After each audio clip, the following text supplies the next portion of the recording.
they're doing enough. And Joe Espada does deserve a lot of credit. It's a long season to go, but he deserves a lot of credit. Look, like it's hard to just give you knew there was no Javier. You knew there's no Garcia. I don't really give you credit for that just because you know what your team's going to be headed in.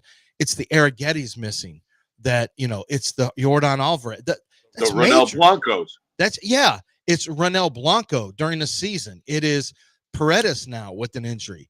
It's all of that. And you're still winning. Mm-hmm. You're still winning. Yep. Like it's really, and look, those could have been you could have lost 2 out of 3 easily yep. Lost 2 out of 3 in that series. There's been a lot of games. You talked about it, I think a week or 2 ago, how many runs they're scoring 6 run and beyond this year. They're pulling how many with 2 outs? How many times? And you won 2 ball games this weekend with 2 outs in the 9th and 10th innings. You won both of those games with 2 outs. And it's incredible the percentage of runs that this team has scored with 2 outs. Incredible. I don't think I've ever seen anything like it. The number that they've got this year. Are you saying we're the Indiana Pacers of baseball? I don't know if they come back like the Cam Indiana Smith Pacers. Is Halliburton. No, listen. When they're down 8, they're done. Okay, the Pacers ain't done when they're down 20. It doesn't. You know what? The Pacers are still able to come back.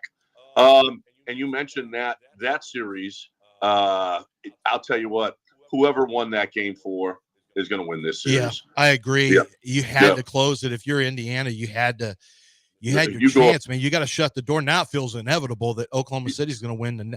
I thought it was going to Oklahoma City 7-game series, is what I said earlier. I think there's still a good chance, but I also think there's a very real chance of Oak City in 6 now. Well, that was the pick before the series started. Mm-hmm. OKC in 6, right? Indiana. I don't know. They stole a actually 5 and 6 were very close together. Oklahoma City has been the better team, but Indiana has been the more clutch team until the other night. Now they're going to go against. How stupid is the NBA not playing on Sunday night when there's nothing on? The NBA should have absolutely played last night instead of waiting until tonight. This idea that they had enough. That was really, from a TV standpoint, that just wasn't very smart. Yeah, we got a lot to do today. Sorry about the sound. For those of you, I don't know if you can tell that I'm on my phone. We have no Wi-Fi, no TV. It's all weekend, nothing. They got a cut line here, and the Spectrum has been working on it, and nothing. I mean, all weekend long. Oh, you got Spectrum? Yeah. Well, I got no choice. What kind of poverty Wi-Fi do you have? But that Spectrum is, you got very little choice here, Lance. I've heard what you're going to do. Well, it's like living in Kingwood. Kingwood just has to take whatever you get. That happens sometimes. That's it. You know what? I had to have an Xfinity when I was there, and now I have to have Spectrum here for my Wi-Fi, and it's miserable. I got nothing. We had to sit. Me and my son and his girl are here, and my wife. We had to actually sit in the living room and talk last night. Terrible. Yeah, we just sat there and talked when we should have played games. The 1800s or something. You should have played games like heads up. No like Wi-Fi. Yeah. No, I watched my games I had to go to a bar and watch golf and Astros. I mean, because everything's Wi-Fi driven at your house. Yeah. Yeah, that's right. Everything. Well, I could use my phone, but I had to watch multiple things. I had to watch the game. I had to watch the Astros, and I had to watch golf. So, I mean, it was miserable sitting in a bar all day, drinking beer, watching the games. Miserable. So you have that U.S. Open. So it's always, it just depends on how bad it's going to be on the course for the players. Is generally speaking, that discussion's going to pop up. And then yesterday, it was full throated. But the roughs were brutal. But a lot of it was guys just couldn't make a shot. God, they played terrible down the stretch. How about every drive? It seemed like they were fading it or just absolutely just terrible into the rough. I mean, how about hit a fairway once in a while? Hatton, Burns, and Adam Scott just completely cratered at the end. Sam Burns, yeah. I mean, Burns, Hatton, and Scott. They all yeah. All three of them cratered. I mean, Hatton on one hole and he was about to beat the piss out of the course. He was so mad. Dude, listen. I'm like just like him, which is why I'm never going to win a U.S. Open. But when he misses a putt, he puts his hands on his knees and he's so furious. He gets so mad out there. If it wasn't for his anger, Terrell Hatton should have two majors right now. But he is so angry out on the golf course that he doesn't let it go. He was smacking the course. He had an impossible shot on, I think it was 16 or 17, where he was on a downslope by the and all this rough by the sand trap, and he tried to get it over. Like, it was an impossible shot, and of course he didn't make the shot he needed to make, and he like slammed his club on the, like, what are you looking at? This shot where you were never going to hit, you should have just hit sideways. Right. So I heard something this weekend that was really, really good, and it applies to the U.S. Open because it's so hard. He says, listen, you're going to hit bad shots. You're going to be in bad situations. You just got to let it go. You just let it go and hit your next shot. It's always U.S. Open situations for us because we're not good. So we're always hitting, we're going to have difficult situations. Instead of being mad, just take it and take what the course gives you, as opposed to killing yourself and making a bigger number than you should. Yeah. Just take your medicine and move on. Well, that is great advice for all of us out there that play out there. Well, JJ Spawn made a comment. JJ Spawn made a comment similar to that, where JJ Spawn ended up winning. I know most of you have never heard of JJ Spawn. He's a big toe guy for, I think, 99.9% of America. You've never heard of him. But no, JJ, he played well really throughout, except for the first night. I don't know how often this has ever happened when a guy hits a 40, a 5 over on the front, and comes back and wins a major. Like, that's probably never happened ever. 5 over after 6 holes. 5 over after 6 holes. I don't think that's ever on a U.S. Open track. You're not really coming back from that in most instances, but a lot of people came back to the. Now he legitimately made his way all the way back, but he was helped out too by some just really poor play by Burns, especially Sam Scott. Burns. Hovland was a little up and down, but came back. But we got more to talk about with that one, because that was a really man. There was some interesting, like his shot on 2 that hit off the stick. I mean, to get that much carry backwards, you got to hit the stick perfectly square to get the equal and opposite reaction headed the other way. I have never seen. I don't know that I've ever seen that level of carry backwards. And of course, it helped that there was a downward U.S. Open slope. A lot of times it's worse. As good as that is, it's worse to hit the stick than obviously not, because it will ricochet somewhere. Sometimes it just dies right there. Yeah. But for the most part, it usually ricochets, and you actually hurt yourself by being that accurate. He would have taken the ricochet all day, as opposed to how far it went backwards, because it just hit a downward slope on the U.S. Open, and you know how those are set up. It's set up for it to crater back downhill. Off the green.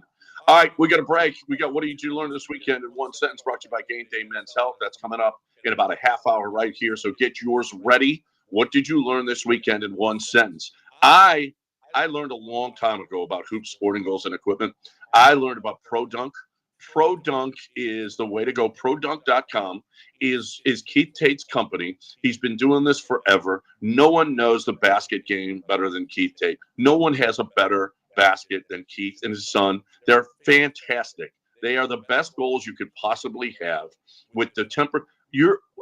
Listen, you will love the curb appeal of this goal, as opposed to the other goals that are out there that are just terrible. Plus, the kids will love it, because just with a push of a button, you can raise and lower the goal so that it can actually enjoy the game. It's technologically the best goal you could possibly have.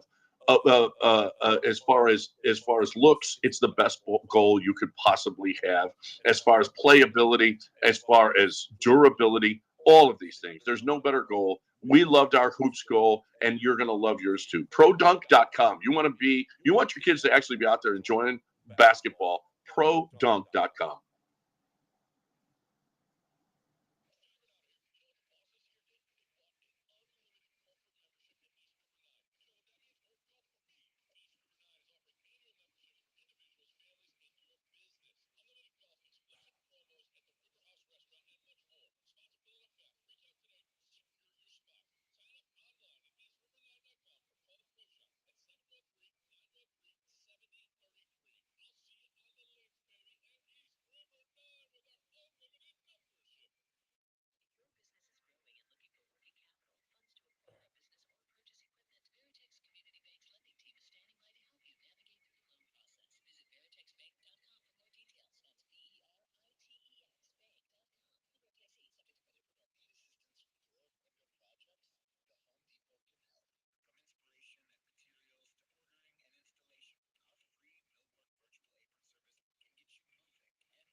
You're back in the Veritex Community Bank Studios with John and Lance on ESPN 97.5 and 92.5.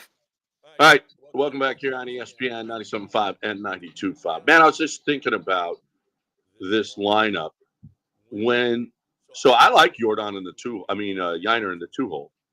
It's pretty nice. But when Isak comes back, it'll be Pena, Isak, then Altuve, then Jordan, then Diaz. You can drop Christian Walker all the way down to 6 in this order. Yeah, and you should. You should drop him there. And then Cam Smith, because right now Cam Smith, well, Jake is still pretty good. So Cam Smith's got his OPS up to 690. He's closing in on 700, which is nice. I mean, 800 is where you want to get to be a good major league hitter.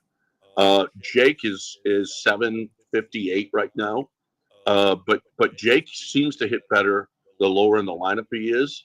If he's 8, you got Cam Smith at 7, you got Jake at 8, and then whomever at 9. You're going to hit either Dubon or whatever you're going to do in left field.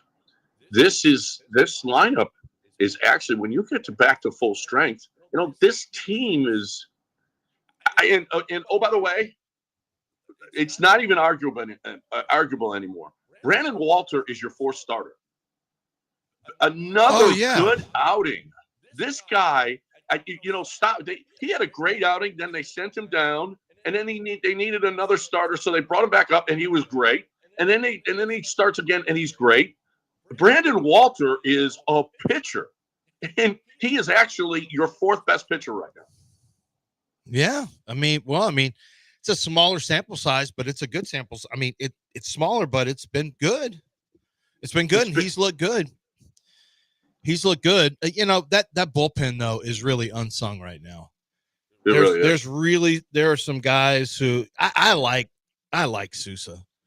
I think Sousa's got a chance to be a really unsung player moving forward for them. Well, I don't know about unsung, but the bullpen is the bullpen. But I like his stuff. I think the movement he has. There's just something about lefties with that late movement on the baseball that makes him hard. And he can throw us some zip, but it was fun watching them come from behind. I still felt like they hit down 1-0.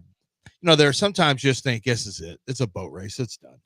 But I just don't feel like that with the Astros right now. I feel like they're a confident unit. I didn't love that particular lineup having a chance to come back necessarily, but it only takes one swing. But every big situation, Cooper Hummel is up or Guillaume is up. I was like, oh my God, is everybody dead on the bench? Are we down to nobody? Nothing again. And I love that Joe says, you know what, you're up here in the big leagues. I'm going to put you in a situation. He's done that with Cam Smith. He's done that even with Brendan Rodgers. In a big situation, he put him up there and he's come through. Cam Smith has come through. And Joe just says, you know what? This is where you are. I'm not going to pinch hit for you. Go get a hit in a big situation. Now, those two couldn't do it yesterday. But, he shows faith, even in young guys, maybe a little bit too much. I thought, I know Christian Walker's off today, but he could work. He could get you a sac fly or something. That'd be nice. What was not great was runner on second, nobody out in the 10th, and Cam Smith pulls an outside pitch. That's a young guy. Instead of going with that, he should have been thinking the whole time, I got to hit this to the right side to get him to third. And he pulled that pitch. It's hard to criticize Cam Smith right now, but that was one situation that he wasn't, as a big league hitter, I don't think he was thinking, because he's trying to pull that ball when all you need to do is hit it to the right side so you can get that runner to the third. But otherwise, man, hey, how cool was that? Did you think when Cam Smith hit that ball that it was a base hit? No. I thought it was going to be a 10 chopper to short. Yeah, that's what I thought. Yeah. I did not think that was going to be a base hit. Yeah. And it got through, and boy, you want to talk about ecstatic. That kid's at Florida State last year at this time in the College World Series. Isn't that unbelievable? He's made it up this quick. Yeah. It was Alex Bregman didn't spend a lot of time in the minors. and historically the Astros have never been a team that it's only been, more relatively recently, I guess, since 16 with Bregman, that they brought young star college players up quicker. But the reality is, if they're ready, you might want to let them breathe a little bit in the major leagues, because you don't have as much time with them. They're just like George Springer. It's before you know it, and they're in their 30s, and you're losing them second contract. So you might want to get them up and let them get their experience and maybe push them along, because it's not like the high schoolers who go and have 3 to 4 years in the minors and they're pretty seasoned by the time they get up there. You're already 21, 22 years old. I don't want them playing. They have had seasoning against, they've had seasoning. Granted, it was aluminum bats, and it was a different brand of baseball in college, but they played more baseball. They played plenty of baseball. Yep. So I was glad to see him come up. I think he's done a really fine job for what's been expected of him.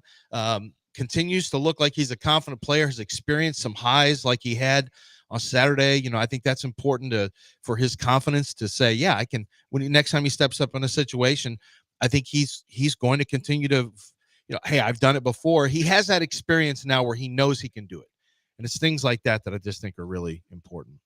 So how about, what a shocker? I guess it shouldn't be a shocker, but the way that Rafael Devers has acted this year, that the Red Sox just said we've had enough. Yeah, but a huge contract, and they dealt him to the Giants and they even said we're done with this. Yeah, we can't do it anymore. Devers, well, the Giants are picking up that whole contract, right? They've got Matt Chapman at third, and they got a big prospect coming first. So I guess they're just going to put him at DH and let him DH. But he does play third. What position do you play, Raphael? I play third. Yeah, he does play third. But he was a turd in Boston. There's no question about it. But man, the haul that the Red Sox got, I think this is going to end up really hurting the Giants. I mean, you want to talk about big prospects, first rounder, Jordan Hicks, Kyle Harrison. They gave up quite a bit to get Devers, and they're paying him quite a bit. But we'll see whether or not Buster Posey said, let's go for it. And here they go. It was a bit of a shocker. I guess it was a bit of a shocker. When the other shocker this weekend was Steven Adams. Yeah. Picking up a big contract. Let's talk Rockets basketball on the other side. Steven Adams is going to be here for the next 3 years. That's a good thing. And we'll talk about that on the other side, right here on ESPN 97.5 and 92.5. And still ahead, what have you learned this weekend in one sentence? Brought to you by Game Day Men's Health. We're going to do that as well. Right now, though, I'm talking about Air Team. I set up a female friend, a friend that I know from Lulings, with Air Team. And I know this. I will recommend Air Team to anybody because I know the people over there. It is a family-owned business. And I really like family-owned businesses because, and especially family-owned businesses that are passed down to generations, because they'll tell you something. Because I have a few of them that we speak for. I love that because you know that they're doing the job right, and they're training the next generation to do the job right. And that's happening at Air Team as well. It is a family-owned business where they are going to do it right every time. They're going to give you a great product, and they're going to do – I'm telling you, they told me, listen, tell everybody to get there, and we're going to give you a great price on checking out your air conditioners. It's so hot right now. They've got to replace so many. You have got to get yours checked so that you don't have to replace it. Do that. But if you do have to replace it, you've got Air Team as well. AirTeamLTD.com. AirTeamLTD.com. Tell them you heard it right here.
You're listening to Houston's longest-running sports radio morning show from the Veritex Community Bank Studios. Here's John and Lance.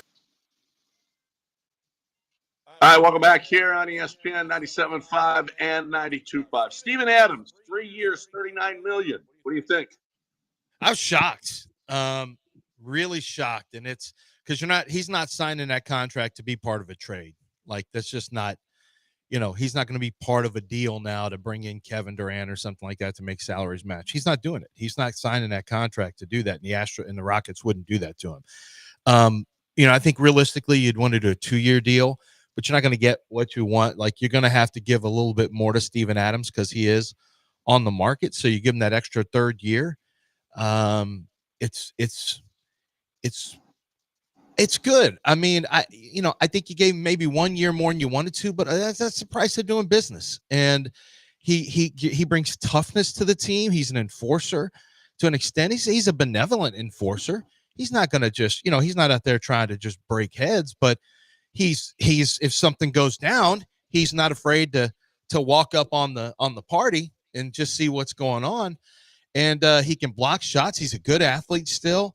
He is a physical rebounder on defensively and especially offensively, where he's the best offensive rebounder in the game. Like, I like it. I like it. I was prepared to see them go after a young, more inexpensive rim runner, a guy who was a little bit more of an explosive leaper and a catch and dunk type guy, who Steven Adams is not going to be that. But he's steady Eddie off the bench. And I mean, I like it. I'm surprised. It's about the money I thought he would get, but I was surprised they were able to do a 3-year deal with him. Now it's it sets up other questions about now. Like, one of the only things the Rockets can now do, if they want to, I'll say this, I'll let you comment on him, but I will just say Kevin Durant came out. He wanted to make sure they get it out there where he prefers to play, his fifth team in his career. The Heat, Spurs, and Rockets are where he's going to prefer to play. And the thought is he's saying that preemptively so that no one tries to trade for him other than those teams. Nobody. Yeah. And if you're the Rockets, the only option you have to try to make that trade work, to try to even get close, is you got to pick up, you'd have to pick up Fred's deal and make Fred part of the deal. And I don't know that that's an Ime move right now. I mean, Steven Adams is not going to be it unless they wanted Jalen Green, but that would have to be a 3-team trade because, and I'm not crazy about giving up Jalen for a 2-year Kevin Durant rental at most. I don't know that I love that. And you are getting a lot older if you were to bring in a Kevin Durant along with a Steven Adams. You're getting a little older, but I don't know that it necessarily matters. Well, yeah, I don't know. I think the core's still young. The organization, I have no idea. I'm not going to speculate on what the organization thinks of Jalen Green. Jalen Green is there every day. Jalen Green had a nice season. It wasn't a great season. Jalen Green hasn't proven that he is a guy that can carry the team. I don't think he's proven that he's a guy that he's got championship in him. I don't know. We'll see. But Kevin Durant said he likes 3 teams: San Antonio, Miami, and the Rockets. And San Antonio's out already. They said they want to get a young core around Wemby, so they're out. And whether or not he gets one of the teams that he wants to go to is a story. Del, what have you heard about he says Miami. What do you have to do to get Kevin Durant? Whatever it is, I hope you do it, Del. Well, Miami's not giving up their best young player in Khalil Ware, so a lot of teams in this mix aren't giving in to what Phoenix may want. So that's why this is probably taking longer than some people thought, because I think Sham said now it could happen obviously today. He said it could happen in the next couple of days. He said that on Friday. But Phoenix is looking for things that teams aren't willing to give up. And I understand the Kevin Durant aspect of it. Yeah, he's on his 15, but Phoenix started this. They brought this upon themselves because they really wanted Jimmy Butler. And then when they realize late that they can't move Bradley Beal, then they say, okay, we'll move Kevin Durant to bring Jimmy Butler in. So they ended whatever relationship between them and Kevin Durant when they openly tried to trade him before the trade deadline. So now this is what they have to figure out because they can't bring him back. I think this is a thing where the Phoenix won't get nearly what they gave up for him. No. And the best thing they may be able to get is tax relief, salary cap relief, which the Heat can provide because they have a partially guaranteed contract that they can send Phoenix's way. Maybe a first-round pick, maybe a young player, but not even a team's best young player or even close. They're going to get probably pennies on the dollar. You cannot bid against yourself if you're the Rockets or anybody. Kevin Durant has limited the amount of teams. San Antonio just took another team out of it. So if you're Miami or Houston, you got to say, hey, we're not. And that's why the Houston thing concerns me because of the salary match. It makes it tricky because you're matching salary to try to get close to Kevin Durant's salary. You're giving away players you don't want to give away for a short-time rental, for a Kevin Kikuchi. Well, here is Tim McMahon. Tim McMahon was on with Wendy, and he said Tim McMahon is saying the same thing, the same exact thing that I don't know that either Miami or the Rockets are prepared, and he speaks specifically to the Rockets, are prepared to give Phoenix what they want. I know I'm best sourced in Houston. I think they would really like to have Kevin Durant at what they consider to be a reasonable cost, which I don't think the Suns would consider think he's on sale. to be an appealing return. He's not on sale. Well, he's going to have to be on sale because they're going to find out they're not getting what they – listen, you got a couple of years left with this guy, a couple of years. Well, you cannot mortgage the future for a guy that you only got a couple of years. No, you can't. His value is not the same as when they acquired him. Did you see what who was it said? And the Rockets don't have any bad contracts to offload. That's the thing. No. You don't really have bad contracts. No. I mean, unless you consider Fred one, you pick him up, but that's not really, that doesn't fall into the bad contract category. It's a 1-year deal. Did you see that? I think it was Bill Simmons. It was Bill Simmons or somebody said this weekend that Isaiah Thomas is the man behind the scenes with the Suns. He's involved in Zoom meetings. Zoom meetings with coaches.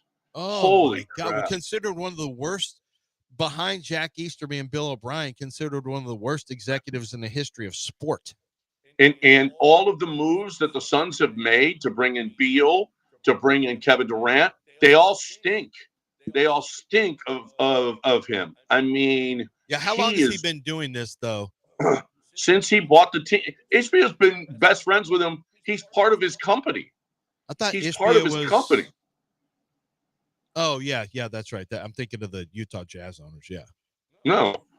Since Ishbia got there, he is his consigliere, apparently. Well, why wouldn't you have Isaiah Thomas, noted Can you think of a worse executive? Can you think of anyone worse than him to have as your consigliere? No, like I said, Holy Jack crap. Easterby is the only guy worse. Well, you nailed it. Okay, but I think Isaiah is right there. Yeah. Maybe, you know what? Maybe if he brings in Jack Easterby, then the Suns will never ever win again. Ever win again. All right. What did you learn this weekend in one sentence? So, you guys have played the game. You know the game. You learned something this weekend. Be it that Spectrum sucks, like I learned, okay, because I still have red on all of my Wi-Fi, which means it's not working. All weekend long, I learned that I had to talk to my family, which was a horrible situation, horrible.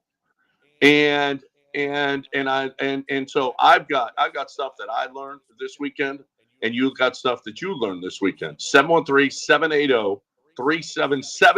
713-780-3776. Get in.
You're back in the Veritex Community Bank Studios with John and Lance. On ESPN 97.5 and 92.5.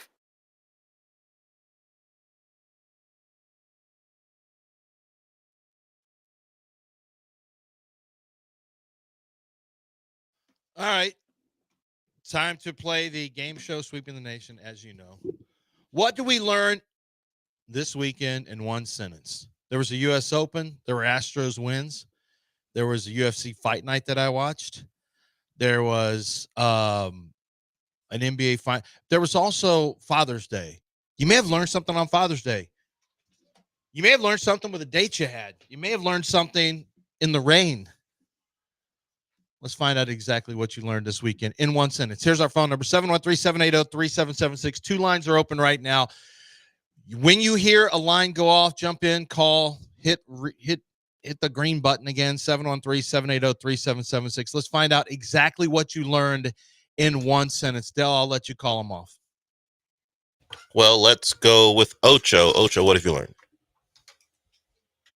Yeah, I learned that the legendary Mr. Jason Voorhees was born 79 years ago this past Friday the 13th.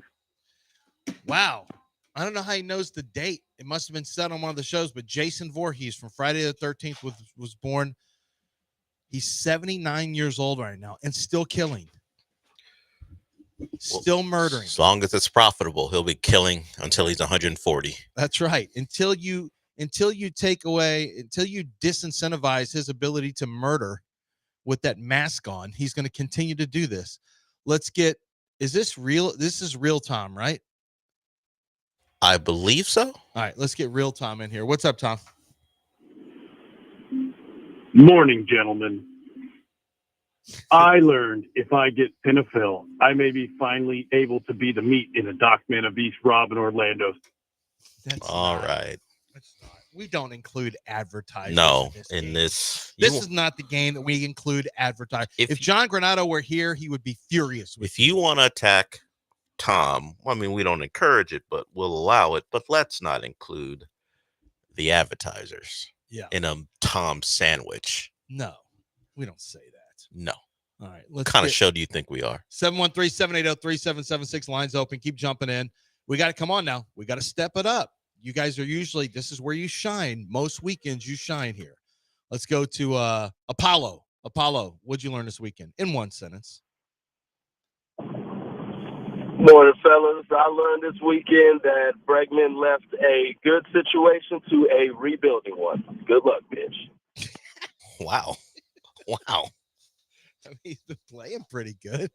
I mean, they were just swept the Yankees. Yeah, they did sweep the Yankees, but, we call that rebuilding here in Houston. Yeah. You see Houston rebuilding? No. Well, the window is always open, as we've been told by Jim Crane. What I learned over the weekend is that the entire country hates the Sacramento Kings. Wasn't that what that was about? The no king stuff? Oh, no. That wasn't the Sacramento I thought Kings. they were really upset about the De'Aaron Fox trade. They were not in the streets about the De'Aaron Fox deal to San Antonio. It was not about no Sacramento Kings. Oh, anymore. I just saw no Kings. I just assumed what that. I learned is that Usman is still the same old boring dominant fighter if he can double leg you and get you down on the ground like he did to Buckley in the finale of the fight night, UFC fight night. Turn the TV off. It's over, kids. I don't even need that. Is that Ben? Yes, that is Ben. All right, let's get Ben in here. Ben, what did you learn this weekend? Just in one sentence, please. Yeah, I learned that the No Kings protests were successful because we still don't have a king. There's still not a king. They stopped. Sometimes you have to be preventative. It was a preventative measure. Yes. And you also stopped the Sacramento Kings from doing whatever it is that they're doing. You don't know what trade they could have pulled off if not for those protests. I know. You never know. Yeah. Who else? Who's the next one to move? Yeah. So could have been Sabonis next. Sabonis? Are we going to just give Sabonis to who would they give him to? They just trade him to the Bulls because that's what they do. They just trade with the Bulls. Who knows who they could have given him to, but glad we got in the way of that. Yeah. Who's this now? Chris? Yeah. Chris, what did you learn this weekend in one sentence? I learned that the state of Utah is one bizarre place to visit. Salt Lake City in particular. Yeah. It's different. Now, I was at Park City. Park City's not Salt Lake City. Park City's really nice. I'm sure Salt Lake City's supposed to be really nice too. It's exceedingly kind. It's to the point of being, what's going on Like here? you with don't all this believe kind? how kind. Yeah, like it's really kind people. It's very, very clean. Like it's nice. It's nice. Salt Lake City. I can't speak to Salt Lake City. I haven't been there. Although Matt Thomas did tell me when he was the voice of the Utah Utes, he just said nicest people in the world. But once it's out of work, if you're not in that religion, Once you're out, you're out. You don't like once the job is done and it's your personal life. If you're not part of the club, ain't gonna be a lot of socializing. No socializing, huh? No, that's a little bit different. 713-780-3776. Lines open. Jump in. We're going to finish this thing over the next 4 to 5 minutes, but we need your help telling us what you found out. Did you find out something a little weird? Did you find out something because you were out and about? John, you did not know. You talked about what you learned in more than one sentence. Do you have anything you can tell us in a sentence? Yeah, right now I can tell you that I learned spectrum blows. Okay. Okay, there it is. There it is. There's his sentence. There's his sentence. There's his sentence. Let's move to Josh. What have you learned, Josh? I learned that the explosives in movies are a lot more realistic than I ever thought. Oh, now I want to know what that means. Josh got to call back during a different segment to explain if he wants to. I want to know what that means now. Maybe he worked on a movie set. Well, that's why I want to know. That's why I want to know. I want to know if what that's about. That's the beauty of what did you learn in one sentence. Keeps you wanting more. They leave you hanging. Okay, you want more. That's the beauty of it. 713-780-3776. What did you learn this weekend? You got one sentence to tell us. Yeah, but make it a long one if you can drag it out and really tell us everything that happened. Like you can use colons, you can use semicolons. Yeah. You can use commas. Like Ballerina, John Wick story. You want to have subtitles to the sentences as well? We can do that. I learned that my wife is jealous of the colonoscopy that I'm going to have to get on Thursday because I get to do the colon cleanse. I get to do the colon cleanse on Wednesday, and she looks at that as a weight loss mechanism. I look at it as not super comfortable. Does she know that you have to not eat? Yeah, for a certain amount of time the clear before. Liquid thing is not fun. Yeah, that's not fun. Doesn't seem appealing. Mm-hmm. And you're just knocking back a bunch of Dulcolax and Miralax. Make sure that phone is charged. Well, you can spend a lot of time in there. So right. Let's move to Peter. Peter, what have you learned? Morning, everyone. I learned that the growing trend of animated to live action might be worse than Marvel movies.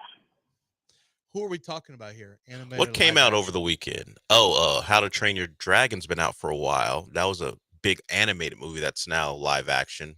Okay. I don't know which one he's talking about, but yeah, they're not great. I don't like them. We've seen live action to animated, but animated to live action. Yeah, Lion King did it, although that was still animated. Aladdin did it. Snow White did it. A lot of Disney stuff. I sent John the article about how Hollywood is completely, literally deteriorating, and there's a lot of actors who are really, like our guy Eric Layden, really hurting right now. They just can't get, like, the jobs just aren't available like they once were, because there's so many movies being made where if you're not in a Marvel team, everyone's all right. Let's do a Marvel. Let's do a reverse Marvel. Can we do a reverse Marvel? Can we do live action? Can we take, well, that works, comic book to live action other than Marvel. Yeah, I guess that's work for them. But no one wants to do anything new because if it's not lucrative enough, everything costs so much. If it's not lucrative enough, taking that risk. Financiers are not putting any money behind those kind of movies anymore. Yeah. Shows. We've got 3 more people online. Let's move to maybe the real Tom. Yeah. Tom, what have you learned? Good morning, gentlemen. This is the real Tom. Real Tom. I learned that it's very much to your benefit to be a single child-free man on Father's Day weekend. I'm intrigued. Yeah. But we can't get more. Oh. How would that play out? On the Single weekend. and single child free on Father's Day weekend. I'm trying to think of how that would play out in a Because like there's a lot of women out there trying to I don't know how that works out. maybe single women are available because they're married or married friends are with their husbands. I don't know. I don't know how that works. I don't know. Let's move to Tom on Maybe Tom on a mobile knows. Let's move to Tom on a headset. Can you explain what Tom, the real Tom, just told us? Hey guys, good morning. I learned over the weekend that my cousin has the best cannabis in town. All right, we'll let that pass, even though that's not Tom saying it. We didn't say anything about advertisers or a relationship with your cousin. That's where I thought it was going. Same. That's where I thought it was going on. Well, I learned that my cousin has. I'm like, oh no, dump, and then there's like, oh, the best cannabis town. Okay, well, we'll let that slide. What's up, John? You didn't hear the first Tom, did you? Where he said, I did hear the first Man Tom, of East and Robin sandwich. About it is that single moms get rid of the kids because they go to the dads on Father's Day, so they're all available. Oh, that's got to be what it was. You didn't hear the first fake Tom though, did you? I didn't hear the first. Said he'd like to be the meat in a Dr. Manavis and Robin from Powder Coaters sandwich. Yeah. Did you hear that? Did you hear that, John? No. Okay. Didn't hear that one. Yeah, that was one we said we're not bringing them into this. We're not doing that. Draw a line at some point. Yeah, you had to draw a line on your advertisers. We're not doing that. Yeah. That's not what they were looking for when they signed up to advertise with us. No. Yeah. We had to cut that They're not man looking off. to be part of what did you learn this weekend. Yeah, that's not what we were. Only Game Day Man's Health wants to be part of. Yeah. What did you learn this weekend? I don't think Game Day Man's Health absolutely wants to have any part of that at all. Okay, we got Gil. Gil, what have you learned? Morning. I learned that Michael Beasley is a maniac, and him and Lance Stevenson being teammates is diabolical. If you missed it. So what happened? They're supposed to play one-on-one. Yes, but they're teammates, I guess, for the big three, but they also played one-on-one for a certain amount of money, and Michael Beasley won handily. But Beasley they say Michael Beasley used to he used to give LeBron James. He would give everyone the business one-on-one. Apparently, Michael Beasley turned it into "I'm gonna treat you sweet" when I heard I was like, "Oh man." Why are those guys playing together diabolical? What? Because I guess because of that interaction, and also because of the 3-on-3 stuff. We had really Dwight Howard get into an altercation during Stephen Jackson, who is, speaking of Stephen A, playing solitaire while the finals are going on. But Stephen Jackson, as a coach, threatened to beat up an opposing player after losing. We had a lot of stuff going on in the Big Three over the weekend. Yeah.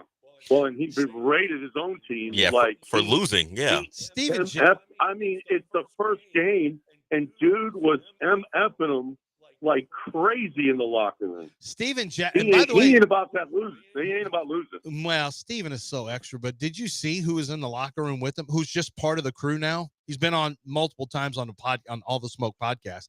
Vernon Maxwell's now officially in. Like Vernon was there in the locker room with him. What could possibly go wrong with Vernon Maxwell and Stephen Jackson rolling around in the same places all the time? What could possibly go wrong? Two non-volatile individuals. We got one more, and it's another Tom. This time, Tom on a mobile. Oh no! What have you learned? Hey guys, it's the real Tom on a mobile. So I learned the real meaning of the word cuck. Colon, my girlfriend had a great time. You wanted a longer sentence. Colon. John wanted a longer sentence with colons, and he got one. 3 of them, 3 Toms, and a regular Tom. This is like, what's this show where the guy had all the versions of himself where he went inside the little cube and they were trying to fight each other? Joel Edgerton. I forgot the name of the show, though. Yeah, I know what you're talking about. On Apple, yeah. Yeah, that's what this is. Let me see. It was called Edgerton Dark Matter. Yeah, Dark Matter. Yeah. Yeah, this is Dark Matter with all these Toms. Tom just trying to get to a single lady. He's just trying to get he's trying to get back to a single lady. All these versions of Tom. keep coming out of the cube. Oh, so that ends. What have you learned? I don't even know if John's even on the show now. He's still here. Is he there? Yeah, he's here. I can see him at least. Right here. Yeah. Okay, there he is. All right. I didn't know. All right, 8 o'clock. So we'll break it. So we do have a lot. We'll get back to the Astros big win. We'll touch a little bit more on Steven Adams. If you have thoughts on that, I would imagine most people are excited about Steven Adams going back to the Rockets. 3-year, $39 million deal. And there's some baseball notes as well. Major trade. There is an iconic player who's getting ready to do something for the first time in 21 months today. There was a big trade in the NBA. Well, it was, I don't know, an unusual trade in some ways yesterday that we'll talk about as well. And we probably want to hit on U.S. Open a little bit more. 8 o'clock right here on ESPN 97.5. But first, John, tell them about HRMP. Well, why don't we try to reconnect, and we'll do this later. Let's just take a quick break. ESPN 97.5 and 92.5. Don't go anywhere.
.803 here on the bench, ESPN 97.5. I still call it the bench, so I'm going to keep calling it that. Because right now, John is on the bench. He's the Jock Londale of the show. We haven't seen him. We don't know where he is. We presume he's still on the show. John Londale from Australia. Well, Londale could have been pleased that Steven Adams is coming back. Remember that sound we played about how, I thought I would have, I was the best option. Politics, Sometimes. It's politics. But I get it. He's playing really well. At the end, he's like, yeah, but I get it. He's better than me. Was basically what he said. So, did I tell you that did we have the discussion that Lando was the West Coast Conference Player of the Year? Yeah, that's incredible to me. And he had his number retired for St. Mary's. That's how good he was as a college player. That's really true. He had his number retired at St. Mary's. Put the 34 in the Raptors at St. Mary's. So you have him and Shedeur. number of retirements. Well, maybe Landale earned it. Maybe Landale earned it. Well, I mean, Shador had broke a good season records, last right? year. But he wasn't the Big 12 Player of the Year, was he? Or was he? No, that was Travis Hunter, right? Well, it was probably Travis. Yeah, probably the Heisman Trophy winner. Probably was. I'm trying to look at his college. I want to look up his college stats. How is he that? He was really that good? Yes, he was a really good player in college. Yeah, he averaged over there. I mean, he shot 62% from the field. He only averaged 22 minutes a game. Of course, his last 2 years was where he really went off. Yeah, his final season, he averaged 21 and 10. 21 and 10. He was second team All-American. Yeah. No wonder he thought of himself that way. Now look at him, just carrying the bags for Steven Adams. Welcome. I'm back. You Here sound on better ESPN now, too. 97.5 and 92.5. Let's talk a little Texans. Wait, you sound normal. Did your people get something fixed? No, I did not get anything fixed. I'm back on. No, it's still, all my Wi-Fi is still red. No, Spectrum still sucks. Don't worry about it. Okay. But how about Titus? Channel 2 had a bunch of stuff about Titus. Titus had a big weekend. He's playing right guard, and he says he's thrilled to play right guard. And he also said, now, I would imagine this is somewhat true. With Laramie Tunsil gone, Titus is the guy. He's got the big contract, right? He's got experience now. He's been a starter in the league since he was a rookie. He is the veteran in that room. Here he is. I think this was from Channel 2. We got to credit Channel 2. Here is Titus Howard talking about being a leader. All in on it, I'm doing the best I can do to transform my body, transform my daily habits, all that to show the younger guys the right way to do it. I'm looking forward to that challenge of being that leader in the group, and I want to be a guy that the guys look up to and they're like, hey man, like Tidy's doing it the right way, and I want to do it that way. So I'm looking forward to it. Might be a good thing. It might be a really good thing to have gotten rid of Laramie Tunsil. No, it's. So supposedly one of the biggest impacts he had was on the right tackle, Titus Howard. And I think Titus Howard is, he's just a guy from Alabama A&M or Alabama State. I'm trying to remember which one of the Alabamas, but he came into the league and young guy, and you've got Laramie, who's a veteran there, and it's money and it's clothes and it's fashion and there's branding and it's, it's football. Football's a job, but it's not who he is. Well, D'Amico wants it to be kind of who you are a little bit. I think. I don't want to speak for him, but Titus Howard was a little susceptible. He's also, I think, wide open to the D'Amico Ryans way of football. And I thought that's a great soundbite right there. Makes it feel good. And he's going to have to take on a role. Guess what? He is the veteran on the team now. Well, he is. Well, he went on to say, listen to what he went on to say and see if you, and he's taking it a step further. He says, we got a chip on our shoulders and people underestimate what we're going to be this year. But that's their problem. When that first game comes and we come off that ball and hit them in the mouth like they're going to be, that these guys are for real. We're putting that work in here right now, and we're going to continue to put that work and training together. Every day isn't going to be perfect, but I'm telling you, when that game one comes and they see what the offensive line is about, we're going to be ready. I like the attitude. I do. I don't know that they have the talent up there to punch somebody in the mouth and tell them they're not gonna, and especially since they're starting that first game is going to be against the Rams, and the Rams defensive front is pretty damn good.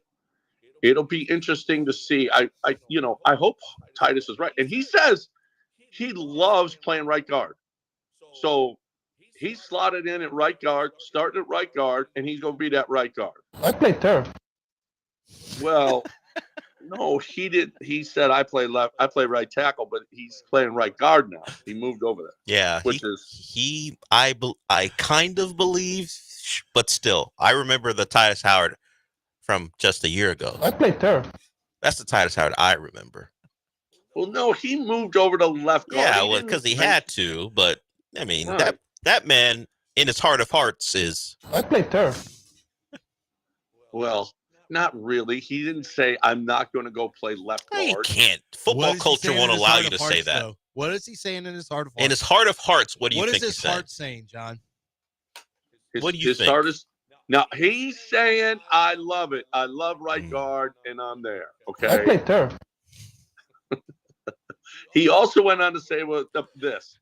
You got to play with a lot of grit when offensive lines are physical that don't take ship from nobody, and they just establish the dominance up front. He exemplifies that. He's talking right here about, I think he's talking about Popovich, I think, every day on the field. And you want that in the coach because you're only going to rub off on the offensive line. He holds us to a high standard. He's talking about Popovich. You know, a lot of people are talking positively about Popovich. Popovich was here last year, but apparently he didn't make any difference whatsoever. Maybe he felt stifled as the assistant in the room, but these guys have all said they really like Popovich. When you're assistant line coach, even my dad, who was, he was the offensive line coach in Pittsburgh, and his assistant was Harold Goody.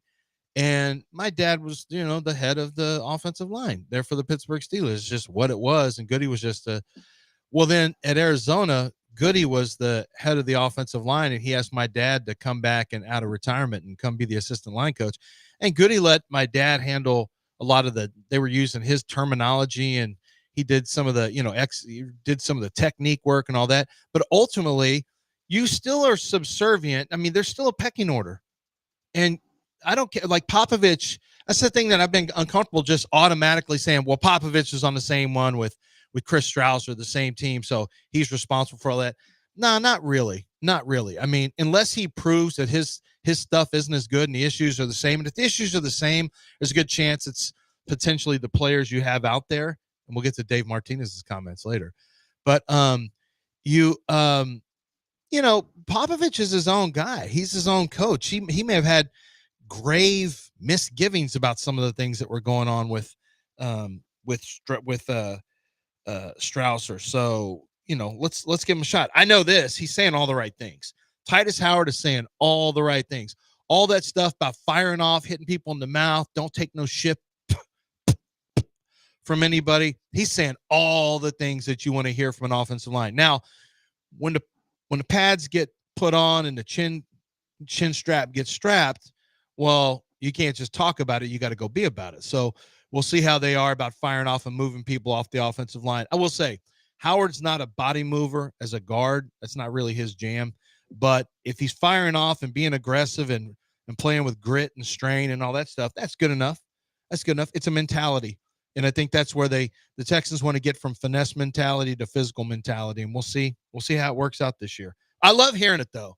I love hearing him buy in and buy into the messaging and promote the messaging from the head coach. I love that. And probably from the O-line coach, too.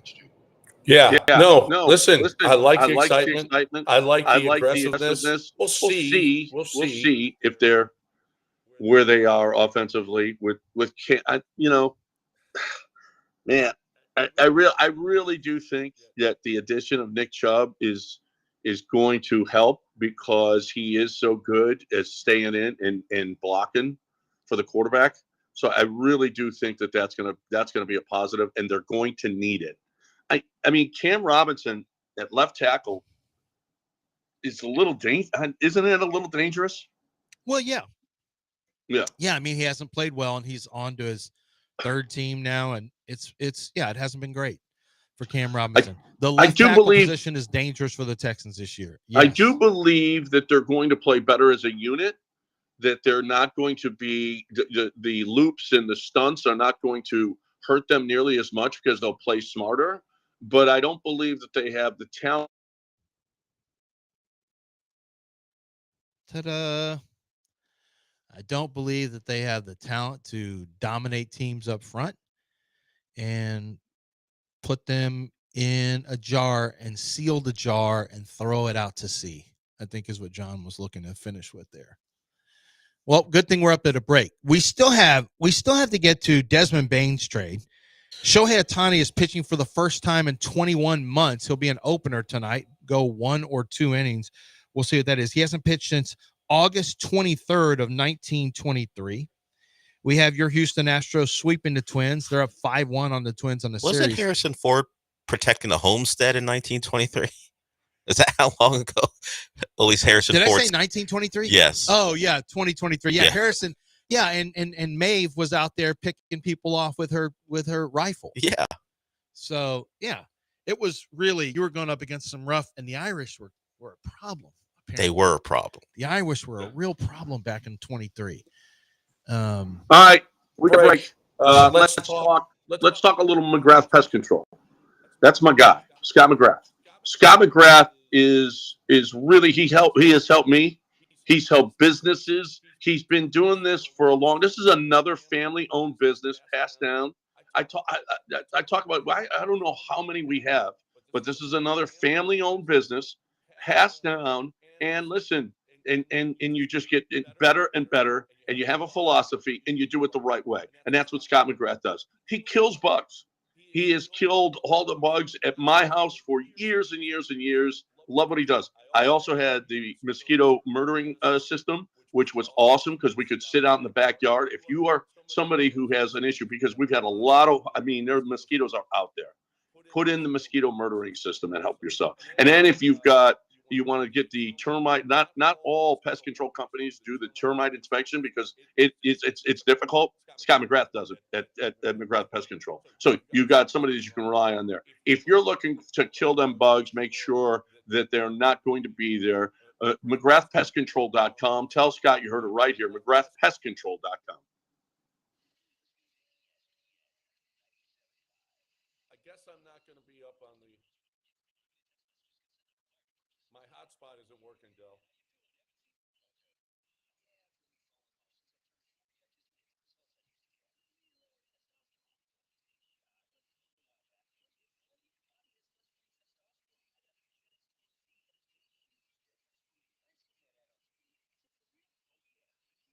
Hey, who's got Rise? What is that?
You're listening to Houston's longest-running sports radio morning show. From the Veritex Community Bank Studios, here's John and Lance.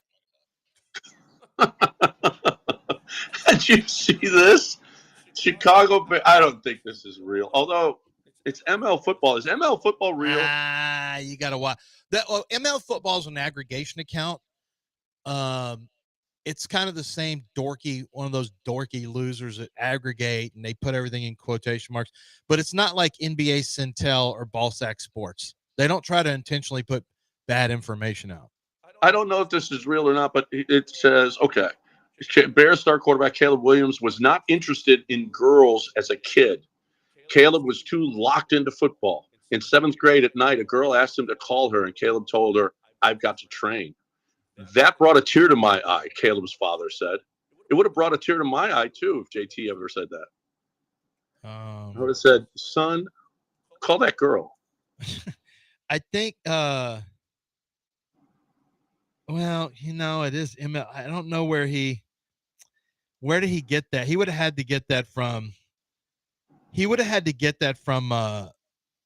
an article somewhere. And this is the only place I can find that is. Or is it in that book? Oh, I bet it. Yeah, it could be in the book. It could be in the book. Yeah, you're right. It could be in the book. Or that, that would.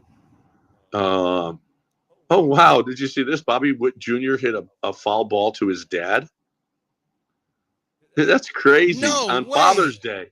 On Father's Day. Did he really? Yeah. His dad got the foul ball. What are the odds of that happening? How about that? That is crazy. That is funny. Yeah. Don't worry. Antonio Brown took that ML football tweet and then retweeted it and said the F word of the day, the gay slur F word of the day. He called Caleb Williams that. This is presumably while he's got time to tweet while he's going to be charged with attempted murder. Is that where we were on Friday? Antonio Brown was being charged with attempted murder. I guess he's got his phone with him wherever he is. Yeah, I don't know. I don't know. Antonio Brown, he better, isn't he? He's wanted, isn't he? Is he tweeting stuff? Don't you think they'll be able to find you? I don't know if he's wanted or he's already been arrested or. Well, Antonio, the faster Antonio Brown can go away, the better for society. Let's just be honest about it. He's a terrible person for society. He's adding nothing to society right now. Not one thing. Not one thing positive for society is Antonio Brown adding to society. He's just the net negative. Every day he wakes up, he does something terrible.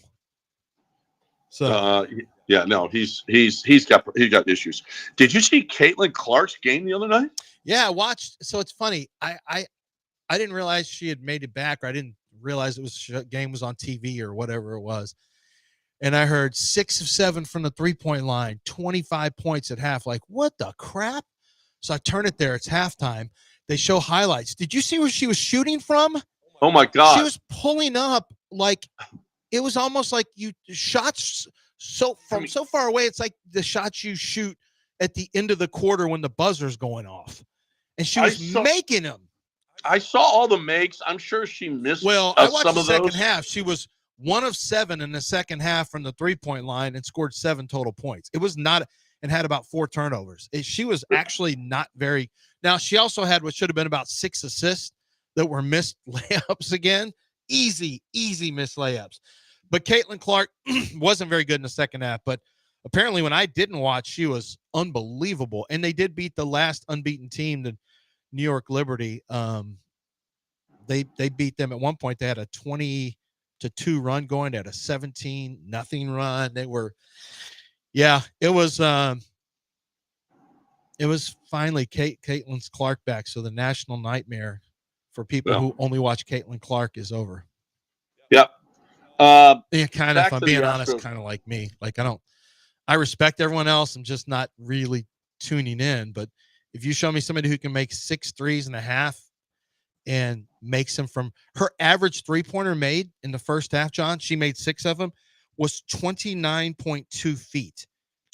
She was shooting from almost 30 feet away on average on her 6 threes. This is the point that I try to make. This is not for sure for a lot of us. It has nothing to do with the racial thing or any. It's really this simple. She does stuff that I just don't see. It's the same way I love watching Steph Curry shoot because I know that he's like, I've never seen anyone get the shot off faster from greater distance. He can make it from anywhere on the court at any point. And I mean anywhere on the court, even in the back court, he can make it. Caitlin Clark shoots the ball like I've never seen at that level. She shoots it like a great shooter on the men's side. It doesn't matter. She's just a phenomenal shooter, period. And it's fun and she's a good passer too. Like she makes bad decisions with the basketball sometimes, but she can be a very slick passer too. She's got good floor vision. She just, she just turns the ball over too much, but it is fun. I mean, it's fun to watch her play. It's fun to watch her play, and she'll be a net positive on the league. Paige Beckers the other day had 35 points. It's getting a lot of attention. Aja Wilson's going to get more attention than she's ever gotten since she's been in the league now. It's a positive when she plays. More eyes are on the product. That's it. And there's more people paying good money for seats to go to their product as well. Yeah. Angel Reese had a triple-double. I noticed you hadn't said that anything about that one time this whole a real triple-double, too. Rebounds, points, assists. You hadn't said one thing about it this whole show. Who? Angel Reese. You hadn't talked about her triple-double. And I saw her general manager say, we need more out of her. Like 11 points, 11 assists, and 13 rebounds she's the second youngest in the history of the league with a triple-double. Okay. Now, the other one was, Caitlin Clark 3 different times. Yeah. 2 and 24. The league needed Caitlin Clark to be back. I mean, you got every game. I think all but 3 of their games are nationally televised. Listen, it's the same as it is for it's really the exact same as Tiger Woods. Golf, the numbers just fell way off TV wise when Tiger Woods no longer played. Having Tiger there was I've never seen anything like it, John. This is a direct parallel to Tiger Woods. I mean, you have a league, it's just like golf. That golf was obviously more financially viable. I'm not saying it wasn't, but the amount of new people who started watching a sport because of Tiger. Now, they only watched a lot of them. Some of them stuck around and kept watching golf. A lot of them just disappeared when Tiger wasn't playing. It's just and the same thing's going to happen with Caitlin Clark.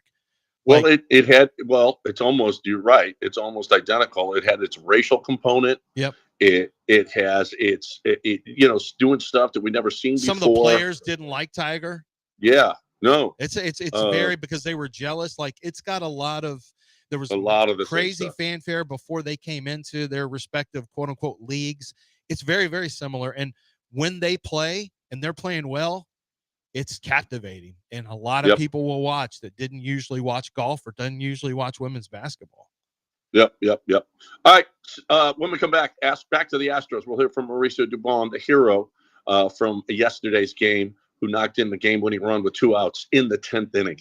We are talking right now about poker, and we're talking about Texas Card House. I'm telling you, Texas Card House is the place to play. Texas Card House does it right. Texas Card House has a clean, beautiful facility. You're going to get wanded when you walk in so that you feel safe. There is security on hand so that you feel safe. Big parking lots at both facilities in Spring and at Westheimer and Greenridge so that you feel safe walking out to your car. You can also, if you're somebody if you got young kids and you can't play at the Card House, you got Hijack Poker. Would you download that? You can go to Texas Card House if you got you want to deposit cash and you can't deposit it online. Well, you can deposit it at Texas Card House. You can also pull your money out at Texas Card House as well, so you can get your money quick. Look, Hijack Poker is for Texans only. It is legit, no bots. You are going to have a good card, and you're going to only play against Texas people. It's only in Texas. So you're looking for a great way to play. You love poker. You want to play poker. You have been able to. You can. Hijack Poker, download it, or get to Texas Card House. Look at all at TexasCardHouse.com.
You're listening to Houston's longest-running sports radio morning show. From the Veritex Community Bank Studios, here's John and Lance. All right, our Astros.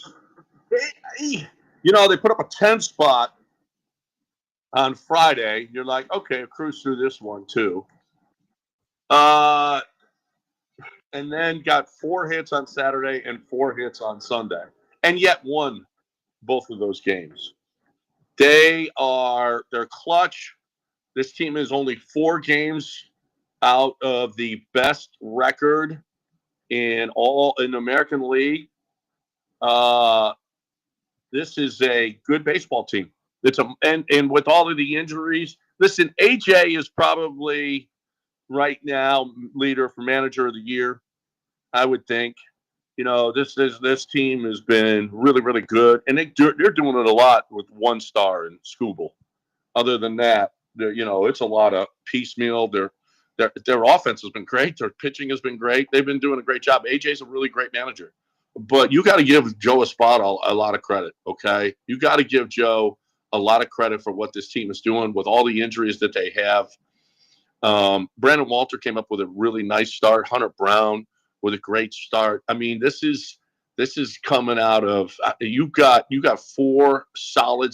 Well, we got to see with Walter, but he was okay. He got injured. He was with Boston and he got injured, and maybe he's a lot better than everybody gave him credit for because he was hurt. And the dude has come out and pitched really, really well for this team. Yeah, he has. I mentioned Bennett Sousa the other, in the first hour. Since now his numbers are good this year. He's got a .89 WHIP, which is really, really good. 32 strikeouts and 24 2/3. This is a great example of what's going on with the Astros. He's 30 years old. Okay, he was drafted in the 34th round in 2017. He's 34 years old. When you look at from a statistical standpoint, I'll get to his stats here in a second. Since June started, he has pitched in the month of June. He has thrown 6 2/3 innings of hitless ball. His last 5 appearances, he has not given up a hit. Clean sheets, 1 inning, no hits, no earned runs. 1 hit, and that no walks, by the way, 1 strikeout. 1 hit, no hit. 1 inning, no hit, no run, 1 walk, 2 strikeouts. 2 innings, no hits, no runs, 1 walk, 4 strikeouts. 1 inning, no hit, no run, 1 strikeout, no walks. Yesterday, 1 inning, 1 2/3 innings, no hits, no walks, 2 strikeouts. This dude has been just killing it right now in this month. Already 10 strikeouts, 2 walks, 6 2/3 innings, and no hits. But that's an example. But he's 30 years old.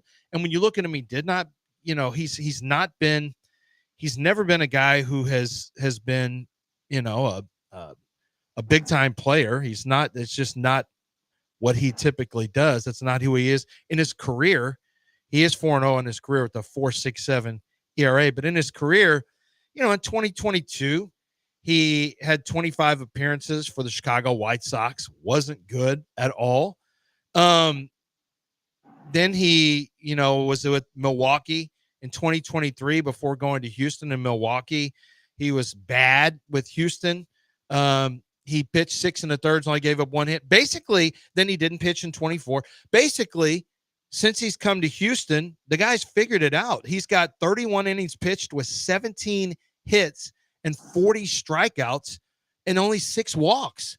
Like, that's his stat line with the Astros in 23 with only, like I said, only 5 games. And then this year with 20 games.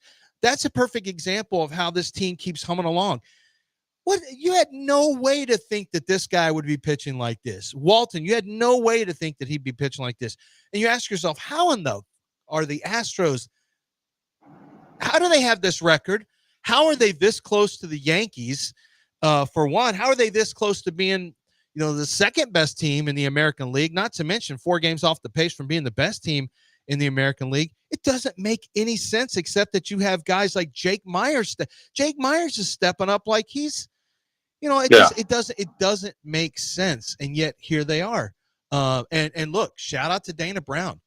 He takes a lot of crap, and rightfully so, for certain things. But you better give him a lot of credit for really, for really putting a big circle around a dead pull hitter and Paredes to hit in this stadium. By the way, he's got some home runs in other stadiums too. He can hit them on the road, but he's been tremendous. Now he's hurt right now. Joe Espada just came up with that beautiful lineup yesterday that you called many people believe that was one of the best lineups the Astros ever fielded. Yeah, no. That was a typical. And if I'm on the mound, I'm like, what are we doing? What kind of lineup you throwing out here on a Sunday? What are you doing? What are you trying to do to me here? At least he had the good lineup for Hunter Brown. Yeah, and then he couldn't score and he runs. get the win. Yeah. They had 4 hits and 4 hits. Listen, this is a good problem to have.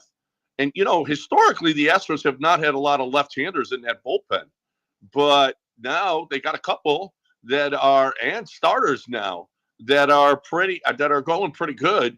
Is Sousa taking Brian King's spot?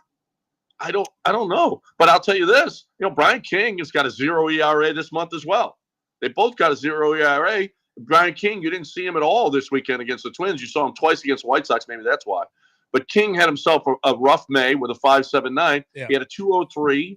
He had a 2.03 in April, and he's at a 5.79, and now he's got a 0 ERA this month in 5 appearances. So he's been money as well. The Astros got a lot. Joe's got a lot of options to go to. The Astros are the kings of June. They're the kings of June, and there's nothing you can do about it. You got Okert. You got King. You got Sousa. You got, of course, Abreu and Hader. Joe's got himself a nice bullpen, and he, despite all the injuries, and usually it's the bullpen that's going to suffer, right? Because you got to bring guys up. You got to you use bullpen guys as starters or whatever the case may be. They actually just gone to the minor leagues and gotten themselves good guys. And Brandon Walter, you have got to continue to pitch him. Now you got Gusto, you got Colton Gordon, and you've got Brandon Walter. But if you could go to a 6-man rotation and keep Walter up here, right? Walter has been more consistent than anybody. I mean, well, in his 3 starts, he's got a 2 ERA. What is your fascination with these 6-man rotations? You're always trying to go 6-man rotation on us. Well, I'd want guys to be sharp at the end of the year, Lance. Okay, if we could go 7-man rotation, you know what? I mean, everyone because that's one better. That's innings, one better than 6. They used to have 40+ starts, and you're worried about everyone just being completely gassed. I don't know if I know they throw harder now than they used to, but with a 4-man rotation and they got 40 starts, you never saw a Tommy John surgery. I know. Yeah. And now that's all you got, a 12-man rotation, and that's all everybody has is Tommy John.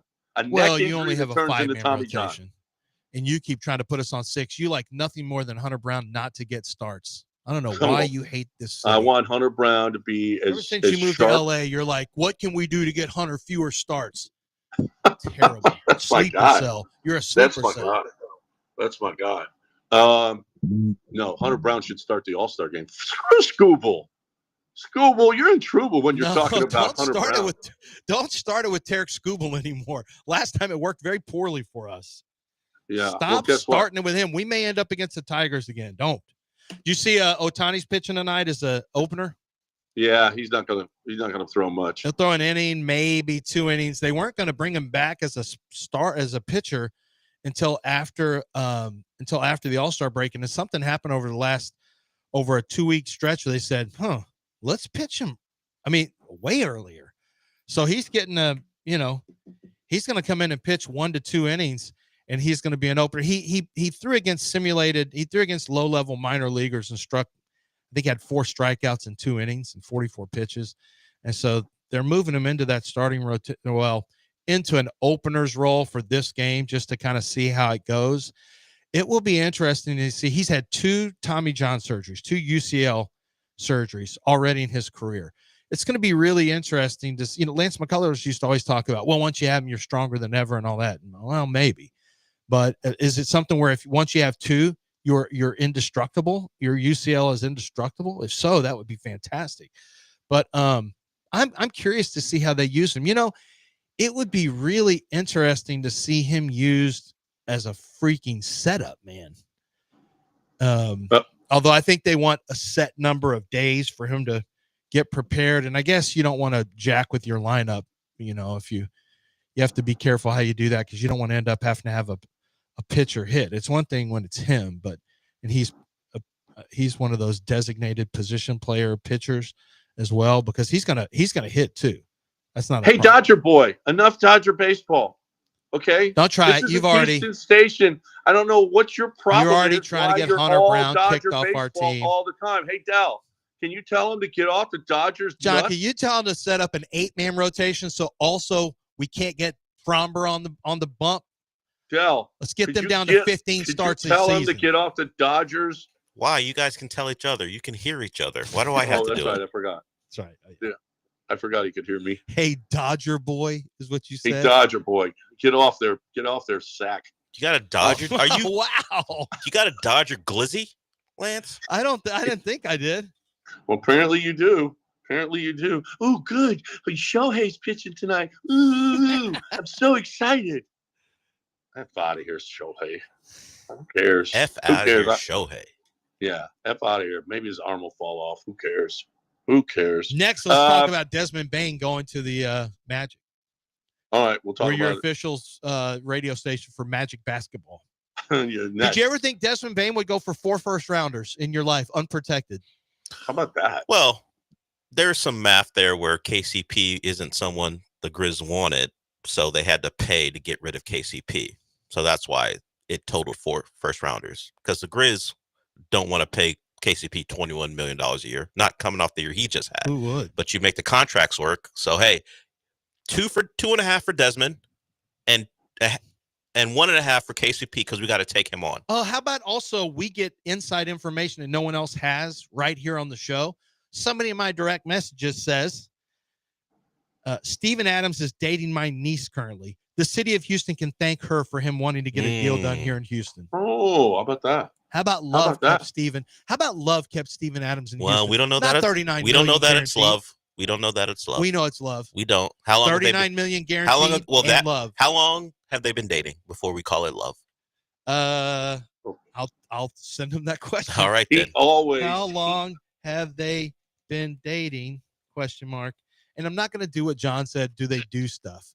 I'm not going to put that in there. Well, they probably do stuff. I never said that. I'm just saying what you were going to say is what kind of stuff do they do?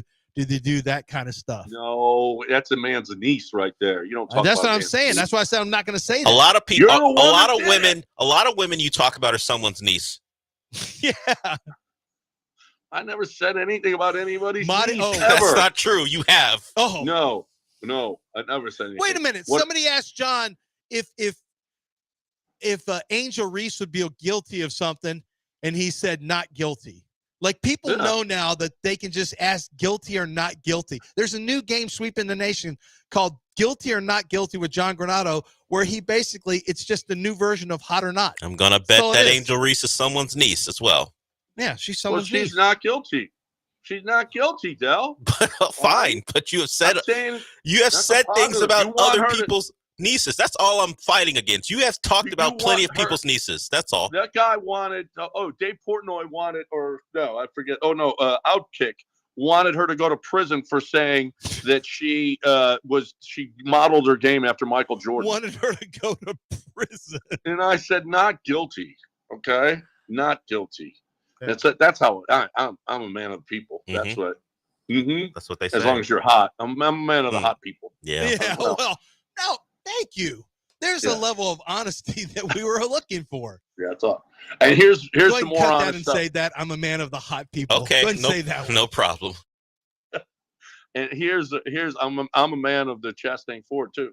I am a man of Chastain Ford because I love what Chastain Ford has done for me, and I love what. Here's another family-owned business that we talk about here, and family-owned businesses they hand down the philosophy generation to generation. When you're successful and you do it the right way, and then you hand that down to your children, and that's happened multiple times in the Chastain family because they've been doing it for over 80 years in the city of Houston.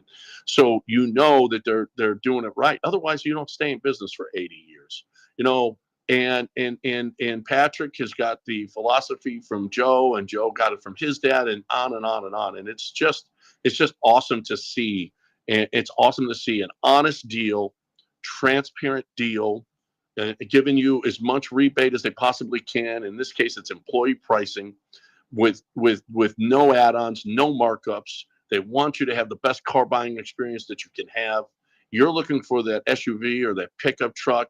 Chastain Ford is the place to go. The businesses have been going there forever. They've been the number one commercial dealer in the city of Houston. They'll do this for you as well. And the reason that they've been a number one commercial dealer in the city of Houston because they do business right. They'll do it by you as well.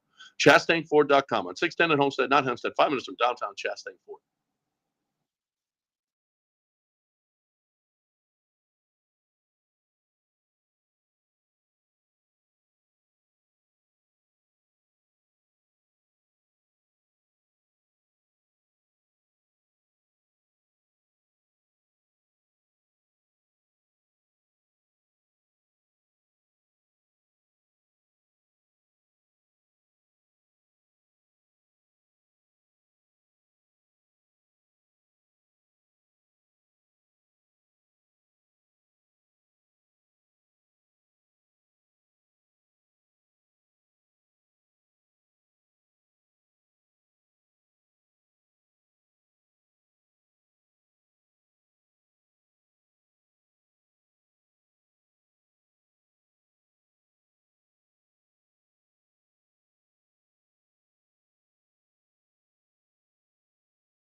You're listening to Houston's longest-running sports radio morning show from the Veritex Community Bank Studios. Here's John and Lance. All right, welcome back here on ESPN 97.5. I want to talk a little Texans here. Before I do, the Astros won yesterday, and they beat, they tied the game off Duran. Duran is a big, strong. Did you see how many sliders that guy was throwing? I mean, yeah, come in and overpower. Sweepers. Although I will say, Josh Hader's throwing a lot of those as well. He's fooling guys. He's fooling a lot of guys with changeups, and they know who they can get a fastball by, so they'll overpower them. But Duran. It should be Duran. You know what? Use your power. What are you doing? And the Astros got to him, and the Astros won because they got the run off Duran. Albert Breer. Albert Breer. No. Let's do. I'm sorry. Let's do Nico first. Listen to these guys, what they're talking about with the Texans defense, and see if you agree. Here is Nico on Chris Long's podcast. One of the best units to watch last year, I thought, was watching y'all's defense. The speed they play with at home and the violence they play with. I mean, they're violent generally, but I just felt like, did you feel like they get sped up in that building? Man, everybody does, especially with our defense, man. I feel like everybody, it's just the energy they bring. You know what I'm saying? Like, it's a swarm mentality, playing fast. You know, when defense playing fast, you know, as an offense, you kind of tell yourself, let's slow it down, you know. But I feel like with our defense, man, you got no choice but to play fast. You know, them boys swarming everywhere. But, man, I feel like our defense got the opportunity to be the best defense in the league. The way they go top down on stuff is like somebody will catch the ball in the flats. It's like over like that. Al-Shaair, Petrie will knock your head off. Man, they got something called the kill zone. I believe it. Don't get caught in the kill zone. That's all I got to say. Where is that? Just so we know, so I can stay out of it. I think it's anything that's linebacker depth in front. Yep. It's a kill zone. There's a fence there. There's a fence. I don't know. Get caught back in. You know, Chris Harris. You remember when Chris Harris played football? You remember that? Yeah. He was lighting people up in the flat, lighting people up. And that was a kill zone right there. And now, I mean, I don't know that they're as good. I'm not sure that they're as good as they were as Al-Shaair gets over there as quick, or Toto gets over as quick. But they are, you know, Lassiter. I was watching some video of Lassiter just lighting when they throw that bubble screen, and Lassiter just steps up, and he ain't gonna have it. He ain't having that. You ain't doing that to us, okay? We're going to light you up in that you try to catch that bubble screen in the flat. Kill zone. That's one of those things that probably the coaches don't want you to say out loud. No, not out loud. Not out loud. Not after the New Orleans. That's for in the building. Yes, yeah, that's all. And then Albert Breer. This is interesting. Albert Breer had this to say about the Texans defense. Think people talk about them like they completely fell off the map, and they didn't. It was just the expectations were so high last year. So I'm with you. Like, I think the offensive coordinator hire is important. How they replace Laramie Tunsil, vital, right? Like, those are big box decisions that they made to fire Bobby Slowick and to trade Tunsil. And so, like, they have to get that stuff right. I think this is a team that should be knocking on the door of getting into the Chiefs, Bills, Ravens, Bengals tier. I put the Bengals there because they've been to a Super Bowl. So we should be able to say about them in December and January, they're right there with those teams. Wow. Because I just look at it and I think the way we digest their 2024 season is more about the way we set expectations for them than it is about their own progress. That defense has a chance to be nasty. I think that defense, I think they've got the culture where they want it. I think they've got everything right where they need it defensively. They can win a championship with that defense, right? Like, I believe that. Like, I think C.J. Gardner-Johnson is going to come in and give them a little bit of swagger. I think as far as just pieces that you want, young pieces, I don't know if anybody could match the young edge rusher or corner combo that they have of Anderson and Stingley, right? And then offensively, you have a young number one receiver in Nico Collins. You drafted two kids from Iowa State who I think both have a chance to be good, in Higgins and Noel. You have Christian Kirk coming in there. Tank Dell, we'll see. Maybe not till 2026, but he's still on the roster. I don't know. And then CJ, I think the world of Nick Caley. I think Nick Caley is going to empower CJ in a way he was empowered at Ohio State. All right. Do you agree with all the things that he said? Well, that's a lot. It's a lot. We should have just called him and got him on the show. That was a segment. Yeah. I needed a break. I do agree with a lot of what he said. I think it's got to be proven this year. There's still a lot to prove, but I think the defense is good enough to win a championship. Yeah. I do. I think they have, and I think they've got a lot offensively. My biggest concern is that we're putting a lot on 2 rookie wide receivers. If you look at it historically, rookie wide receivers typically don't have the impact that you're hoping for them to have. It usually takes 2 years and sometimes 3. Now, they're not being asked to be number ones. Jalen Noel and Jaden Higgins are not being asked to be number 1 wide receiver. So that's good. You're only asking them to, perform at a wide receiver 2 and maybe wide receiver 4 level, because Christian Kirk and maybe even wide receiver 3 and wide receiver 4 level. I don't know. But, yeah, I mean, I still think you're not good enough on the offensive line to win a championship, but I think you have the makings of a championship defense without question. There's some players who are going to change over the next year.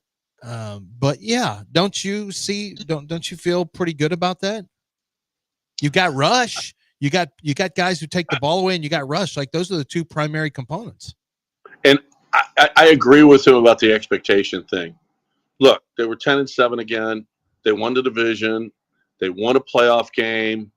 They are who they are. I think the expectations were through the roof for this team last year. They thought they were going to take the step to be. I don't know if they're Buffalo or Baltimore or if they're Kansas City yet, but their defense is going to be good enough to win games. It's all about that offensive line. I think he's got weapons. We'll see. You're right about the rookies. But, even they got Kirk, too. They got Joe Mixon. Now they got Nick Chubb. They got weapons.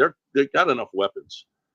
It's whether or not that offensive line is going to be able to protect CJ, and CJ is going to have the confidence to step up in that pocket. That's the whole deal. He wasn't last year. We'll see if he is this year. 713-780-3776 is the number if you'd like to get in with us on ESPN 97.5 and 92.5. Something interesting. We mentioned Baltimore. Something interesting was said about Lamar Jackson. We will talk about that on the other side, right here on ESPN 97.5 and 92.5. Right now, we're talking about HRP. I love what Mike and Plotkin and Chris and my boy Kevin and all of the people over there have done at HRP. They're all friends, and you know what? They care about our business. They have a stake in our business doing well, because they want us to be successful. Of course, they want us to be successful. They want to keep on doing business with us. So they're going to work their ass off to make sure that your business is good as it can be. And you might be with an admin company right now, and I'm fine. I got my payroll, I got my HR, I got my 401ks and my insurance packages and everything else. Maybe you're paying more than you should. You can absolutely free get HR&P to come and evaluate your business and see where you are deficient or whether you can do things better. Maybe you can't. Maybe you're doing it all great, and that's a possibility too. Or maybe HR&P can help your bottom line. Find out. Let them come and see what you're doing with your business and how you can be better. HRP.net. Don't keep on going and failing. Let HR&P let you win. HRP.net, 281-880-6525 or HRP.net.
All right, welcome back here on ESPN 97.5 and 92.5. Our final hour of the day. Astros with the sweep, look good, and you had more than a couple of heroes. I thought Hunter Brown was a hero this weekend. I thought Brandon Walter was a hero this weekend. Certainly Cam Smith was a hero this weekend. Jeremy Pena with a 4 for 5, and then his base running, getting on in the ninth, and his base running, led to the run that tied, and then they won it. And Mauricio Dubon was a star too. We have sound from Mauricio after the game. He's been better. He's been better than Aledmus Diaz. Yes. Marwin had the magical year, but the magical year was in large part because of the cheating. But Mauricio Dubon has been. The guy won a Gold Glove last year. That's how good Mauricio Dubon has been, and he's come up with some big hits. He's been inconsistent, but how hard is it to play one day and then not play 2 days, and then to play you're playing a different position. That has got to be one. He's got one of the toughest jobs in baseball. He never knows when he's going to play, where he's going to play. Yeah. And he's sitting at the bottom of the order facing,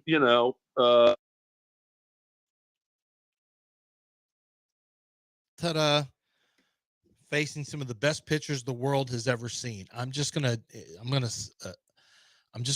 finish John's sentences as what I believe he was getting ready to finish with. Now, he's been jumping in on this one. We'll get John back in a second. He hasn't been he's been fine this year. We both thought he had a good chance of becoming a starter. That's before Jake Myers did what Jake is doing. So we thought he might have a chance to become the starting center fielder, but obviously Jake's played really well. And so Dubon has had to, although he was presumably headed in the direction of the Swiss Army knife anyway. That was a good one yesterday. It's not like he was, on top of it in the batter's box, just hitting the ball hard yesterday. But boy, he put a charge in that final one that just found the perfect area of the crevice in left center field there in that little crevice they have against the wall. And the left fielder could not make the catch. Run scored, and that's all she wrote. But it was critical. Jeremy Pena's, stolen base, Jose Altuve legging out that ground ball.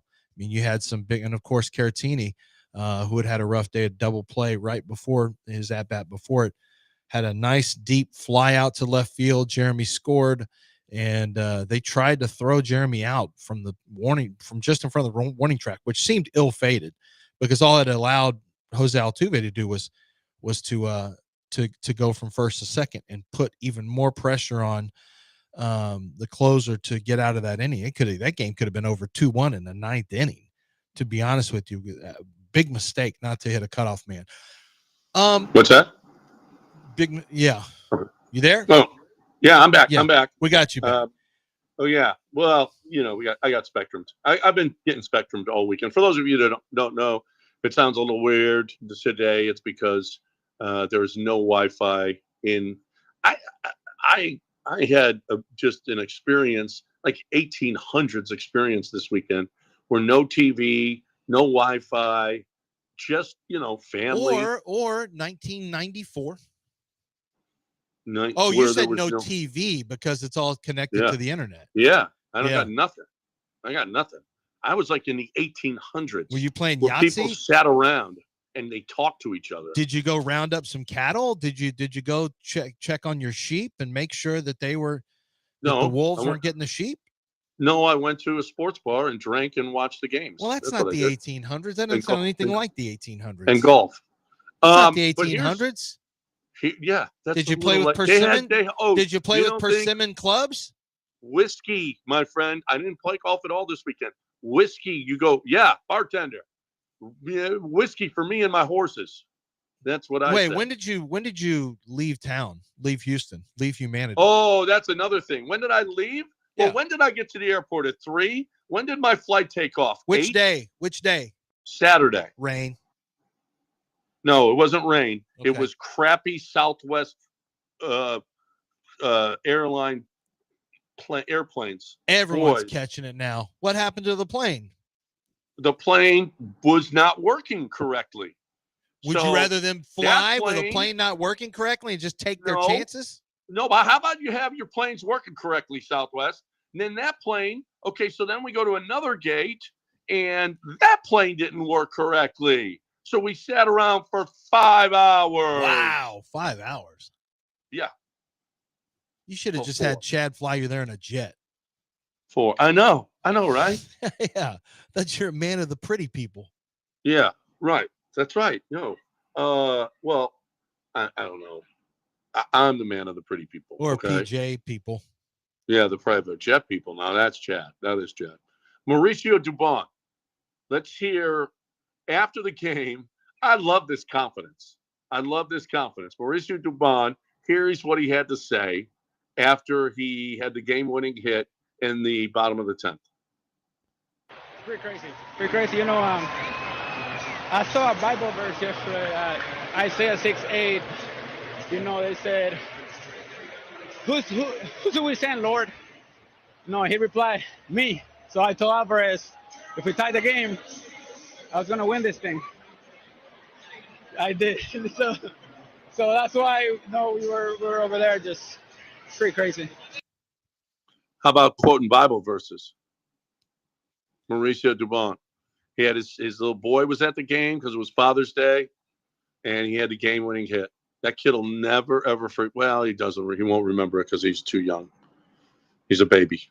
But he was there, and Mauricio Dubon. Bible verses. Did you see? He's too young. He's a baby. He is a baby. He won't remember anything. He won't remember that. But he'll see the video of Daddy doing that, and that'll be great. Did you see, the Dodgers had their pride hats on, and Clayton Kershaw put Bible quote on it? No, I didn't see that. Yeah. He wrote I forget which Bible quote it was, but Clayton Kershaw put a Bible quote on it. It's an interesting month. It is an interesting month, that's for sure. So was the light blue, was all that for Father's Day, I assume? Yeah, the blue bats were all for Father's Day. Well, and the light blue shoes and because it wasn't just Astro, like that was baseball wide. That was baseball. Yeah. Had to be. Well, Father's Day moms stuff. all get pink. Why can't dads get something? No, it is. We did. We got our little thing. We got our little. Although I did notice my daughter made all this stuff for Mother's Day and gave her all that, and for me, nothing.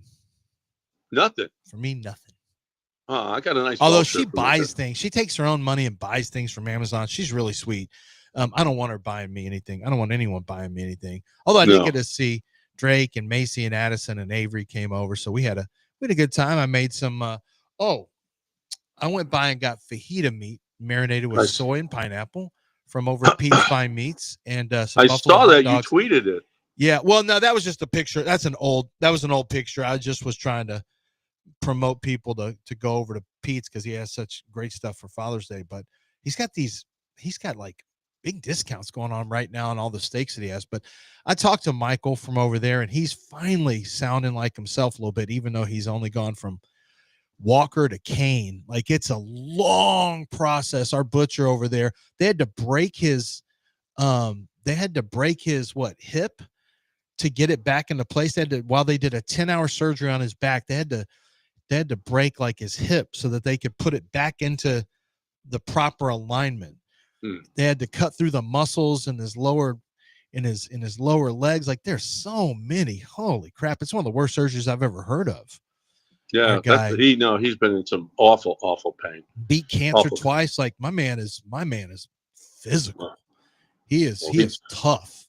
He's tough. He's Lamar Consolidated tough right there. Yeah. No, that's how you know. So shout out to our guy Michael over at Pete's Fine Meats. Great butcher shop for sure, and a great guy. Just happy to hear he's on the road to recovery. It's just taken a longer time than I think he even expected. That's just how it goes. Yep. How about this stat? 20 come from behind wins for the Astros, 4-0 in extra inning games, 7-1 when tied after 8 innings. Michael Schwab put those numbers out there. Hader has 18 consecutive. He says the back end of the bullpen and clutch hitting at the end of the game. That's the deal, and it's true. It would be nice if you got more than 4 hits and scored more than 1 run in 9 innings. That'd be great. That would be a way where you wouldn't have to have all these clutch hits. That'd be great if you could just do that. That'd be great. So 713-780-3776. You got something you want to talk about? You're more than welcome to get in here right now, though. Lance, you are talking about the Zadok's. Zadok Jewelry, big success with the dogs and with dads and dogs.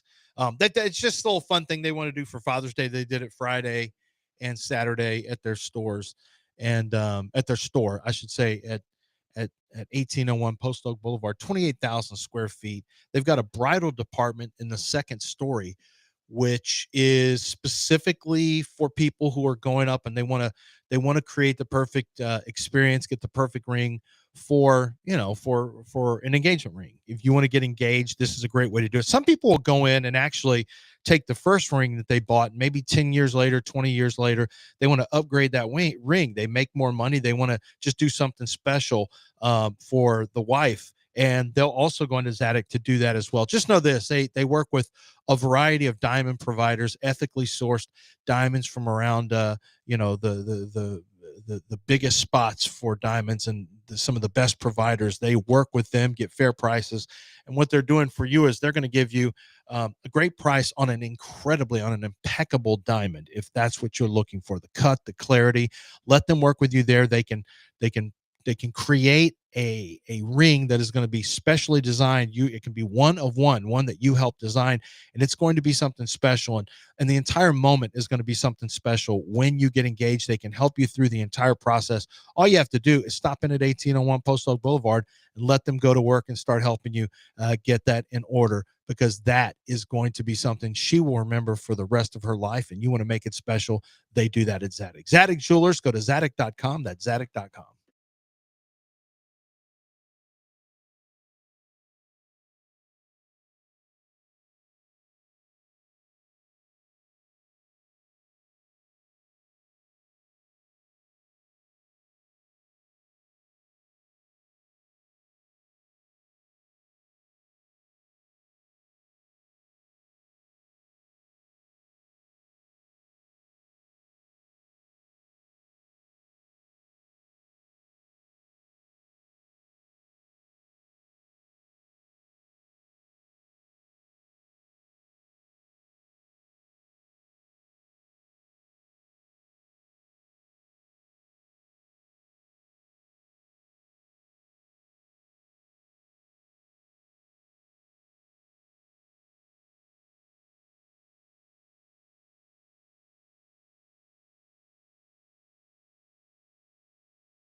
You're back in the Veritex Community Bank Studios with John and Lance. On ESPN 97.5 and 92.5.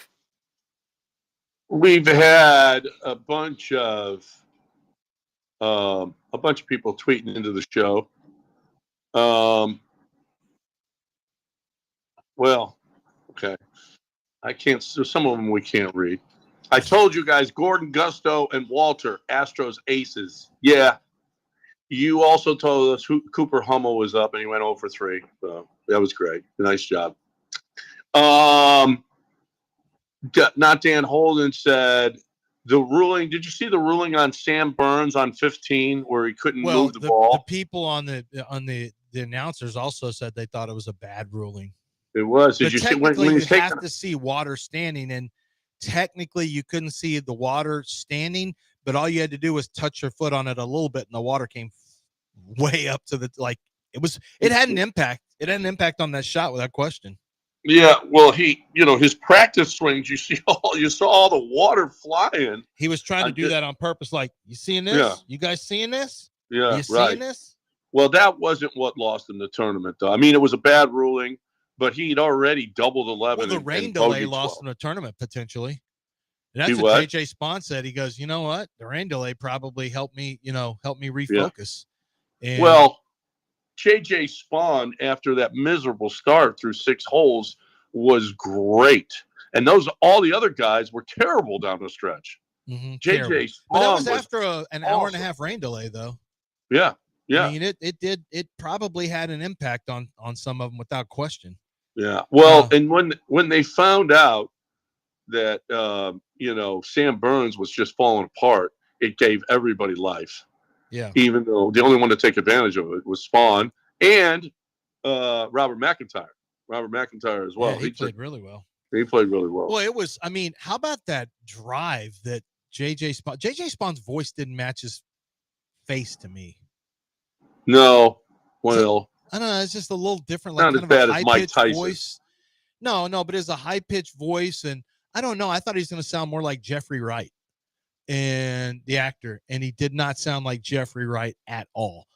But man, he bombed that drive on 17. Holy crap! What a blast. And then he ended up putting for eagle, missed it, and ended up getting a birdie. And then of course the putt. And I mean, it's so funny.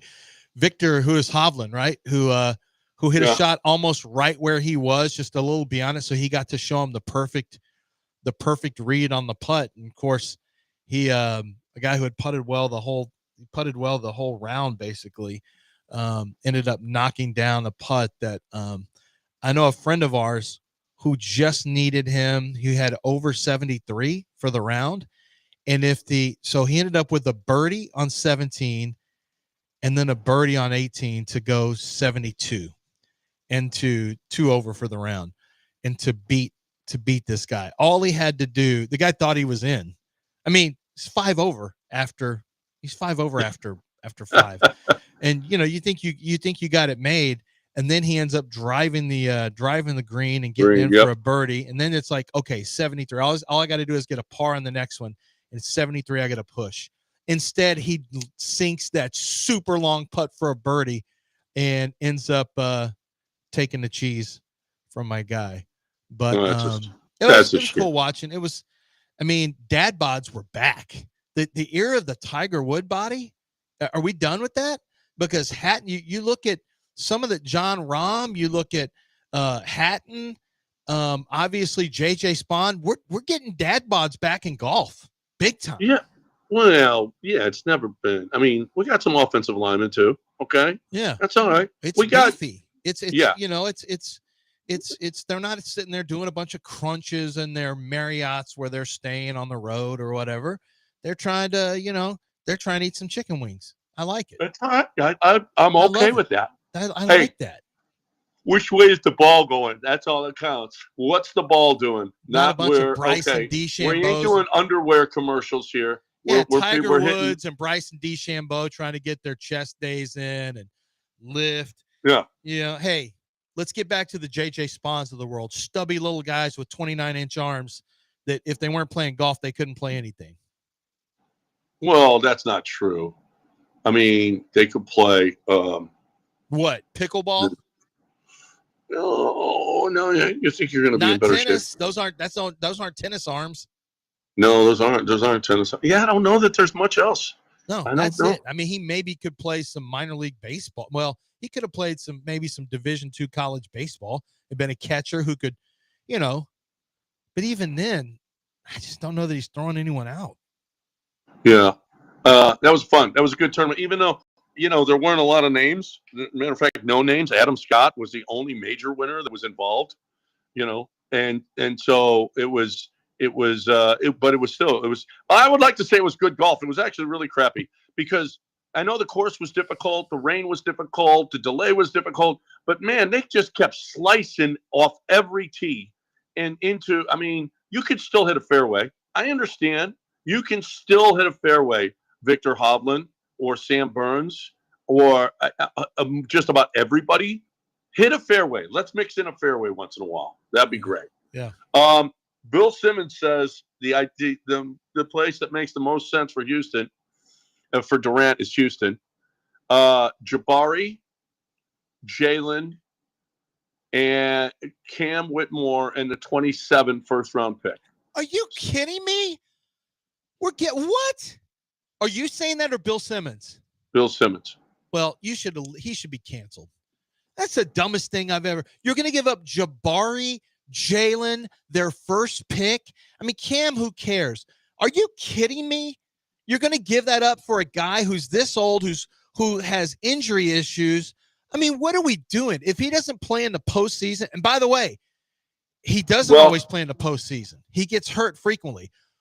Can you imagine trading those guys who show up and play for a guy who doesn't even play? And you've got Jalen's gone and Jabari's gone and the first round pick is gone. Can you imagine that? That is the dumbest thing I've ever heard of. People have to stop. They got to stop with this. Well, That's what would dumb. you give? Now Well, you've okay, just pissed me what off. are you giving up that the Suns will actually take? Nothing. There is nothing I give up that the Suns will take. Because you're talking about putting salary guys in there. First of all, you have to include Jalen Green to get to the salary mat. That's the biggest stumbling block. I've been saying this. You can't just get there one-on-one. You can't get there without giving up players that you should. I wouldn't want to give up more than Jalen for. I would give up Jalen for KD, and that's it. And they don't want Jalen. What do they want Jalen for? And you can't even, but Jalen, you can't stop at Jalen though, because that's not enough money. I mean, you want your first round pick back, and you want Jabari, and you want Jalen Green and Cam Whitmore. Man, go bleep yourself. Well, that's Simmons making that up. So but that's just stupid. Those two guys, and you know what? Jabari's a culture guy too, by the way. I mean, he is a Robert. It'd be, I felt like this for a while. He's got a lot of Robert Horry vibes to me. Boy, trading for an aging superstar, trading two young players to the Phoenix Suns for an aging superstar. Where have I seen that before in Houston sports history? Charles Barkley for Robert Horry and Sam Cassell. Yeah. And all that did was make you prematurely old and die as an organization to where you had to start over. Yeah, but we got Steve and Coutinho, so that was a fun era of Rockets basketball. They were just pieces, though. I mean, it wasn't like, listen, the Rockets were getting older anyway. I didn't mind the trade at all. We got Charles Barkley, and you were close. You were right there. One season, the rest of it was terrible. Yeah. Well, we'll see. Losing Jabari and Jalen wouldn't put the Rockets out of. They'll be older with KD, but they still got. Listen, but who's gonna play the two if you give up number Cam? One? Who is your leading scorer this year? Jalen. Okay, so you lose your leading scorer, and you use a guy who, frankly, was really good at the end of the year in Jabari Smith. He can block shots. He can guard multiple positions. He got to be a better shooter this year. Looked much more confident. I like Jabari. I like him because he's been about business the whole time. And he doesn't need it. Like, he can have an impact on winning without needing a ball in his hands. He doesn't need to be a primary scorer. Like, I get the Kevin Durant thing. People just think Kevin Durant's going to be healthy. That is such a hope and a prayer that Kevin Durant is a healthy player, not only throughout the year, but in the postseason and beyond more than 1 year. You are really pushing it if you think that's Kevin Durant. I mean, honestly, if you didn't have salary considerations, I'd give you, I'll give you, I guess, Jalen and your first rounder back, I guess. But for what? You don't have to. This is the problem. Who are you bidding against? You're not bidding against anyone, so you don't have to worry about that. You got the thing Miami, good. Go to Miami. No, it's Bill Simmons doing what he thinks most interesting for him.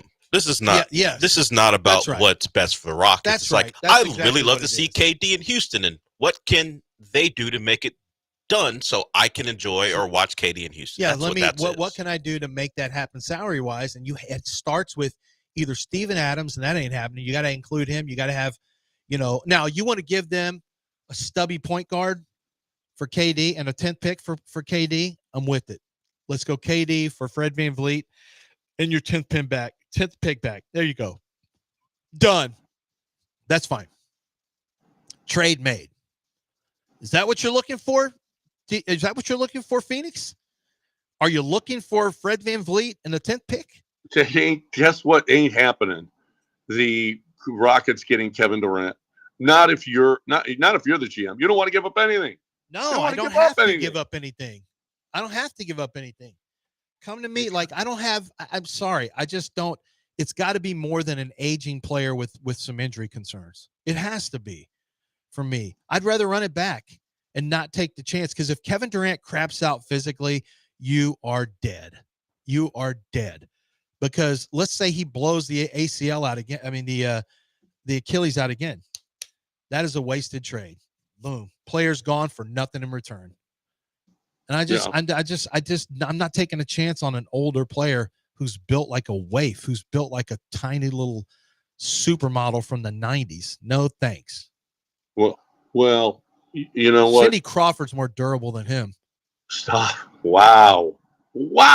Sorry. You really don't want KD. Sorry, I'm it's all true. about that KD life right now. I Kate want to get Moss these looks KD. at him and says, I want to taking shots at KD. Meanwhile, you can't help but glaze Tari Eason, who never plays. Right. I mean, goodness gracious, Lance. I They had glazed 3 Tari games. Eason? All the They time. had 3 games in the postseason. They scored under 100 points. Let's go look They at need Kevin to Durant's. score. Let's go look at Kevin Durant's injury history over the last 5 years, shall we? You want to do that? Because it's really terrible. He played 75 games 2 seasons ago. That's it. And 62 last year. 2 seasons 62 is plenty. How did he do in the postseason? I'll take 62. How did he do at the end of the year? He's out for the end. He's out. For How the did rest he of the do season. in the That's right. How did he do in the? And how did he do the year before that? Out for the rest of the season. Well, they didn't make the postseason last year. That's right. So they didn't bring him back. Sucks. Well, the team was he didn't suck. He had a good year last year. I know. I'm being facetious, but he also didn't finish the season. Well, they Kinda didn't like bring him Chris back. Paul. They didn't bring him back because they weren't going to make the Telling y'all, playoffs. if he gets traded, I'm blaming you and John. I'm just telling you, in the postseason, the last injured ass. the last 3 times he's played in the postseason, he has played 40 minutes per game. When he's played, I mean, the last time his team made the postseason, he was available, and the year before that, and year Did he before that, win? and year before that. When's the last series he won? He won When one James in stepped on the line. No, he won one in Phoenix 3 seasons ago when Chris Paul got hurt and then he got hurt. Chris Paul got hurt against the Nuggets, and they lost that series. Oh yeah, you want okay. Chris Chris Paul got you hurt? Go ahead. Yeah. Chris Paul doesn't get hurt in the postseason. Yeah, KD played 42. That's what I thought. Over 42 minutes in Y'all that keep trying series. to get this tall ass Chris Paul. I don't know. Be pretty good. KD, you want to just play 55, 60 games and then be ready for the postseason and knock down shots when it matters? I'd love that. I'd love to if I was able to get out there and actually do it, but my hip hurts. He will get out there and do it. Just let him play 65 games.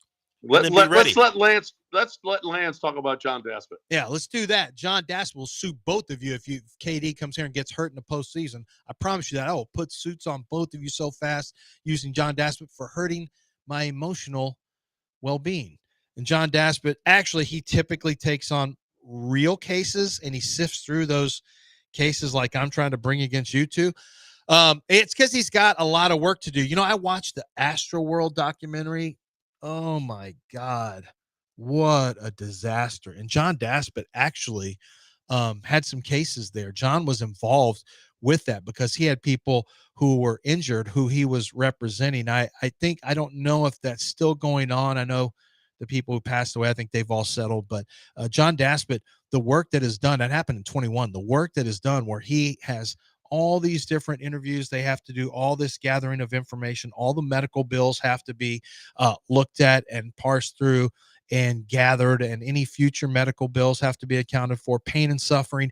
How do you account for pain and suffering? When you watch the documentary, my gosh, what those people went through. And that's why you want someone like John Daspit on your side, because things like that happen all the time that are not that particular instance, but where people are badly injured and go through traumatic experiences that really hurt the family as well financially. And John Daspit's on your side. 713-CALL-NOW. That's the phone number, 713-CALL-NOW. Call them up and let them get to work for you. You can sit back and let them handle all the heavy lifting because they're good at what they do and they win for you and they win big. 713-CALL-NOW or go to DaspitLaw.com.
You are listening to Houston's longest running sports radio morning show from the Veritex Community Bank Studios. Here's John and Lance. All right. I got a question for you.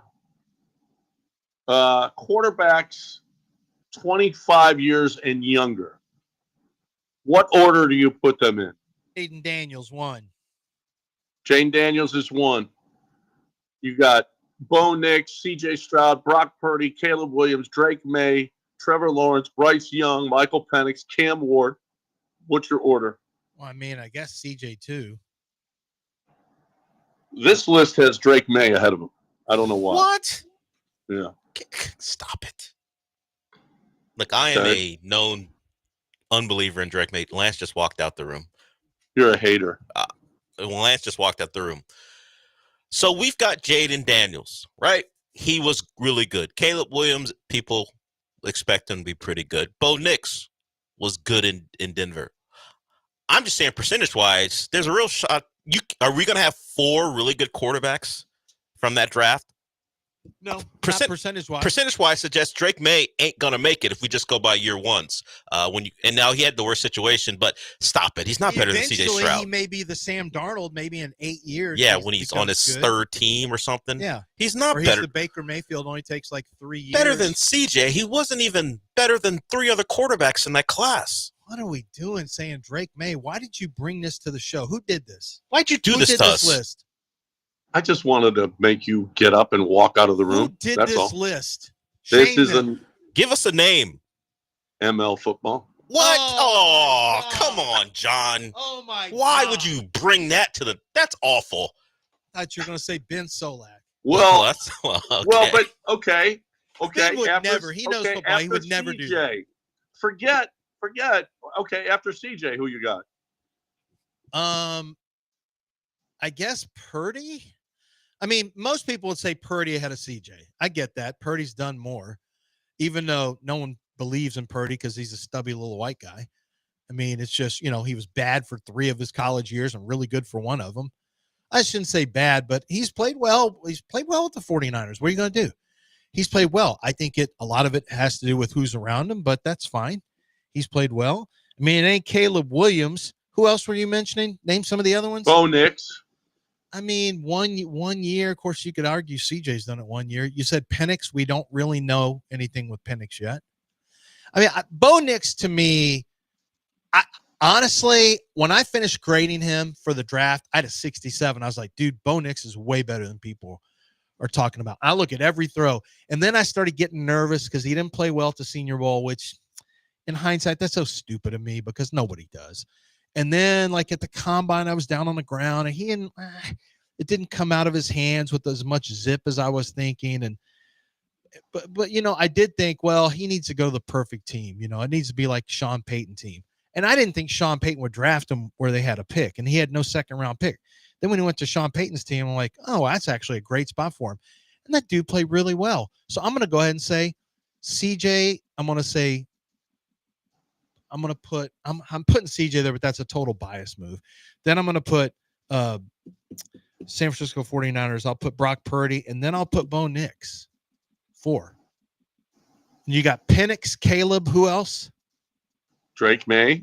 Okay, Drake's last. Who else? Drake May is last. Why am I going to put Drake May there? Drake May played okay last year. He was average at best. How much did he even play? He played plenty. He did? He played a lot. The best performance for... Wow, you know what? Yeah, he played way more than I thought. The best performance by a young quarterback on that Patriots team was Joe Milton in the last game of the season. Well, now wait a minute. 15 touchdowns, 10 interceptions. Ugh. And it's not a good wide receiver core. It actually wasn't terrible. I said average. It actually wasn't. It wasn't terrible. Yeah. Maybe I'm being too hard on Drake May. You're being way too hard. Maybe I'm being too hard on Drake May. I mean, saying he's number 2 though, it's ridiculous. It's ridiculous. That's stupid. I mean, that's really stupid. But maybe I put him ahead of Penix because I wasn't a big Penix lover. I don't love Penix. No, but I'll tell you, Penix might have himself a decent year there. He's got Bijan. He's got Drake London. He's got Kyle Pitts. What did you say? Awesome. He's got what? What'd you say? Oh, Bijan. Yeah. I mean, hey, Penix has a chance to be okay this year. Well, he's got a lot around him. Like, all he's got to do is not screw up. Yeah. Yeah. I mean, that's kind of a big deal. Maybe you and I were too hard on Drake May. I think Penix, if I'm not mistaken, Penix threw the best downfield ball in the league last year. What do you mean we're too hard on Drake May? Penix does that. Well, we know that you hate him, and you've hated him. I just like the hype around him. I don't know Drake May. I don't hate him. Hater. I mean, you're a known hater. You have been a known hater. You're on a list. I believe known Drake May haters. If I was polled in The Athletic, I'd say he's overrated. Yes. Yes, you would. Now, rookie You've year. been hating him forever. I said he's been overrated forever. Yeah, you're right. Rookie year, he completed 66% of his passes, but who cares? It was for 6.7 yards per attempt. 15 touchdowns, 10 interceptions for a first-year quarterback is actually not bad. He took 34 sacks, which is a boatload. I don't know. I'm willing to give him a try. Like he sprayed it all over the park when he was at North Carolina. All over the place, and he is a little bit of a wild child. But when it comes to how he plays football, but maybe I'm here to just say, okay, I'll own it. I was probably a little too rough on him. He also ran for 421 yards, 54 carries, 13 games, pretty good. You know what? I was too hard on Drake May. I was too hard. Not me. I said he was average at best. That's what I said. But I mean, I'm not putting him I'm not putting ahead of. I'm making him earn it now. I did let Bo Nix play it, but Bo Nix had a better year than him. Now Drake May had nothing around him. That's pretty that is true. That's actually pretty anything impressive with that team. Well, he had more around him in North Carolina. And was do we more believe erratic. Josh McDaniels is going to build an offense that's I competent, that doesn't have Tom Brady in the mix? No, but I think Diggs is going to help him.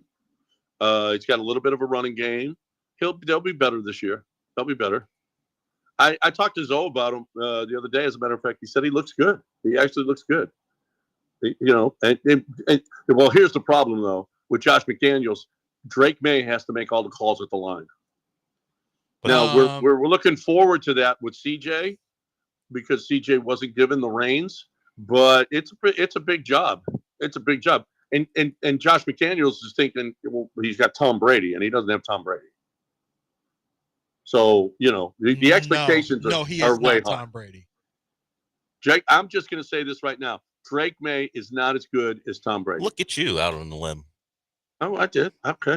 All right. Stephon Diggs, Mac Hollins, Demario Douglas. Those are top 3 pass catchers. And they've drafted recently. Mac Hollins is a straight line guy. Mac is a better special team. He's a special teamer, yeah. He just runs fast and wears in his barefoot all the time. Yeah, they drafted Kyle Williams. And he looks like somebody who would try to do your girl at a resort somewhere in the Bahamas or the Caribbean. I didn't see He does. that. He looks like a guy be running around, dangling his stuff around. In a Wow. swimming pool. Yeah, I have the look, and I kind of feel like I've seen him in a movie somewhere doing something and like where probably Seth Rogen goes, oh, what was the story? You know what? I'm thinking he's like the Russell Brand character. Remember the movie where before Russell Brand really flipped out? Forgetting Sarah Marshall? Yes, that's what I'm thinking he is. He's like Russell Brand. It's Forgetting Sarah Marshall's going off in my head. It's not Seth Rogen, it's that other guy. Yeah, the other side. Jason Segel. Yeah, that's what it is. Jason Segel goes, and then his girl ends up his ex-girl. Yeah, this is what's going on in my head with Mac Hollins. That's what it is subconsciously. Dangling his stuff. Is that what you said? Okay. Flopping it all around. And all right. Of a sudden, there she goes over there. And wow. Stephon Diggs. You don't want her in the cabana with Stephon Diggs, do you? Wow. See, Stephon Diggs and Mac Hollins doing stuff to your girl. I don't want that. What's going on over there? I don't exactly. know. What are you doing, Patriots? No, I'm talking to you. Oh, you, not the Patriots. I thought you were going after the Patriots. No, I'm asking what is wrong with you. It's because I'm not John, in that are you room. a Penix lover? Penix. Okay. I'm a great guy. I'm actually a great guy. But nobody want me to do this, is it? No, Stephon, we don't. Not if you're going to be doing stuff alongside Mac Hollins. Exactly. And Mac seems like a legitimate great guy. Yeah, I don't know why you're throwing him in the mix. I don't know who walks around barefoot with. It's a bit he's doing. It's odd shorts for me on at least. and well, yeah, he does. Well, they say I remember at North Carolina when I wrote him up, they said he's legitimately a little bit. He's different. Like he's one of those guys that gets the different tag where he's not like a regular football player. He's different, but he's also really good at running fast and straight line and playing like a kamikaze. And every once in a while, he throws his hands out and catches a football for a touchdown. Every once in a while. All right, let's cut it there because he's dangling his stuff out there. I got before we hit news of the weird. I want to talk about I want to talk about my peeps over at Brinkman. Here is another family-owned business, and this is a quote on the website. Since 1973, we've adhered to the same old-school values of integrity, respect, and doing things right. Brinkman Quality Roofing Solutions. This is what Jason says. My connection to our company traces back to my grandfather's days as the head of the photography division for NASA here in Houston. He instilled a sense of pride and commitment to quality that has continued through generations. That's Jason Brinkman. He is the owner. It's been passed down from his grandfather to his father and now him. Since 1973, they've been fixing roofs. They've been, siding, gutters. They've done it all, and they've done it with integrity, and they've done it with quality. Okay, BrinkmanQuality.com. BrinkMann. BrinkmanQuality.com.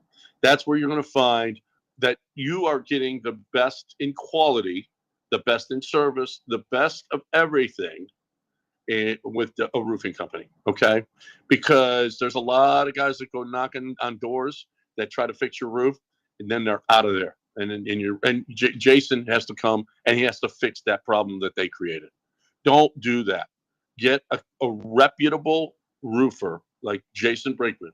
844-215-2876, 844-215-2876, or Brinkman with 2 N's at the end, BrinkmanQuality.com.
All right, welcome back here on ESPN 97.5 and 92.5. And just as we're starting the segment, my internet goes down. Awesome. So there's a woman who is catching it online. She named her daughter Chernobyl Hope. Do you think Chernobyl what? Hope. Her last name's Hope. Okay. Chernobyl Hope. Did you think, well, apparently plane crash and Holocaust were taken already, so she couldn't name her daughter that. She just said, and everybody online is like, hey, that was quite the disaster and people died. It's still not suitable right now, right? It's still not, right? It's still not suitable. No. Chernobyl is like, it's bleeped forever. Yeah, you can. No, it's never a good. Is it too soon? Yes, it's still too soon. Yes, it's too soon. Apparently, most people are guilty of doing this in the shower, but experts warn it's incredibly dangerous. Don't do it. What is it? I can't say it out loud. God, I want incredibly dangerous. Toasting something? Toasting bread? that is dangerous, but a lot of people aren't doing that. A lot of people are. Shaving with a plugged-in razor? That would be extremely dangerous as well. That's so it's not electrocution based. No. Okay, what is it? It's peeing. Is dangerous? They say do not pee in the shower, especially if you're a woman. You're not the boss of me. Emptying your bladder while standing in the shower can be damaging, especially for women. You women out there, don't pee in the shower. You can't just say that out loud. Explain why. Well, hot take, don't pee in the shower.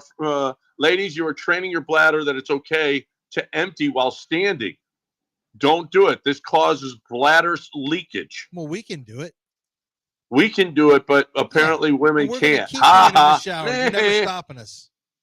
Yeah, and that's disgusting for a woman to do that. It's perfectly normal. Though? Yeah, it's perfectly normal for a man to do it. We're taught that at an early age. Sometimes we just go outside and pee outside right now just because it's more freeing. That's why we like to sometimes go out into the wilderness. Yeah, I would do that. I would go outside and just pee because I save. You know how many gallons of water you save by not flushing? It's a good point, John. It's better for the environment if you pee outside. Yeah, I'm an ally. Yeah, I'm an ally, Del. Yeah. You just laughed at women. Ha ha. That doesn't sound like an ally to me. I'm an ally to water what's that kid's name from The Simpsons? Conservative. Milton or whatever? Nelson. Yeah. Yeah. We can pee in the shower. You can't. Sorry. Yeah. All right, we're done. Mopey and Mapes next right here on ESPN 97.5 and 92.5. Hope y'all enjoyed the show. We will talk to you again tomorrow, everybody.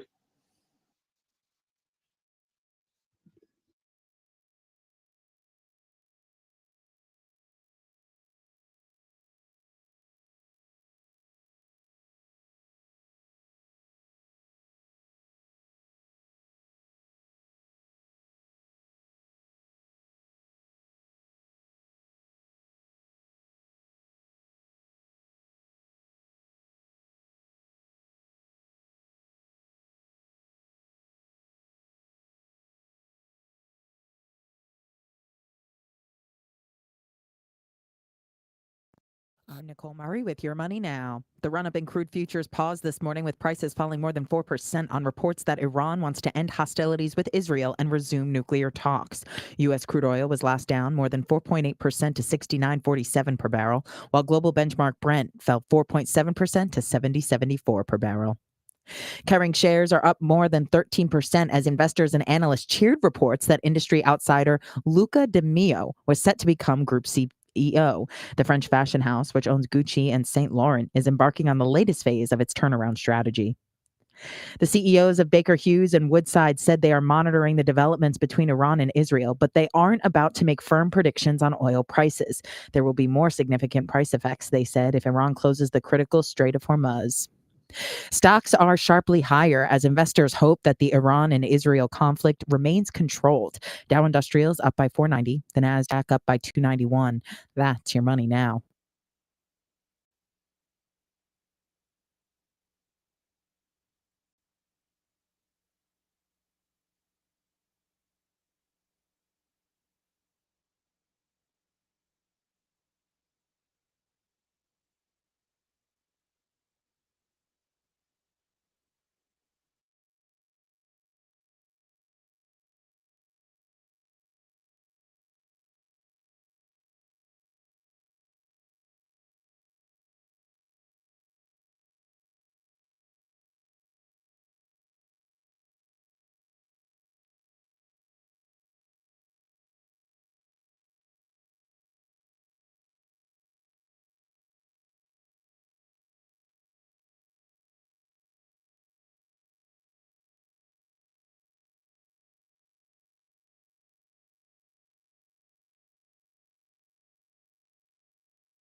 We had a big weekend of news and, sporting events as well. A lot to get to today.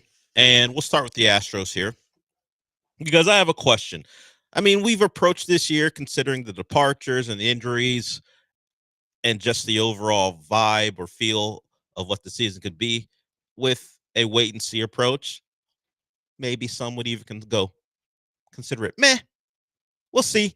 We'll see how they do. And right now, they have 41 wins on the year. So I pose this question to people listening, and we'll get into Dubon's heroics and Cam Smith, and of course what Hunter Brown did over the weekend in a little bit after sweeping the Twins. But this question is for people listening and for Sean. Are the Astros a good team or a good story? And by good team, I mean contender, as they currently stand. Of course, whenever Arrighetti comes back and Jordan, we eventually expect him back whenever that happens.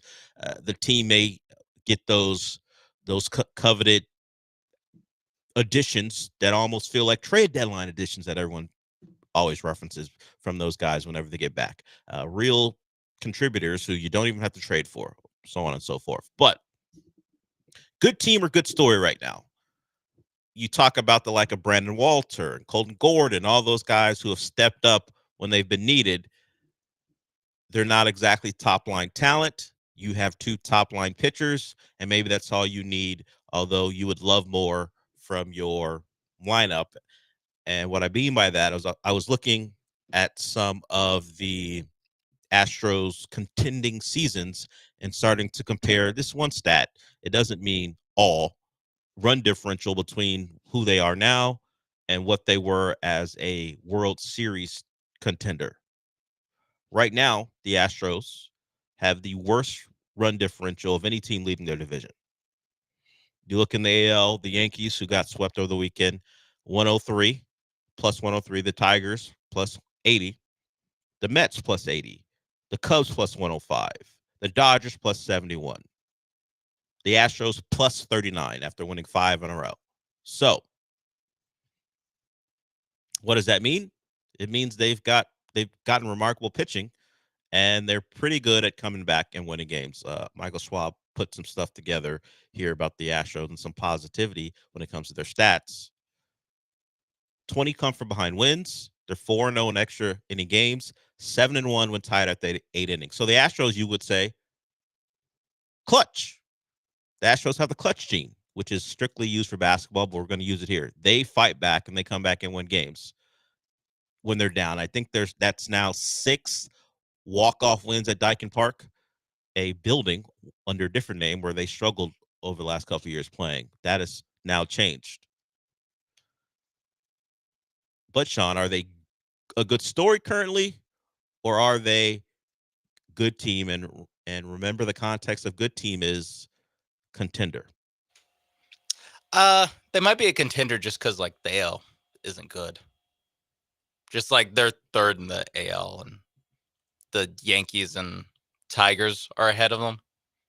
But are they like the Rockets, where they're up high in the standings, but do we really think they can win a title as presently constituted? I think it's different in baseball, where like you actually don't have to be like good. Some awesome the D-backs team. made Like a World Series and they had a minus run differential. Yeah, like every like 3 years, there's like an 84 win team that goes super far and beats like 105 win team. So like that's why in baseball I'm just like, just get in there and see what you got. And an Astros team that's first 2 starters are Fromber and Hunter Brown are going to feel pretty good in a playoff situation. So and with the back end of the bullpen that they have. So I guess they're not a good team. I don't know.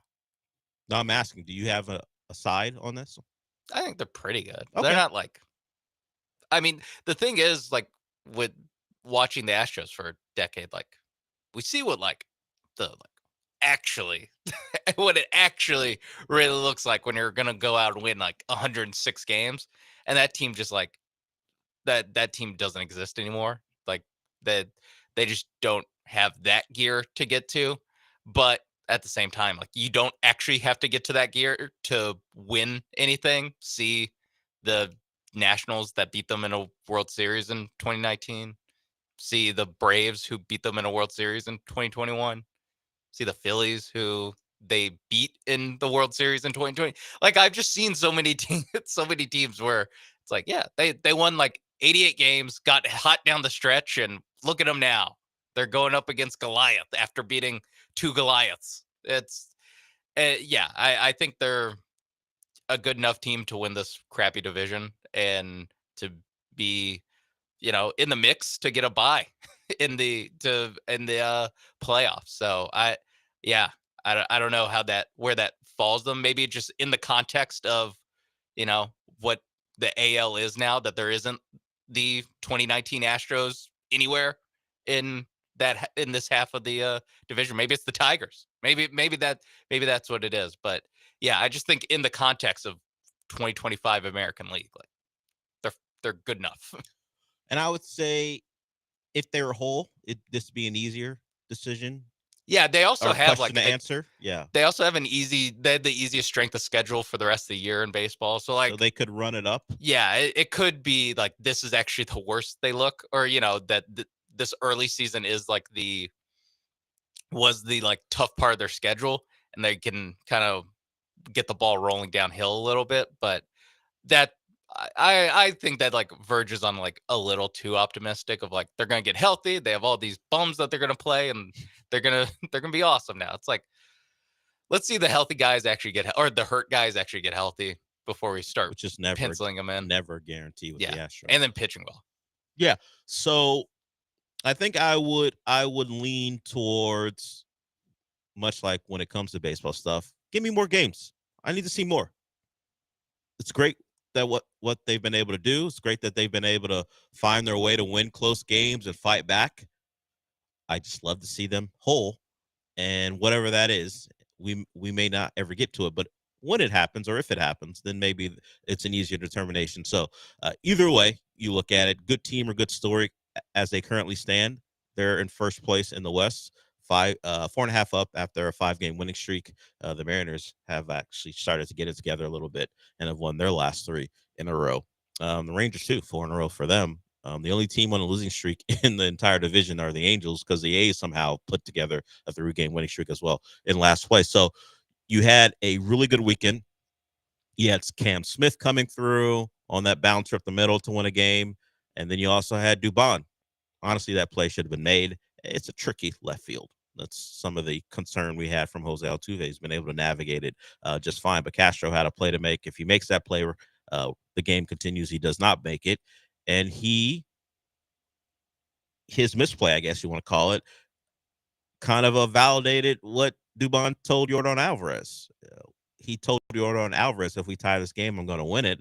And thanks in part to Castro missing that ball, Dubon was right. I do wonder how many times that gets said. Dubon has said it and it doesn't come true. Or just baseball players in general. Yeah. When they come up in the 9th. If I get my chance, I'm going to win it. They're just like, watch this.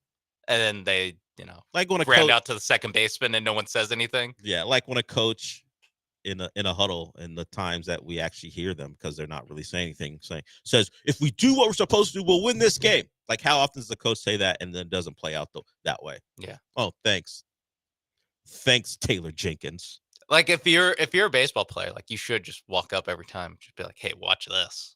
And then at one point in your career, you're going to have an awesome story where it does work out. Yeah, where someone goes, and right before he did some insane thing, he looked at me right in the eyes, said, watch this. Now, of course, I had seen that same look 10 times previously, and it did not work out. But this time it did. And in Dubon's case, it did, as he drove in the winning run. So a thrilling Saturday and Sunday couple games, but Friday, an easy one for them as the Astros sweep those Minnesota Twins.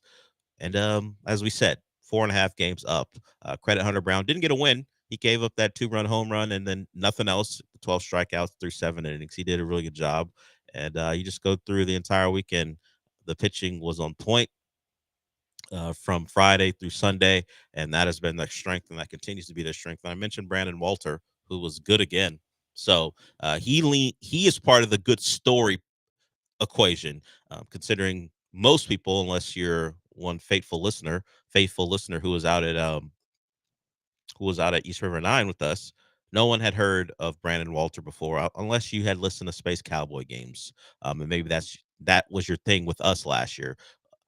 Maybe you knew who he was, but now he's a guy being depended on, and he can pitch in a game where his team doesn't score a lot of runs and keep them in it. 6 2/3, only 1 run given up, 9 Ks, as Brandon Walter continues to be, at 20 years old, continues to be someone the Astros are going to have to count on, and he's coming through.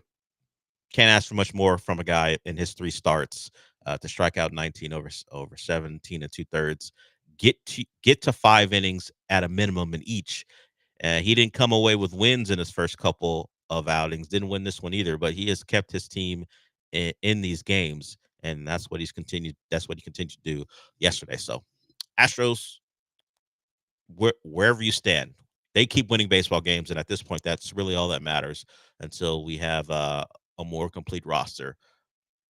And really, that's me just focusing on Yordan. Whenever Yordan comes back, and he is actually back to being Yordan, not the guy we saw earlier this year, then we may have a real evaluation of this team. I know Chandler Rome wrote something last week about what the addition of Yordan coming back would mean to the Astros in their pursuit of a bat. He also talked about Christian Walker and if Christian Walker could regain some of the form we've seen from him at previous stops, what that might mean. Now, this was coming off a performance from Christian Walker in like the game before, where I think he had 3 hits. I mean, we're not seeing that on a consistent basis, and until that point, maybe unless we do see it, maybe the Astros are looking for a bat because they can't depend on the Christian Walker they expected. But that's down the line, although it's not that far away. We're what you would say mid-June now. What are we, a month and a half away or so from that? So I mean, pick it up, Christian Walker, is what I'm saying. Don't force the Astros to deplete what is already considered a bad minor league system, although every time they bring a guy up, he seems to be just fine and better than fine. But for top prospects, the guys you think are going to be eventual starters or stars, they don't have a lot of those. And they'll be missing Jacob Melton for a little while now, too. I say a little while because I'm not going to use the words the Astros use because you can't trust them. But he's going to be out for a bit. We'll see how long it is. But anytime they bring a guy up, particularly a pitcher, it's like, oh, look at that. We found another one. Yeah. Even if it's, hey, it could be for a season like Ronel Blanco. Maybe it's just for a couple starts so far for Brandon Walter. But either way, they find a way to get it done. Yeah. There's a certain level of just like life finds a way with the Astros minor league. Like Jurassic Park? Yeah, with the Astros minor leaguers, it's just like if they call up 3 pitchers, it's like chances are one of these guys is gonna stick. You know, like one of these guys is gonna end up actually being, I'll just say, pretty good. Like they're just end up being like, oh, hey, look at this guy. You know, Brandon Walter. Last year, Spencer Arrighetti. It's like Taylor Scott. It was rough for a little bit, and then hey, actually, now we're June in 2025. We're like, please, let's get Eric Bigetti back. When's he gonna be back? Yeah, we need the steady hand. Yeah, and Jacob Melton went on the 10-day IL, although could be a month according to the Astros. Whatever. We'll see. Whatever it is. I will say this is lower stakes. Sure, it's me. not as like if he happened to not sprain his ankle and is actually a torn tendon. Look, I don't want it to happen. I'm not putting it past the Astros, but he ain't Yordan. We will point to it and go, oh, they're at it again, but it won't be the uproar when it looked like they may have exacerbated Yordan's issues by running them out there. At least they're shutting Jacob Melton down immediately. Easier to define an ankle injury, apparently, than it is a hand injury, where there turns out to be a fracture in that hand. All right, so that aside, good weekend for them and a newsworthy weekend for the Rockets. We'll get to that when we come back. They bring a guy back. They're in the mix for another guy, kind of. I mean, they're on a list, but are they really in the mix? And what would it actually take? We'll get to that when we come back.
This is the Del Olaleye Show, on ESPN 97.5 and 92.5. broadcasting live from the Veritex Community Bank Studios. Here's Del Olaleye.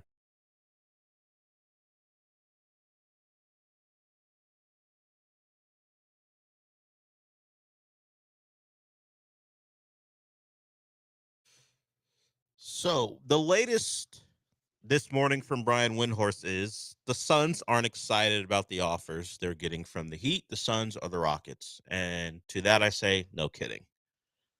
And that isn't in reference to a potential trade between the Suns and one of those teams for Kevin Durant. Kevin Durant is in a position to get traded again. And this one, if we remember back, it's because the Suns could not get anyone to take Bradley Beal, so they could pair Jimmy Butler with Kevin Durant. And their fallback option was, okay, I guess we'll just trade Kevin Durant so we can get Jimmy Butler in. And then when Jimmy Butler was like, yes, Kevin Durant said no, because he didn't want any part of Golden State. Because Miami would have got the Golden State plus Suns poo-poo platter. And then Jimmy Butler to Phoenix, Kevin Durant to Golden State. And Kevin Durant didn't want any part of a reunion. And now the Suns are in a position where they have to trade him, because you cannot put a star of his caliber, no matter what his age is, on the market, and particularly one who may hold a grudge, and think you're going to be able to carry him on an expiring deal into the next season. So this is where we are. The Rockets don't want to give them anything because they don't feel they have to. They're not desperate. The team probably most desperate with the most to gain by making a move is probably the Heat. They're in the East, and I don't think it'd be the last move they made if they acquired Kevin Durant, but it'd be the reason why they started maybe going all in for the next couple of years, because Kevin Durant would likely sign an extension with the Heat, and then you'd have 3 years of him, leading up into his 40-year, his age 40 playing year, and then probably the end of his career. So I think the two Western Conference teams have less desire to do it. They'd love to have him, but not at the price the Suns are asking for. And even the Heat are like, now you can't have Khalil Ware. I know he's a 15th overall pick, but you can't have him. He was a just out of the lottery pick, but we're not putting him in the trade. So that's where we stand. Reporting also is that the Suns are already looking for teams to take on Jalen Green if they have to, if that has to come to make the trade happen, because they have Devin Booker and the aforementioned Bradley Beal, who doesn't want to go anywhere. So they already are looking to move Jalen Green, even though they haven't even consummated the trade. They're not excited about getting. I think it's fair to say they're not excited about the package. If they're already thinking about moving the primary piece of the package. Yeah, the main guy. Let's see. Can we trade him for Khalil Ware? Look. I would guess if they did not have Bradley Beal on their roster, well, none of this would be happening. But if they did not have Bradley Beal on their roster, they may be more excited about Jalen Green. But you cannot pay 3 shooting guards. What are we looking at? $145 to $50 million over the next couple seasons. You can't. I thought you were just saying this year. It might be this. I wasn't combining them. I think per year. Well, you got 30 from Jalen. Jalen's over a little over 30, right? Then you've got Bradley Beal in the 50+ range, then Devin Booker, wherever his number is. Yeah. So the Suns are not looking to carry all that at one spot. So will a deal happen soon? That was what Sharania said. He said it could happen in the next couple of days. It's just that no one feels moved enough to up their package to satisfy the Suns. And I think a lot of it has to do with kind of ego. We're like, we gave up all this for him, and the best young player we might get out of this is Khalil Ware. And even the Heat don't want to give that up. What are we doing? Yeah. Because if you remember, the Suns traded away Cam Johnson, Mikal Bridges, and right? all the picks all the Suns picked that the Rockets have. Yes, they traded all that to the Nets to get Kevin to get 2 playoff wins. No, 6. Yeah, 6 they made the playoff conference semifinals, and Chris Paul got hurt because that's inevitable, and then they lost to the Nuggets. Yeah, and then they didn't make the playoffs this year, and they lost in 4 right last year. They got swept by the Timberwolves. Yeah, last year. Yeah. So, yeah, they've done a lot to gain nothing. to win 1 round. Yeah. Against the Clippers team that lost Kawhi Leonard halfway through the series. By the way, yeah, let's throw that in there. like it is. We're talking about such little success for this. Not this. I'm not even saying the Bradley Beal gambit. I'm just saying the trading for the actual good player. Yes, who's still pretty good. That's been just an utter disaster. And now they have to look at like, well, man, do we want Wiggins, and can we ask for Davion Mitchell in the trade, or will they shoot that down? He's not like under contract. Oh, damn it! That'd have to happen later after with the sign and trade, which makes it very complicated. Cam Whitmore was good against us, and a game we lost by 35 in April. And, I don't know. And would the Rockets even throw in Cam Whitmore if they're already giving up Jalen Green?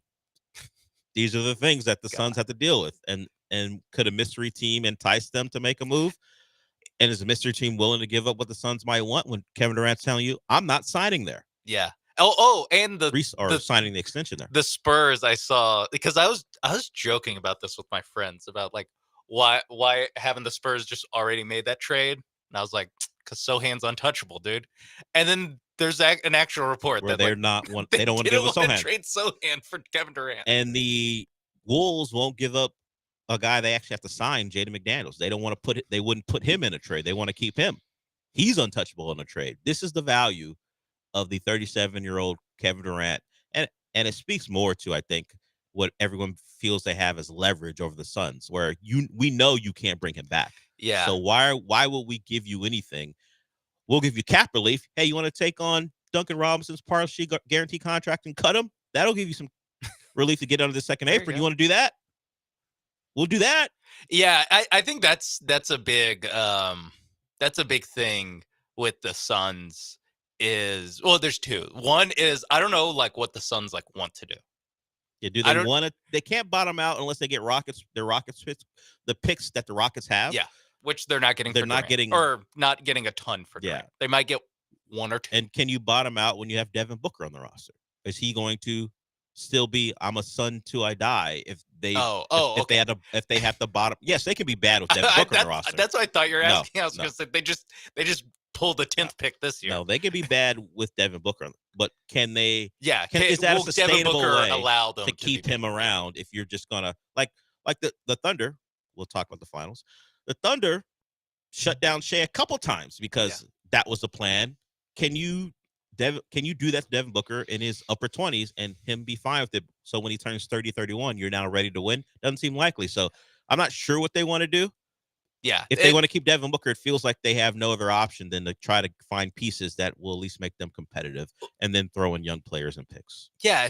But that's the thing. If you want like solid players to make you respectable in the meantime, like that also doesn't seem like that actually seems easier to get than young players. Like it seems easier that you could Miami, just as the least asset rich team in this, like they can strap together $50 million of, like you said, Duncan Robinson and Wiggins. And like, even like Robinson, if you don't want to cut him, it's like, hey, want an awesome shooter? You want an actual really good shooter? You want to throw in Jovic as a young guy who can be on the ball? There are things that can happen, but the Suns want a bit of everything, and teams aren't willing to give you their best of all those categories that you want. So so deals are being pieced together, and the Suns are waiting for someone to give them one extra thing. And then yesterday morning, they're like, wait, Desmond Bane got what? Yeah. Which, by the way, the Desmond Bane trade package,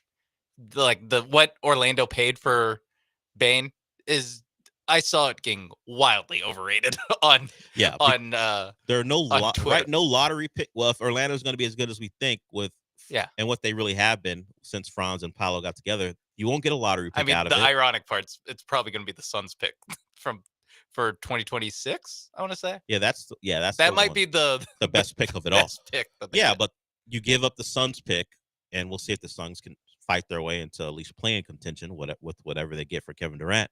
And then it's a lot of picks that are Orlando's that won't be that good. Yeah. Because Orlando is supposed to be good. And then you have to throw in this fact that KCP's contract is one that's already a mistake. Yeah.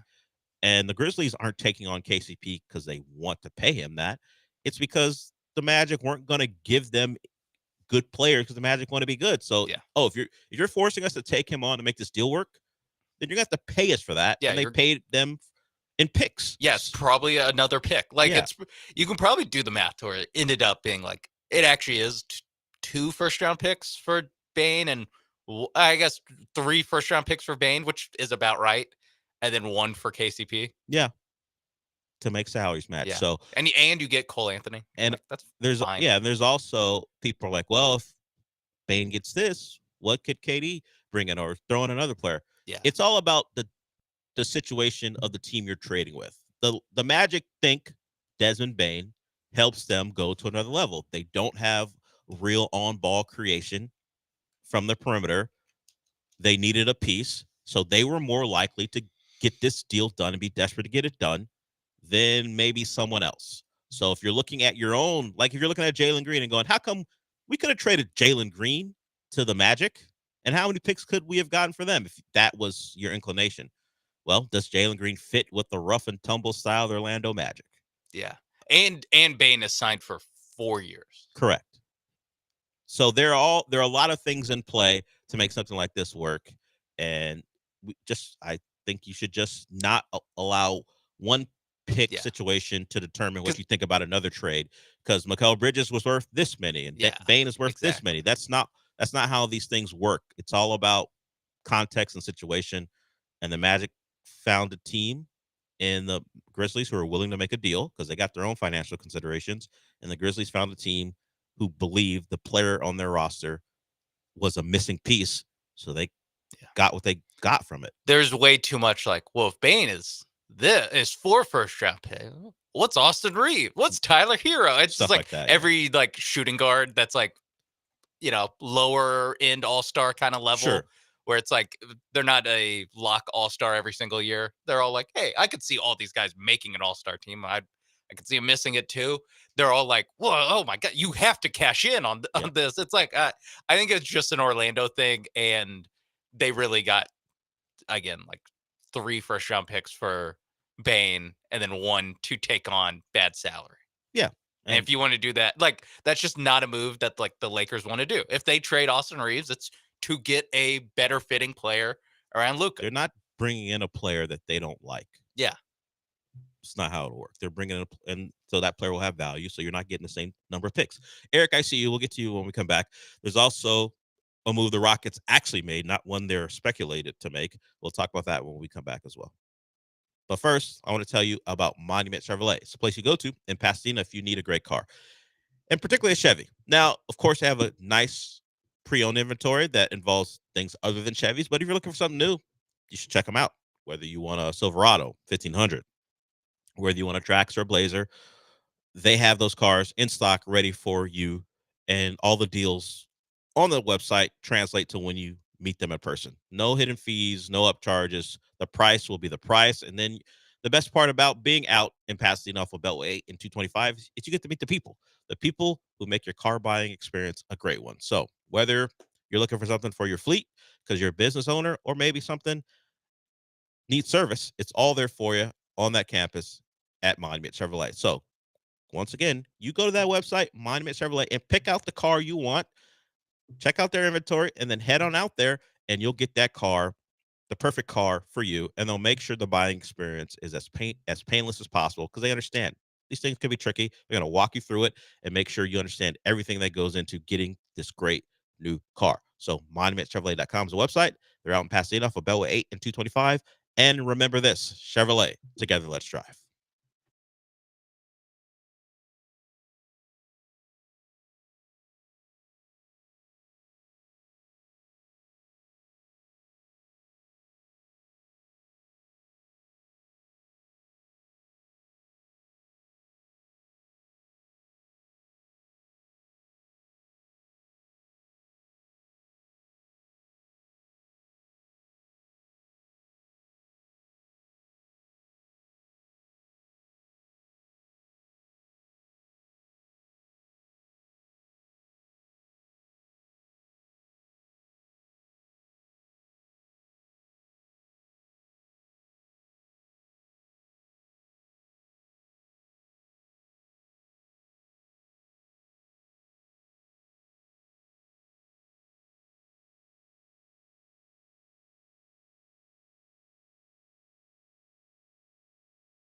You're listening to the Del Olaleye Show. On ESPN 97.5 and 92.5. Live from the Veritex Community Bank Studios, here's Del Olaleye. All right, we'll talk about the move the Rockets did make, but first let's get to Eric. What's up, Eric? Hey guys, yeah, y'all talk about the Astros and a lot of hate. They're 41-30. They can easily reach 100+ wins this season with all their starters coming back like Jordan and Spaghetti and Garcia. The hate is real in this station. And also, why do you want to trade Jalen Green so bad? Because he's half Filipino, half Asian like me. Remember Jeremy Lin? He was the star. Maybe hire some Houston guys working at that radio station instead of Miami, Boston, and Wisconsin. Love your show. Bye. All that's in with Love Your Show. First of all, no one was hating on the Astros. I just asked a question. Oh, 100 wins is just easy, huh? What are they, 41-30, 71 games in? What pace? We're not math people. What pace would they have to go to win 100 games this year? Eric's performance art aside, no, we want the Astros to win, and I hope you're right, and they get to their 100 wins. Hope you're right. That means this season has been remarkable. Also, no one's saying trade Jalen Green.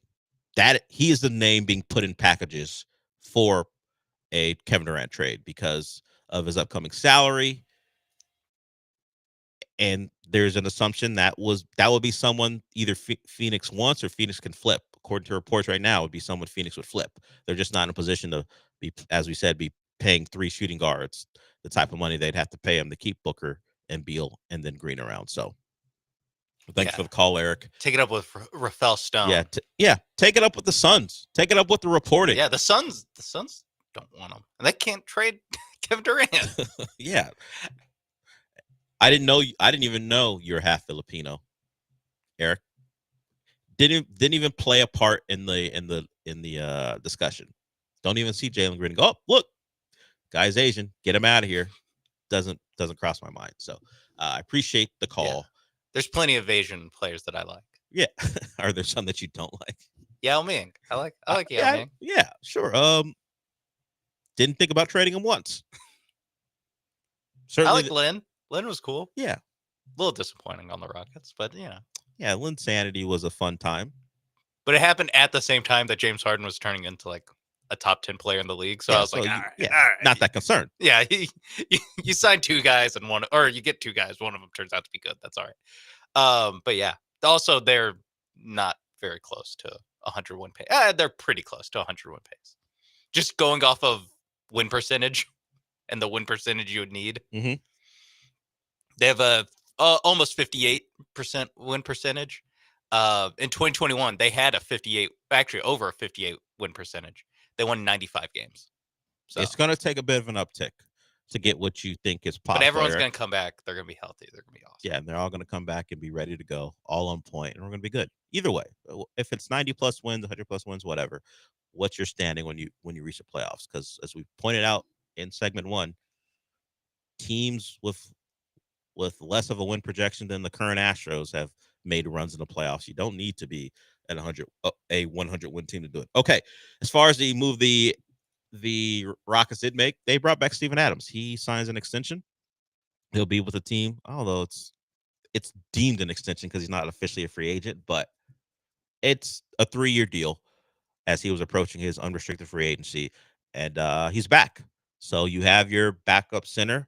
We'll see more double bigs, which was quite a success. We'll get more from Steven Adams stats. So I think he just travels with Steven Adams as far as fandom is concerned. It doesn't matter where Steven Adams is. He's going to tell you how impactful Steven Adams is. Yeah. But it now will be Rockets related going forward as opposed to, I don't know, Nets related. Yeah, we locked up Steven Adams stats for the rest of his, I would say rest of his contributing career. His career as a contributor without having to go too in the weeds of like, we're really doing small sample sizes to tell you why this guy's good. It's like, no, he's going to have a lot of data to work with, like you said, because Steven Adams was one of the most important Rockets I would say in the very least in the playoffs, and probably for a good part of the season, the regular season. And don't expect that to change next season. I would agree. Whether it be simply his offensive rebounding or the screens he sets, there's a lot that he provides. The most impactful backup, on backup center league, I would imagine. Hell, maybe I thought you were gonna say most impactful bench player on the Rockets.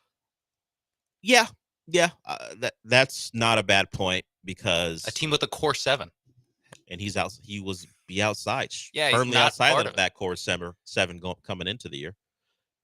Yeah, I mean, with Amin being a starter now, and Jabari, who, by the way, also someone who could be on the move if a Kevin Durant deal happened, although a lot of people pushed back on that. Lance Erline this morning was very upset about the possibility that a Rockets proposed trade would include Jabari, Jalen, and more. But Steven Adams, if we're ranking him, Steven Adams, maybe take Jabari because he's more likely to play over Tari. Jabari number 2, Eason back-to-backs and stuff. And, Eason wound up playing about 50-plus games this year, and then he was available for all the playoffs because there are no back-to-backs. But, yeah, I would probably put Jabari at 2 behind Steven Adams. Now, the question will be, since he's now locked up for the next 3 years, is he still on that maintenance plan or a year removed from the maintenance plan? Is Steven Adams going to be a guy who can play back-to-backs and give you 25-plus minutes a night? Or will they continue with what got him through this past season because it just is the best way to go about this? I would go with that option of just like, hey, whatever worked to get his body right for the playoffs, like, and really the last half of the season. Because the first half of the season, it was pretty, hey, he's just out this game, and we all kind of got it because we're like, yeah, that just means Jock Landale will be the backup center. And, back in October and November, we're just like, it's a little bit of a downgrade, but not anything major. And now it's at the point where, there's a huge gap in how you view the Rockets with and without Steven Adams, even as a backup center. So, yeah, I think definitely this year, just and probably going forward, keep the maintenance plan going. And I will say though, year 3, I don't have like super high hopes for what Adams will be, but also that at that point is an expiring contract, because it's descending too. He'll be at like $11 million 3 years from now, which will be very, very easily tradable. Yeah, and sometimes that extra year's how you get it done. Yeah, exactly. It's like I'd rather pay him $11 million 3 years from now than not have him this season. Yeah, weren't you paying Landale to not play when Steven Adams was available? Yeah, Landale amount of money. Landale makes 8. Yeah. I think Steven Adams can make 11 3 years from now. Yeah, you're still paying Landale, by the way, to be your third center for the next couple seasons. Yeah, if you don't trade him, they just gave him a flat 4 years, $32 million, $8 million per year. So he's going to be making 8 to be your third big on some nights, and then maybe on back-to-back nights he is your second. And then you also have him for 26, 27, and he'll be 31. He'll be Steven Adams' age currently when his contract expires, because he is 29 right now. Will be 31 once the deal's over. Okay, I will go to break with that. We'll talk some finals. We got sound from Nico Collins. He was on with Chris Long talking about the kill zone. We'll have him explain what that means. We got plenty to get to. If you want to get in and insult us and then say you love the show like Eric did, you can. 713-780-3776. We will be back.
Welcome back to hour 2 of the show. You can call in 713-780-3776 about anything. We talk a lot of TV, and thanks to Michael Carroll. He does a great job of telling us about things. And I don't think I got to anything Michael mentioned on Friday, mostly because I was depressed watching this Danish show about, and it's in Danish, partly, some parts in English. It's about the entire country being flooded and them having to move all the Danish people to different parts of Europe, and how European countries would take on refugees of Danish descent. And it struck me at some point as like, what they did was put white people in the spot that normally is reserved for people of color, of all different races, when they have to be refugees, and how countries would treat them. But this time it's Danish people who have to do it. Now, of course, not everyone in Denmark is white, but for the most part, the people in this show were all white, and it was like, and either way, white, black, whoever you are, it's a rough watch to see countries determine who's right for the country and who's not. Oh, nah, sorry, not you, but you will take. So it's called, what's it called again? I was too depressed. Families Like Ours. It's like the family gets split up. That's even a depressing name. Yeah, families get split up, and they're all across Europe trying to find where they're going to live now that Denmark is uninhabitable. And it's the stories of all these groups trying to find their way. It's a good show. You're not going to feel great. I have like 35 minutes of the final episode to go, and I was like, yeah, I'm just going to cut this off and go to bed. But if you're looking for a well done, depressing show in Danish, I've got one for you. Families Like Ours. Oof. No offense. I don't think I'm looking for a depressing show in Danish. I'm not doing it. I'm not doing it a service by telling you how depressing it is. But it was. It's just a lot of people taking L's. We'll see how the final 35 minutes go. That's all. And there's some kid who's good enough to play for Liverpool. Oh. He's like 9 or 10, and he's. I'll take him. And somehow, some way, he can predict, kind of mystically, like it's not a sci-fi thing, but this kid has sight or something. Like he'll draw a picture, and they like tie it back to the picture and go, oh, is it about this person? Or is it about this person? We find out at the end who this person is that he drew this picture about. And as you can tell by my previous descriptions, whatever happened to that person is not good. No, not good. So that's the odd part of it. It's a lot of grounded stuff. And then, oh yeah, by the way, this Danish kid who's good enough to play for Liverpool's academy can draw a picture, and it can predict a bad thing happening to someone. It's really out of place. Yeah. It's like they just were like, what if we added a little bit of That's So Raven to this very serious show? He does not put on the That's So Raven face when she sees something. But he does have, like, he's a creepy kid, doesn't talk very much. But what he doesn't say he doesn't say in words, he draws in pictures. So Families Like Ours on Netflix. If you're looking for a depressing watch, I got one for you. All right, let's get to happier things. Nico Collins on with Chris Long. Nico Collins spent some time with Chris Long on that podcast discussing the Texans. Discussed a lot of things like Nick Caley and what he thinks of the offense, but he also got into the guys on the opposite side of the ball, the defense. The defense built in D'Amico Ryans' image. They're aggressive. They like to hit you. And Nico Collins describes what that is like when you watch them play and when you practice against them. One of the best units to watch last year, I thought, was watching y'all's defense. The speed they play with at home and the violence they play with. I mean, they're violent generally, but I just felt like, did you feel like they get sped up in that building? Man, everybody does, especially when our defense, man. I feel like everybody, it's just the energy they bring. You know what I'm saying? Like, it's a swarm mentality, playing fast. You know, when defense playing fast, you know, as an offense, you kind of want to tell yourself, let's slow it down, you know. But I feel like with our defense, man, you got no choice but to play fast. You know, them boys swarming everywhere. But, man, I feel like our defense got opportunity to be the best defense in the league. The way they go top down on stuff is like somebody will catch the ball in the flats. It's like over like that. Al-Shaair, Petrie will knock your head off. Man, they got something called the kill zone. I believe it. Don't get caught in the kill zone. That's all I got to say. Where is that? Just so we know, so I can stay out of it. I think it's anything that's linebacker depth in front. Yep. It's a kill zone. There's a fence there. There's a fence. I don't know. Get caught lacking. I do like the name kill zone. It's a good name for what you think your defense can do if a receiver is floating in the area. I will say harder to, I would say, like, market it and get like that's true. Can Jim you put Nance on to say it? T-shirts? Can Jim and Tony say he's in the kill zone, Jim? Can you do that? You're gonna want to keep adding. Draws a giant box on the telestrator. Like, you know, this is the kill zone, Jim. Travis Hunter really wants to say out of kill zone, Jim. I don't know if you can do that. Because if we're being honest, it's not that much different than Legion of Boom. You know, like what Legion of Boom is trying to. It's a more artful way of saying kill zone. Cam Chancellor will try to murder you. They do get some bail because they're playing off a wrestling term, so Legion of Doom. But yes, to your point, it's really, hey, if you walk into this particular area, I'm going to knock your head off. But kill zone, you know, has the word kill. It has military connotations as well. It does feel more military. Yes, it's a little more aggressive than Legion of Boom. Oh, that's just clever. You just flipped it a little bit. Yeah. Kill zone, I don't think there's any interpretation other than you come in here, you die. Could or they as close as possible to die. Could they have? I mean, they can still get this nickname off. It'll just have to be like Tyrese Halliburton Halliban. Probably not going to be said on the broadcast. Yeah, that's true. Could they have gotten this off though? Like, I don't want to go too far back. Could they have gotten this off in like 2007? Could a defense have a kill zone? I think times has changed. I think you probably could market kill zone as what you call a particular area that you patrol back earlier. Now you can't even joke about not believing in history before 1950 before people start calling you things. So, no, I don't think. Is that a reference? What am I possibly talking about? Look it up, everyone. It's out there. Fox News, I think, even picked it up. NBA player says doesn't believe in history before 1950. What does he mean? Yeah, I think times has changed. They're gonna have to find something else. Like he got jacked up doesn't exist anymore for a reason. Yeah, that's what I was thinking. I was trying to think when jacked up got taken off the air. Yeah. Or when they stopped doing that segment. Yeah, I do like Killzone. I mean, that is like how they play. They do play like they are.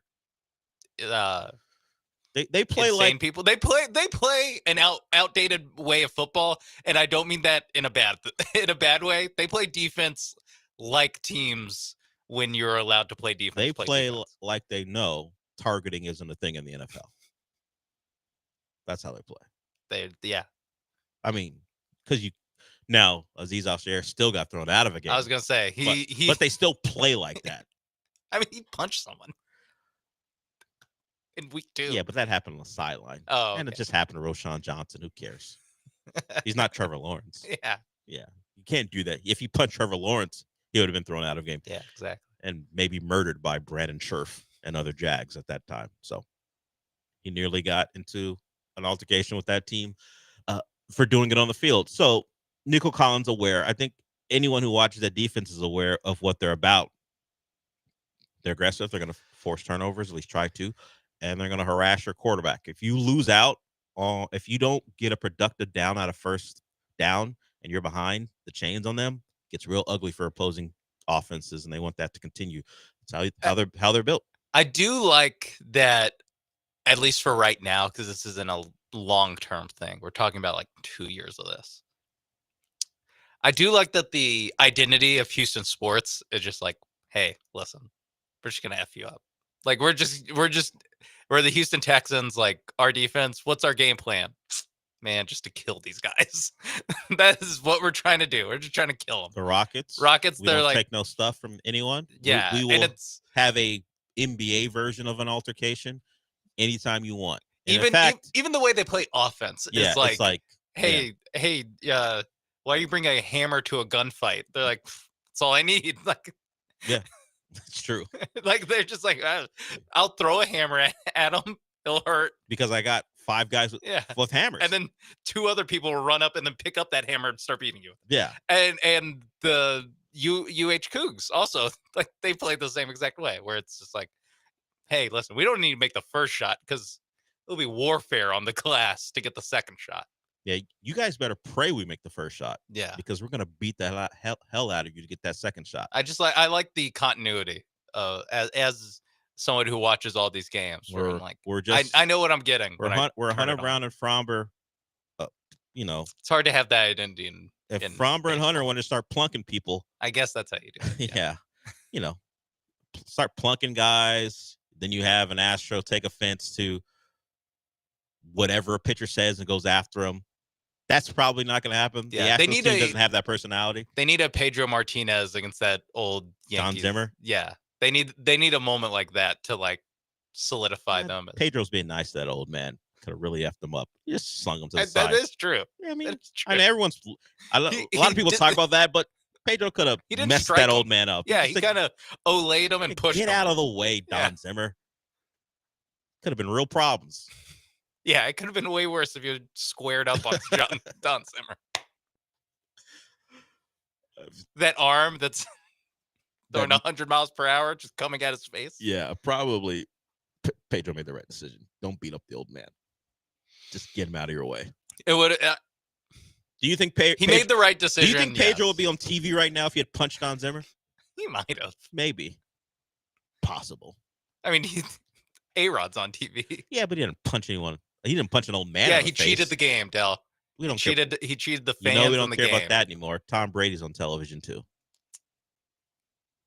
Bill Belichick, before he got back into UNC, was on TV all the time. Before he got back into coaching at UNC, he was on TV all the time. We don't care about cheating that much, unless you reside in this town. We will see. Now, that'll be a real test of baseball's fakeness, hypocrisy, if they draw the line at hiring former Astros when that time comes. They hire every other. Oh, you mean like post-playing? Yeah, I get what you're saying. I was going to say like, well, AJ Hinch and Alex Cora immediately got a job. Like media. Yeah. Like A-Rod's got a job. Ortiz job. Yeah. Will they hire former Astros if they try to go into that field? Probably not as much as they hire former Yankees and Red Sox. Yeah. I think that it's like the Dallas Cowboys on NFL coverage where they're just like not overrepresented like in a super bad way. It's just like CBS, their number one broadcaster is a former Cowboys quarterback. ABC, their number one broadcaster is a former Cowboys quarterback. True. Michael Irvin is probably the biggest like NFL studio analyst that there is, or at least the guy with definitely the most juice. There's just a lot of Cowboys on my TV at all times. Moose Johnson calls games for Fox. Like there's just so many guys. Yeah, it's the whole America's team thing. What the former Astros would have in common. Jimmy Johnson winning titles. Yeah, at the time when they were going all in on hiring those guys and making the shows bigger and broader, and you needed more people. The Cowboys adding to the desk. We're just finishing up their careers, Jason and we're ready to go into that one. They could have. I'm just saying, like, no, I'm not saying you're wrong. Yeah, and so I think the Astros, like JJ Watt being on the CBS coverage, it's like we might be the Joker. The Astros are winners, though. JJ, sure, Defensive Player of the Year, but part of the reason the Cowboys are there beyond America's is that they won 3 Super Bowls. Wow. So Tony Romo didn't. Jason I know Garrett there's still a Cowboys thing no matter what you do. I'm sure Dak, if he wants to do it, will wind up on television too. I think they probably get 1 or 2. I think Bregman and Correa are the 2 guys that seem most like they'll do media after their career. Probably. Like Altuve, I'd be stunned if he does media. Just leave that man alone. Let him just hang out. Kyle Tucker also would be surprising. Although I know by that point, like at the end of his career, he probably considered an Astro at that point. Exactly. Yeah. George Springer, maybe. There's some guys, but I am interested. Verlander. But again, he's split. I would say he's split legacy. Yes. His impact, at least his initial impact, was as a Tiger. Of course, he did a lot of winning with the Astros. I could see I think that's a guy who will be immune to, because he was a pitcher too. Yeah, that He's helps. immune to some of the things that Does the Brian, guys who are in the lineup every day might catch after their careers are over. Does Brian McCann have a podcast? He does it with Colby Rasmus. Does he really? No. Oh, I totally believed you. I have no idea.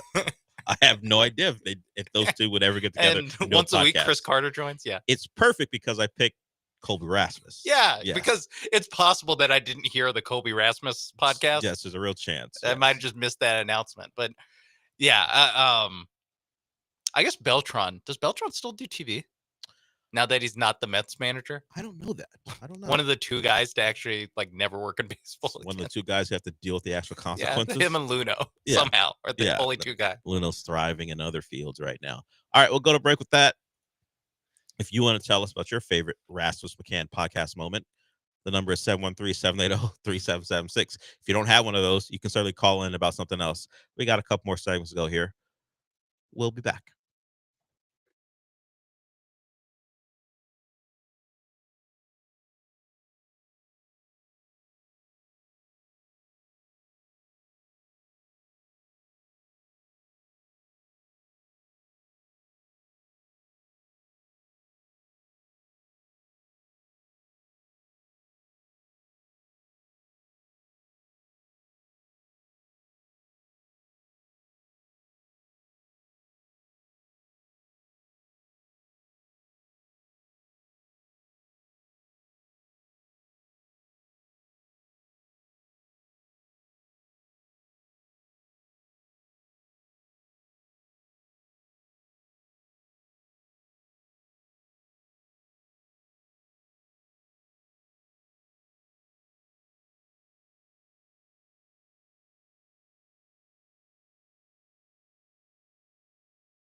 Broadcasting live from the Veritex Community Bank Studios, it's the Del Olaleye Show. On ESPN 97.5 and 92.5. Now back to Del Olaleye.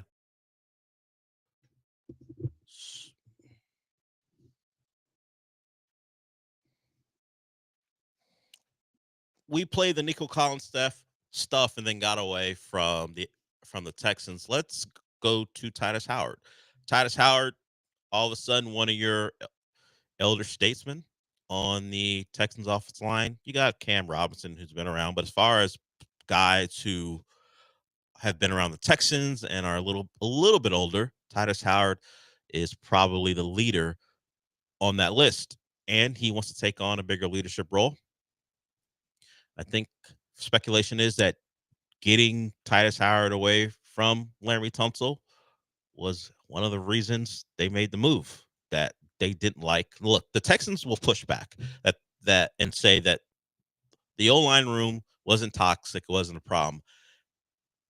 And it's not an accusation of toxicity or those guys didn't like each other. It was more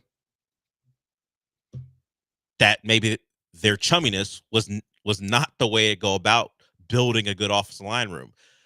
Maybe people weren't held to account like the Texans O-line coach / D'Amico and Nick Caserio wanted. So they decided to get a guy out of the room that was probably really liked, but maybe they don't think was a good enough influence on the rest of that O-line group. And they made a move. Shaq Mason was another guy, and Kenyon Green is out as well. But now Titus Howard is one of their leaders. At least that's what he wants to be. Here's Titus Howard, and he talked to Aaron Wilson about his new role. All in on it, you know. I'm doing the best I can do to transform my body, transform my daily habits, all that to, you know, show the younger guys the right way to do it. I'm looking forward to that challenge of being that leader in the group. And, you know, I want to be a guy that guys look up to and they're like, hey, man, like Tidy's doing it the right way. And I want to, you know, do it that way. So, you know, I'm looking forward to it. So there it is. They've done what they can to change the complexion of that room. Now we'll see if it pays off. And Titus Howard is going to be dependent on at a new position to get that done. The guy who they brought in to run behind him is Nick Chubb. Nick Chubb, another in the line of big name acquisitions that the Texans have made over the last couple seasons, from Danielle Hunter to Stephon Diggs. Nick Chubb's another one. He's coming in a different spot. Those two guys were healthy, and while Danielle Hunter got himself a deal, Stephon Diggs was traded in part because the Bills weren't sure he was the best fit for them anymore. And he's a guy who's looking to renegotiate a contract, and we saw him get a 1-year deal from the Texans despite being under contract for, I think, 3 total. And now he's with the Patriots, and he got a new deal himself. So it all worked out for Stephon Diggs despite the ACL. Nick Chubb is a guy trying to work his way back from multiple injuries. And I don't know if there's another big deal in Nick Chubb's future, but a good year for the Texans may extend his career in the NFL. Nick Chubb has met Nick Caley. He's kind of not Nick Chubb, but Nick Caley's probably the guy we know least about that we need the most from going into 2025. Here's Nick Chubb on his interactions, at least his first couple, with Nick Caley. We talked a little bit. You know, I can tell you he's a very smart guy. He knows what he's doing. He knows his stuff. And yeah, we talked about the run schemes, things like that. What his plans are. I mean, I'm impressed. I'm happy, and I'm excited. For the most part, it's all the same. You know, run the ball, the same thing I've done in Cleveland. Same blocking scheme. It's the same play. So it's been fine from that adjustment. So some familiarity for Nick Chubb with this scheme. And you know, the Kevin Stefanski, there's tie-ins pretty much across the league if you are in some way, shape, or form connected with, whether it be Kyle Shanahan or Sean McVay. You think about this entire league, how many coaches can't trace themselves back to one of those guys at this point? They're the guys that people always want to take a piece of, because they think if you get a little piece of McVay or Shanahan, you got a real shot to do some big things. And to their credit, their trees have performed better than the tree that got plucked from the most. The Texans have done that, and in some ways they're still doing it, because Nick Caley is a Patriot. Cole Popovich is of Patriot descent as well. Of Patriot descent. So how I think of that. He did his 23andMe. Yeah, he's got some Patriot in him. 8%. 8% Patriot. Look at that. the hope is, at least if we just go by recent history, that the Rams part of Nick Caley plays a bigger role than the Patriot part. Just saying. The devil and the Yeah. angel on his shoulder. Yeah, give me the LaFleur version as opposed to the Josh McDaniel version when he doesn't have Tom Brady. Yeah. I would Although, to be fair, to be honest, Nick LaFleur had a year in Tennessee that wasn't good. He got Aaron Rodgers, and look how smart he is. Yeah. Then he drafts Jordan Love. Look how smart he is. In a weird way, like Jordan Love, I'm like, actually, you get credit. You get credit for that one. For That's true. Yeah, I'm that's not true. that sure that he's. Yeah, I'm not that sure either. Also, Josh McDaniel, as I'm kind of I'm thinking about the NFL for the first time in, I don't know, a couple months of like who, like the actual coaching staffs across the league and all the changes.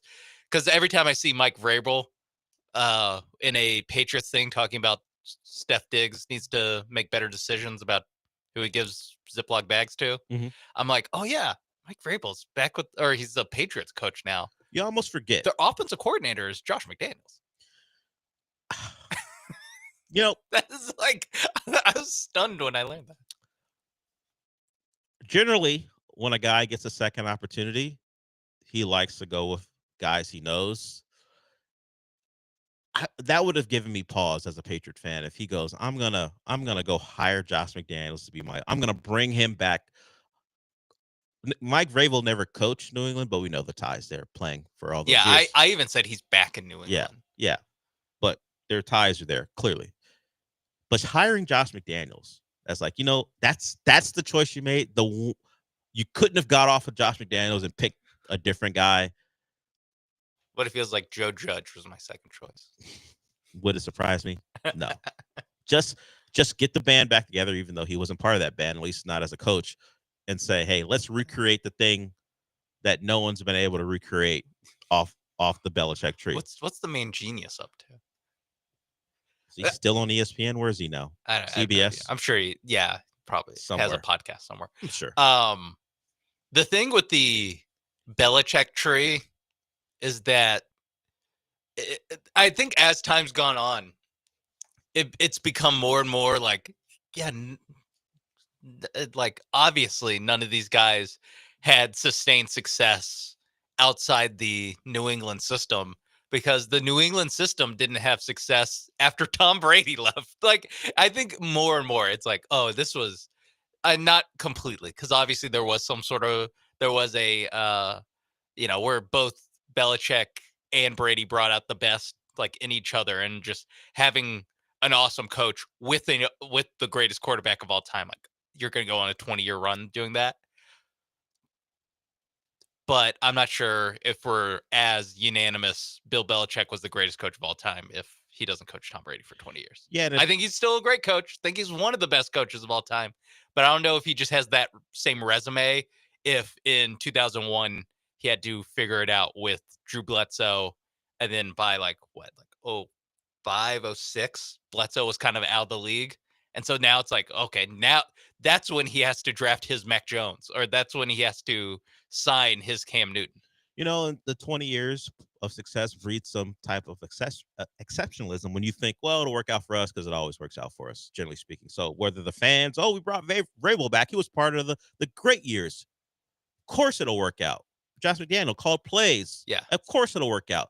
And I'm sure inside the organization, hey, just bring back the guys who are really good at a time when we were really good. It should work out for us.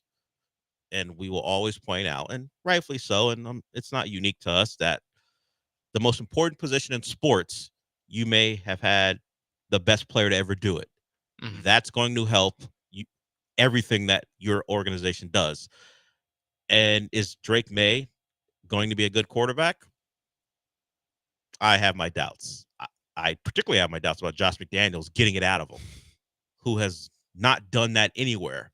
He just happened to be around when Tom Brady was around. Yeah. And he has parlayed that into a long career of, I won't say missteps, but not achieving what the people who hired him thought he could achieve.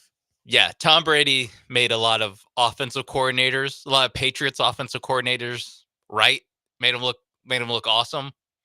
I'd say the same thing with all the Belichick defensive coordinators. Like all those defensive coordinators, like they looked so much better because Bill Belichick. It was actually a Bill Belichick joint on that side of the field, and it was more and more seeming a Tom Brady, or at least how well can you work with Tom Brady thing. Which that's just a different job description than being a head coach in Denver or Houston or wherever these guys got hired to. Like, I mean, if you want to count Vrabel, I guess Vrabel is the most successful of the Patriot tree guys. Bill O'Brien's probably number 2 on that list of like guys who are successful somewhere else as a head coach. Yeah, now Brian Flores is a pretty good DC. He's been able to do a good job with Minnesota, and as they've increased their talent, his ability to call plays has gotten better, as it does for most people. Like in Miami, if you look behind the numbers, you see pressure defenses getting after quarterbacks, but you start to look at the quarterbacks he played against, and you can start to draw a line between the good ones and the bad ones. You will see the good quarterbacks generally took advantage of Brian Flores' defense. I had a lot of holes in it. He's become less of a risk taker in Minnesota, and they've done well with that. So I would throw him in there at least as a DC. Now, of course, you have his inability to not demean his starting quarterback, and that's cost him his job. Yeah, but as far as bedside manners, tough. But as far as what he is as a DC, he's done a pretty good job. Yeah, too. but all that to be said, Vrabel went to an AC title game, and it's true. Bill O'Brien. No, hey, I'm not let him saying. tell Oh, it. I'm not Back-to-back saying. AFC I'm South not saying Flores ranks ahead of them. I'm just saying for adding another guy who's been pretty good, at least at one specific job. Because you mentioned DCs, I would throw Flores in the mix there. Now the question is, because I like to make jokes, is Vrabel Derrick Henry merchant? And without Derrick Henry, is he doing any of the things you said he was going to do? Yeah, Derrick maybe Henry not. ain't Maybe no Bill O'Brien is the most successful ex-Patriot. Derrick Henry, Hall of Famer, right? Yes. If he doesn't make the Hall of Fame, then like no running back in the Should make it. 21st century is going to make it. Yeah. So for the rest of the 21st century, no one's going to make it after Adrian Peterson retired. So Vrabel, solid coach. His team will have an identity. I mean, run the ball with Derrick Henry and throwing in breakers to AJ Brown, not a bad way to do things. But the one thing you would give him credit for, he made Tannehill pretty good. At least he helped in that process. Okay, we'll go to break with that. We got a couple more things to get to before we wrap it up for the day, including these sports aren't really off the beaten path, but the only time we really pay attention to them is now. So we'll hear some sound from the CWS as Coastal Carolina continues to win. But much like Gonzaga, there's a way to say their name and the way not to say it. So we'll hear their coach tell us how to say it, and we'll also hear from the Spanish call of a great goal in the Stanley Cup playoffs, Stanley Cup final specifically. And you guys can determine, aren't we all just taken from Andres Cantor when it comes to making goal calls in any sport? We'll hear both those things when we come back.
Broadcasting live from the Veritex Community Bank Studios, it's the Del Olaleye Show. On ESPN 97.5 and 92.5. Now back to Del Olaleye.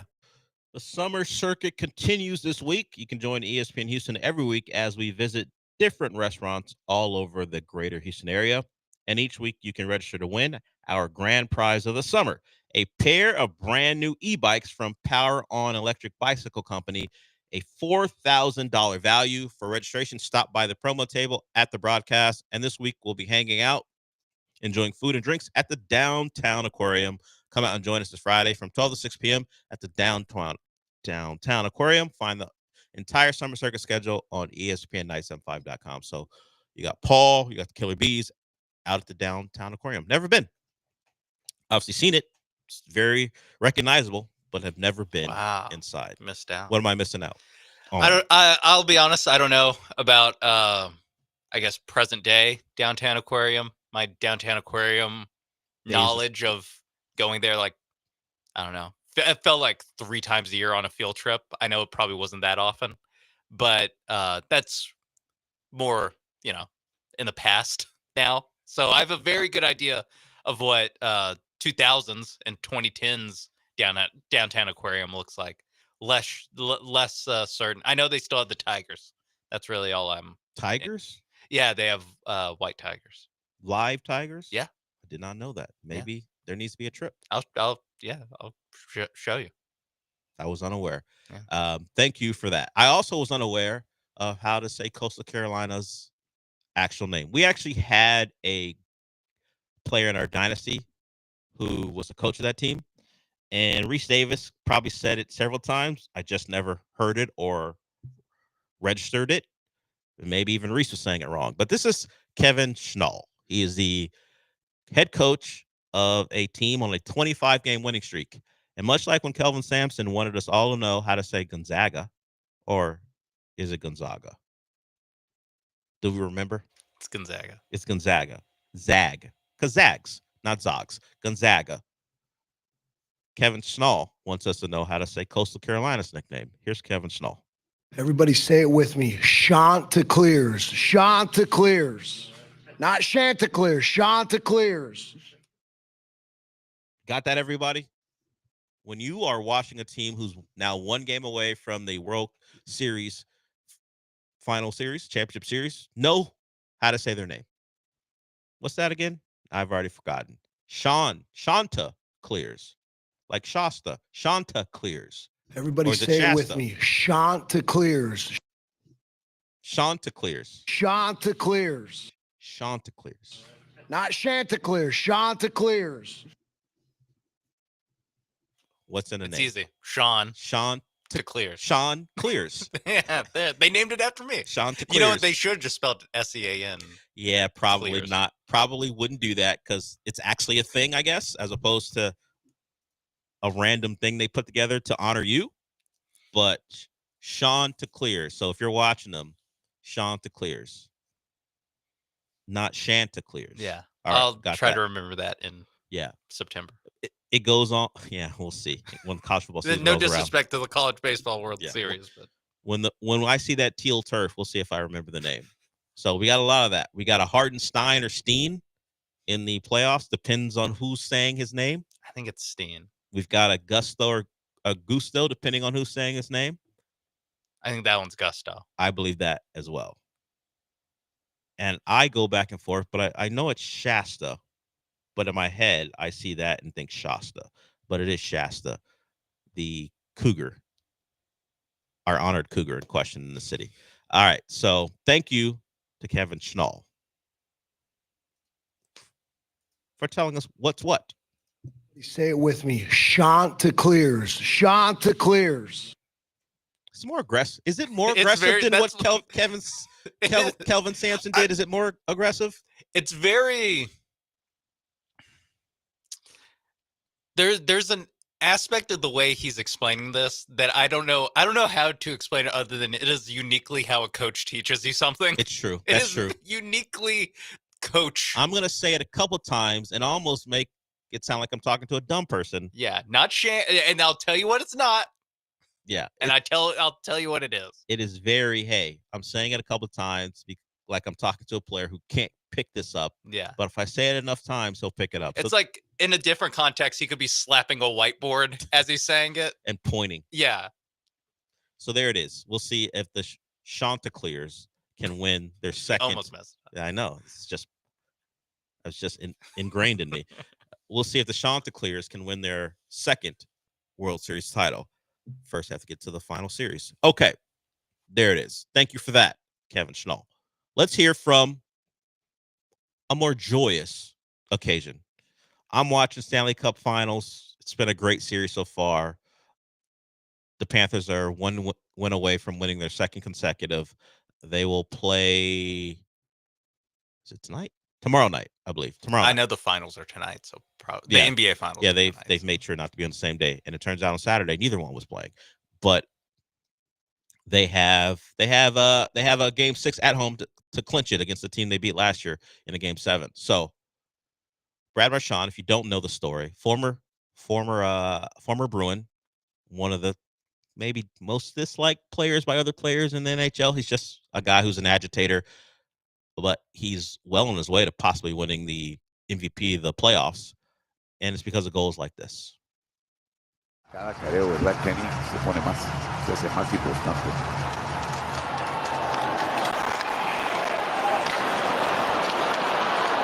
Arriba para que venga Marchand, Marchand que se autohabilitó, Marchand puede hacer golazo, Marchand, ¡gol! ¡Gol! ¡Golazo! ¡Gol! ¡De las Panteras, Brad Marchand, espectacular! ¡Gol de las Panteras! Otra vez Brad Marchand que se inventó una pintura, una obra de arte. Aquí adentro, afuera, como So this pudo, is from y entre las NHL piernas, Español. finalmente, de I grew up watching a sport in Spanish because when I was growing up, the only way you could get access, at least in Southern California, without cable, to a lot of soccer was to watch it in Spanish. Telemundo or Univision, one of the two. And Andres Cantor was a part of my childhood. Look, his legacy lives on. He's still calling games.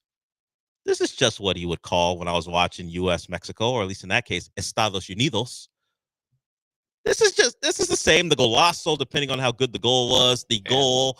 That guy doesn't stretch it out as long as Cantor. But if I didn't tell you it was hockey before, and maybe you didn't hear sticks hitting the ice, you just think that's a goal call in soccer. I didn't know they translated to a different sport, but I guess as long as you're using the word goal. I was gonna say that's the key part. Yeah. To me, is that you can hold on to goal, Yeah. and that's you build a system around goal. Around goal. Like James Harden said, golazo. I am the system. Yeah. Goal is the system, and you build everything out around it. Because, like, it's America's the biggest sport in America.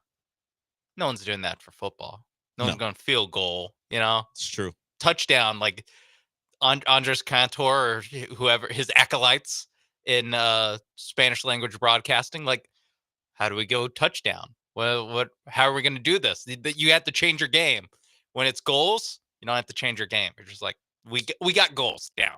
When they score, we know. Yeah, it's spectacular. It's also in hockey. There's only slightly more scoring than in soccer, on average. The average game, it's probably a little bit higher scoring than soccer. Goals are more impactful in those two sports. Yes, than points are obviously in basketball. Yes, and that allows it to where every time a goal gets scored, God, that was hard to say. Every time a goal gets scored, you can hold on to the goal call because you can't do that in basketball. Sure.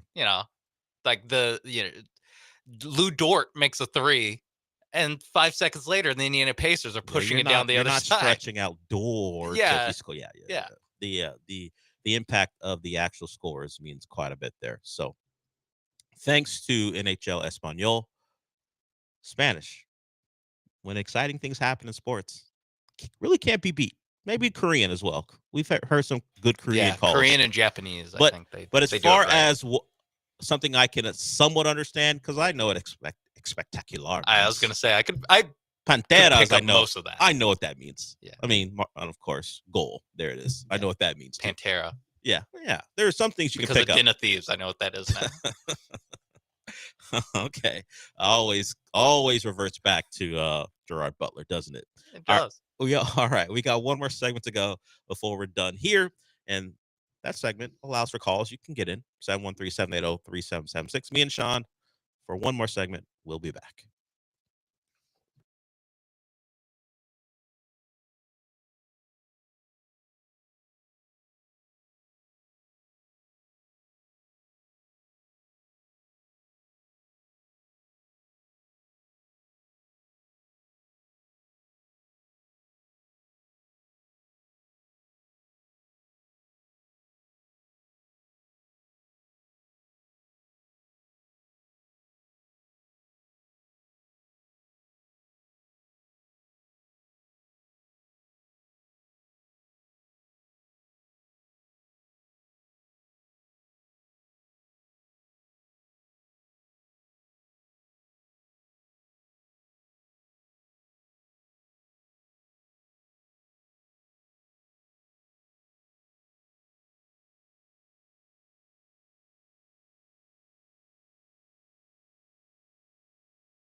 The Del Olaleye Show continues. On ESPN 97.5 and 92.5. Live from the Veritex Community Bank Studios, here's your host, Del Olaleye.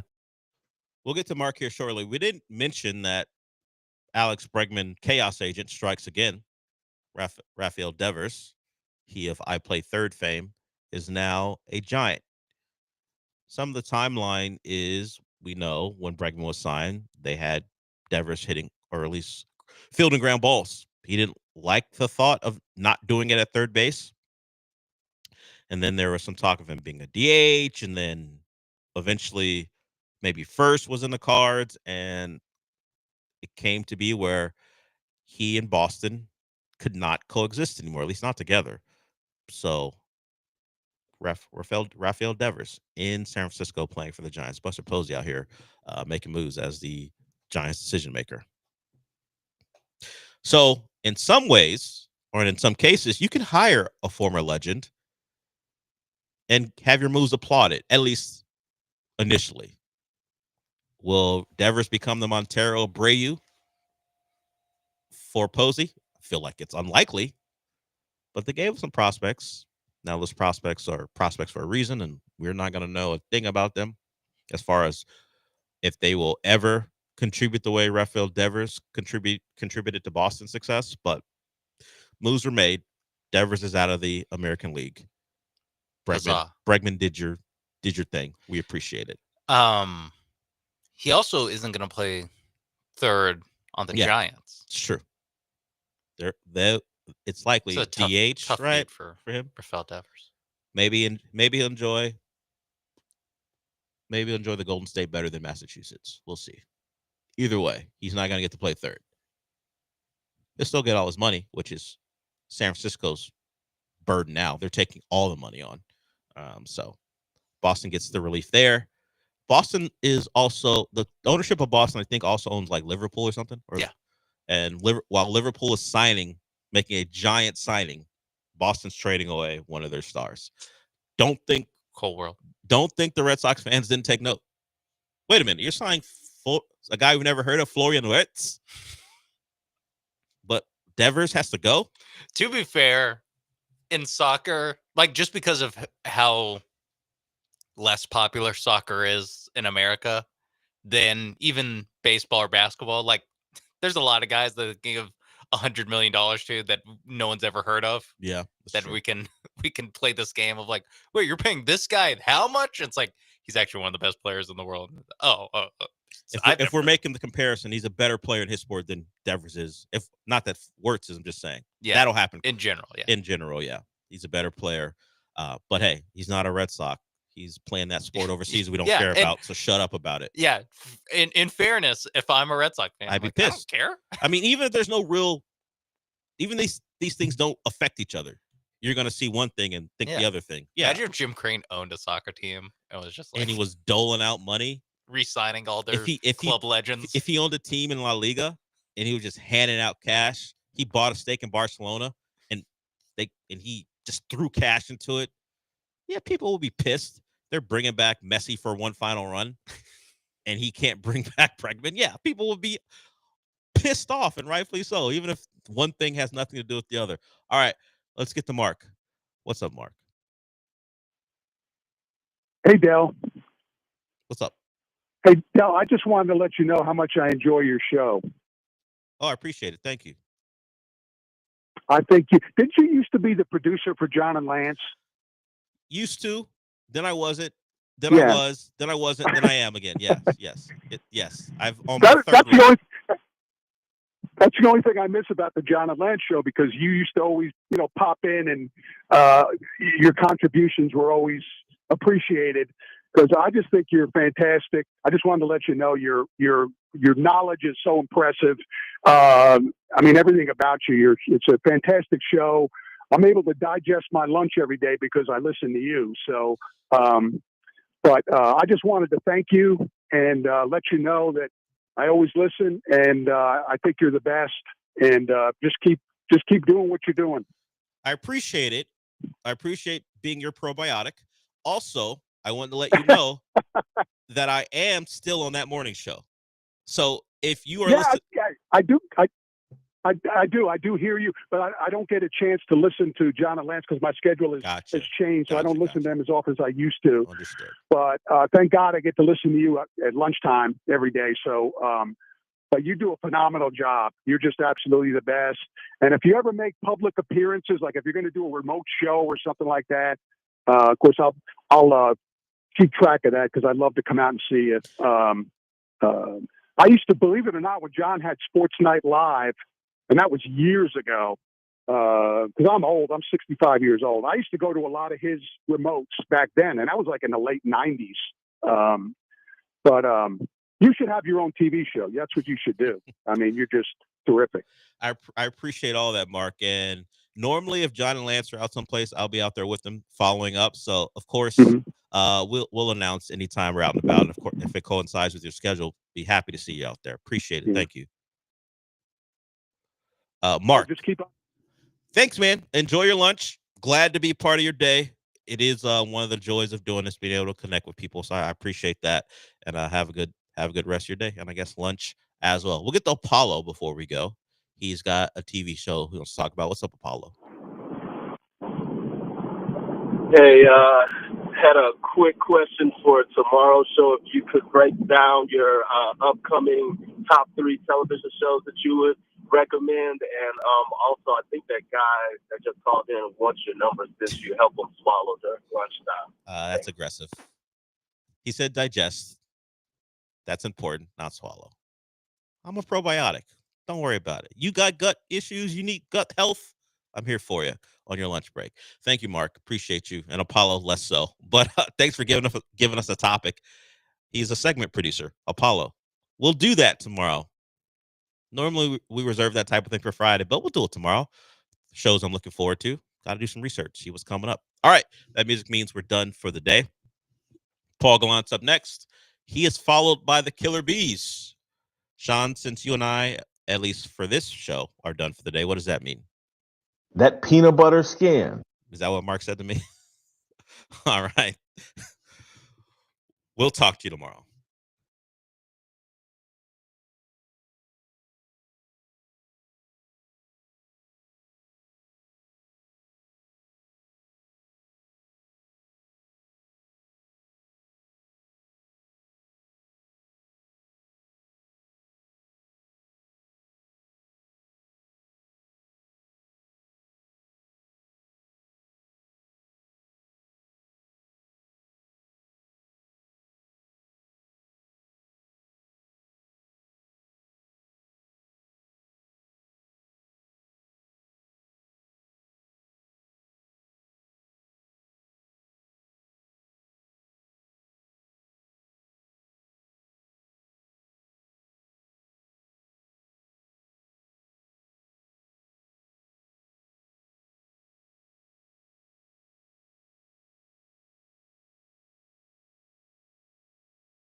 Mauricio drives one deep to left field. Back goes Castro near the wall, and he can't make the play.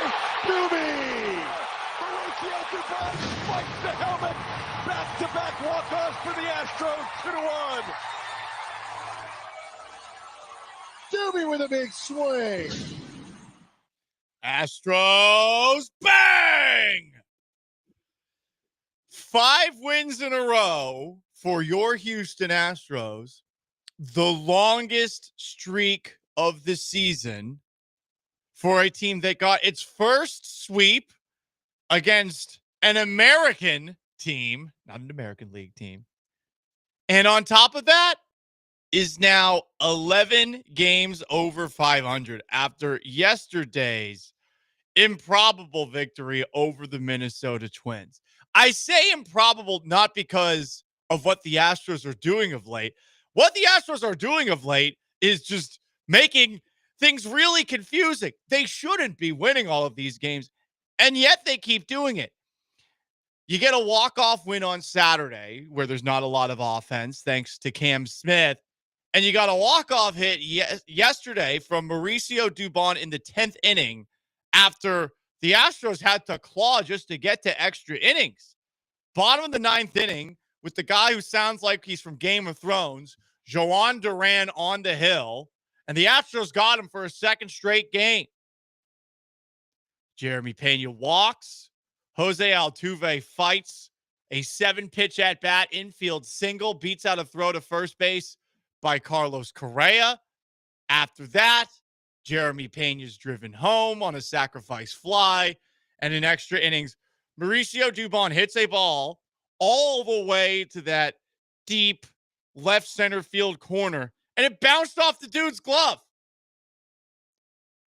He should have caught that. Now, would the Astros have won in the 10th inning? I don't know. You should have caught that. This is getting crazy. The way that the Astros are winning in spite of all of the obstacles, if it wasn't already. Yordan Alvarez's right hand fracture, still 80% as of yesterday per Dana Brown. Dana, it was 80% earlier in the week. I would like it to be 86.5% or something like that. Isaac Paredes now has a small strain of his hamstring per MRI. Joe Espada said he's day-to-day. He was feeling good on Friday when he was last asked about it. We didn't see him all weekend. Jacob Melton somehow sprained his right ankle chasing a home run. How does that happen? After his first big league extra base hit, he had a back injury in spring training. He had a groin issue too. 4 weeks he'll be out, at least. Jose Altuve got hit in the right forearm by a 98.6 mile per hour fastball. Spencer Arrighetti just got moved to the 60-day IL. He's already been out. By the way, Christian Javier's out. By the way, Hayden Wesneski's out. By the way, Ronel Blanco's out. By the way, Luis Garcia is out. This team is 11 games over 500? How? We know the answer. I think we're just going to slam this drop all season long. I'm going to turn things over to my favorite Warhawk of all time, 11th century kind, Mr. Warhawk McPriest, who had this to say in the amazing movie by Ridley Scott, Kingdom of Heaven. God Wilson!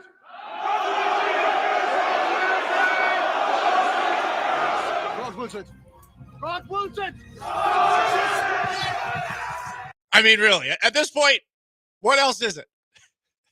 I get it. The Astros have been there. They've done that. They've won all these American League West. They've been to the ALCS all these times. They've won the World Series. Clutch gene. Definitely in effect on Saturday and yesterday. The intangibles, all that crap. Still, how are they doing it this time? This is not me critiquing them. This is not me expecting the other shoe to drop. Nope. I'm loving watching this, but I cannot explain it. And as someone who has watched Angels in the Outfield, maybe my favorite movie, this feels more like divine intervention than anything I have seen of late from a Houston sports team. That's all I'm saying, Sean. I think specifically Dubon's walk-off. That to me, that's like you said, it hit a Castro's glove. It hit his glove. A major league outfielder's glove, and just couldn't get it. That's a play that I think we all envisioned happening with Jose Altuve playing left field. And Which we haven't seen much of this year. Instead of having to Castro in left field. And that's the one. I mean, anytime you do, I mean, even like 2 out of 3 games, like in a sweep, you win 2 out of 3 via walk-off, you're already like, oh, wow, that's, not lucky in like a pejorative, but that's just like 2 kind of lucky wins to get.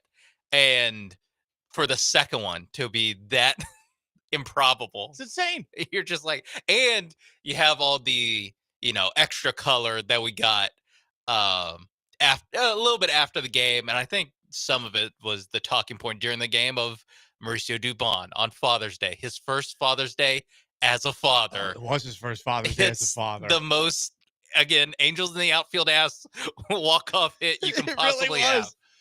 The father upstairs approved of the father on the diamond. Yeah, right. All of our father. This is Mauricio Dubon talking about the Astros and the intangibles that are hard to quantify.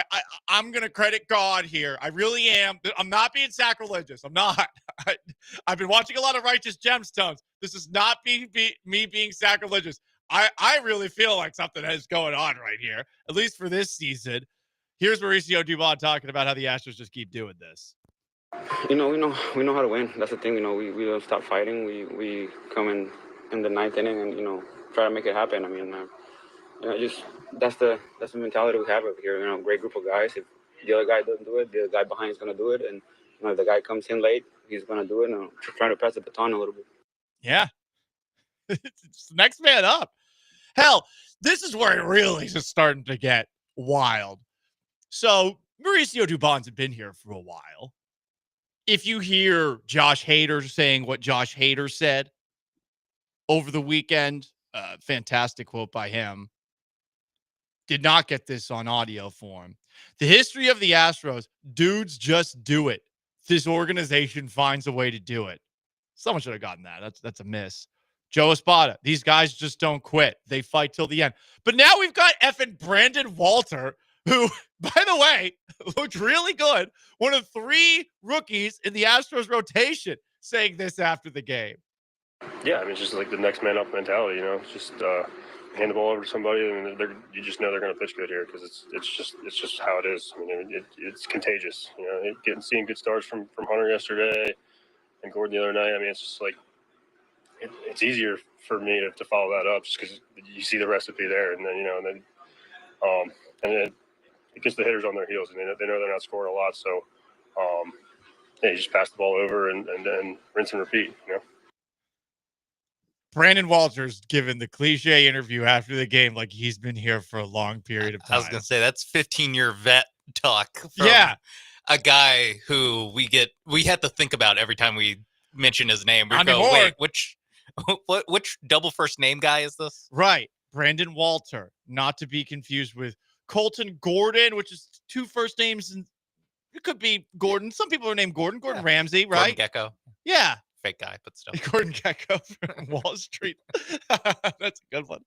Yeah. And then you got Ryan Gusto. I mean, you got 3 rookies at the starting rotation. And Hunter Brown, awesome on Saturday. We saw Fromber on Thursday, also awesome. 2 12 strikeout performances from them.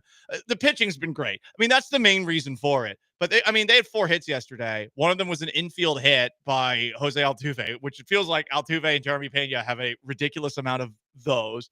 And somehow, despite being down 1-0 in the 9th inning against the closer, who's really good with all their struggles offensively, they figured out how to do it. I'll give a little credit to Michael Schwab here for pulling these clutch numbers for the Astros this season, because clutch is unquantifiable. Well, I don't know. 20 come from behind wins for the Astros already this season. 20. They're 41-30. That's half their wins. 4-0 in the extra innings. 7-1 when tied after 8. The back end of the bullpen's great. I do not understand anything else. I really don't. It's bizarre to me that the offense is better at the end of games than it is at the beginning. Some weird numbers that I saw coming out of the weekend. They have the 9th fewest runs per game in the majors. They have the worst batting average in baseball with the bases loaded. I've brought up before how they have some of the worst numbers in baseball in the first inning I don't get it.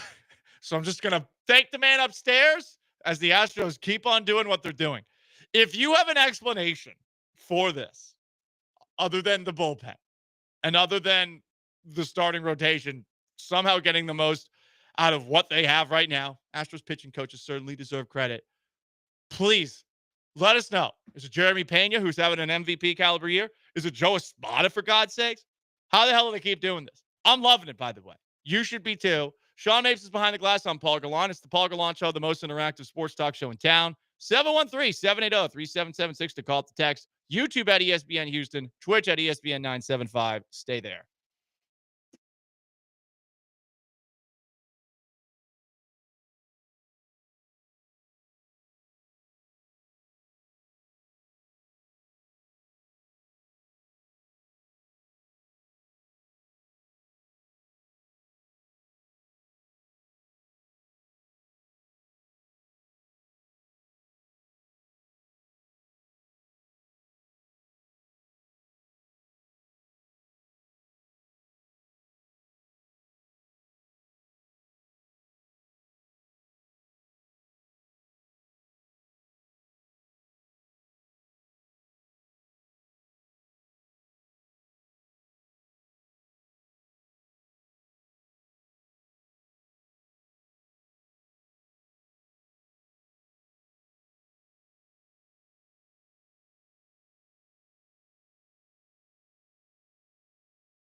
This is the Paul Gallant Show on ESPN 97.5 and 92.5. from the Veritex Community Bank Studios. Here's Paul Gallant. And Cam Griffin did it through the middle. Astros win it 3-2. Cam Smith, the hero today, as he walks off the Twins.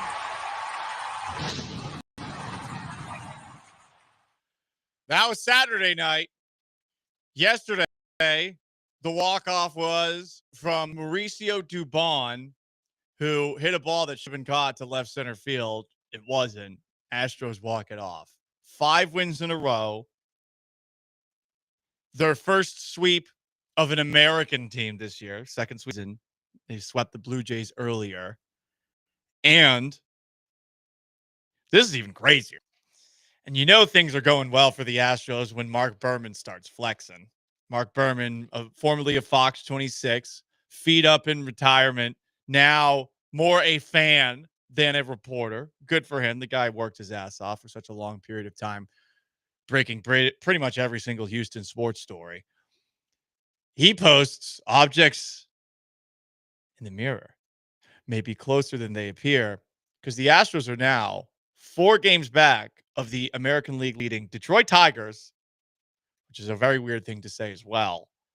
That's because over the weekend, the New York Yankees got swept by a Boston Red Sox team that just traded away one of their best players and started smearing him in the most, this is why I'm not a fan of the Red Sox anymore fashion. Yeah, they got swept by a team whose fan base is now in like open revolt. Yeah. For the second time in 5 years. Correct, because they traded Mookie Betts for a bag of balls. Yeah. Pretty much. This time, it seems like they got a little more back in return for Rafael Devers. I also make that mistake where Almost I want to call him Rafael. Yeah, I know. It's because I overcorrected. Because I Yeah. called Rafael Stone, and not knowing he was actually Rafael Stone the whole time. So, yeah, right now, if you take a look at the American League standings, guess who is right on the Yankees' ass once again? It's the Astros. They're a game and a half back of them for second in the American League. So going into the year, I think a lot of us were looking at the Astros and thinking, okay, win the division. Let's see what happens. I don't know if they are actually going to contend for the 1 or the 2 spot in the American League. They'd have a chance. But now here they are, which would make sense based off of history, but it does not make any sense based off of this year, given the injuries, given the guys that they lost this offseason that we didn't even mention in the first segment, Alex Bregman, Kyle Tucker. It's awesome. They deserve so much credit for it. It still makes no sense, and I need an explanation other than divine intervention. I think even on like opening day, if you just took a snapshot of what Mark Berman sent out, I mean, the Tigers would be like, whoa. But just Astros wise, how the Astros, like the results of how the Astros got here, we would look at it and be like, that's not that surprising. Like, okay, they got off to like a pretty good start this time, whatever. But when you actually watch these games and you actually see, we know that they haven't gotten basically anything from Yordan Alvarez all year. The only time he played, he was a 200 hitter. Right.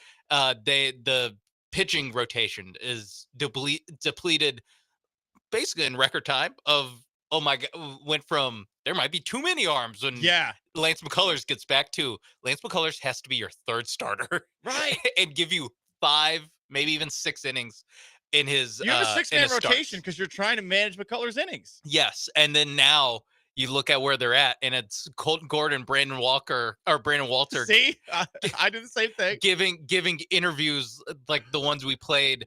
They sound like veterans. The last segment where it's like, man, you just try to pass the baton, like just take it one game at a time, next man up. And it really is incredible. It is like the ultimate like next man up kind of thing, which I think the next man up thing is kind of ridiculous. Like every team says it. It's not that. Every team says it, but this team actually is about it. Yet it doesn't make any sense. No, because other than Pena and Paredes, and I guess Jake Myers, no one's having like a oh my God, like this is an incredible type season. I guess Jeremy Pena. Yeah, no, Pena and Paredes have exceeded expectations. Myers too, but even Myers, like he hasn't cooled off, but he's not driving these wins. Right, you're right. You're right. I mean, with Paredes has exceeded all expectations. Yes. By the way, he's hurt. That too. He's that hurt. Too. He didn't play this weekend. He didn't play this weekend. They got a sweep. That's the other development. I mean, he said he was fine on Friday. They got an MRI. All right. But he didn't even play this weekend. Yeah. Pena has been – no one could have seen this from Pena. Pena looks like the best player in baseball right now. Yeah. You could make a strong case for him as MVP. It's going to be tough for him to be an all-star because he's got to overcome – he's an Astro in the vote.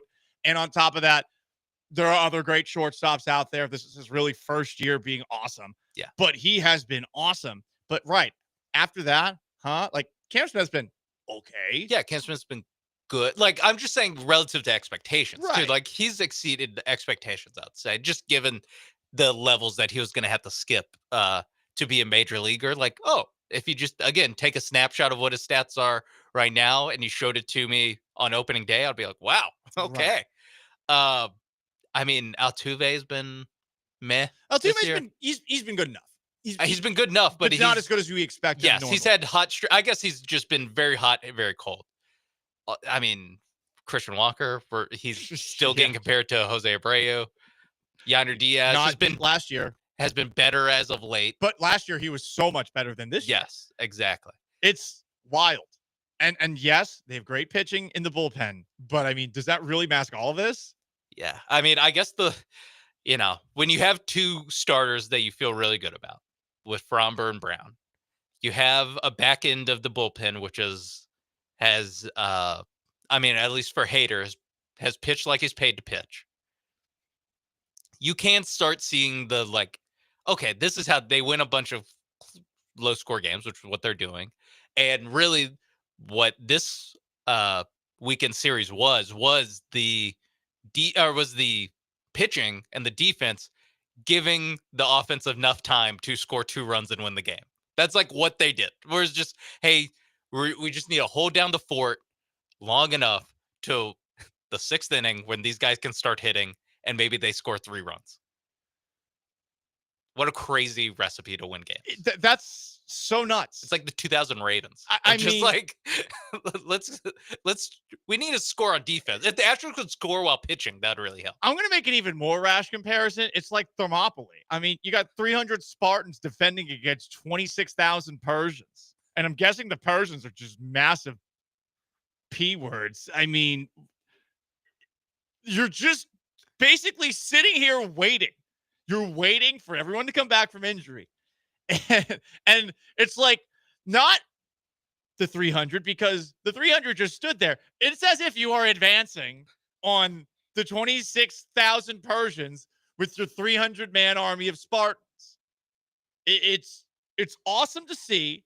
It does feel like it's impossible to sustain this, but then look at their schedule the rest of the first half. They're playing all jamokes. Like all these teams that they play outside of the Phillies and Dodgers suck. They're about to play the A's. You know, there's a road trip on the West Coast where like I feel totally comfortable like going to bed early for each of these games because 1, I trust the Astros bullpen, and 2, the Astros for whatever reason they score in the 7th, 8th, and 9th. Yeah. So even though I might miss all of the fun parts of the games, like I could go to bed with the Astros down 2-0 against the A's or 3-0 against the Angels. And I'm like, yeah, they'll probably win, which is a stupid, idiotic thing to think unless you just believe in divine intervention. And that's really what it always comes back to with this team. We've been playing this drop a lot over the last week and a half. Like, please explain this other than with the idea that God is now smiling on a team that was the disgrace of baseball not too long ago. God wills it.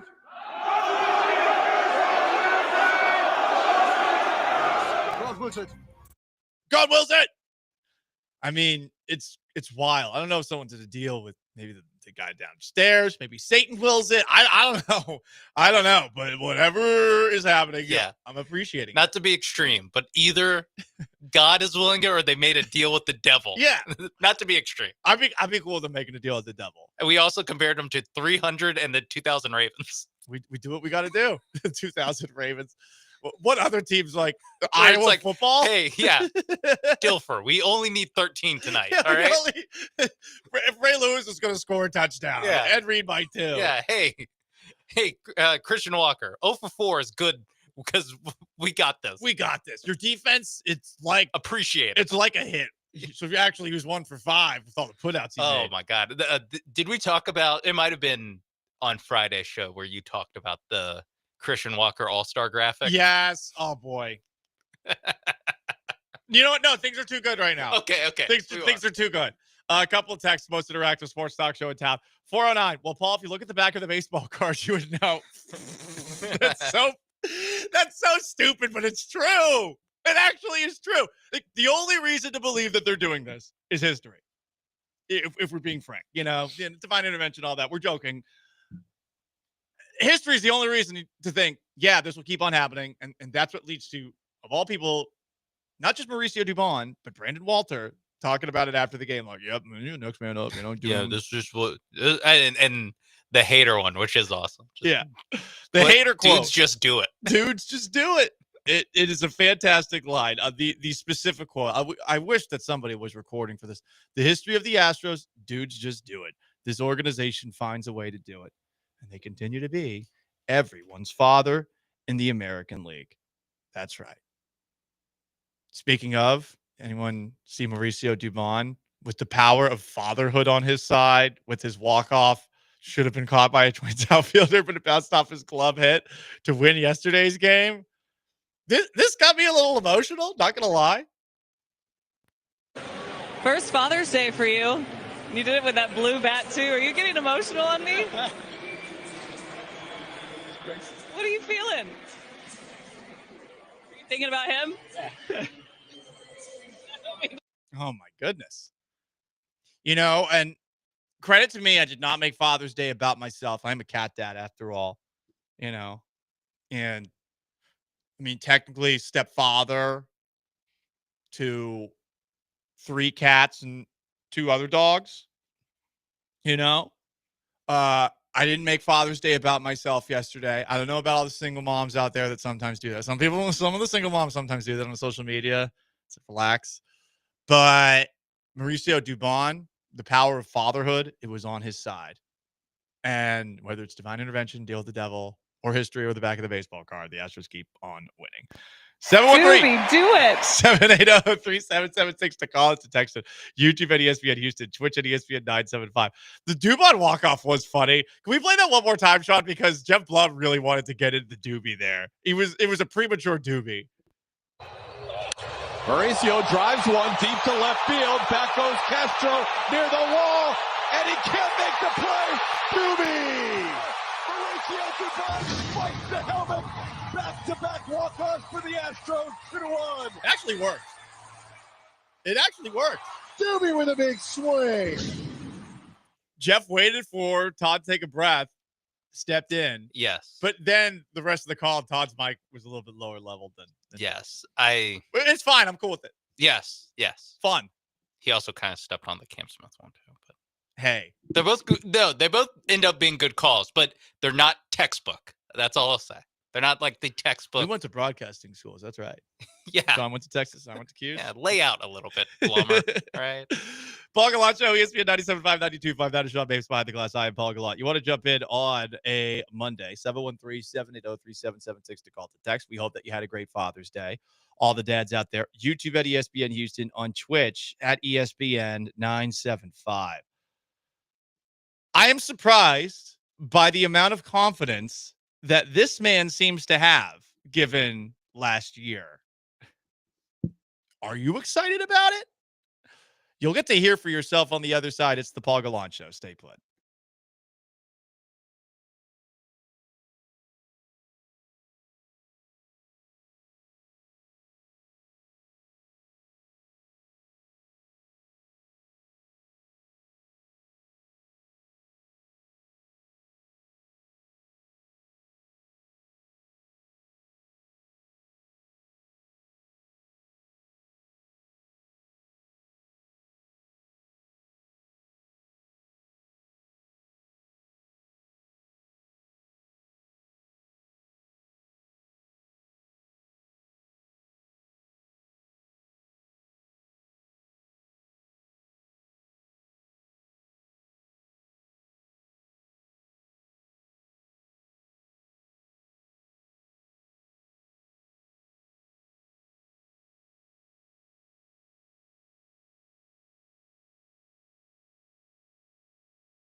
You're listening to the Paul Gallant Show, on ESPN 97.5 and 92.5. live from the Veritex Community Bank Studios. Here's Paul Gallant. It's the Paul Gallant Show, the most interactive sports talk show in town. 713-780-3776 is how you call in. It's how you text in. YouTube at ESPN Houston. Twitch at ESPN 975. Houston Texans minicamp is in the books. In the last availability, Aaron Wilson, Houston Texans insider for Channel 2, caught up with former Texans right tackle, now I guess Texans right guard, Titus Howard. I'm surprised by how confident Howard seems to be in this very, very different Texans offensive line with all the turnover this offseason and a brand new offensive line coach in Cole Popovich to boot. I'm very surprised by the confidence Titus Howard is speaking about this unit with after minicamp is done. Yeah, I mean, we got a chip on our shoulder, and people underestimate what we're going to be this year, but, you know, that's their problem. When that first game come and we come out that ball and hit them in the mouth, like, they're going to be like, oh, these guys for real. Changes I the feel like narrative. we've been putting that work in right now, and we're going to continue to put that work in training camp, and every day ain't going to be perfect. But I'm telling you, when that game one comes, and they see what the Texas offensive line is about, we're going to be ready. Changes that narrative, doesn't it? Yeah, it does. So I don't know where this confidence is coming from. I respect that Titus Howard is confident. You got to be confident in this league to succeed. But I mean, CJ Stroud got sacked 8 times in his last game. And the Houston Texans allowed CJ Stroud to be sacked 60 plus times last year. Talk is cheap. Actions speak louder than words. I want to believe him, but how can we believe this guy when the Texans traded their best offensive lineman this offseason in Laramie Tunsil, when right now I don't even know who's going to be starting on the interior offensive line? You've got Jake Andrews in from the New England Patriots as the center right now. At guard, you have Laken Tomlinson in there from time to time. They drafted Ariante Ursary in the 3rd round, this big guy out of Minnesota. Blake Fisher is still around. I'm hearing that based on those who are actually at minicamp that Will Anderson and Daniil Hunter are giving these tackles a very difficult time, which you expect with those 2 pass rushers, but look, it's a non-padded series of practices that's available to the media, and nothing they could have done is going to change our mind. But that's a lot of certainty from Titus Howard right there. Yeah, I think I would have liked this quote more, or at least the quote would have been more. I guess I would have received it better if it was from one of the new guys. You know, if it was the idea of like, hey, we're changing things. Like in so many words, I'm here and we're going to bring this new mentality, as opposed to a guy who, like you said, was on last year's team. He got moved around last year's team on last year's offensive line because it was so porous. And, you know, at the end of the day, it's a guy who has been here since 2019, got drafted. So there's a little bit of like, the guy who's been here the whole time, don't you tell me it's going to be different. Yeah. Like, there's no evidence of that. We've seen you play for 6 years and he's good, but there's not like this change in like, yeah, we're going to come out and hit you in the mouth. You haven't done that. No. You've never done that. He's never done that. He's adequate. Yeah. I don't even think I'd say good. He's he's adequate. He's like starting quality offensive lineman, but not like I guess, above average starter. Right. And he's overpaid. Yeah. I mean, he's paid like he is. Yeah. He's paid like a tackle and he's playing guard now. Like that's as simple as it gets. Forget watching the film, determining whether or not the guy's good. A little bit later, and you want to watch this full thing, it's on YouTube. Sean, the clip is at about 2:59 where Aaron Wilson sets up Titus Howard talking about the reports about the Texans offensive line group being toxic. Aaron is, I think, setting Titus up here, saying that he doesn't agree with the idea that the Texans offensive line room was toxic. That was a report from Albert Breer. For what it's worth, Burt Breer was not here that much this past season, but I'm sure he did hear that from somewhere. I don't think he would have just made that up. Here's more Titus Howard talking about the idea of the Texans offensive line being toxic. Is this coming from? Yeah, I don't know where that came from. We didn't have a toxic group as far as the players and stuff like that. We didn't have a toxic group. I feel like the guys on the group's always been close since I've been here. It's just a matter of, the type of style of offense we've been in, or the type of coaching we get. I feel like this coaching that we're getting right now is one of the best coaching I've had since I've been in the league. And it's attention to detail. No matter if you're year 11, year 1 guy, everybody getting coached the same way, and that's the type of stuff we need right now. So, that should have been happening already. And sorry, Titus, if I'm not impressed by you saying right now, this is one of the best coaching. This is some of the best coaching I've had since I've been in the league. I'm not that excited about that. There has been very, very, very poor development out of offensive linemen on this team for anyone outside of you for a while. We're talking like a decade in terms of just take a look at some of the people who they have drafted that haven't worked out, and we're talking about second round picks in the cases of some of them, whether it was Nick Martin, Suafilo, Xavier Suafilo. There's that guy that they got from Central Michigan. There's a bunch of names, and they're forgettable. Right. Kenyon Green from Texas A&M. That one's not forgettable because of how much of a disappointment that was. That was a first-round pick. The development hasn't been there.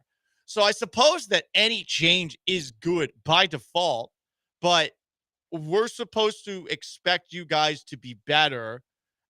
It feels like the chip on your shoulder isn't merited. You guys were terrible last season. There's a chip on your shoulder? No, there should be embarrassment just covering you right now. You are lathered in shame. Yeah. And sorry to frame it like that, but that's what it is. Yeah, I think the word toxic is what really gets people, in the Breer reporting, what all the Texans brush back on so much is the word toxic. It feels like dysfunctional. That also works, because guess what? The offensive line last year, you can't get up in front of a microphone and say that it was functional. No. That it was dysfunctional by definition. Whether that was, the leaders in that room, whether that was the coaching, whatever it was, whether it's just those guys stunk, whether it's just those guys are bad football players and now they have good football players. Right. Whatever it is, it was not functional last year. And so to have Titus Howard seemingly absolve himself of any responsibility or any of these shortcomings, and then go, but we're receiving some of the best coaching now. I'm glad you framed it like that, Sean. You know what would go a long way? And for some, whenever you admit you're wrong or you apologize, it's never going to be enough for some people. Yeah. And hell, maybe it wouldn't be enough for me. Maybe I would be a complete hypocrite here. And if you apologize, say it's not enough. I need burpees or something like that. But I would love if Howard said last year was unacceptable. We were bad. They were. You can't say anything else. They couldn't run the ball. They couldn't protect CJ Stroud. Everything was bad. Stroud looks like a question mark going forward in terms of how much better can he get. He looks like he might have already reached his ceiling based off of the offensive line. Do I believe that? No. I think that Stroud's tremendously talented. But over the course of the season, he started feeling things that weren't there. And the thing that was very frustrating about this offensive line all season long wasn't necessarily a lack of accountability. It was more just indifference to the criticism that was being laid at their feet, starting with Laramie Tunsil, who I think seemed to think, I'm doing my job for the most part. But no, the rest of the offensive line wasn't. And that's why we were pissed off every single week. And then to hear some of them like saying from time to time, like, yeah, I mean, I don't get it. Oh, the referees, they were out to get us in this game, like they were against the Vikings. On that Vikings game where they're talking, oh, the false starts, the illegal formations. Okay, whatever. You still sucked. Like, outside of that, you guys were terrible. I would like to see just a little bit of self-reflection and honesty about what last year was. You can't give up 60-plus sacks to a quarterback for your quarterback. You can't, period. 40 or more is a lot. 60-plus is historic. 60-plus is approaching David Carr numbers, for God's sakes. Okay? And by the way, I mean, Stroud, we've seen him miss games before. I mean, he played in every single game this year, I think, right? Did he play in the last week of the season? That's outside of he played a couple of plays the yeah, last week of the they season. Did play him a little bit, yeah. Right. So I mean, at least he survived, but that was a miracle. Yeah, and the year before he missed the 2 games. Right. Got hurt against the Jets and missed the Titans and Browns game in December. But yeah, I that's what it is. And I think ultimately you are right that like even if they did come out and say like, or if Titus Howard was like, we were not up to standard, I was not up to standard last year, like it would help, you know. But at the end of the day, we would still be in the same spot where at least I am now, where you can talk about how much you like the mentality of this room and how much better the coaching is. To me, just with the guys that they got, you just have to prove it during the season. Like if they would have gone out, and we've talked about Joe Tooney a lot, if they would have gone out and gotten some real like names that carry weight in this league, I could see where I'm optimistic about this offensive line, not just improving, but being, dare I say, good, average. It doesn't even sound like you'd necessarily be optimistic if they brought in those good names. No, it would be like, okay, they'd be like average. What they brought in journeymen, like they brought in journeymen and rookies. Cam Robinson, who 1-year contract, doesn't seem like there was a lot of demand for his services. Laken Tomlinson, Trent Brown, Ed Ingram. You're right. So it's just guys where I'm like, these are offensive linemen, but they're not. None of them am I like, I can see how they're getting better by they lose Tunsil, but they add these 2 guys, and I can see where you're plugging more hole. It's like, no, these are just more question marks. Jake Andrews, a cast off from a bad Patriots offensive line, is apparently already your starting center. I mean, that's troubling to me. Just think about a little bit of it. An offensive line who almost got their young quarterback killed. Yeah. We're fans of that team where I think they were being extreme with this, but they didn't want their rookie quarterback to play because they thought it would be a danger to him. You're right. One of those guys that got cut off of that team is now your starting center. It's just impossible for me, again, to be optimistic about what this group can be. Sure, maybe instead of being, I don't know, the 30th best offensive line like they were last year, maybe they can be the 24th. And that is an improvement, but I just have a hard time seeing it that it's going to be a meaningful improvement until they actually go out and do it. The Texans allowed, between the regular season and postseason, 65 sacks last season. 65. It's not good. And I don't know that this one is better. I want to believe it is. Cole Popovich, I'm hoping much better than Chris Strausser, who a lot of people thought had one foot out the door last season. He was their offensive line coach last year with Nick Caley as offensive coordinator. But you would think that with all the new pieces, it couldn't possibly be worse than next season. Okay, great. But just remember how bad last year was. 713-780-3776 to call to text. YouTube at ESPN Houston. Twitch at ESPN 975. Rockets made a big move this weekend, but maybe not the one you were all hoping to see. It's still a good one. Get excited. Stick around. First, let me tell you about my friends at Rise Health, RIIZE Health.com. You enter promo code 975 after speaking with a board-certified physician, and you know what's going to happen? You're going to get 20% off your first order. What does that give you? It gives you the Rise Red Max strips. Rapid enhanced dissolving strips in a very convenient little packet, about condom wrapper size. You rip it open, put it under your tongue, 5 minutes, boom, ready to go. Talking about pants tense, folks. Talking about the excitement you might feel, say, a certain offense gets going this year, because your offense is going to be going. It's going to be ready to go, you know? Rise, Reds, Max Strips. You enter that promo code 975 at Rise Health, RIIZE health.com. You're going to get 20% off your first order. These things work. Rise up, you'll rise up with risehealth.com, promo code 975.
It's the Paul Gallant Show, On ESPN 97.5 and 92.5. live from the Veritex Community Bank Studios. Here's Paul Gallant.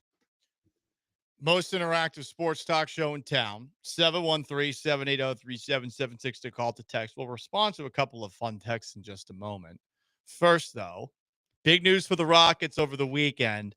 They did not go and get the big name everyone was excited for, but they did bring back someone who was, first of all, just incredibly important to this team down the stretch, complete with some really important minutes in the playoffs against the Golden State Warriors, but also someone who I just don't know how you can't root for this guy, really. Among players in the league that are not traditional stars, I do not know how someone can't love Steven Adams. And perhaps I am someone who has fallen hook, line, and sinker for the Steven Adams fun fact account, but oh my, it is awesome. It's very funny. They find the best stats that make Steven Adams look like he's Shaq. Yeah. Vintage Dwight Howard, who did have some good numbers back in the day. He was awesome in Orlando. I'm just talking about players that you put up on a pedestal as far as the best big men ever. Hakeem Olajuwon. This specific account on X, formerly known as Twitter, will make you think that Steven Adams is the second coming. And he is back with the Rockets after signing over the weekend a 3-year, $39 million contract. Important to note, and this is from Adam Spillane, it is looking like the Rockets will be paying into the luxury tax for the first time during the Tillman Fertitta era, which is also a sign that, one, they clearly know what they are, which is a contender. And two, tip of the hat to Tillman. Yeah. Who in the past has seemed a little frugal. Yeah, it definitely, it's a, I don't know, it's a good gesture, I guess. It's a good sign of things to come as far as, that goes, where they won't be a team that will be blown up by the luxury tax, even though, like, I thought he got kind of a bad rap when he first took over the team and didn't pay the tax. Like, I kind of get it, but also 2019, like, they weren't winning anything. You kidding me? I think that Steven Adams coming back is going to be big for this year's Rockets team, and I'm willing to say even next year's Rockets, the 25, 26, 26, 27 seasons. The third year, that might be a little bit of, hey, you got to give them the third year to get the job done, to get the deal done, and by that point, $13 million, because it's 13 per year. But I believe that they set this up to be front loaded. So it'll be $11 million in the third year. And $11 million in today's league is not that much money. It's not. And in 3 years from now, it's going to be even less money to get off of. Let's just say Adams is like aging out of being a playoff guy for you. By that point, like, the downside's so low to me. So I think this is a great deal. I think that, like you said, it's great that they're going to pay the tax now. Yeah. And it's their team, I guess, didn't get better because they're bringing back someone, but they're not getting worse by making this move. I was a little concerned they might lose Adams. Yeah. And, they brought him back. Fred VanVleet also probably going to be back. We have yet to see that official. Yeah, very likely he'll either opt in or he'll opt out with an extension in mind. Right. It seems like he wants to stay here, and there are no Bengals-esque developments going on between he and the team. Some comments here on the most interactive sports talk show in town. We were talking about the Texans' offensive line in the last segment and some of the struggles that they had. 65 total sacks over 19 games. 4 for Davis Mills, for what it's worth. 11 sacks of C.J. Stroud in the playoffs. It was 8 by the Chiefs. It was 3 by the Chargers. Yeah, you can't do that. Chargers did a pretty good job getting to him in that game as well. It was kind of forgotten with how wacky things go. A lot of pressure. Like that's one where if you would have asked me, I would have said like 5 or 6 sacks. So yeah, I mean, think about that game where there was that play where Stroud drops the snap, rolls out to his right, and throws it to Xavier Hutchinson. I mean, that's where the Texans won the game. That weird ass play right weird there. Scramble he had. Yeah. Some comments here. Can you blame CJ for some of the sacks? He does hold the ball a little bit too long. You can always blame quarterbacks for sacks. Yeah. I would not blame him for many of the sacks. I would not blame him for the majority of the sacks. I would just blame him for the occasional moments where he was feeling something that wasn't there, which happened as the season went along. But I don't think he's like Russell Wilson or some of these other quarterbacks who really hold on to it. Deshaun Watson when he was a Texan was great point, Sean. Yeah, I agree with you that the sacks. Every quarterback it's a different percentage, I would say, of how many sacks are on them. I will say in 2023, he I think got a lot of credit for how he would hang in there for that extra beat to try to get the receiver open. That's also a very Brady thing, is to hang in there and throw it at the last possible second. It's just that when you combine that with an offensive line that might not be good, you're a lot of those like, man, look how he hangs in there, takes the hit. Burrow does the same thing. They turn into sacks. Especially when on the interior you're weak.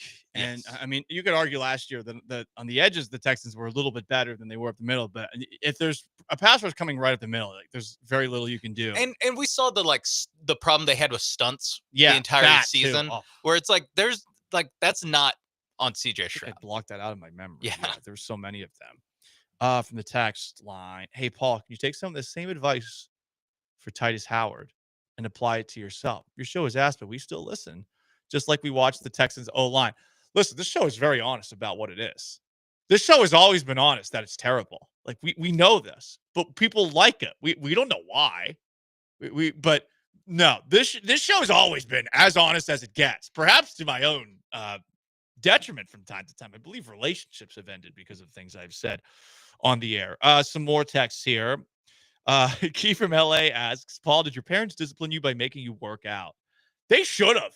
They did not do that, but that's a great idea. If I'm ever a parent, I will definitely not be a good one. Shout out to all the fathers out there.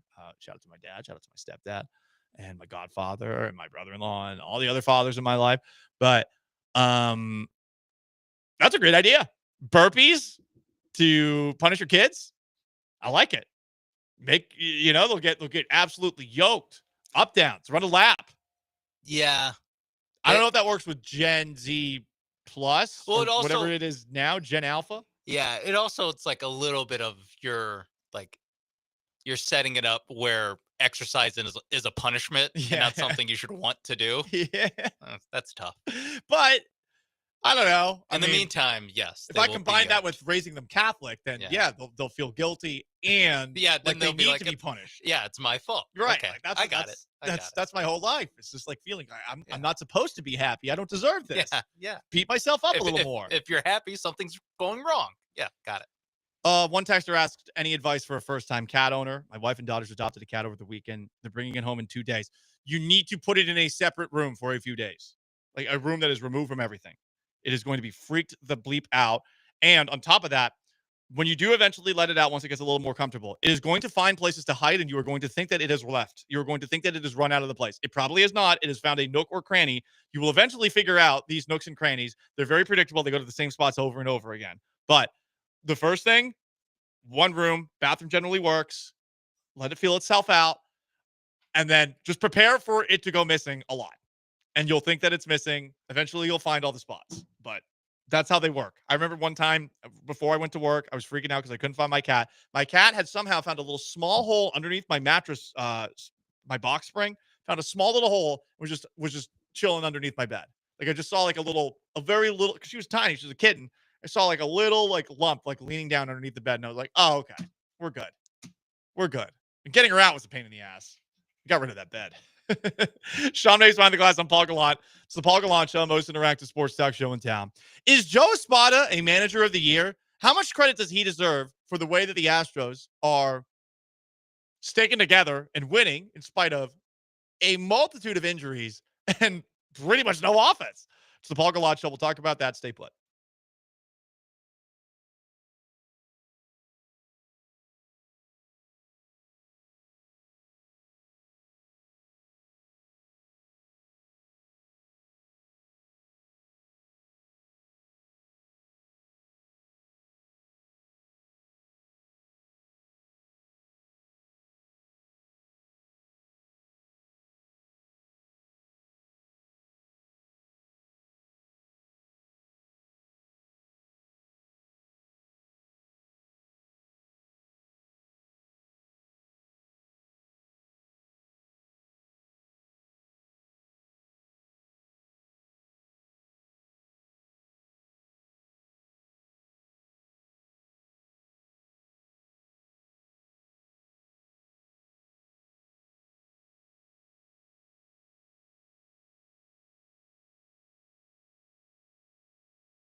Mauricio drives one deep to left field. Back goes Castro near the wall, and he can't make the play. Doobie! Mauricio Dubon spikes the helmet. Back-to-back walk-offs for the Astros, 2-1. Doobie with a big swing. Doobie, do it. Thank you very much for that, Julia Morales. Jeff Blum getting excited about it. New father, Mauricio Dubon, on his first Father's Day, had a walk-off, should have been caught by the Minnesota Twins. Oh, well, you take it. You'll love it. Yesterday, in a 2-1 win for the Astros over Minnesota. They have now won 5 in a row. That's their longest winning streak of the year. They are 11 games over 500. That is their best mark of the year at 41-30. They are 4.5 games up in the American League West, with a bunch of games on the road against the Athletics and Los Angeles Angels of Anaheim on deck. And even cooler, they're getting closer and closer to the top of the American League. They are a game and a half out of the 2 seed in the American League behind the Yankees, who were swept by the Red Sox over the weekend. And they are 4 games back of the American League leading Detroit Tigers. I think there were a lot of people going into the year that thought there was a chance the Astros fall off just because they lost 3 big names: Alex Bregman, Kyle Tucker, to a lesser extent, Ryan Presley, and they were expecting what's happening to the Orioles to finally happen to the Astros. Yet again, these Rasputin-ass MFers continue to ignore death and keep on fighting through all of the injuries that we have talked about. Sean's laughing. I really like the Rasputin. You can't kill him. I do. I think we found the the Astros comparison. Rasputin. No one likes him. No one like something mystical and weird about it. Right. But we're not sure if it's con man or actual tapping into something. Lots of success. Maybe not from a military perspective, but no, that was out of his. Rasputin was banging everything. For those who don't know, Rasputin was a noted bleep boy. Yeah. He was one of the first, okay? And this guy was advising the Tsar of Russia how to do everything, not particularly well. So maybe that's where the comparisons die off. But he was unkillable. And famously, when they tried to kill him, he kept on surviving, being shot, thrown in a river, etc. Poisoned, etc. Look it up for yourself. The death of Rasputin is one of the more like, what? Yeah, even in his assassination, he gets assassinated 3 different times. Correct. It's insane that he was able to survive. I actually watched a movie in this Russian activity class that I had in middle school, and I learned a word from that because they all say it in the middle. They basically all put their hands in the middle. They go like "Smert Rasputin," which means death to Rasputin. Smert means death in Russian. Anyway, the Astros keep on avoiding Smert. They are Rasputin-esque. How? Why? Is this Joe Espada? Serious question. I ask it because Sean and I have believed this as long as we've been doing the show, that a manager's impact on a team is limited. You know, last year, for all the criticism that Espada got, I would point to the bats are not hitting. Joe Espada cannot hit for the Astros. I would have pointed the same thing to some of the criticism during the Dusty Baker era. And you could probably make the same case for going all the way back to the A.J. Hinch era. Managers often take the blame for things that are not their fault. But do they deserve credit when things are going well for the team, when they are the guys who are generally filling out a lineup card? Especially now in 2025, when the general manager, Dana Brown, in this case, generally across baseball, has more input on what a team does on a day-to-day basis than the actual manager does these days. Salaries reflect that. I don't know what Dana Brown is making. I would imagine he's making more than Joe Espada. Could be wrong on that front. Whatever the case, is this where you give Joe Espada credit, or do you give Dana Brown credit, or do you give both these guys credit? I mean, clearly the Astros players can succeed under Joe Espada. That leads me to believe, especially since he has been around for a very long time, maybe not in a full-time manager role, that they like him. So morale's good, and that's big for a baseball team. So does he deserve credit for holding this thing together, for some of the lineup tinkering, or is this more on Dana Brown? I'm leaning towards Dana Brown. I think that what he has somehow figured out a way to do, especially with this holding this bullpen together with bubble gum and rubber bands and paper clips and whatever. I mean, you went from going into the year having ideally your starting rotation be Framber Valdez and Hunter Brown. Most teams in baseball would kill for that 1-2 at the top. But you were thinking, okay, who's our number 3? Ronel Blanco, I guess. Is he going to be able to do what he did last year as a 30-year-old rookie? I'm exaggerating a little bit. By the way, he's got Tommy John surgery now. Hey, we got this Hayden Wisniewski guy. He's got some nasty stuff. He gets a lot of strikeouts. Oh, he's getting Tommy John surgery too. All right. There's that AJ Blueball guy that we bring up from time to time. There's Ryan Gusto. Screw it. He's huge. See what happens. Colton Gordon, Brandon Walter, because we're running out of arms. Lance McCullers is back, actually. He's alive. That's fun, but we can't pitch him every single day, so we're going to have to use these other young guys a lot.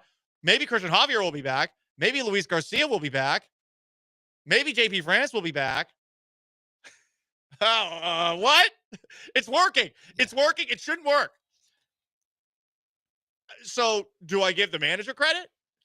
Do I give the general manager credit for just throwing stuff at the wall and it all working? And how about the Kyle Tucker trade?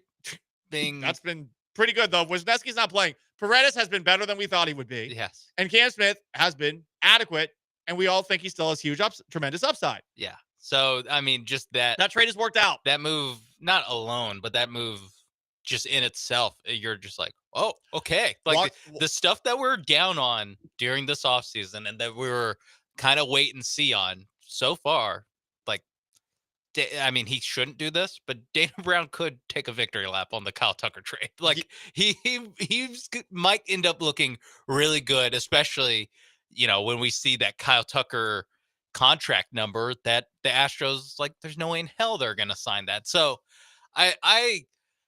I tend to, and this isn't like not surprising, like you said, about how you and I just view baseball. It's like, I give it more to Dana Brown, but I do think that Joe Espada still deserves some of the credit just for keeping this group together and keeping this and finding a way to get all these mismatching parts. And this, there's however many guys that are bouncing up and down between the Space Cowboys and the Astros on his pitching staff, whether they're starters, whether they're relievers. He is doing something of making this team stick together in some way. Like the clutch hitting and stuff, I'm not sure how much Espada has to do with that, but I do think that the general attitude and the general demeanor that this team has, I think he deserves a little bit of credit for that. Yeah. I for sure believe you on that front. Because this isn't the core of the 2017 and 2019 guys that, to me, as long as Correa and Bregman were here, along with Altuve, even Verlander, when he came back, it was a little bit of that is the culture. It's just those guys. Like we talk about, teams having a specific culture. To me, the Astros culture was those 5 guys that they had. And at this point now, you've taken, Jenga style, you've just taken them all out and the tower's still standing up. So I think that Espada deserves credit for some of that, because these guys that are coming through for the Astros right now, I mean, I guess other than Pena and Altuve and Framber, none of them really have done the big winning on the Astros, have been key parts of huge winning teams in the Astros past. It is a new group. It's a new group. So I'm with you. Probably more credit for Dana Brown than Joe Espada, but Espada gets some. And a lot of the decisions you make are gambles. Letting Alex Bregman walk, at least over the last 15 games, looks like it was the smart decision. Now, Bregman's numbers on the year, they're very good. Yeah, he was really good before he got hurt. 299 with the 938 OPS, but he's injured right now. And in the last 15 games before he was hurt, he was hitting 259. So come back down to earth after a great start, because we all saw the numbers at first, especially while the Astros were slow out of the gates.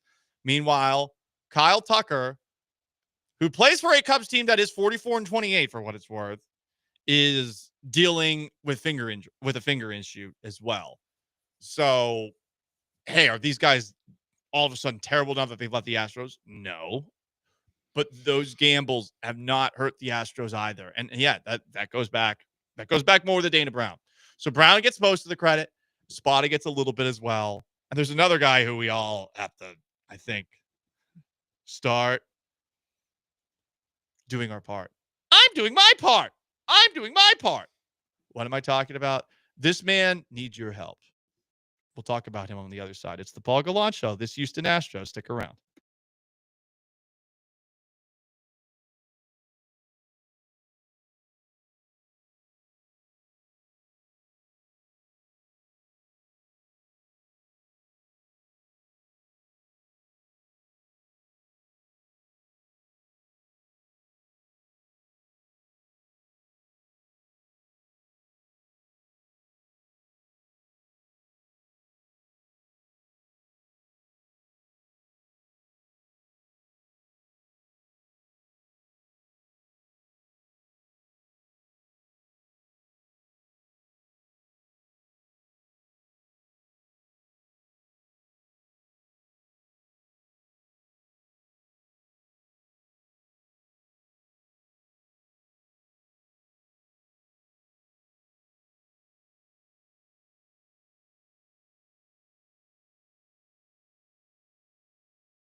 Broadcasting live from the Veritex Community Bank Studios, it's the Paul Gallant Show. On ESPN 97.5 and 92.5.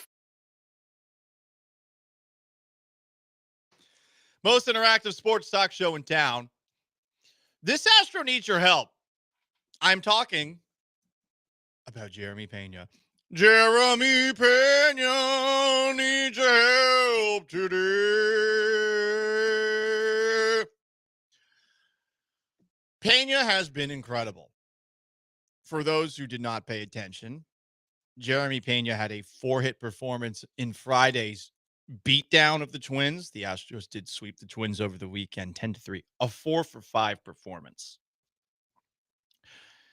He has been better than anyone expected. And if you do want to point at one player and one decision, and maybe this goes towards, hey, more credit for Joe Espada, or maybe it goes to more credit for Dana Brown. But since the Astros have moved Jeremy Pena into the leadoff spot, Pena has been simply incredible. To the point where Jose Altuve is willing to say, quote, he's definitely our best player right now.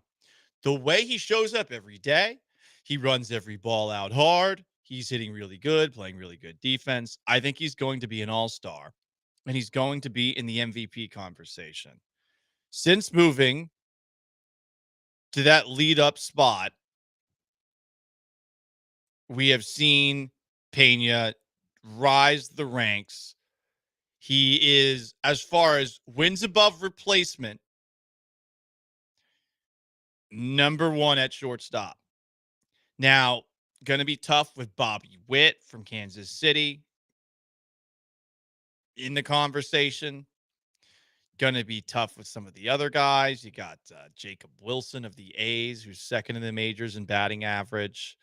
You got the Angels' Zach Neto. But Pena has been incredible. And since moving up to that lead-up spot, I mean, you've really seen it. Since April 27th, the Astros were averaging 3.54 runs a game at that moment in time. They're averaging 4.44 runs since then. And in 43 starts in the leadoff spot, Pena has a 373, 413, 554 slash line. Multiple hits in 22 of those 43 games since moving to the lead-up spot. So basically in more than half, slightly more than half. 373. I mean, you don't see that anymore. If you take a look at the complete all-star ballot standings for the American League right now, and you take a look at shortstops, Pena's in trouble. I know that there are some ways that it's not 100% based off of the vote for the All-Star game, right? Like there's a little bit of coach discretion, I believe. I don't remember what it's like relative to the NBA off the top of my head, but here's where Jeremy Pena stands. Not in first for shortstop votes. That's Gunnar Henderson, who has 1,551,124 votes. By the way, what? The Orioles suck. They suck.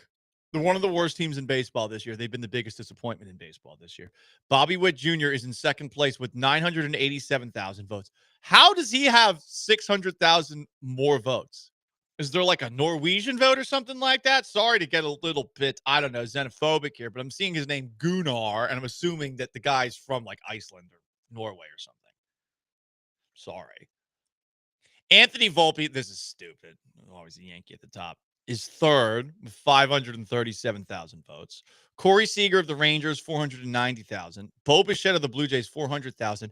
Jeremy Pena is in sixth among AL All-Stars when it comes to voting with just 352,000 votes. Gunnar Henderson has nearly 5 times as many votes as him. Isn't that wild? Yeah. He's got all of, you said, where'd you say that you thought he was from? Iceland, Norway, whatever. Montgomery, Viking. Alabama is where he's from. Close, I would say. But he's got all of Montgomery, Alabama voting for him. I think... Hang on a second. I think starting the All-Star game might be out of the cards for Jeremy Pena. Which isn't right. It's not fair. But I think it's out of the cards. Clean up aisle me. Clean up aisle me. And this, honestly, is a reflection because this is something I was looking up on the fly just to see, hey, where does Jeremy Pena rank?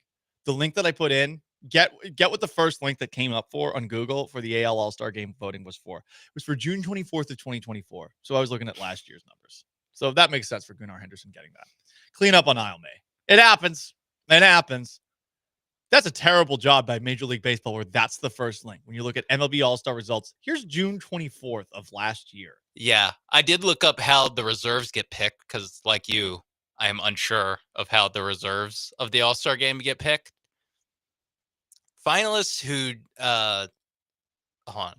This is ridiculous. This website, you go up to All-Star voting, and it just answers a bunch of questions. It's like frequently asked questions. Yes, that's what I'm looking at too. This is like going on a website where you're looking for the customer support line. Yes. You want an email or you want a phone number? This is, by the way, baseball's all-star voting. You can't see the actual votes. You can't see the voting at this moment in time. Yeah, I'm just at the FAQs. We're less than a month away from the All-Star game, by the way.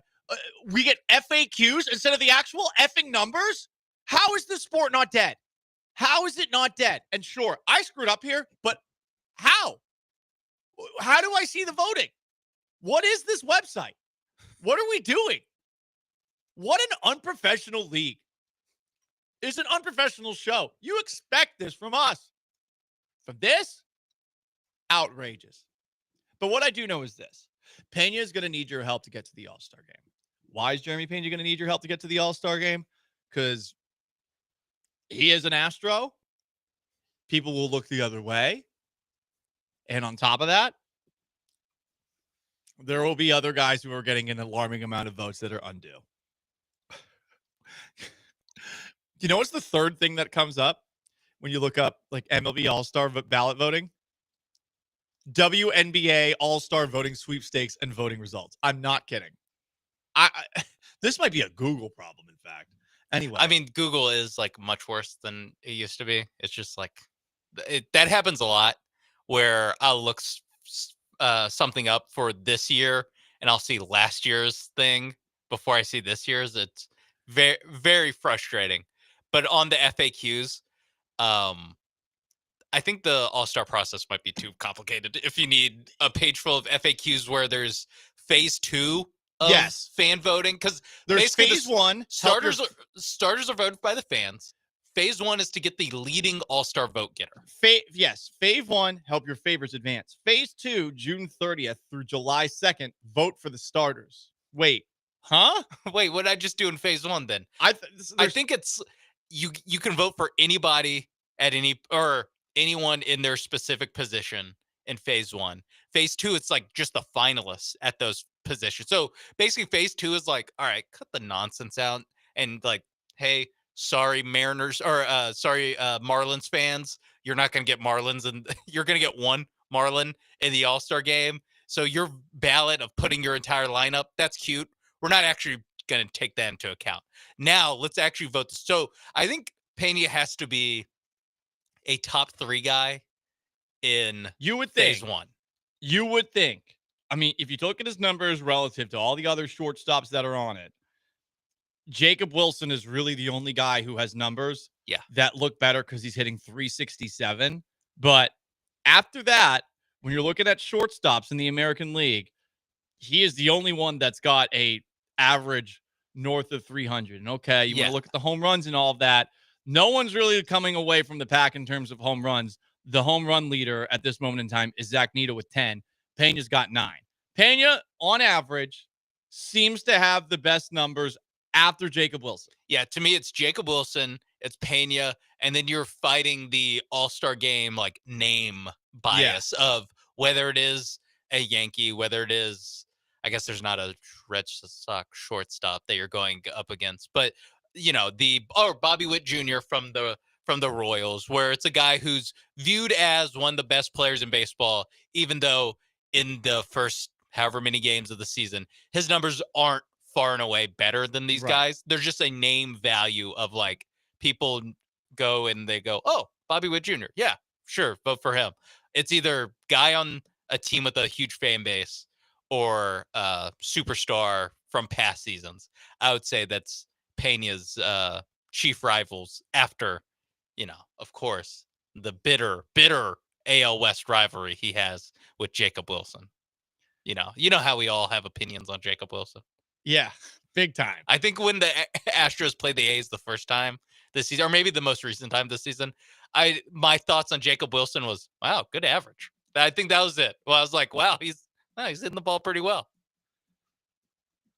I'm really frustrated with how we cannot figure out how to look at like the results just now. I think it's wild that you can't see them. There should be like live results where as I put in my ballot, I can see the number go up. I mean, well, it's the effing internet. I mean, it shouldn't be that hard. How is baseball? Anyway, whatever.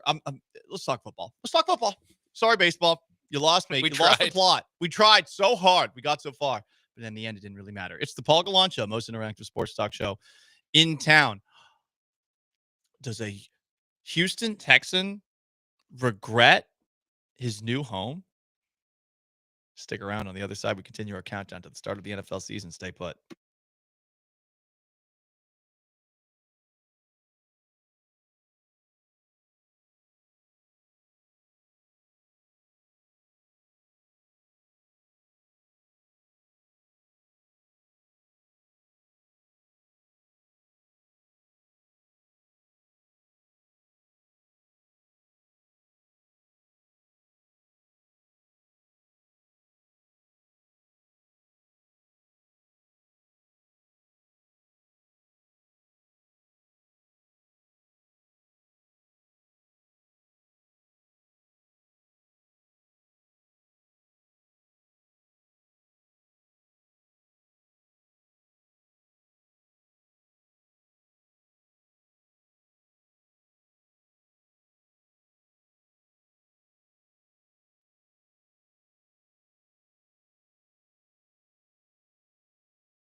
Yes, we're so close till the NFL season kicks off.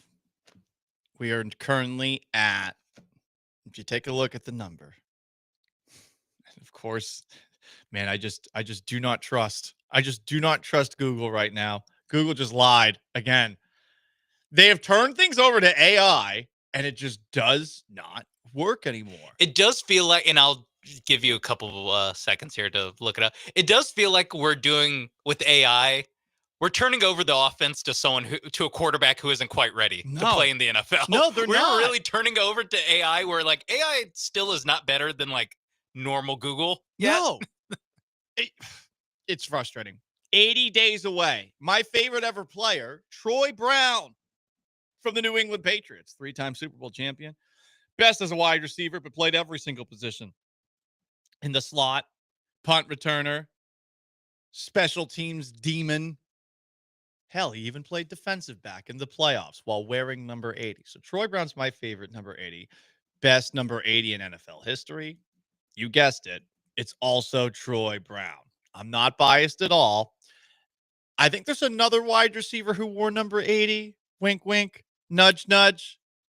But that guy may have called out the greatest dynasty that ever existed while using Stickum on his hands. So I'm just going to conveniently look the other way for a moment and remember a couple of other number 80s. Steve Largent, Seahawks wide receiver, went on to be an office holder. I believe he was a congressman.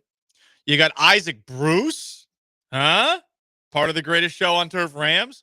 You got Chris Carter, Mr. Fall Guy himself. And yeah, there's Jerry Rice. I know there's Jerry Rice. Andre Johnson. Andre Johnson before Jerry Rice. Yes. But good group there at the end. 80's a good one. We're about to get into some weird lineman territory over the next couple of days. Sorry in advance. To me, the 50s and 40s is really when we're stretching it. 70s, like we got some tackles, we can deal with that. Once you get into interior linemen, linebackers, and then the 40s were like no one wears numbers. There's some good 40s, but and 50s has the linebackers. I think it's 60 through 79. Also, those numbers just suck. Like if you're a lineman, offensive lineman, like you're kind of forced to have a number in the 60s or 70s. But I'd want a number in the 50s if I were an offensive lineman. Yeah. And because it makes you seem less fat. It does. I was gonna say 60 is a tough. Like, there's no cool number in the 60s. None. 69. Yeah. Other than that. But yeah, only one guy gets to wear that. Right. 64, kind of cool. It's 8 squared, bro. Nah. I mean, it's 4 to the 4th power, bro. None of these look cool on a jersey. That's just. No, yeah, 4 to the 4th power. How about that? It's all does math. Is it true? I don't know. I just made that up. Paul Gallant Show. We don't do math. 713-780-3776 to call, to text. YouTube at ESPN Houston. Twitch at ESPN 975. The Cincinnati Bengals are prowling back towards Trey Hendrickson. They're at the very least talking to him again. So that's nice. We also found out that apparently the detail that Shamar Stewart is refusing to sign a contract over is because the Bengals decided this year to tweak the default language in the standard rookie deals that they gave out. So I guess the Bengals are changing things up completely, where Shamar Stewart's agent is trying to use the precedent that the Bengals have set before, and the Bengals are refusing to offer anything as they change this up. Does not seem like Mike Brown read the art of the deal. Does take two to tango. Perhaps he's just, watching things that are happening. It's like, yeah, if I put a tariff on this contract, it'll work out in the long run for me or something. I don't know. I don't know much about tariffs. I'm just trying to use the current event as an example, but it's not working out so well. But at the very least, they're talking to Trey Hendrickson again. Talking. Love it. If I'm a Bengals fan, I'm super excited from what I've seen for my franchise. At least he's not traded yet. I would be excited about that. It's always possible, but it would be a year later that it would happen after he sits out for a full season, like what happened with Carson Palmer. Yeah, no, it's tough. It's tough because in the offseason, this is what we talk about with the Bengals. And then once the season starts, well, normally they go like 1-3 to start. And then they turn into one of the best teams in the AFC. So it will be hard to like switch my brain into like, oh, wait, this is where Joe Burrow plays now, not where Mike Brown gets to kind of mismanage things. Although they've had more success than like you'd think with a terrible owner. Yeah, they made it to a Super Bowl. I don't know if Mike Brown was running the show when, and I doubt it because it would have been nearly 50 years ago. 40 to 50 years ago, because the Bengals did make it to 2 Super Bowls in the 80s, and they lost to the San Francisco 49ers in both of those Super Bowls. So I believe Mike Brown, he's 89 years old. Maybe he was in charge. He assumed ownership in 1991. So Paul Brown, who the Browns are named after, was the original owner of the Bengals. Not surprising that's when they made the Super Bowls. Also, classic the Browns, right? Like they pissed off like their best ever The player namesake. guy. They pissed off the namesake, and he created a rival team in state. But yeah, it has been rough for the Bengals. We'll see if things get cleaned up. Miami Dolphins, they got a great fight song, and that's about all they got. Dumbass owner and Stephen Ross. And let's just be honest. We've heard this before. Something that Tua Tagovailoa said this offseason. We got a new culture here in Miami. Things are different this time around. Okay, sure. There's a culture shift. I'll believe it when I see it. Mike McDaniel, as part of the culture shift, has been cussing a little bit more. Here he is getting rather nihilist when asked about Jalen Ramsey trade conversations. Remember, Jalen Ramsey asked out of Miami a couple of weeks ago. I'm surprised it's taken this long to find a resolution with the team. I don't personally, and I would lump you into this with me. I don't give a shit about what I feel. I'm not. I don't even really go down that road of how do I feel about it. My job is to react and control my controllables and make sure that people are moving in one direction appropriately. And so the business is business. The opportunity that business does provide in the off season is a rep to the team about handling noise. What do I define noise as? Noise is things that don't have to do with what actually you're there to do and you should be focused on doing because you'll be held accountable to do. All right, that was a lot of words, Mike. I will say, it started off strong. I don't give a bleep how I feel, but trailed off a little bit there. I like Mike McDaniel mainly because he is a childhood friend of one of my favorite comedians, Dan Soder. I don't know if you knew that.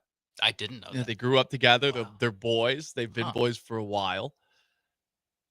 So I like Mike McDaniel, and I want him to succeed. Maybe not with the Miami Dolphins, but you come back to minicamp and you're being asked about Jalen Ramsey requesting out of town again. You got Tyreek Hill and all his crap going on as well. It's got to suck to be him. I don't care how I feel. I care how you feel, Mike McDaniel. I feel bad for you. I think you're in a tough spot. I do enjoy that he actually tries to. It's a little bit of CJ Stroud. He actually tries to answer the questions. Yeah. But I mean, there he did just trail off into. Once he said control the controllables, I was like, coach speak mode. Coach speak. Engaged.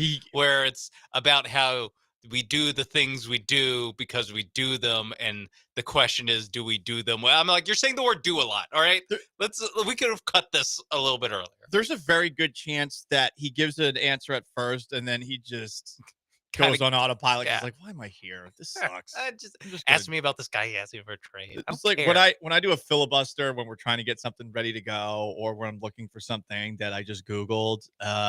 Yeah, it's the same kind of thing. He definitely goes into autopilot and is no longer there.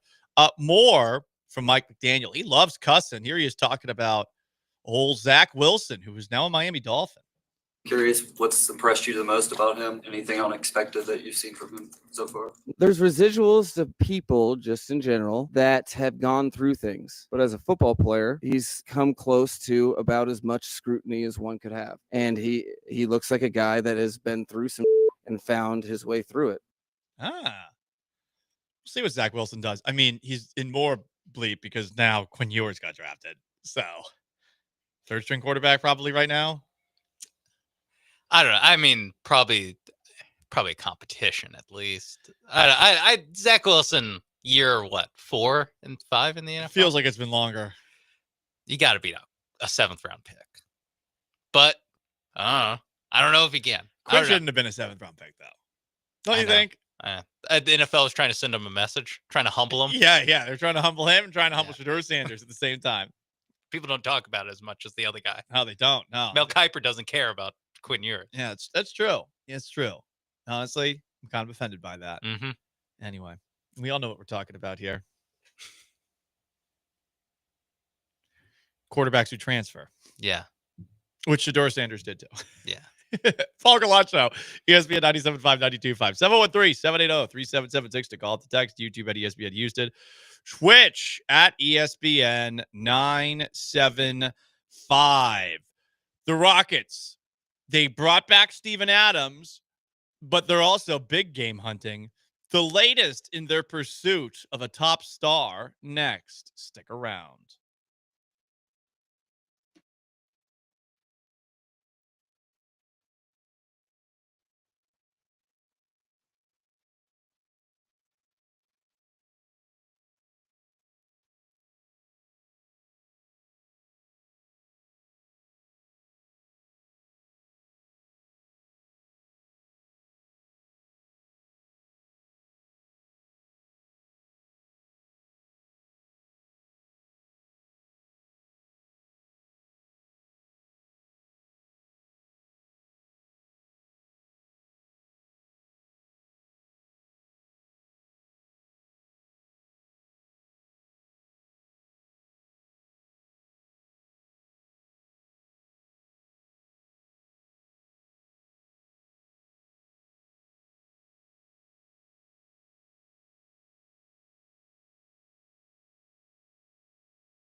Kevin Durant is down to 3 teams that he'd want to join via a trade from the Phoenix Suns, the San Antonio Spurs, the Miami Heat, and your Houston Rockets.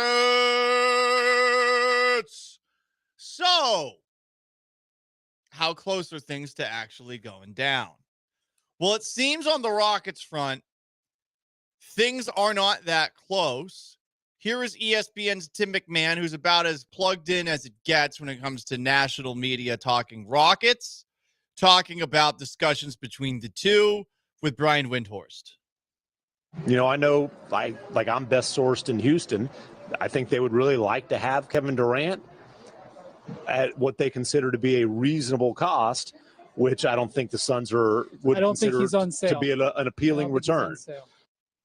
More from Windhorst today. The Phoenix Suns are not excited about the current offers they're receiving from the Rockets, Heat, and Spurs. That was reported by Brian Windhorst. So that could work out in all three teams' favor. The market's not what the Suns want. It does feel like, even though the Suns do not want to give up Durant as a discount, as Windhorst said just a moment ago, that they ultimately may be forced to take less than they want. Yeah, he might just not have a robust market just because, A, the age, the fact he'll likely need a new contract. He has 1 year remaining, and from all reports would like to go somewhere where he would get a contract extension. So it's very easy for him to pick at least one of three teams that he could play for by saying, I will not sign an extension with you. And in turn, that team now is like, well, we're not giving up that much for 1 year of a guy. Right. So he can kind of steer it a little bit that way. And that's how the Suns won't be impressed by what they get, because there's not a bidding war, really. Right, exactly. It's three teams that have leverage over the Suns. There is one other team that I guess is sniffing around, and get this, Kevin Durant said, nope. Shams Charania reported about 40 minutes ago. Kevin Durant has no desire to be in Minnesota with the Timberwolves. Yeah, not great. Or not great for the Minnesota Timberwolves. Yeah, that's got to be frustrating if you're the Wolves, because it does feel like maybe Durant helps you get closer than he helps any of these other teams. You know, San Antonio is still not a playoff contender, at least right now. 1:53 p.m. on June 16th. The Rockets say they bring in Durant. Great. But are they then on Minnesota's level because they have that extra offensive piece? Are they better than Minnesota? Maybe, but that's certainly not a fact. It's debatable and would require Durant to stay healthy too. So that sucks for Minnesota. I think if Minnesota brought in Durant, I do think that puts them a little bit closer to potentially going further than they went the last 2 years, where I think you would definitely argue that they were disappointing now that it's happened back-to-back seasons, that they were out as early as they were, even if the Thunder were not losing to anybody along the way. Yeah, it is just disappointing where you lose in the same round back-to-back years. Like that just in general is disappointing. But you're right that they are the best team, or at least the team most that's most positioned for immediate success after a Durant trade, and that's the one that he's not as interested in. They need help for Anthony Edwards. I mean, that's like they need somebody else. Yeah, they need another guy. They need either Randall to be better, or they need a guy to be better than Randall. Right. I don't think you're going to get a lot more out of Randall, and Gobert is a defensive weapon. He is not an offensive weapon. He's not going to help you out. He's terrible. He's like bad on offense. Yeah, he's one of the worst offensive players in the league. Yeah. So that's the latest on Kevin Durant. It doesn't feel like the Rockets are any closer to bringing him in. It doesn't feel like anyone's that much closer. Like I guess we have a top three is what I would say, is that we have a three-team race, right? To me, unless one of these teams that aren't a preferred destination by Durant, unless one of these other teams come, bleep it. Let's make it happen no matter what. Even if we do get them for 1 year, like we're willing to put together an offer that could beat what Houston wants to give up, because it seems like Houston can make this deal happen whenever it wants. It does seem like Houston's really playing hardball here. They should. I wonder what the offer is. Yeah. It seems like Jalen Green's involved, given that in some of the reporting about the trade talks, this from Hoops Hype, Phoenix has done background on Jalen Green to gauge his value around the league in case Green is acquired, and it's worthwhile to flip him again via trade. Wow. Yeah. Okay, Phoenix. It's very funny. That to me is interesting, that they're not Windhorse is saying that they're not wowed by their the offers that they're receiving.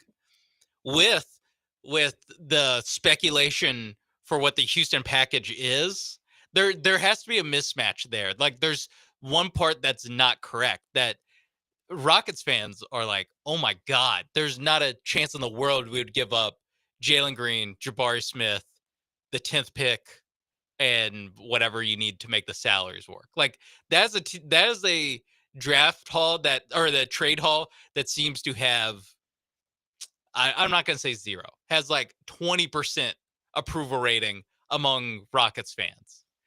But on the same side, for the Suns, they're like, we're not enthused by this offer. So either they don't like Green, or that one of the reporting isn't, up to stuff. Like maybe that's not what what the Rockets are actually offering. They might be offering a worse package than that one. That makes sense. I really want to see what these offers are. I would love if... Very funny tweet from Adam Spillane. It wouldn't surprise me if the Rockets refused to put any picks on the table for Durant. I have a feeling the Durant offers Phoenix is getting are horrible. And it does make sense because everyone thinks their owner's an idiot. Yeah. I would love some sort of service, or like, you remember the Disney Vault back in the day with like the Disney like VHSs, like they would just stop making them. So it goes in the Disney Vault, and it's like how you create scarcity for the 1950s cartoons that they made. Right, exactly. I would love if there's some sort of like trade offers vault where because it's all personality driven, like you can't say it right at like, hey, this was our offer for Durant and we lost. I would love though, after 5 years, they open up the vault and they're like, here's what we offered the Suns for Durant. I just want a log of every trade offer, every phone call. Like, here's what they turned down. As soon as the person is fired, I want to see all of it. Yeah. Immediately after they're fired. Because I would love to know what Rafael Stone is offering. Yeah. If he's not offering any first round picks. It would be really funny if it's just a terrible offer. If he's offering Jeff Green, it just says Jay Green. Oh, yeah. Trust me. Jay Green. Yeah. So we got Green in the deal. Yeah, Yep. Green's in here. That would be so funny. If Stone did that, I would I'd gain a lot of respect for him. By the way, I'm getting more and more respect for him by the day. Sean Mace behind the glass. I'm Paul Gallant. It's the Paul Gallant Show, most interactive sports talk show in town. 713-780-3776 to call to text. YouTube at ESPN Houston and on Twitch at ESPN 975. Astros got a sweep over the weekend. Finally. But how the hell did they do it? I'm still at a loss. Stick around.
And Cam did it through the middle. Astros win it 3-2. Cam Smith, the hero today, as he walks off the Twins.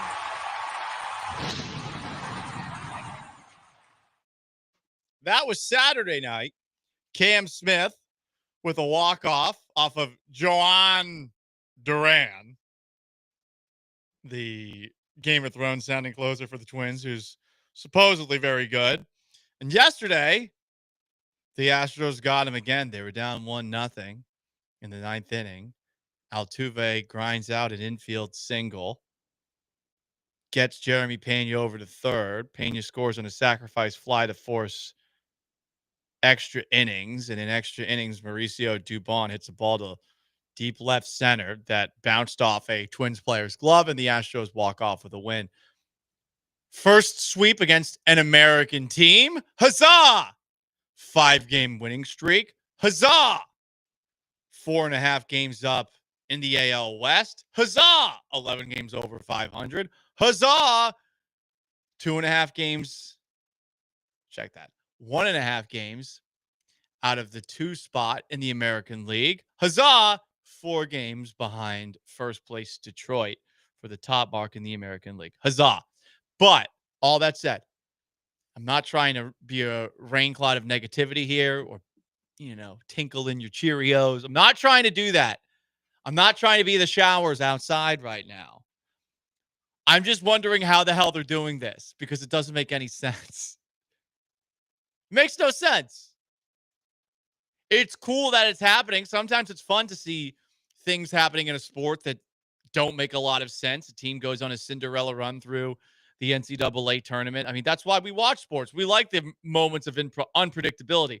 But the thing with this is it's technically predictable because if you're an Astros back of the baseball card kind of person, historically the Astros just do this every year. Everyone who says, yep, they get off to a slow start, then things get good for them. And that's true. But this time it doesn't make any sense that it's good. Victor Caratini was hitting cleanup yesterday. Yainer Diaz was batting second. I mean, your lineup is really starting to look weird. Who is the most recent guy that they put into the lineup? I'm not even sure how to pronounce his name. One of the guys that they had on a minor league contract, and I remember we talked about him during spring training, but there's someone called Luis Guillorme. Oh, yeah. That was in the lineup. I'm not even sure if I said his name correctly right there. Yeah, it might be Guillorme. Guillorme. I don't know. Luis Guillorme. Right. And you also had Cooper Hummel. Yeah. Who? Cooper Hummel. I mean, I think I heard about him in spring training. He had a cup of coffee with the Astros last season. Yeah. When the Astros were really struggling, believe it or not. And yes, he is a champion for the Space Cowboys, but I don't know much else about Mr. Hummel. But yeah, I saw that lineup notification of what the Astros are trotting out yesterday, and my honest to God thought was, well, they won the first 2 games of the series, so they're not going for the sweep. Like they did. Oh, what series was it where they basically punted on the chance for the sweep? Maybe it was last weekend. It was last weekend where they just put out a lineup where no Altuve. Yes, where you're just they didn't start McCullers either. How big is the roster that they can play these guys I've never heard of? Well, the answer is a bunch of guys got hurt, and so they could call them up. Yeah, it was against Cleveland, and even then they still hung around. Yeah, this has been truly an incredible start to the season, and I mean we're close to halfway through it. We're very close. Yeah, what 70 games in? Yeah, 71. They're 41-30, 70 games in. Could I have seen them having this record? Yes. Could I have seen them doing it where the whole lineup's hurt? Yordan Alvarez hasn't played at all this season. Let's just call it that. We haven't seen Yordan Alvarez once this year. Isaac Paredes is now dealing with a hamstring issue. He says he's day-to-day and that he was fine on Friday, but he did miss the 2 games after that. Jose Altuve is another year older, and while I'm not going to go so far as some of the asshats on Astros Twitter who are like, he looks so old right now. I'm not going to go that far, but he's definitely not 2014 through 2017 Jose Altuve anymore. Though he just had some stretches this season where he looked really good. And last year, he also was really, really good. The year before that, he was really, really good despite not playing 162 games. You get what I'm saying here. You're not expecting as much from Jose Altuve. Yainer Diaz is not as good as he was last season. You are playing a rookie in left field. You were playing a rookie who was the backup to the original rookie you were playing in right field because Zach DeCenzo's out.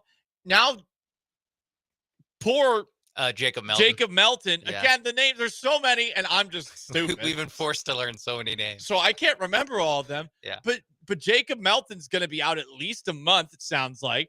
So that leads to Cooper Hummel playing in the outfield. Jose Altuve got hit in his throwing arm, so I don't know if he's going to be able to play in the outfield. By the way, yeah, Altuve's hurt too. Like not seriously hurt, dinged up. but he got a ball hit him in the arm, like a 98-mile-per-hour fastball hit him in the right forearm. So that's his throwing arm. Stands to reason he's at the very least sore. So what else haven't I said? I mean, they've been playing Brendan Rodgers at second base from time to time, for God's sake. Yeah. And Mauricio Dubon played yesterday. I would like to see a little bit more of that. But this is the lineup. Jeremy Pena, who's having incredible MVP caliber season. Yainer Diaz, Jose Altuve, Victor Caratini. Jake Meyers batting fifth, and he's having an insane year. He's carrying you. What I'm trying to say is none of this makes any sense unless you're pointing upstairs, divine intervention from the man himself, or downstairs, deal with the devil. Because I'm sorry, history's not enough for this. Like, this is maybe their most impressive start of this run. All things considered. Because of the all things considered. Okay. I mean, we've seen them obviously have some incredible years. 2017, 2019. We've seen some awesome baseball here. I get what you're saying. This is the most improbable because also we didn't even mention yet in this segment. Kyle Tucker, bye. Alex Bregman, bye. It's crazy. It's awesome, but it's crazy. I'm not waiting for the other shoe to drop. At this point, I just think it's going to keep on happening. Which is such a, as someone who is a sports talk show host who's supposed to be skeptical, if not cynical, about everything, this just believing this, buying into this wholeheartedly is weird. Well, it's going to get weirder, Paul, because I have some breaking news. Oh, no. Who got hurt? From Julia Morales. Astros have placed Lance McCullers on the 15-day DL with, she said IL. Elbow discomfort? No. This is actually kind of good news. A right foot sprain. Oh, okay. And in a way, that's good news. I was lower hoping body. it was like paternity leave or something. And great news. Right-handed pitcher, you know him, you love him from your favorite 90s sitcom. Jason Alexander has been called up. Oh, all right. Yeah, Costanza. He always had the makings of an architect. Oh, wait, that's me confusing Sopranos. You never have the makings of a varsity athlete. Yeah, noted ex-Yankees employee, executive, or whatever the hell he was. I never really was clear as to what he was at the Yankees. Was it like ticket office? I forgot. I don't even know. I feel like he actually had some input with the baseball team, which made absolutely no sense. That is wild. Yeah. So as we were talking, McCullers gets put on the IL with a foot sprain. Day one, Donna asks, Jordan played at the beginning of the season, right? No. Well, he played, but no, that wasn't him. That's what I was trying to say. Yeah, you didn't get You haven't gotten any Yordan Alvarez production. You haven't got any production. He's been out there, but he was batting 200. Does he have? What does he have? Like 3 home runs? I don't think it was many. I think that might be the number. I think it might be 3. Yordan Alvarez has on the season 3 home runs. Yeah, hitting 210. Yeah, the lack of production that they've gotten from Yordan really makes the most improbable season. This might be the most improbable season. Yes, of this run. I'll even say more so than 2020 when they were a game under 500 and made the ALCS, just because that was a shortened season. So there's always the chance that if in the hypothetical world where they got to play 100 more games, that they do turn into what we know the Astros to be. Like even that season was less like, what, how the hell are they doing this? Even surprising in the opposite way. It wasn't as surprising as this start has been. And really, it's been the last few weeks, maybe the last month, where they've really kicked into overdrive and they've won all these games in just as improbable a way. Yeah. I mean, they're on a roll right now. They have put together an incredible stretch. And really, if you want to, I guess, point to anything that led to the change, it's Jeremy Pena in the leadoff role. But again, like all the numbers are like screaming, this should be impossible. They're ninth in runs a game. They have the worst average with the bases loaded. They have the worst all the numbers in the first inning. None of it makes sense. But then you take a look at these very random clutch numbers that were put together by Michael Schwab, and you're like, all right, I mean, they just know what it takes. 20 come from behind wins out of 41 wins, 4-0 in extra inning games, 7-1 when tied after 8 innings. Credit the bullpen, credit the bats. Say it's flukish, whatever the case, this is happening. And it seems like it's going to continue happening, especially when you take a look at the rest of the first half of the Astros, and it's a lot of nobodies outside of the Phillies and the Dodgers. I was going to say, like, if you want to get totally sunshine and rainbows about this, which I think there's some truth to what I'm about to say, but I wouldn't go like as far as like most Astros fans would with it.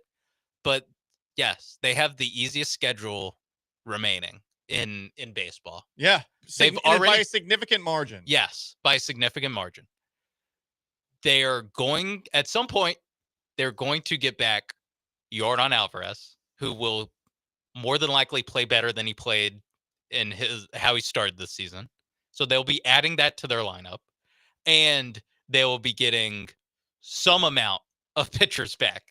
Like they'll be getting, I don't know, Garcia, Javier, and France in some way. They'll get those guys back. Maybe they're not 100% back to where they picked up from when they got hurt, but you will be getting that production somehow. Like it's not crazy to say that they can make up the 4 game deficit that they have to the Detroit Tigers to be the number 1 seed in the AL. Sure. Like that, it's not insane to say that. I can see the case. I'm not sure if it happens just because you know, you're never a guarantee that, oh, the bad luck will stop now. Like now will only be good luck. Like that's not how it works. But at the same time, it does look like they have a very smooth runway for sure to really taking off. Which leads to this question: 713-780-3776. The call to text YouTube at ESPN Houston, Twitch at ESPN 975 on the most interactive sports talk show in Houston. To what Sean said, are you sipping that Kool-Aid saying, hey, what the Astros have done to this point, it's going to get better, at the very least continue when all these pieces come back? Or are you looking at it and saying, this is luck? Because a lot of people are. I see a couple of texts about that. Most interactive sports talk show in town. It's the Paul Gallant Show. Stick around.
It's the Paul Gallant Show, on ESPN 97.5 and 92.5. live from the Veritex Community Bank Studios. Here's Paul Gallant.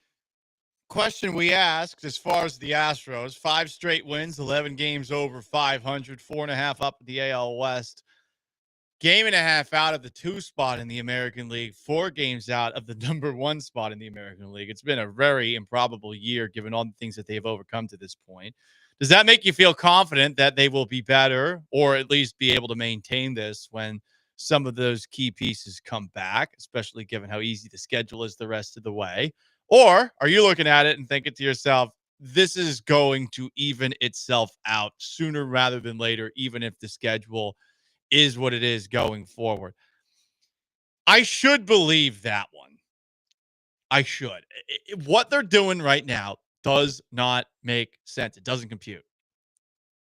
The pitching has been great, but I expect that from Framber Valdez and Hunter Brown. I don't know that I expect it from Lance McCullers. By the way, that's the breaking news today. Lance McCullers is on the IL. Don't worry. It's a right foot sprain. I don't think that right foot sprains generally, I'm not a doctor, lead to elbow discomfort, which leads to Tommy John, but that's what's going on right now. So there's a part of me that's like, this is crazy. It's going to come back to earth at some point soon. But I do think, just given the schedule that they have the rest of the way, the fact that they're playing in an American League West that really is dregs. It's the Mariners, who have been a massive disappointment, even by their standards. And it's the Rangers, who were hyped media darlings going into this year, who also have been underwhelming at best. So I do think it's going to continue, but at the same time, like, I cannot figure out how this is happening. Yeah. To me, it's a little bit of like they've already kind of benefited from the luck. And now if they get Yordan Alvarez back and their offense becomes better, they probably don't need to be as lucky. Like the separation, the margins, you get a little bit more wiggle room over your opponent, which are going to, for the most part, be worse than what you've played so far. You have a weaker schedule the rest of the way. And again, if we're taking the optimistic view of all these injuries, you're going to get back both starting pitching depth, health, and you're going to get back the best hitter in your lineup for the last 5 years. You're going to get Yordan Alvarez in there. So there is a case to be made that like they won't need to be as lucky going forward, because they will just improve enough to where they don't need back-to-back walk-off hits to beat the Twins 2 times in a row. Which they did, by the way. Which they've already gotten. And they've kind of banked that win. So that's really more of it, is they've already banked these good luck wins, if you want to write them off like that, which I think is fair to a certain extent. 20 come from behind wins. Aren't they undefeated in extra innings for a team that doesn't score that much? Yeah, they're 4-0 in extra innings. Yeah, they've been terrible in extra innings for a while, for years now. So 7-1 when tied after the 8th. Yeah, that's a little bit of where I feel like the scales of justice are balancing out a little bit of how bad the Astros have been in recent years with extra innings, with I would even say like when they're trailing in the 7th inning. Like they're not normally, or they haven't recently been that kind of team. No, they've struggled at the end of games. Yeah, normally recently. You know when they're going to win or lose. Like even 2022, like you knew if they're going to win or lose in like the 5th or 6th inning. Part of that is because if they got a lead, they could just sit on it with the bullpen that they had of all those guys, of Presley when Presley was awesome, Abreu, you had Maton, you had the Montero career year. So you just had so many guys that were pitching at a high level there, where if you had a lead, like the game's already kind of over. And they have a little bit of that. I need to see it for a little bit longer for some of these Astros relievers, but the bullpen, I think, has been kind of a little bit of an unsung hero so far in this Astros season, because we focus on what the stars and the rotation are doing. were pleasantly surprised by the Space Cowboys in the rotation, and Pena's putting together a career year. That I do think that a big part of the secret sauce is having a bullpen that can shut things down late in games and buy your offense time to score the 3 runs that they need to win. I hope it continues. I do too. God wills it. God wills it. Because this is the story of the year to this point. Divine intervention, or perhaps song. My bad. This isn't a song. This is just words of wisdom by a wise philosopher. She sat right down on the sofa, said, "Where have you been?" "I've been waiting for you. Because last night I had something so good. These days get so long, and I got nothing to do. I've been hanging around this town on the corner. I've been bumming around." Well, not really bumming, but take a look at the Astros offense. Kind of bumming in terms of lineup names. "So long. I've been hanging around this town on the corner. I've been bumming around this old town for way too long." I don't know how the Astros lineup is doing it, but the Astros hang around. Bullpen keeps them in it, and the offense gets hits when they need to, even though you wouldn't expect the guys on that lineup to actually make the plays that they're making. Something else. It's the Paul Gallant Show, most interactive sports talk show in town. 713-780-3776 to call to text from the 281. What are the chances when the starters get back they get worse? Shh. It's always possible. Yeah. It is possible that but at a certain point, like, they just need like arms. Yeah. Like, they just like, even if Christian Javier comes back and he is just as good as Colton Gordon, the simple act of having 2 guys that are pitching at Colton Gordon's level is better than having 1 guy because of how depleted this Astros rotation is. But it just feels like they always get the most out of their pitchers. Doesn't matter who. And by the way, this just popped up. This is a Baseball America post. Houston's pitching pipeline keeps delivering. More on Miguel Ulola. I have no idea who that is. He wears number 68. This is from the Baseball America account. Breaking news. The Astros have yet another unheralded pitching prospect who is looking like he's about to be an important rotation piece for quite some time, until he develops elbow discomfort, of course, and misses a year and a half. He'll have a really good year, and then 2 months into his second season, he'll develop elbow discomfort, and he'll miss 18 months. It do be like that. Anyway, the Paul Gallant Show, most interactive sports talk show in town. 713-780-3776 to call, to text from the tweet when I'm talking starting positional players too. That would be funny. Jordan comes back, they get worse. Actually, it wouldn't. It wouldn't be funny. It would be annoying. Yeah. Christian Walker's just like, oh, great. Now I can stop trying. From the 832, we are God's team. Yes, God wills it. From the 409, I love how some people are finding the negative in this still. There are 11 games over 500. You should be happy. This may be bad for Astros fans in the long run. Nobody's hitting the ball. Jim might not ever sign the players we love again. Listen, they're still paying a lot of money. Don't call the Astros cheap. That's just not an accurate reflection right now. Okay? There you go. Paul Gallant Show. Who's having a case of the Mondays? Text them in. Call in. 713-780-3776 to call to text. There's one fan base in baseball that's having a case of the Mondays, and they just swept the team that they hate the most. We talk about the Boston Red Sox and what may have led to everything hitting the fan the way that it did. Next. Stick around. Paul Gallant Show.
Boston Red Sox fans certainly do. I'm glad I jumped off that bandwagon because they're up to their old tricks. When the Red Sox signed Alex Bregman, they created a problem for themselves via communication. I don't think they ever told Rafael Devers that he was going to get moved off of third base. I think they made it seem like Bregman would play second base. But then spring training began, and Devers, who's one of the worst third basemen in baseball, was told, hey, man, we just signed a Gold Glover. You're probably going to have to move. And he got very stubborn about it. We've played the clips where he was asked if he would play another position. He said, no. So the season began, and guess what? Devers actually did relent. He got moved to DH. But then some injuries happened. Tristan Casas, the first baseman, got hurt, and he was asked to play first base, and he again got stubborn and said no. I'm not trying to justify Devers here. I think Devers has behaved like an asshat. However, things getting to the point where you're trading a plus offensive player at third base for not a whole lot, very bizarre. And all Red Sox fans are pissed because today, in case you didn't hear about it, this is a pretty big trade as far as baseball goes. The San Francisco Giants acquired Rafael Devers, who said he will now play any position he's asked to play. Not that he's good at any of them. From the Red Sox. Boston gets left-handed starter Kyle Harrison, right-hander Jordan Hicks. We saw Hicks pitch against the Astros. Actually did pretty well. Outfield prospect James Tibbs III, and rookie league right-hander Jose Bello. The Giants will cover the remainder of Devers' contract. I mean, $250 million through 2033. This does feel like a salary dump more than it feels like the Red Sox are getting better. And if you're a Red Sox fan, this is an organization that's won a lot of World Series, 4 since 2004. That's the most in the sport. It's pretty crazy that ownership thinks this is going to be accepted by fans. And there's this weird thing going on with them where they're like really big into swinging their thing around when it comes to looking at the prospect rankings that they have. And guess what? This is going to do that again. But they're no close to contending. And by the way, they just swept the New York Yankees. Imagine you swept your arch rival over the weekend and you trade your best player the day after it's done. Not like they were any closer to being in contention, but it's not like the Red Sox are a complete disaster. They're in 4th place. They're a game above 500, I think. Like 37-36. Really? You're doing this now? Yeah. It's a team that's what? 5 games worse than the Astros that had won 5 games in a row. Yes, and they're a team with a much lower not much lower, but lower expectations. They are a team that is calling up a lot of prospects. Yeah, but like that one guy, Roman Anthony. Yeah, the Italian guy. His sister's a strong, powerful, independent woman. What is that? Is that his little sister? Or I don't know. I just when they're calling up a 22-year-old, I would like some more information. I haven't researched. All I know is that the internet is saying she's a strong, powerful, independent woman. I'm a taken man, Sean. Okay. That this season hasn't actually gone off the rails, at least in my eyes, for the Red Sox. Like them being a 500 team, I'd be like, yeah, that's about right. Maybe they're a couple games over, a couple games under, but to me, like this isn't some Orioles level, like, oh my God, everything's on fire. It's I don't get it other than from the personality part of it.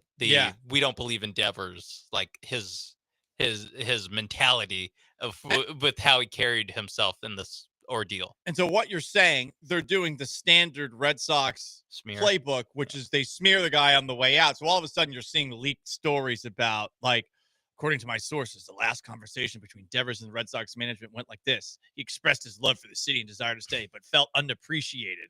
and ask them that if they do not want him, to kindly trade him, as he does not wish to be in a place where he is not valued. So that is coming from somebody who's close to Devers, who is trying to make it look like pro Devers. I think it actually makes him look worse. Yeah. No, I More. mean, at least, it would be believable if he was in there with John Lackey having chicken and beer in the clubhouse. in the clubhouse. Definitely believable if It'd you were to be do much that. more believable.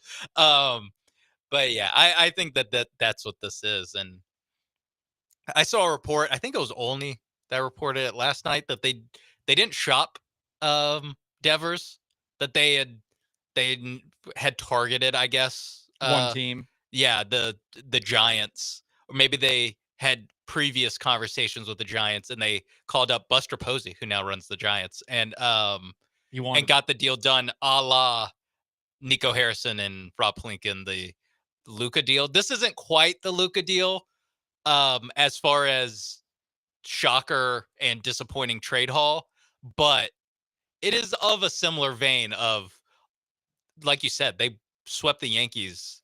The game ended where they swept them.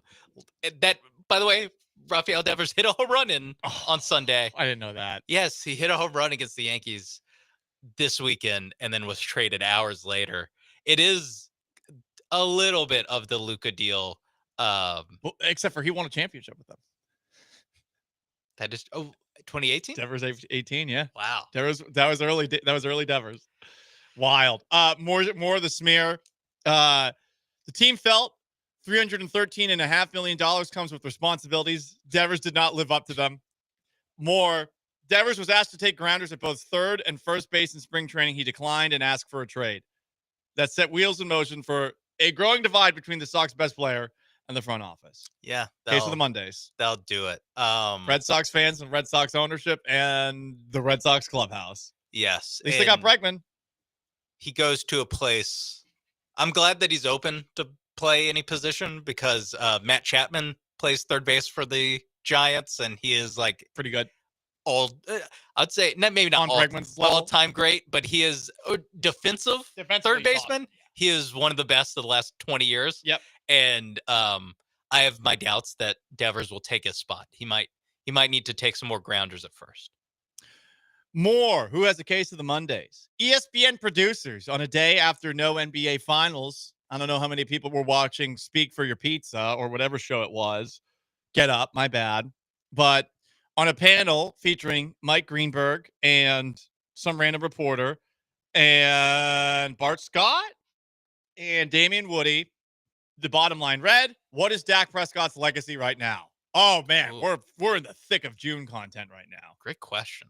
Awful announcing called them out. That is a really crappy one. Is he higher than Tony Romo in your all-time Cowboys quarterback power ranking? That's actually a good question. But I do not want to entertain it. I do not want to entertain it. It's an interesting question. We are not in Dallas. I think he's lower, but it's close. More. Who has a case of the Mondays? Well, the media should have a case of the Mondays. First off, Antonio Brown, who still has yet to be taken into custody after an APB was put out for him, as he is now wanted for attempted murder. I think he was riding a bicycle in a Middle Eastern country or something like that. Really? I saw this on Instagram over the weekend. I don't know what's AI and what's real anymore. But he faces a warrant for his arrest on charge of attempted murder. He is blaming the media. He posted an anti-media quote from Malcolm X before addressing his predicament. How TF you go from being victimized onto a attempt to murder. You see they control the media. Oh, who's they? So, us, I guess. It seems like he's saying it's the media's fault, but someone controls the media. I don't know, dude. It depends which Middle East country he's in, how that answer changes. It's a good point. Very good point. I don't know. I don't know if the cops charge people based off of media reports. I don't think so either. Also, there's like video of him reaching for a gun, and then gunshots going off. Yeah. So he took a security guard's gun, allegedly. Yeah. I just would like, I think it's fair to want to bring him in and ask him a few questions. I'm with you. Case of the Mondays continues. The media. This traffic helicopter reporter seems to be going through it in Los Angeles. I am married. I am legally married. I am legally married. That's about the only way you can really say it. I am legally married. But I am not looking at now at all. I just had a bunch of debacles with my personal life. Yes, it's true. I know. It's hard to believe. Somebody that doesn't even know what he's talking about in a relationship. And, but I got nothing right now. Got nothing. Not really looking. Flying a helicopter?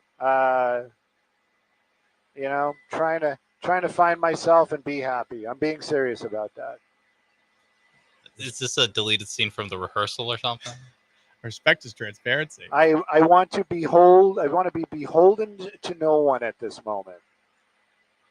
Do I get lonely? Of course. But I got cats. Damn. Is that me? Is that single me? Goodness gracious. That is depressing. Well, he is legally married. That's true. There's a lot there. That's a lot. I felt like I got a lot of information, but like many great storytellers, leaves me wanting a little bit more. For sure. I definitely want to know why he's alone. Stu Mandel, a Fox 11 LA aerial reporter. That's got to be fun to be like a helicopter reporter. So sad. One more, the media. Who's got a case of the Mondays? Let's just go as long as we can on this. Imagine you were scheduled for a TV hit at 8 p.m. for the Army's 250th birthday, which happened to fall on Donald Trump's birthday, which led to a lot of like No Kings rallies over the weekend and protests. I personally think it was for the Army, whatever. Fox News was doing a broadcast for that. And this lady, Rebecca Koffler, was, I guess, scheduled to go on at 8. They pushed her interview back. She even posted on social media, well, they pushed my interview back. Gonna have some champagne. Do you think she had too much champagne? I am so excited, Emily and Lucas Tomlinson. Everybody, like, this is incredible. Finally, the United States is back. I want to really thank all of our Army, Navy, and Air Force officers who have been sacrificing their lives. Literally, their families have been contributing to the mission. Most of the time for the past quarter of a century, because of the mismanagement of the administrative states, they've been fighting these foreign wars. But with our new how have they not cut away from her yet? Donald J. Trump, they are prioritizing America first. And I want to thank these officers for all of these sacrifices. She's speaking like a toddler. I mean, what was that? She kind of got it together a little bit. She found a flow somewhere in the middle, but like the very beginning, I would have been like, "Oh my god, what have we done?" I gotta say, it's really funny watching former Raiders cheerleader Emily Campagno, who was hosting this. Like, her face is just completely disgusted when they show her on camera, like for just a split second. And I would be too. Like, why did they think this was an idea? Like, let's interview this random lady. I don't know who this person is at all. And this lady's just tossing back champagne, clearly. I am so excited. That is like 1:30. That's right out of the gates. Yeah, that's right out of the gates. Like, so I bet she's got a case of the Mondays. I wonder if she's still employed. She's hungover. Definitely hungover. I wonder if she's still employed. Anyway, it's the Paul Gallant Show. That's Sean Mapes behind the glass. We got some garbage time before we get out of here. How do the Astros keep doing this? I'm so excited. Stick around.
You're locked in with the Paul Gallant Show On ESPN 97.5 and 92.5. from the Veritex Community Bank Studios. Here's Paul Gallant.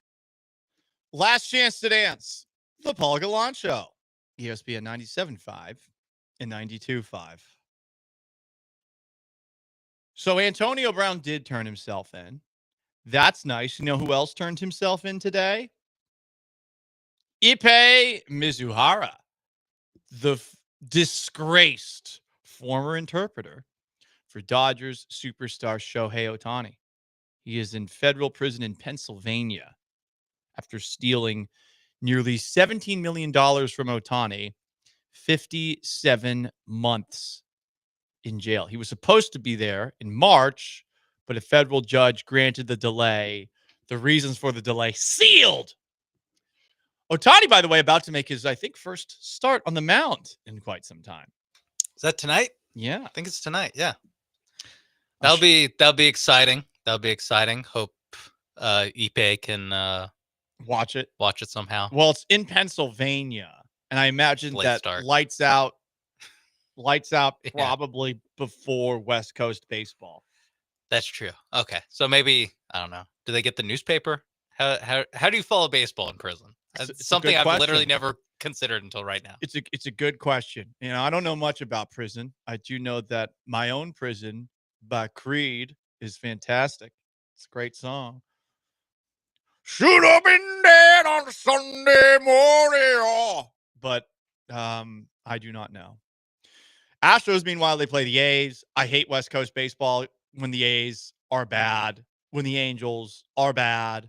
At least the Mariners are around 500. But the worst part about the American League West is that the teams that you have to stay up late to watch generally suck if they're not homeless, which, by the way, the Athletics are. So the Astros are playing them today. Lance McCullers just went on the IL with a sprained foot. And tonight, for your Houston Astros, for our Houston Astros, it'll be Ryan Gusto against Mitch Spence. $16 tickets. That seems pricey at the Sacramento River Cats ballpark. A little much. The over-under for this game is 10.5. Huh. I'm guessing because Gusto and I already. Spence? Yeah. Yeah, Mitch Spence has an ERA of 3.67. Oh, this is kind of weird. It says he's a relief pitcher. So I'm yeah, I don't know. That's a weird one. I think I'll take the under on that. Sean's behind the glass on Paul Gallant. Time for a little garbage time before we leave.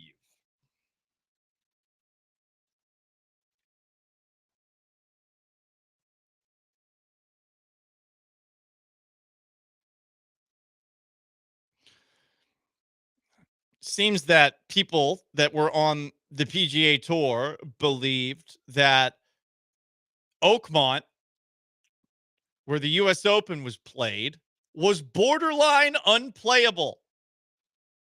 That does sound right, given that the only guy who finished under par was the winner, J.J. Spawn. Yeah, that's real golf right there.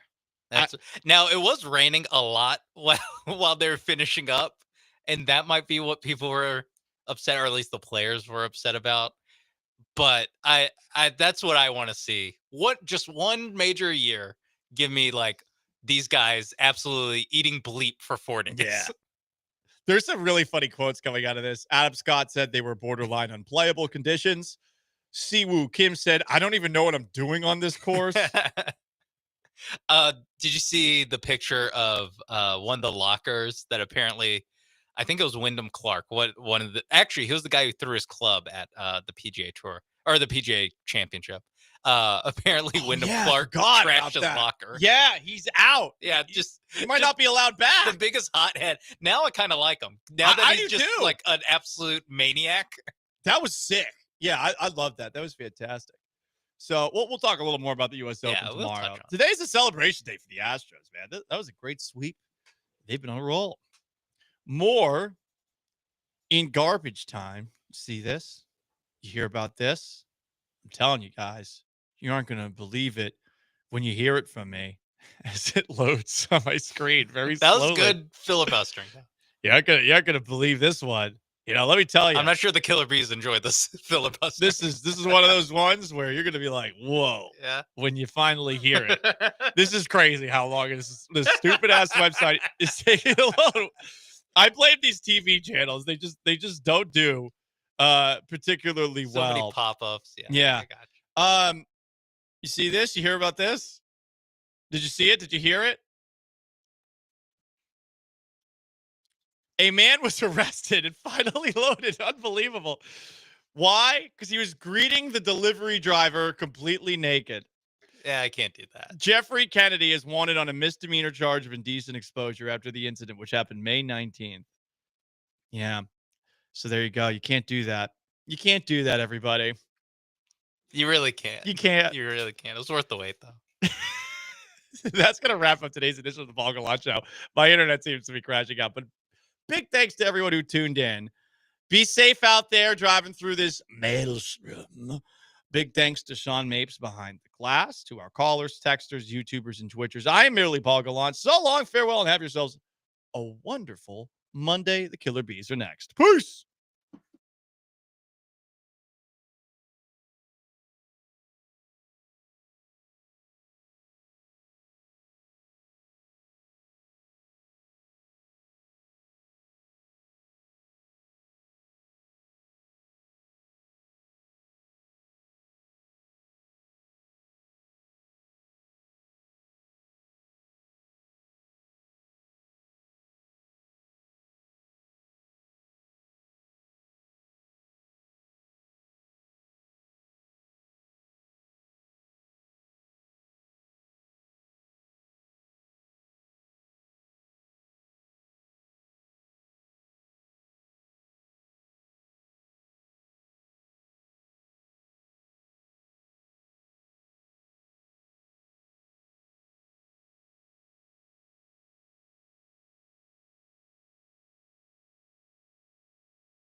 Ooh, what up, H-Town? Hey, how we doing? He's Blank. I'm Branham. It's Brian behind the glass, actually working today. It's a Monday edition. The Killer Bees on ESPN 97.5 and ESPN 92.5. John Mapes is still working, too. Hope you're staying dry out there. It won't stop raining in the city of Houston. 59 was nasty. There Was were it? little hydroplaning and a lot of rain on the road. You were hydroplaning? Not well, a little bit, yeah.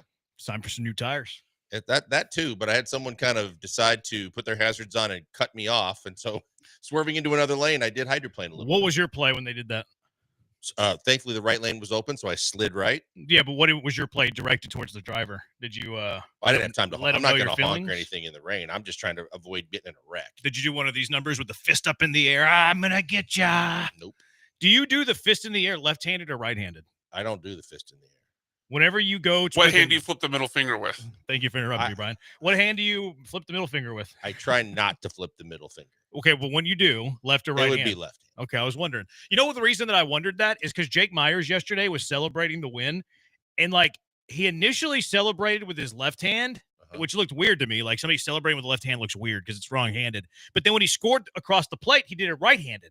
I'm like, make up your mind, Jake Myers. Are you going to be a celebratory lefty or a celebratory righty? I can't decide. Why does he have to declare? It's just weird. Equal Just be in the opportunity moment. celebration. It's just weird to me. It's just weird to me. It's just odd. But you go left hand. As a left-handed person, yes, I do. Okay, I was As wondering. a famed headline once said, that just makes Jake Myers amphibious. That's right. Yeah. We were going to talk about the good, bad, and the ugly at the beginning. We will get to that. Busy show, Mailbag Monday. Kevin Durant. The news just isn't going to go away until a trade is made. I kind of compare the Kevin Durant trade saga to the CJ Stroud shoulder saga. Like it really doesn't matter, but it's going to linger until it happens. CJ Stroud didn't really matter that he wasn't throwing in voluntary OTAs. But it was going to be a news story until he threw. So he threw at mandatory minicamp, and it's like, okay, no, that's no longer a story. Same thing with Kevin Durant. Like, do we think the Rockets are going to get him? I don't know. Like, all these stories are just recycling. He doesn't want to go to Minnesota. He wants to go to Miami. He wants to be in Houston. Wants to go to, like, it doesn't matter until the trade has actually happened, but it's not going away until it actually happens. I think it's extremely accurate. I think that the more that it lingers and hovers and it's like a cloud that's just hanging overhead, and until it either rains or moves on, you're going to be looking at it every day and you're going to be wondering what's next. And when you have the multitude of talking heads that are national that are saying it could happen any day, it could happen within the next 3 days. Now the dominoes are falling. So now, I mean, I think Shams was on there this morning talking about the fact that now we're seeing more movement within the NBA, which means he anticipates there's going to be more trades and more moves this week. And he thinks the first one is going to be, again, Kevin Durant. So then Kevin Durant names his teams. Then we hear, the teams that are interested, but he's not interested in. But would the Suns do it? And the rumor mill just keeps on spinning. Yeah, we'll get to that in greater detail a little bit later. But the storyline as we speak at this very moment, about an hour ago, Lance McCullers placed on the 15-day IL. I actually have an optimistic viewpoint of this, Blinkers. Okay. But what was your thought immediately whenever the Lance news hit the cycle? I think the first reaction was, well, at least it's not his arm. But then my second reaction was, it's the Astros. So it's his foot, which is connected to his leg, which is connected somehow to his torso and then his arm, which means it's possible that somehow indirectly they're not telling us everything and it could be something else. And because it's Lance, I just can never feel good. It's like you take a couple steps forward, you take a half step back, now you're taking another step back, and now you're just wondering, all right, when's he going to be back? And what are we really dealing with? Because you just never know with the Astros. Yeah. I'm actually kind of optimistic about the Lance McCullers news. And it's like, do I want him to be hurt? No. Do I wish he was healthy and pitching? Yes. And it's pitched pretty well. Like, I mean, for where he's at 7 starts into this season, it's far better than I thought he was going to perform. Had the one really bad outing against Cincinnati. I thought probably got lucky in his first few starts, but then has a 12 strikeout game. Has like an 8 strikeout, no walk game. I've been pleased with what Lance McCullers has been, quite frankly. Why I'm optimistic about this is because did anybody expect Lance McCullers to go from the moment he made his season debut all the way to the end of the year without a stint on the IL? Probably no one anticipated that. So we all knew this day was coming. We all knew that Lance McCullers is going to land on the injured list at some point this season. Well, why are you optimistic about it? Why are you more optimistic than most about it? Well, one, you mentioned it's the foot. Like, cool. Like, if my pitcher got hurt, I would want it to be somewhere in his lower body. I want it to be from the waistline down. I don't need him to have any more arm injuries, neck injuries, shoulder, none of that. So I'm happy that it's his foot. Knew it was coming. I'm happy that it's his foot, not his arm. Secondly, the other part of this, too, is that I think it's relatively minor. Like, it's like, again, you don't know with the Astros, although they've been a little bit more transparent since the Jordan stuff. Right foot sprain. Like, how long are we going to miss Lance McCullers with a right foot sprain? I don't know, a month maybe. Like, that's fine. Like, I don't need him over the next month. I don't need him from June 16th through July 15th. So I'm perfect. I like the timeline of when he got hurt. I like that it's in his lower body and not in his arm. No one expected perfect attendance. So, like, this news, not ideal. It's not the best of news, but it's also far from the worst of news. It is, but I think because it's the Astros, because it's Lance McCullers, that combo platter leads me to have more fear than confidence that this is going to be a while. And you say a month, and I'll say, okay, that's great, I guess, best case scenario. But the problem is they've already been just kind of overwhelmed with so many injuries, especially as it relates to the pitching staff, that you now are starting to look again and going, okay, Arrighetti probably not back till the end of July, or I mean, till closer to the end of July. But you don't know what you don't know with who's coming back too, and they keep finding a way to bridge the gap and find someone else. The latest was Walter. These guys are doing their job. Gordon's doing his job. Gusto's going to be moved up. He'll pitch tonight. They all have somehow found a way to keep you in ball games and do their jobs. Now you're going to even put more pressure on finding, I assume they're going back to 5, and finding guys that are going to be able to kind of keep everything going if your name's not Hunter Brown or Framber Valdez. Yeah. It just could be far worse. Like, it could be in September. It could be his arm. It could be far more severe. We all expected another IL stint from Lance McCullers in 2025. This is okay. Like, this is okay. You don't need to be jumping off the ledge. You don't need to be going out in the weather right now and sticking a 1-iron in the air and saying, God can't even hit a 1-iron. You don't need to do that. You don't need to do that. It's fine. He's going to be out a few weeks. Rehab start with the spacers. It's middle of June. We don't need Lance McCullers. We might not need Lance McCullers back, period. But if you could pick a part of the calendar where he's going to miss 4 weeks, this is it. How they handle the rotation, I don't know. They called up Jason Alexander, yada, yada, yada. Does he start tomorrow? Does he start tomorrow? Maybe. I imagine they'll go with the 6-man rotation through the end of this week, and then you have a bunch of off days before the All-Star break. So I think that George Costanza makes a spot start tomorrow. The more I think about it, this probably makes the most sense instead of Ulola. Makes sense to start George Costanza tomorrow, give him a spot start, send him right back down for a bullpen piece, and then go back to the 5-man rotation until the All-Star break. So the timing of it is actually pretty good. Like, Lance McCullers could even extend his, how long he is out within the All-Star break, and he's not even missing a bunch of Astro games. So I'm okay with it. No, none of you should be freaking out. I think the things you got to take into consideration is, one, they've played the toughest schedule, I think, or close to the toughest schedule to date leading into this stretch. So hopefully that buys you something. And then also, because of the fact that they've been able to, the pitchers they've been using have been able to keep them in games, giving them a chance to win. And the fact that you're in first place, and you're in first place by, more than just a half game, that you're sitting in a really good position if this is going to happen. And then again, the best news of all is because it's not arm, so they say, that it's a foot run. Now, my only question is, how did it happen? Yeah, I wonder. I have seen a theory on the internet, which makes sense to me, which actually supports your take the other day, that he might have been pitching through it in his last start after they gave him an extra day. Okay. So, like, that would support your take. It is a theory. We don't know. Right. Like, maybe we find out some information. But I also like the fact that he didn't try to pitch. I mean, he might have pitched through it at least a game, but I like the fact that he didn't try to pitch through it. Hey, by the way, this is going on. It does bring into question Lance McCullers' toughness, depending on the severity of the injury. Who knows? But yeah, I mean, you're leading the division. Horn of the calendar, not his arm. You knew he was going to get hurt anyways. We don't think it's serious. Like, a foot sprain at worst case scenario is how long?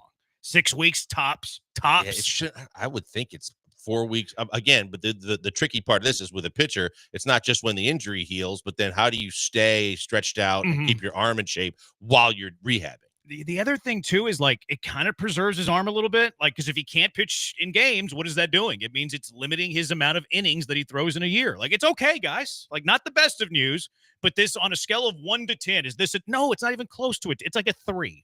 It's fine. Yeah, it'll be okay. It's just like the question, but the question does become, like, you can't keep your arm in really good shape while you're doing that. I laugh because when Yao used to break his foot or hurt his foot and he'd be in a walking boot, he'd put a chair at the free throw line and say that it kept him sharp. It doesn't. I mean, and from a pitcher's perspective, yeah, I guess there's a way that you could play, you keep the arm moving and play. It doesn't equal what you would be doing if you were throwing pitches. So yeah, it's one thing to say when the ankle heals. It's another thing to say how long is it going to take him to re-stretch out the arm. 1 to 10. Scale of 1 to 10. How freaked out are you about Lance McCullers landing on the 15-day IL with a foot sprain. 713-780-ESPN, the HRNP listener line. Busy show. We'll get to the Durant stuff. We'll get to Astros good, bad, ugly over the weekend. It's tradition. It's a right unlike any other. Mailbag Monday coming up a little bit later, too. And I'm going to double down that A.J. Brown is not a top 7 wide receiver in the NFL. A little bit later. 713-780-3776. We're on the YouTube at ESPN Houston. We're on the TikTok at ESPN 975. I'm at Jeremy J. Branham on TikTok. Blankers is holding out. On Twitter at ESPN 975. Blankers at Pac-Man Joel. Brian's at Sack by BMAC. I'm at Jeremy Branham. We are the Killer Beasts on ESPN 97.5 and ESPN 92.5. We took the kids out to Two Creeks Crossing Resort once school let out. They had the best of time. They stayed in the treehouse, loved it, absolutely loved staying in the treehouse. Went out to the catch and release pond there. That was fun, seeing the kids' faces whenever they got a fish on the line. You got the Two Creeks that are there too, which are fantastic fishing for the little bit more professional fishermen. But we loved our time there, and you're going to love your time too. So get out there, whether it's escaping during the weekend, whether it's taking some PTO like Brian, whatever you got to do to get out to Two Creeks Crossing Resort, you're going to love it. The rest and relaxation is going to be great for you, great for the peace of mind. You're going to reset. You're going to be rejuvenated whenever you get back. Escape the city. Enjoy the relaxing, great outdoors. Book that stay now, twocreekscrossingresort.com. From the open green spaces. I mean, it's nice. You get tucked away in the wilderness. Don't have to worry about people being around you. It's great for the stress and anxiety. Wildlife you don't see in the city. Beautiful, majestic trees, if that's your lane, and then some of the best fishing in Texas, like I mentioned. It's just 90 minutes from Houston, too. I got off of work on a Friday. I was up there by 8:30. It was no problem at all, and I stopped a couple of times. So you're going to get out there without wasting your time traveling. You're not going to be on a 6, 7, 8-hour road trip. You're not going to have to worry about TSA and the airport. Don't have to worry about that because it's just 90 minutes away from the city. Hike on their 92-acre property, kayak, pickleball, or you can just hang out by the pool with a drink. Doesn't matter. Two Creeks Crossing Resort's always looking for new ideas to take care of their visitors as well. Food trucks, when we were there, they had some live music. Nothing like some live music and some cold beer, right? From glamping to cabins to tree houses, pull up the RV. They have the perfect stay for anybody. Here's a little special offer for the Hive. Incredible savings are in store from June and July. All you have to do is book 5 nights, and you're going to save 35% on your stay. Look at that, 35% off for you as a member of the Hive. So book that stay now, twocreekscrossingresort.com. That's twocreekscrossingresort.com.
You're listening to the Killer Bees with Joel Blank and Jeremy Branham. On ESPN 97.5 and 92.5. Broadcasting live from the Veritex Community Bank Studios.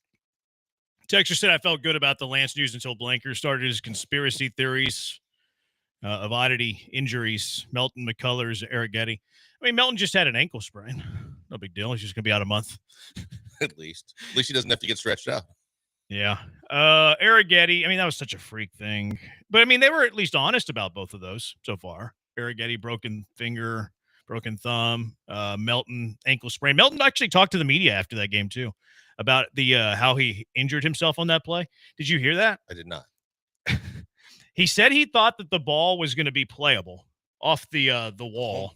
The home run ball? Yeah. He's like, I thought I had a chance on the ball. Then I realized I didn't, and I had a chance to play it off the wall. And in his movement while he was making that decision is what led him to severely spraining his ankle, which is like kind of embarrassing. So he got crossed over like he was on the N1 tour? He got his ankles broken on a fly ball over the Crawford box walls. I mean, that's great. Professor crossed him up on the He got crossed up on the home run by Willie Castro. Willie Castro crossed him up and broke his ankles. Yeah, the fact that we're dealing with a home run ball and we're worried about like quick stop and start and then oh my God. And baseball players wearing like the high tops. That's going to be the next thing now. Now you want your outfielders in high tops again because that's always a discussion too. I mean, that's pretty crazy on a home run ball. Yeah, it was I think the guy's injury prone. Like he was pretty injury prone in the minors, and then he's literally in his first stint in the bigs, lasted 2 weeks, and his injury that's going to cost him his big league job for the moment. We'll see where it's at whenever he comes back. Is that he got crossed up and his ankles broken on a ball that was a home run. That's absolutely nuts to me. And it wasn't like it was like, and again, you're dealing with a big wall too. So it's not like you're going to go, oh, I'm going to go up and climb the wall and get the ball. You pretty much can feel like that ball is going to be out, maybe at the very top of the wall. I get it.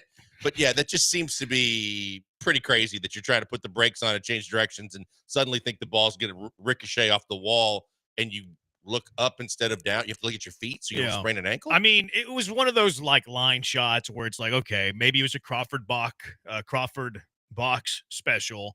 So I can understand it. Like, okay, it's not going to go over the wall. Thinking you had a play on it, though, is probably lack of experience at playing left field at the Dike because there's no way you had a play on the ball. Maybe you have a play off the wall, but yeah, that's how he sprained his ankle severely. Hopefully, we'll see. I mean, who knows what the Astros might make a trade by the time he comes back. So I don't know what the roster is going to look like whenever Jacob Melton's healthy, but that was unfortunate there. Eric Getty's like, do we believe the foot sprain, I guess, is the question that I would have. For Lance? Yeah. I mean, I guess right now I don't have reason to believe otherwise. I was concerned that there was, to your point about the point I was making earlier, as long as it isn't the arm, if it was a sprain that he was dealing with and tried to fight through it in his last start, okay, let's just take care of it, nip it, and get him rehabbed and so that he's healthy again. But you just don't know. And because it's the Astros, that kind of cloud of hovering of secrecy and innuendo and maybe not telling the truth is always giving you a lot more to worry about. I feel like this is the time when the Astros are the most honest, though. It's like directly after the Jordan news, it's like, okay, let's be honest with these people. And so there has been some injuries since the Jordan one, right? Chaz McCormick got hurt with the oblique. They're like, hey, it's the oblique. We really haven't had an update on that other than Chaz was taking swings over the weekend off a tee, or maybe even late last week. The DeZinzo thing where it's like he has the strain in his hand and he's getting imaging. I listened to the segment that he was on with Robert Ford on Astros Radio. He said that he's probably going to get more imaging this week. So it seems like it was one of those, hey, we're going to give him 2 weeks, then we're going to re-image it again to see if we see anything. So it seems like they're wait and see with DeZinzo. What other injuries have there been since then? Isak Paredes, which has been the whole, hey, we got the imaging done. It looks good. He's like, you can literally see him taking fungo and like doing sprints in the outfield. Now, I would have placed him on the IL, and you're 3-0 in his absence. I don't want him rushing back, but I'm not going to cry over spilled milk either. Yeah, I feel like that's been honest, right? I think so, but I just never believe a 10-day timeline for a hamstring. We'll see. I agree with that. It would be under 10 days. I know that's what I'm place saying. him Like on the IL. to your point, like when you said I would have put him on the IL, that was my first thought. And what I talked about on the show Saturday is just like, what chances do you really believe a hamstring injury can be back in 10 days or less? I mean, if it's just kind of like a tweak, I could see it. If you catch it before it actually literally goes full blown, either pop or pull, Yeah, there's a chance. I mean, and he's got you'd like to believe he has the best medical attention in the world to try and work that out. Right. How much time have we talked about the Steph Astros? Curry when it happened with the Warriors, and you were believing, hey, there's a chance he can return in the series, and if they get on it, it's now because it didn't full blown go, you can get it. But again, because it's the Astros, that's what makes me clouded in conspiracy go, okay, because the DeCenzo thing, I was waiting for them to say, is it 40% healed? Because I don't feel like, look, maybe I'm foolish here to believe anything that the Astros are saying, but I feel like this is the time when they're the most honest. Maybe because they feel like they have to. It's kind of like I think they're embarrassed. Yeah, and I think that kind of like to that point with the DeCenzo injury, hey, we're still dealing with how poorly we handled Jordan, because they're going to border on more imaging. They're going to border on more, at least somewhat more transparency and more updates on his health, because this Jordan thing was such a complete catastrophe. Have you ever sprained your foot? Yes. Really? Yeah. I'm like the king of the ankle sprains, like the king of kings when it comes to ankle sprains. But because I have weak ankles and I'm built like an SUV, I'm top heavy. I've never had a foot sprain. How did you do that? I had one playing basketball, and then I had another one where randomly it's just like all of a sudden it felt like you were stepping on glass, and I did MRIs and x-rays and everything like that, and they thought they could not find a fracture per se, but they thought it was a fracture or a foot sprain. And then I was in a walking boot for months. It sounds like plantar fasciitis. No, it was far. I've had that too, but it's far worse than plantar fasciitis. That was just a foot sprain? Yeah, they never found a fracture. I would almost guarantee there was a fracture somewhere, but it was painful. On a scale of 1 to 10, I'm going to have to give it a 6 because anything you can get out of Lance is already a bonus. The reason I give it a 6 and not anything lower is because it makes you wonder if he's ever going to be able to put together a whole season ever again. No, I don't think he will. Like, I think that the most games that Lance McCullers starts in a season for the rest of his career, I would put it at like 22 games. Yeah, I mean, I think it's unrealistic at this point with everything that we've seen him go through and all the different varieties of injuries, and whether it's his foot or more likely his arm and his shoulder and his forearm and everything that goes with it. I think you have to be realistic in thinking that he's not going to be a guy that gives you, 25, 30 starts in a season. No chance. Like 30 would be a miracle. Rackham Pete and McCullers sprained his foot while leaving the dugout to celebrate Dubon's walk-off. It's actually a possibility. I might have to go watch the walk-off again. I don't know if I saw Lance McCullers. I did see Jordan like hugging Mauricio Dubon and give him like a little bro bump on the back. I'm like, take it easy, Jordan. That bone is very fragile. Very fragile. Stop banging Dubon in the back with your fragile 80% healed hand. I saw really randomly weird, but as I was watching it, because I think someone on one of the sports centers or something like that made fun of the Astros saying they celebrated Cam's walk-off like they won the World Series. It's like, that's kind of because Cam is really emotional. But then I saw one of the pitchers was like running out there and just dropped the ball. He was like, all of a sudden he gets by first base and just drops a baseball and rolls it while he's running to jump on everybody. And I'm going, well, what are we doing there? And is someone going to jump on the ball? And then maybe that's it. Maybe Lance hit the ball and sprained an ankle. Was it near the scrum? It was right as they were creating the scrum. So he crossed first base, running towards second, and kind of just dropped a baseball. Jeez, like a booby trap. It's not great. No, I didn't notice Lance McCullers. I am curious on like when he injured this. Like Espada's little pregame media scrum is going to be interesting today. Like it's going to be all Lance McCullers, as it should be. Like I'm very intrigued on when Lance McCullers foot sprained his right foot. Sadly, with McCullers, it's become a question of when, not if, he was going to be injured again. Absolutely.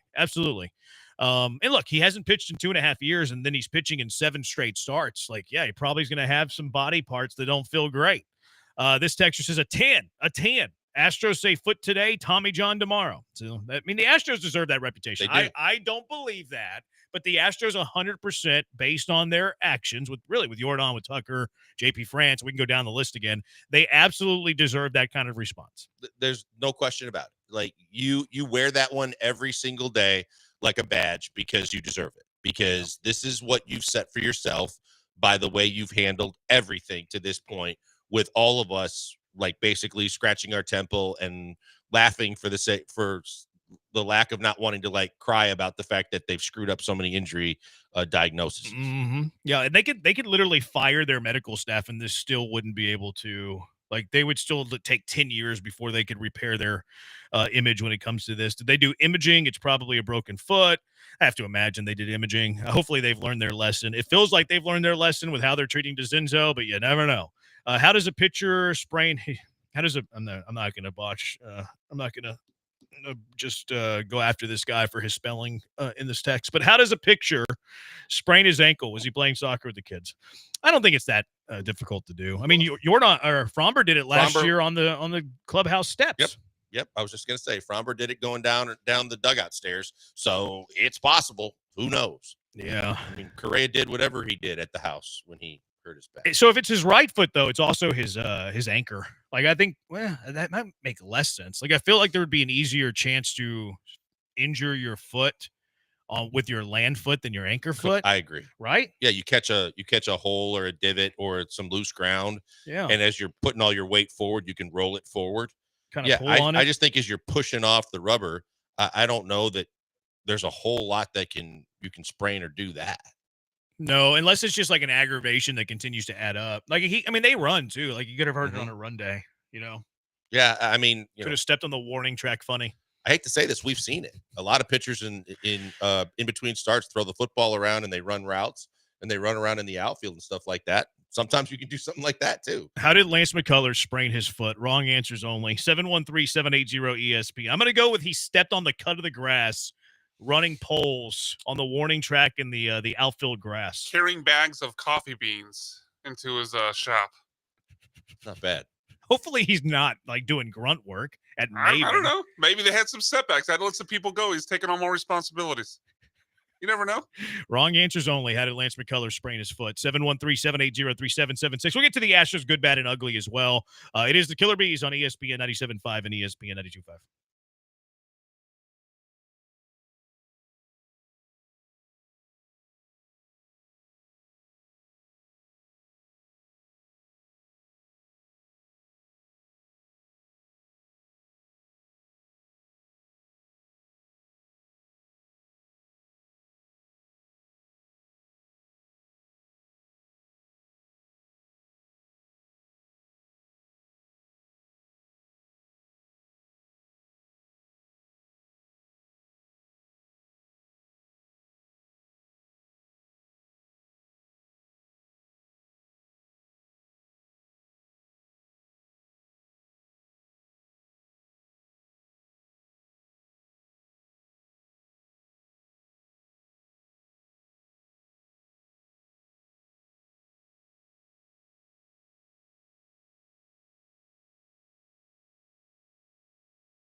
You're locked in with the Killer Bees on ESPN 97.5 and 92.5. Live from the Veritex Community Bank Studios, here's Joel Blank and Jeremy Branham. 713-780-ESPN, HRMP listener line. Wrong answers only. How did Lance McCullers injure his right foot? They are calling it a right foot sprain. Somebody said he slipped on a coffee bean. Come on. He sprained it doing the caber toss at the Highland Games. What is caber? What is that? I don't know. Caber toss is a Scottish athletic event where competitors toss a large tapered log called a caber. Oh, okay. I've seen the log toss. I never knew it was called a caber. Me either. The more you know. That's why the Hive is the most sophisticated listenership that exists in sports radio, because they don't call it a log. No, it's not a log. It's a caber. Everybody knows that now. Yeah. Everybody knows that now. So there you go. I don't think Lance McCullers lifts heavy things. He's actually lost weight to me since his rookie days. He looks thinner. You've got the eye for the weight loss and gain. It's part of being a scout. Okay. It's part of being a scout. No, he does. He looks lighter.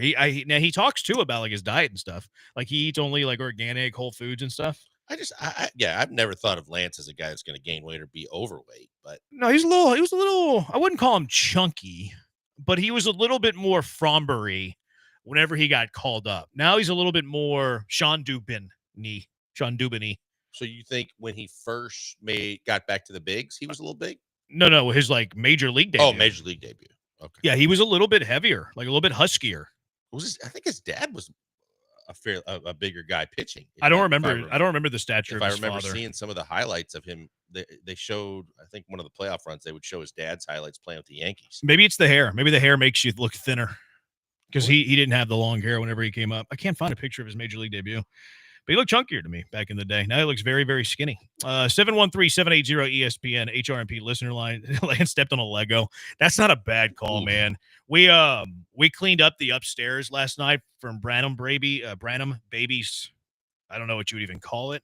Tornado Branham Baby. I don't know. But they play with these toys, and it's wall to wall covered in stuff, you know? Yep. And yesterday we went up there and cleaned it, and I was stepping on things left and right. It doesn't feel good. It does not feel good at all. On a Lego is one of the worst, especially when you don't see it come. You had no idea that there were Legos, and it catches you. That is painful. Yeah, he has these little itty bitty. He likes race cars a lot, and he has these little itty bitty traffic cones.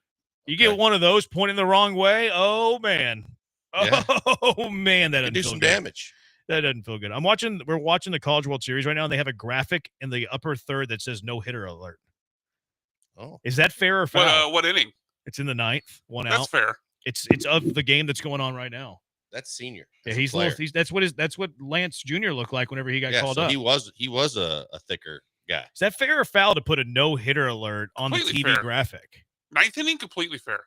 I don't know if it's worthy of a graphic. Just talk about it. Well, if someone's I think that's scrolling avoiding through, talking or about it. I don't know. That's weird. I think that's your hall pass in their mind for not mentioning it and jinxing it, is that at least they put it in a graphic, but their announcers won't talk about it. Lance slipped on dog urine. What? That's a weird text, man. Reevaluate some things. Lance got hurt sprinting to cash his check before getting cut. That's funny thing about that is you get cut. Major League Baseball contracts are guaranteed, so that's not the case. I know we're doing wrong answers only, but let's have a little bit of realism. Maybe ran through a sliding glass door like Hunter Pence back in the day. Yeah, something would be cut though, right? Wouldn't be a foot sprain. Like he would need some. Well, be very Astro-y though. It's just discomfort. Yeah, I don't know. He got hurt in another HEB commercial. Remember he did get hurt with that champagne bottle. So they said. Oh yeah, celebration was after the White Sox clinch. Yeah, but that was also after he actually got hurt. So that must have been a lie. Oh no way! Not from the Astros. Maybe it was both. Lance McCullers was doing a honey-do list around the house and heard it cleaning the gutters. Would have been a bad weekend to clean the gutters. Pretty sure he's got enough money to pay someone to clean the gutters. Yeah, but maybe he believes in a little DIY. Believes that a man's got to be cleaning the gutters. Okay. Not reading that one, 6104, but it made me laugh. 713-780-ESPN. Lance McCullers got hurt. Why did he get hurt? 713. Wrong answers only. Lance dropped a pot of full coffee in his foot while trying to bring it to a table.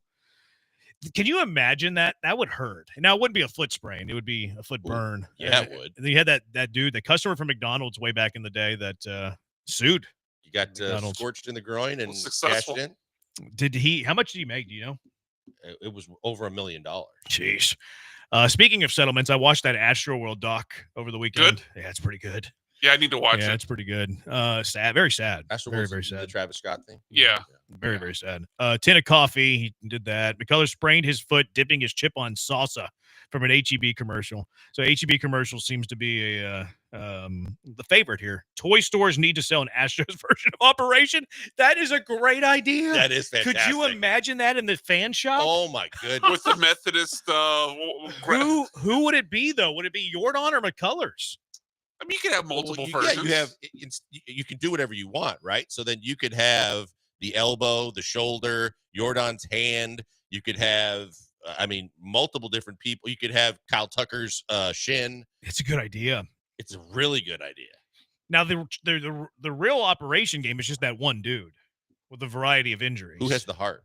Or the It's fact just that it's a the lack one of guy. it? I know, but which player do you put on Lack that? of heart? Yeah. Probably Forrest Whitley. Oh. I've heard some things about Forrest Whitley in the last week or two that aren't great. Kind of had bad, didn't really listen a whole lot is what I've heard about Forrest Whitley. Didn't really put in the work is what I've heard about Forrest Whitley. And think about it. You have this Astros pitching machine that are geniuses that turn Brandon Walter into Dallas Keuchel. Who the f- is that guy? Exactly. They turn that guy into Dallas Keuchel, and he doesn't listen to the Astros pitching machine, Forrest Whitley. Yeah, the stuff I've heard is hadn't been great from Forrest. Arkansas completed that no-hitter, by the way, in the College World Series. How about that? So the graphic wasn't a jinx, huh? It was not a jinx, no. I mean, makes you wonder. How about that, man? To do that in Omaha with your season on the line, maybe your career. this I don't was know a what class elimination he game? is. Yeah, this is the losers bracket. One guy, or was it a team It was no-hitter? one dude. Wow. One Razorback. His Wood is wonder his how many last name. One hog. Shout out to Clint I Turner. think it was like about 120. Because that's not that bad. If you're pitching once a week, that's not bad. Really? That's the Japanese pitching, whatever their league is called. That's what they do. Like they go once a week and they throw 120 pitches. Because if you think about it, 120 pitches over 7 days is the equivalent, I think, to 100 pitches over 5. That's impressive, man. 120 pitches, and I mean, that's nothing for college baseball. Austin Wood threw like 180. you're not going to see him again though this series. In the series, you think? It's pretty long because they have off days and stuff. It wouldn't shock me if we saw him again. Plus we do know. Like, I don't think it was the case today, but college baseball teams absolutely blow pitchers' That's true. arms. That They is true. absolutely abuse pitchers' arms. I don't think throwing 120 pitches in a game is abuse. But if he pitches on 2 days rest and throws 40 out of the bullpen, then that's when the abuse comes into play. Mm-hmm. We'll see. I mean, Van Horn's is a great coach. He's been doing it for a long time. But yeah. Well, Cinderella's out. McNeese. Well, Coastal's sitting in the driver's seat on the other bracket. Yeah, but you said that a lot of people they don't deserve that because they've been around for a couple Yeah, I years. wouldn't. I doing mean, really they well. played in the. Did they win the World Series a few years ago, or did they play in the They went championship deep. final? I remember that because one of their outfielders. I can't remember if got they drafted. won. I can't remember if they won or they played in the championship final a few years ago. But no, they're not a Cinderella. I wouldn't call Murray State a Cinderella either. I know they're a 4 seed, but Murray State's a really good baseball program. But congratulations to that dude throwing a no-hitter in the College World Series. That's super impressive. It certainly is. Lance McCullers got hurt doing Deshaun Watson things at a football. I mean, what Deshaun was doing was not injury related. If anything, it would probably help the injury stuff. Yeah, probably right. I mean, again, That was self-care. yeah the best self care anywhere. Well, if it Someone had been else. self-care, it wouldn't have been illegal. Yeah. Well, it wasn't him providing the self-care. you- Well, it's no longer self-care. He was at that forcing point. allegedly somebody Yeah, else to do I the guess. self-care for him. Lance got hurt at a foot massage. Have you ever done I always can get confused between the mani and the pedi. Pedicure? Pedicure's the foot, right? Yep. You ever done a pedicure? One time. I hurt my toe and like it ripped off the toenail and they like, hey, you should do a pedicure or whatever. It's not bad. Friends of It's not bad. mine swore by it. I was like totally anti. They said it's like going to a NASCAR. You got to try it once. You'll love it. You got to try it once. No, and the lady looked at my big toe and my toenail and everything like that. And she was like, "Oh," and I'm like, "Yeah, okay, I'm out. No, I'm sorry that you're critical of my feet, and I don't need all." Yeah, I'm confident enough at this stage of my life. Like, I'm not trying to impress anybody. So, like, whatever. Gage Wood, 19 strikeouts in this game from Gage Wood. This dude just went. There must have been an error or he hit somebody because he didn't give up a hit or a walk, but it wasn't a perfect game. And he struck out 19. That's 19. That's got to be one of the greatest College World Series pitching performances of all time. He threw a no-hitter and struck out 19 dudes. Only the third no-hitter in College World Series history. There you go. That's pretty impressive. Look at you, the knowledge. I just dump. caught it on the graphic right after they probably took down the one that said no hitter alert. Yeah, but you didn't say that you caught it on the graphic. I mean, I just Drop it did. in there. I'm Look at not you, trying to walking own it. Encyclopedia College World Series. Kaz Suzuki, Astros operation game. Oh, I no. don't think they can sell that one. You'll on have the to shop. turn the board over. Yeah, exactly. Comes with a not safe for work warning. Daniela was in town with Correa over the weekend. Maybe that's something. Come on now. Use Orbit as the patient and name the surgery injury locations after the players. That's a pretty good idea. What was it? Instead of doing like the we're talking about the operation Right, Astro, right. do Orbit, and then every single injury is like named after a player. Oh, yeah. So like the arm would be McCullers, the hand would be Jordan, the shin, back of the leg would be Tucker. Kaz Matsui, you have to flip the board for Orbit. Derriere. Yep. You got Shoulder will be open for back well. interpretation, brain and heart. Lance wanted to bring the heart. I'm going with Forrest. Who's the dumbest Astro ever? Maybe Chaz? When he's running the bases, it might be Altuve. Oh, yeah. Maybe Jake. Yeah. Jake's aloof. Yeah. They're like dumb in different ways. Jake's Jake and Chaz. face is always very aloof. Yeah, deer in headlights all the time. Perma, deer in headlights. Lance wanted to bring trust back in the Astros medical staff, but doing so, he had to sacrifice his body. It's pretty funny. McCullers tripped and sprained his foot while laughing at Israel's Cam take. What's the worst thing? What's his worst take about Cam?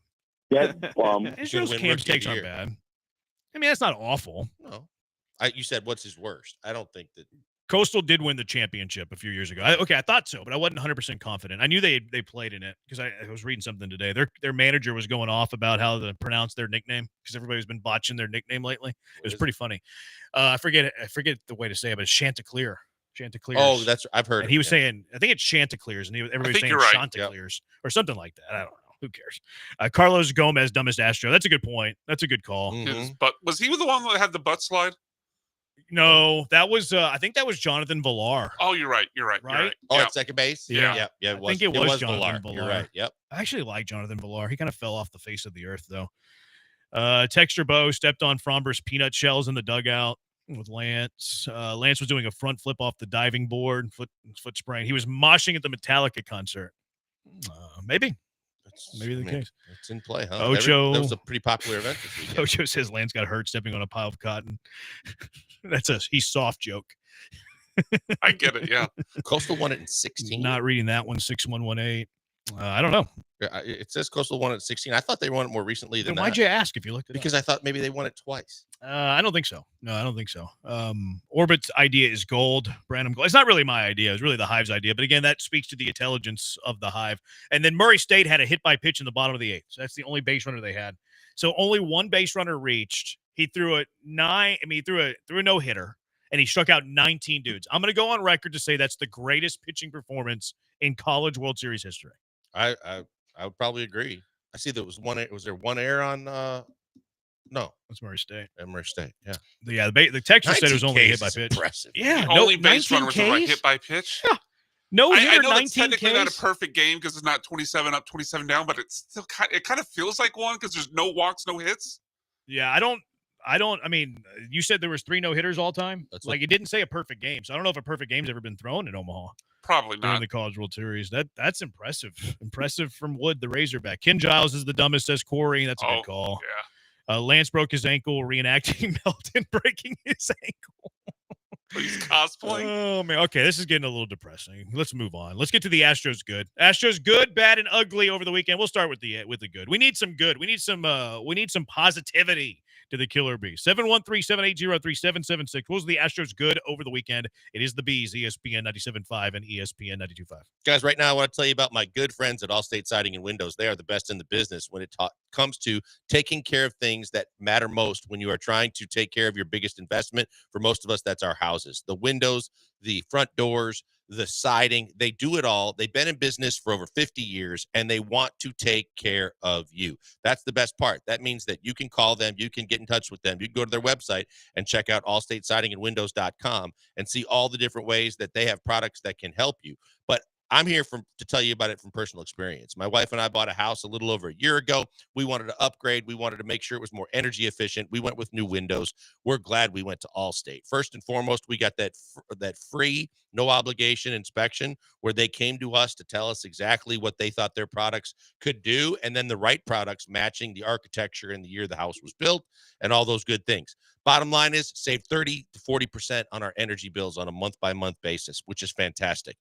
It also makes sure that it protects everything during every season of Houston weather. That's from hurricane season to keeping the cool in during the summer months to keeping the heat when you need it from time to time in the winter months. And also the curb appeal goes way up. The new windows modernized the entire look of the house. The neighbors noticed immediately. My next door neighbor saw that I did it. They were next in line to go to Allstate, and they are glad that they did as well. Start the process today. Call them up, 832-204-1936. and get that free estimate. 832-204-1936 has someone from Allstate at your door to try and walk you through all that they have going on and the ways they can help. Right now, 30% off all window jobs, $2,500 off a complete siding job, and of course, they offer discounts for senior citizens, military, and first responders. Maybe a little extra discount if you mention us in ESPN 97.5. Check them out today, allstatesidingandwindows.com.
Broadcasting live from the Veritex Community Bank Studios, it's the Killer Bees with Joel Blank and Jeremy Branham. On ESPN 97.5 and 92.5.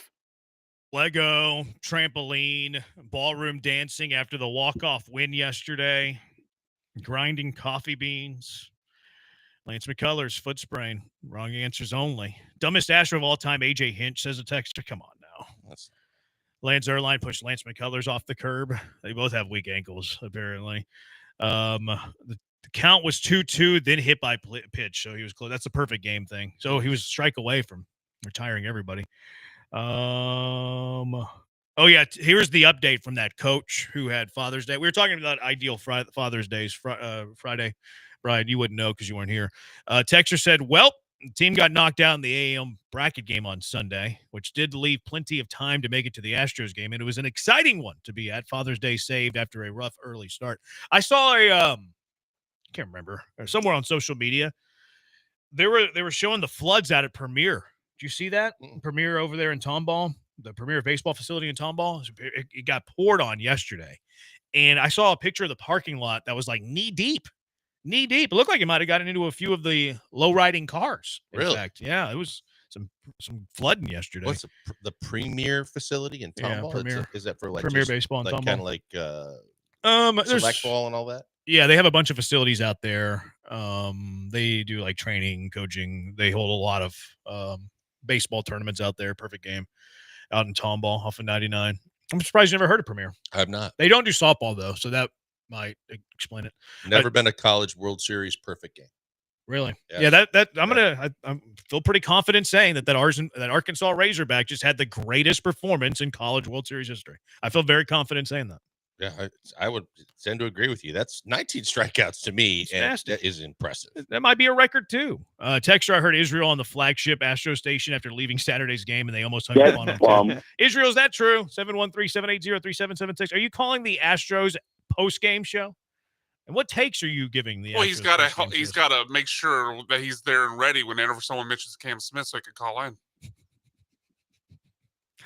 Yeah, Cam Smith had a good weekend. He did. He had a really good weekend. Yeah, I mean, the Astros had a great weekend. I mean, the 2 walk-offs. We're talking about one. Maybe Lance hurt his ankle twice in 2 different walk-off celebrations, right?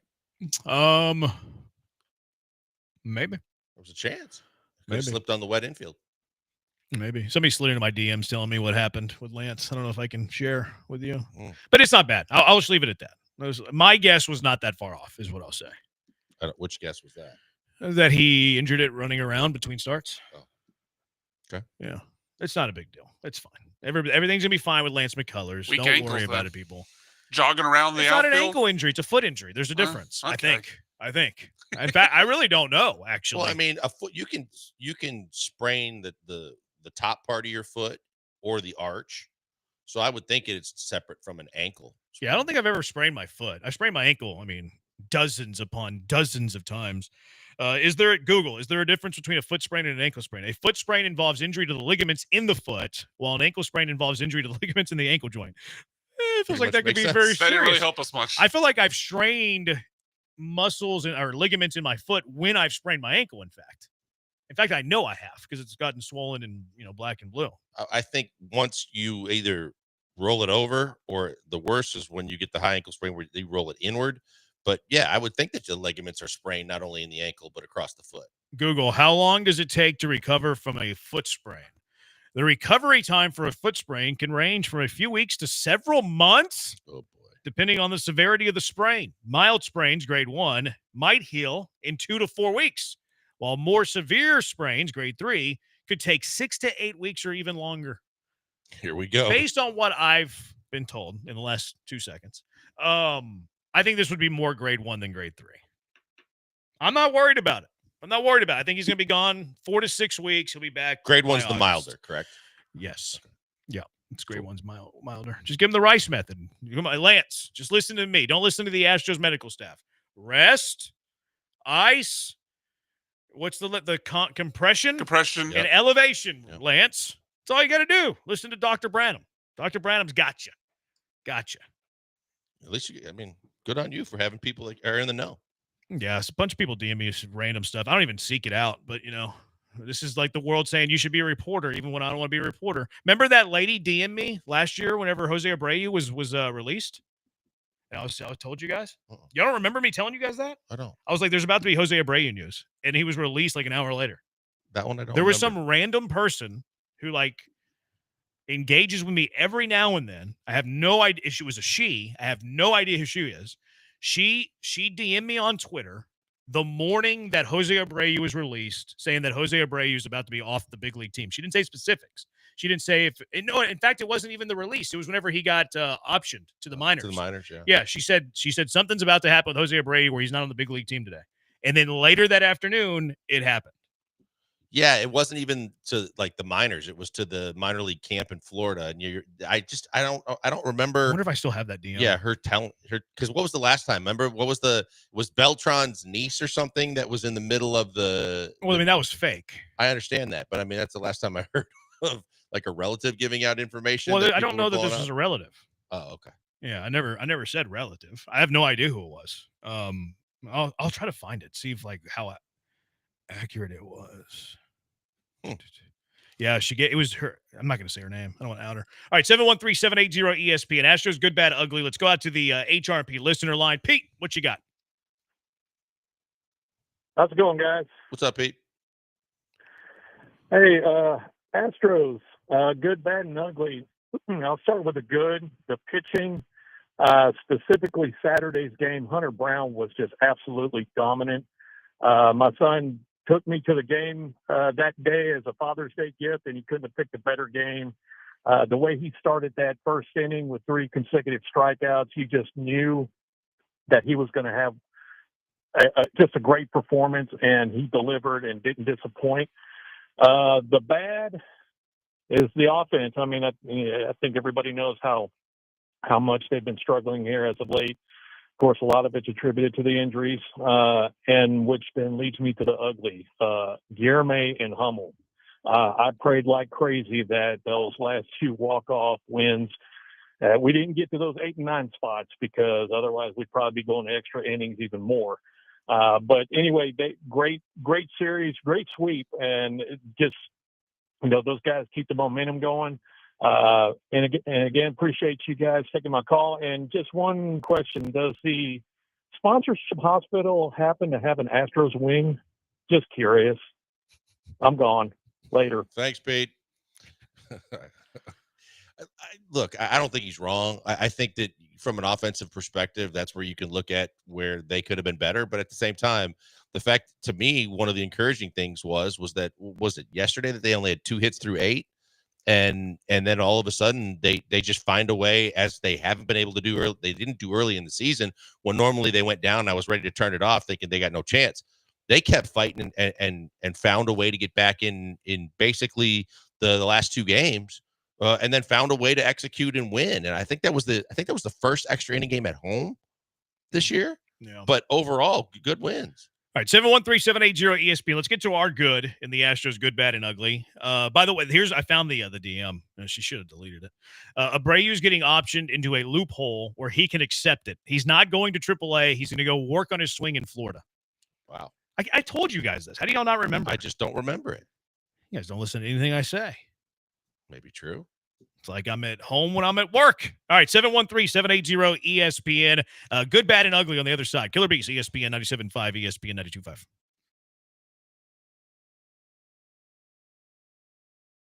Hey guys, Lance Zerline here from ESPN 97.5 and 92.5. You can catch me arguing with John Granado and Del Olaleye on the radio on a regular basis. But when you miss the show, how are you going to know what you missed? How are you going to know about our conversations and what everyone's talking about? Well, you can follow us on our social media pages, and I'm talking about for the radio station. We do a great job at taking all of the show content that you see on our show and all of the great shows on ESPN 97.5 and ESPN 92.5 lineup, and we will recycle and let you hear the best of the best.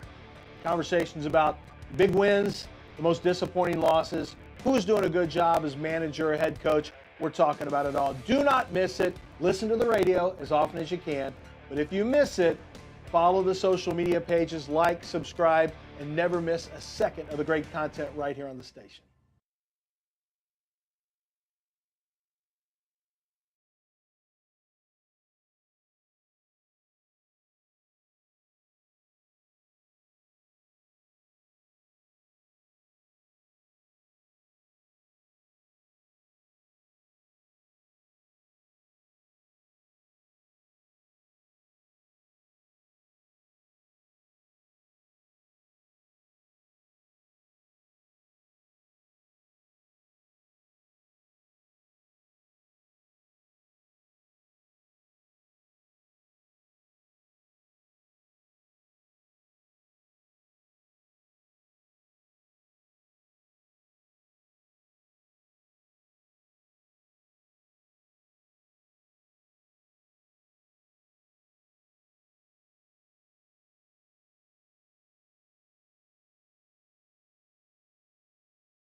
You're back with the Killer Bees on ESPN 97.5 and 92.5. Live from the Veritex Community Bank Studios, here's Joel Blank and Jeremy Branham.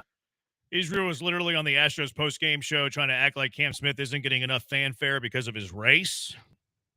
Israel, defend yourself. 713-780-3776. I cannot confirm nor deny that.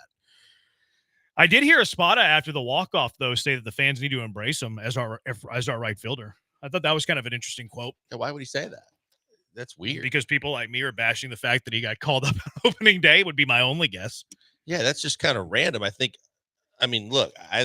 everybody expects that big things are ahead for him, but for this year, I don't think there's any other a whole bunch of clamoring that someone else is going to play right field. Yeah. And I think everybody really likes his kind of youthful exuberance. Yeah, I don't get it.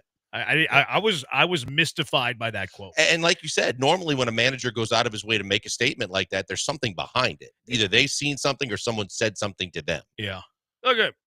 Yeah, I don't know. I don't know. I feel like the fan base likes Cam Smith quite a bit. I do too. And I think a lot of it, I think at first it's the whole, well, whoever they get back, are they going to be Kyle Tucker? And it's all about they hate losing Kyle Tucker. But when you see the three players they got, they've all already made contributions. I think that he's been beloved, especially since after spring training, they put it, the whole story that we know. I think fans really love the kid. No, I like Cam Smith too. And I know too. I've been vocal about like not having him up here on opening day and stuff like that. Well, Jeremy Branham says so. I guess Cam Smith is ass. So, but I like the trade at the very beginning, and he's been good as a rookie. Like that's the fact of the matter. Now I'm also to the point of the calendar, June 16th, where I'm not going to cry about the spilled milk anymore. Like if people want to bring it up, I'll talk about it. But I'm not going to go out of my way and be like, hey, they should have. Like it's over. Like it's past. We're not putting the toothpaste back in the tube. And I like Cam Smith, and he's here, for a year too little. But hey, he's here. I think the fact that he's been able to pick up right field and play it as good as he's played it too helps. Yeah, he's been really good. Might win a Gold Glove. He heard it getting a pedicure, McCullers. Maven Coffee ain't going to deliver itself. Got to push forward even if it means hurting your ankle. McCullers out until 2028. Contract to be up. McCullers is soft as bread pudding, says somebody. We're not going to read all these bad things about Lance McCullers. They got that one dude who is no longer in America in trouble, and you guys are trying to get us in trouble. You're trying to get us to read stuff like McCullers is soft as bread pudding and making fun of his coffee bean. You're trying to get us in trouble like that dude who sent in a threat. Come on. He might have gotten it walking 10 dogs. Yeah, he's a big dog. They are big dog people, he and his wife. Like saving the dogs. Can you relate, Joel? Not 10, but I can relate. Yep. 713-780-ESPN. All right, good, bad, and ugly. What's your good from the weekend, Blankers?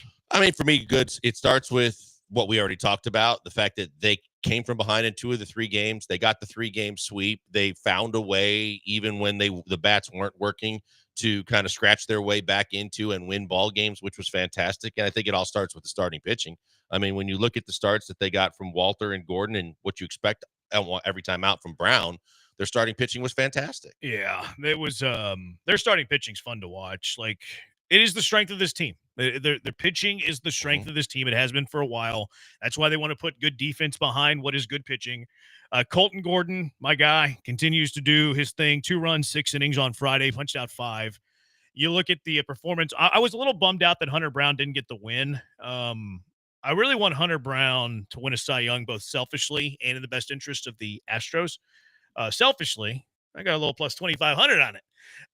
For the Astros perspective, if he finishes top 3 in Cy Young voting, the Astros get a compensation pick through the whole little hey, call guys up early thing. So that's something to monitor. He punched out 12 dudes. His stuff was filthy on Saturday. I kept thinking about the fact that we talked about how we might not see another 12 strikeout game for the Astros this year. And now we've seen another one.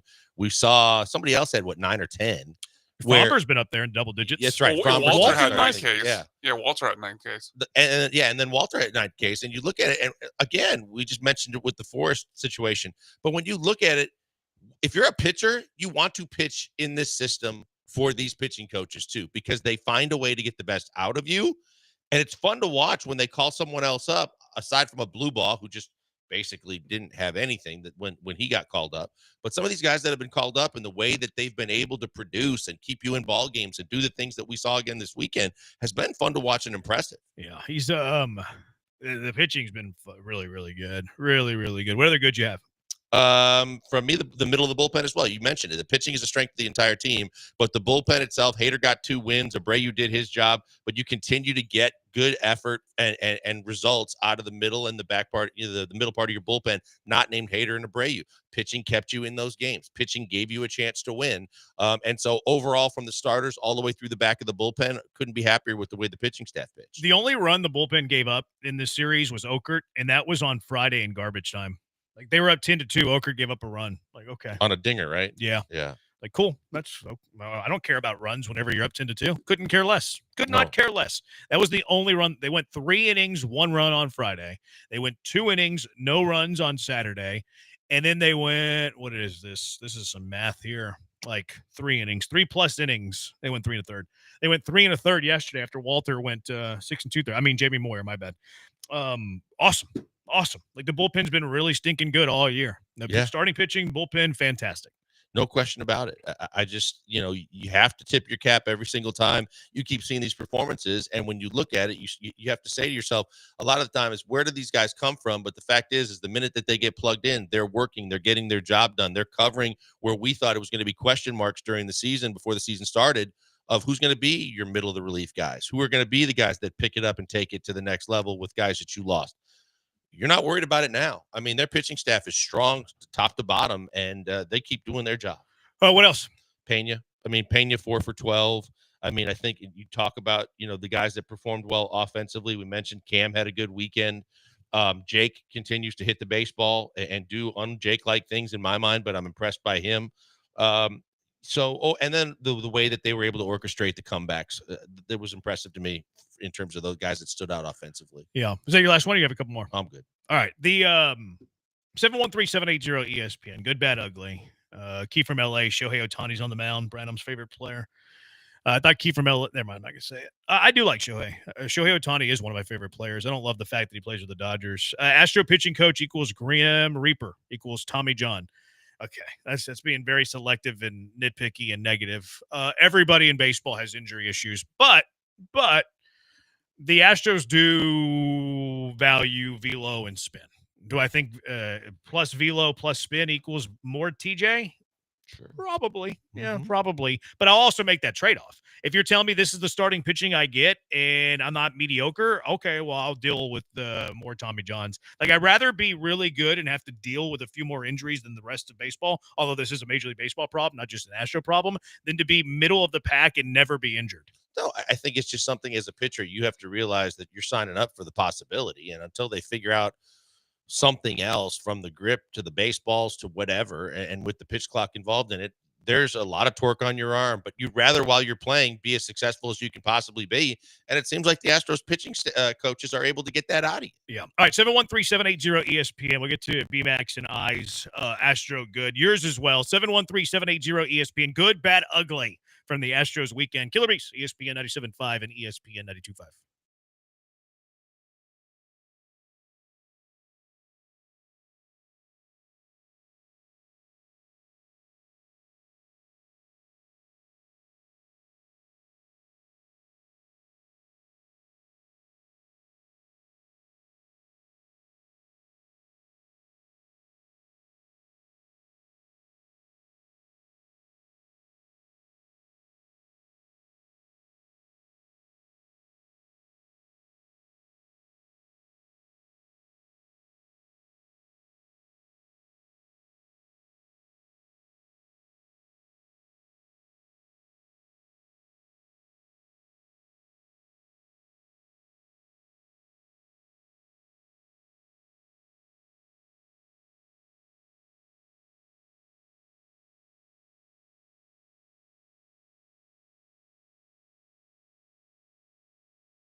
Coming to you live from the Veritex Community Bank Studios, it's the Killer Bees. On ESPN 97.5 and 92.5. Here's Joel Blank and Jeremy Branham.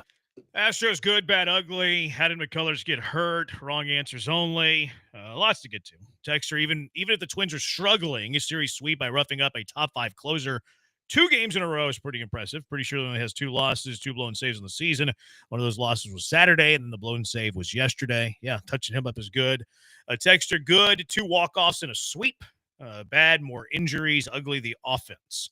Eric, the driver. All the offensive players are hurt, though. And then Keith, do you think the Yankees and their fans wish their daddy, Jose Altuve, happy Father's Day? If they didn't, they should have. Starting with John Boy. All right, 713-780-3776. Let's go out to the HRP listener line. Israel is in the hive. Israel, I hope you had a great weekend. You can wish me happy Father's Day whenever you'd like. What is up, Israel? What's going on, fellas? Hey, yeah, I was over there on the flagship because that guy, whoever hosting it, this guy called it tomorrow. This Cam is fappy. Right after he got he drove in the winning run. Look at him. Look at him, man. I can care less. I don't want. Look, I hope you don't say. I don't want no hillbilly country boy. I'm from Chicago. I don't care. I can care less if they like him. And I ain't got to use the racist. I can pull for him. I ain't got to pull for him. If I pull for him, I pull for him because I mess with him. And I like him. I think he's a talent, and he's going to be a leader of that team, and he's proven it. A lot of people are mad because they didn't like the young brother, getting called up from the beginning, and then come say, I like him. We like, I don't care if you like him or not. Matter of fact, I don't want you to like him because through the years, and you know what? The radio is like the internet. Billy Bad Boys, Israel. If I came out to one of your remotes, and I stepped in there, they'd be like, hey, Israel, how you doing, buddy? So I can care less. So let them put that on a message, read them all, because I can care less. So peace. Cam is the guy, and he's going to take over, and he's doing great right now. That war is up to 1.2. Now that dude's like, it's the outfield. It's a new position. He's mastering it. That boy is supreme. That guy is just on another level. And then, like I said, in a year or 2, it's going to be his thing. They're going to build around him. He's going to be the catalyst for that other Astros for the next 5 to 10 years. All right, man. I just got that off my chest. Rack 'em. Love it. It's couldn't care less, though. Other than that, great call, Israel. 713-780-ESPN. Sheesh. That was quick. Could care less. I knew you were gonna be on that At least said it 3 times. I might have let him get away with it once, but yeah, if you could care less, you would care less. You would care less. What did he say? I like Cam at 20 over most. How you doing, buddy? His Dave Chappelle white guy voice is pretty funny. Oh man. He said if he came to one of our remotes, that's he what said it was. matter of fact. And if he came to one of our remotes, I can't remember his phrase for white people, but they'd be, hey, Israel, how's it going, buddy? I would love to meet Israel. Israel, come out to the aquarium on Friday. Come on out, hang out with us. We'll be at the aquarium on Friday. It feels like a natural time to do our plug. The summer circuit continues this week. Join ESPN Houston every week as we visit different restaurants over the greater Houston area. Each week, you can register to win our grand prize of the summer, a pair of brand new iBikes from Power on Electric Bicycle Company. It's a not one, not two, not three, $4,000 value. For registration, stop by the promo table at the broadcast. This week, we'll be hanging out, enjoying food and drinks at the Downtown Aquarium. Come out, join us this Friday, noon to 6, Downtown Aquarium. You can find the entire summer circuit at ESPN975.com. Israel, you better be there, man. Cam Smith may or may not be there downtown. Actually, won't be there on a road trip. Israel dropped a matter of fact, and I thought it was something else. I was like, Brian Dump Button. I thought it was coming the way he What do you think he started saying? say? I thought he was MFing something, and it wasn't matter of fact. Oh, okay. All right. Here's my Astros good. Time and time again, and it's not just this year. It's really like the last several years. When the Astros lose their best players, they find a way to respond and a lot of times perform better. Last year was Kyle Tucker. Kyle Tucker was gone for 3 months, and they performed better record-wise than when Kyle Tucker was on the team. Like, it's weird. Kyle Tucker is one of the best players in baseball. He's out for 3 months, and the team gets better. Yordan Alvarez, we make fun of him, body of glass and 80% heel with that hand injury, 80% healed. But the Astros somehow have gotten better in his absence. Isak Paredes gets injured or injures the hamstring. Still don't understand why they didn't place him on the IL. But again, not crying about spilt milk. They go 3-0 in his absence. We had a texter the other day, Brian. You wouldn't know this because you were not working, who texted in and said, this is the worst lineup the Astros have had in the last 10 years. Like right. the lineup that they put out, like that specific day. And look, you can understand that. There's no Yordan. There's no Isak. The lineup doesn't look great on paper. Worst lineup that they've had in at least 10 years, at least according to one person. They scored 10 runs on Friday, 8 of those in the first 3 innings. I don't know how to explain it, but when this team loses a player of star power, or at least one of our best players' power, they somehow get better, and it makes no sense. No, you're right. I mean, you look at it, and other teams are dealing with a lot of injuries too. But when you look at the magnitude of the injuries that this team has faced over the course of this season, a lot of teams would fold up their tents and go home. You look at what happened with the Red Sox when they lost Alex Bregman. Now they're trying to scrap their way back in, but they went through a really big downswell. The Astros keep losing guys and still find ways to win. So you're absolutely right in that, in the fact that both from a pitching perspective and also just with the position players that have gone down, yeah, you can point to individuals and say they're not doing well, but the fact is they swept the Twins, and the Twins aren't a bad baseball team. Yeah. It's just impressive. Like, no Tucker, no problem. No Yordan, no problem. No Isak, no problem. No Correa, no problem. No Bregman, no problem. No Springer, no problem. Like, it's really insane. It really is. The Cam walk-off was cool in honor of Israel. Good to see him get the moment. He's been crushing the baseball, man. Like, his exit velos have been insane. No one cares about exit velos. We care about exit hits. His batting average is kind of creeping up towards 300. I don't know if you've noticed this. Like, the last 30 days, he's hitting nearly 300 in his last 30 days. I think that the power is coming. I know he's still stuck on 3 home runs, but look at how hard he hits the ball. Like, the power numbers are going to be there for Cam Smith eventually. It might not all come this year. You know, does he end up with double-figure home runs? I still think he gets to double-figure home runs because he's playing every day and he hits the ball hard. And I think that they're going to come in a bunches. But I have been very impressed with him. And then defensively, he's a little scared of the wall. Was that jump necessary? No, and he did that. But he got it. He got it. Yeah, I didn't feel like that leap was necessary. Things can be true. He also did it in foul territory. What was their last road game? I can't remember before this trip, before the homestand. It was the game where it was Cleveland. It was Cleveland because Melton the night before made the diving catch onto the track. Yeah. And then Cam Smith like caught it like 5 feet into fair territory and then like broke down like a football player before he ever got to the wall. But who cares? Like, he's got a cannon. He's got good range. Really like what he's doing for the ad. I do think the power's coming. Now, the splits on him are interesting. Like, he hits really well at home, and he hasn't hit all that well on the road. 780 OPS at home, 546 OPS on the road. Would like to see that neutralized a bit, but how could you not be happy with where Cam Smith is at? 190 at-bats into his big league career. I won't back down from they called him up too early stance because you could have got an extra year, but I'm willing to put that in the past. But when the average hovering around 250, when we were sitting there looking at it around really low, and the OPS getting closer to 700, and you think about how bad the start was, and the fact that he keeps scratching his way back to more respectability and more. You see it. You see the talent's there. You see his abilities are there. It's not like we're watching a guy going, he's a 4A player. He looks overmatched. He doesn't show that. No, he doesn't look like Forche. No, he doesn't look like, or Cooper Hummel. Guillermo or however you say his name. It's weird how he says his name. I'm going to call him Guillermo. He's not going to be here long. I'll say Guillermo. Well, you can worry about that when he's here for a month. I'll call him Guillermo until he's here for a month. He looks like Jason Kelce. He looks like he should probably take care of his body a little bit more. He looks like Jason Kelce. Like, he's a fringe big leaguer. He's stocky. He's a fringe big leaguer. Like, maybe a Hispanic. Yeah, Jason Kelce. Sure. He's a fringe big leaguer. Like, you would think as a fringe big leaguer, like, you would be in tip-top shape trying to make your career earnings. Yeah. But he can glove it a little bit. He's not going to swing it much, but at least he like sees pitches and puts the ball in play. I like him more than Hummel. I like him more than Forche. I mean, the whole Hummel thing to me, great, cool story and all that, but there's got to be somebody better that you could bring up because he just doesn't look like he doesn't look like a major league player. I don't think there is.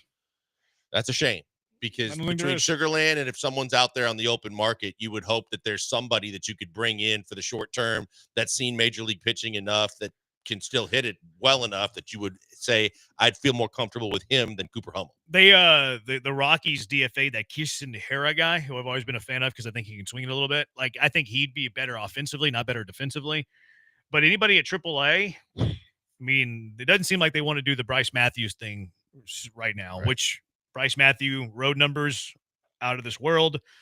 PCL home numbers like Jay Whitcomb, not great. Hit at Constellation Field, and then maybe we'll call you up.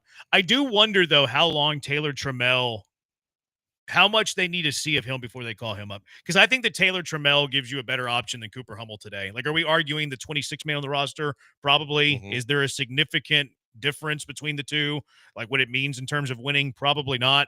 But I would bet you that Taylor Trammell gives you a better chance offensively. He's a way better defender. He can play center field. He's a way better athlete. He's way faster. I think that, like, when they come back home, we might see Trammell take Hummel's spot.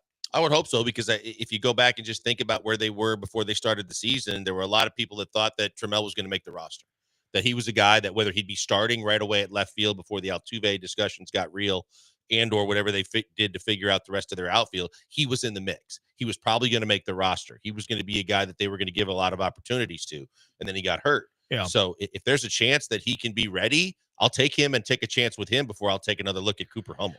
Yeah, I'm not a big Hummel guy either. Like, he's a corner infielder, corner outfielder that doesn't really hit a leg. Oh, he's left-handed.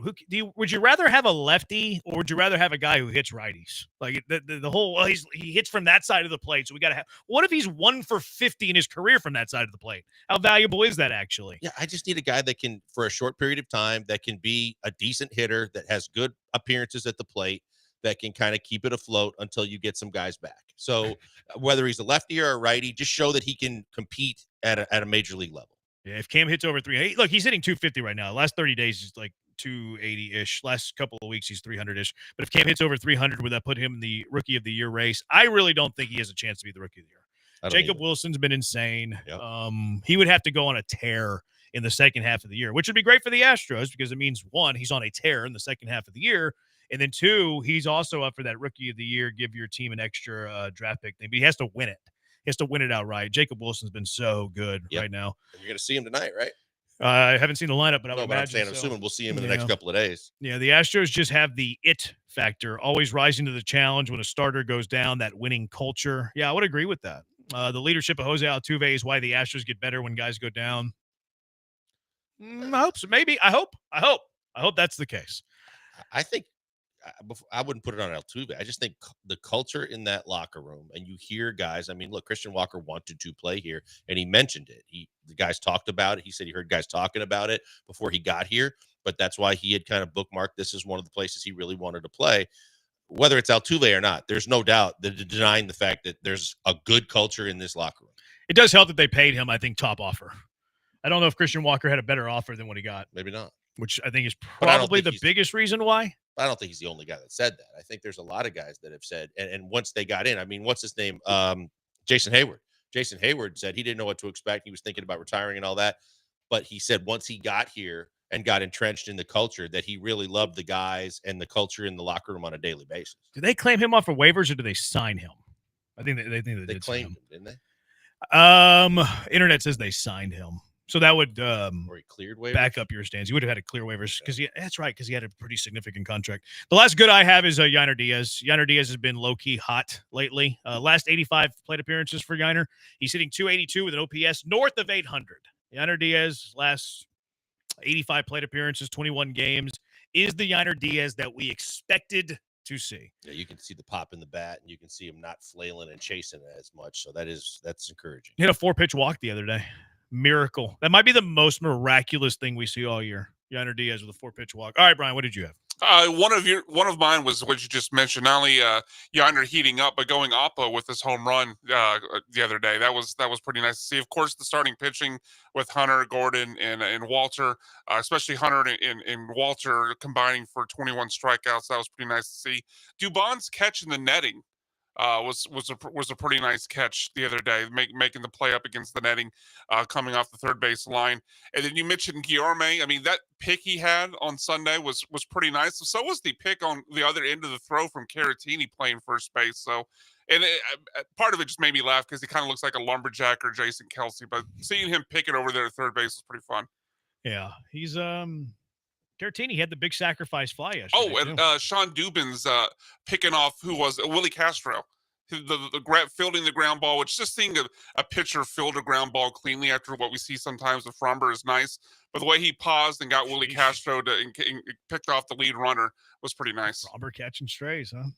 It's a free agent. I actually wrote that note. I think it was Colton Gordon. No, it was either Gordon or Walter. I wrote that about the other day. It was Walter. Yeah, Walter made a play off a little dribble right in front of him, picked it up and threw it cleanly to first. And my note was a lefty that can field. It was nice. Okert had a rough one the other day. The Dubin play that I really enjoyed wasn't so much that he fielded the grounder, it was the way that he went at the runner.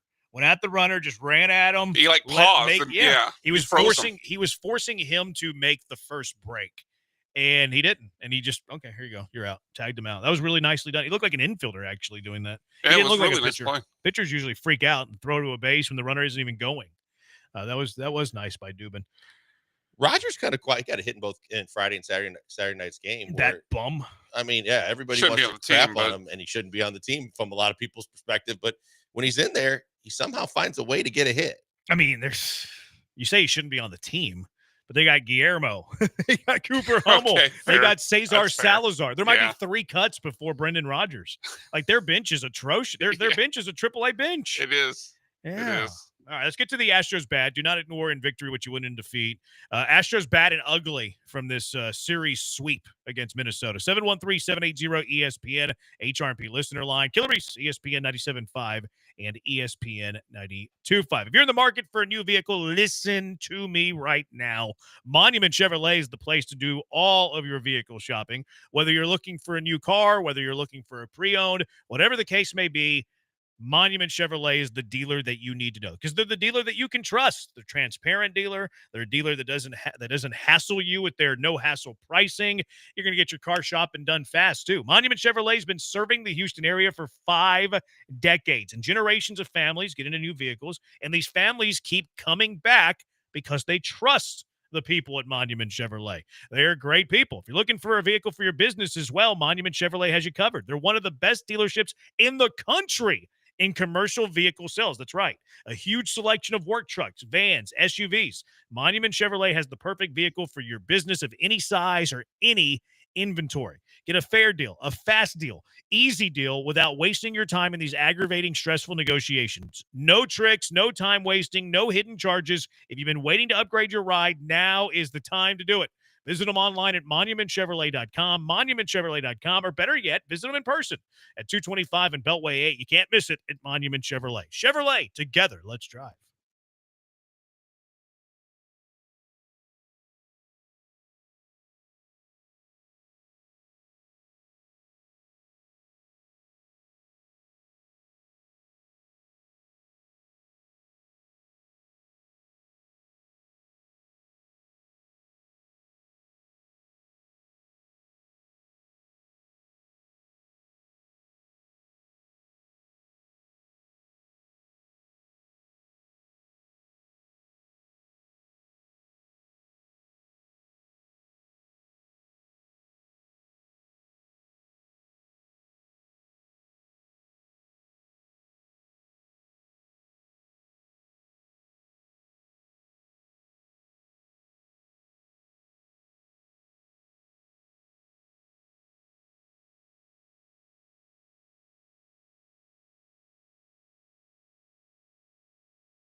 Now back to the Killer Bees. On ESPN 97.5 and 92.5. Live from the Veritex Community Bank Studios, here's Joel Blank and Jeremy Branham. Good, bad, ugly. Astros weekend, 713-780-3776. What bad, what ugly do you have, Blankers? I mean, the offense, aside from the outburst and on Friday night, the 8 hits, and they really scrapped to get to the 4 hits yesterday, getting only 2 hits through 8 innings. The offense was not great. Caratini and Walker, to me, stood out. Each of them 0 for 7 over the course of the weekend.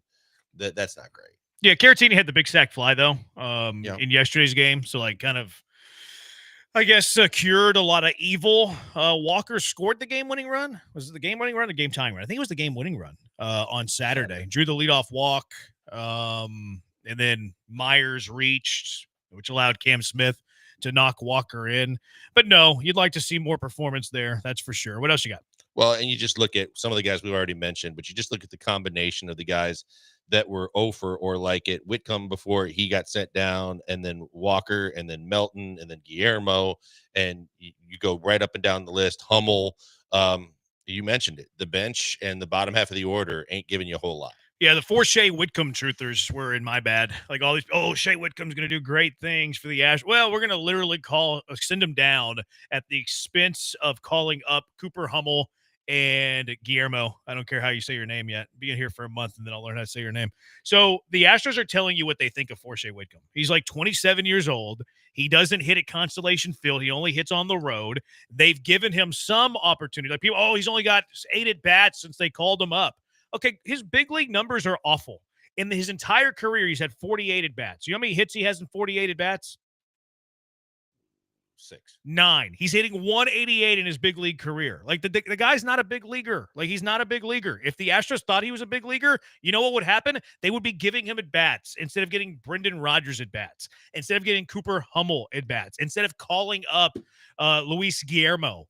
He is not a big league player. Get that through your head. He is just not. He's a 4A player. That's why I call him 4 Shea Whitcomb. The Astros, whenever they sent him down and called up Guillermo and called up Cooper Hummel, you know what else the Astros told you? The Astros told you he's 4 Shea Whitcomb.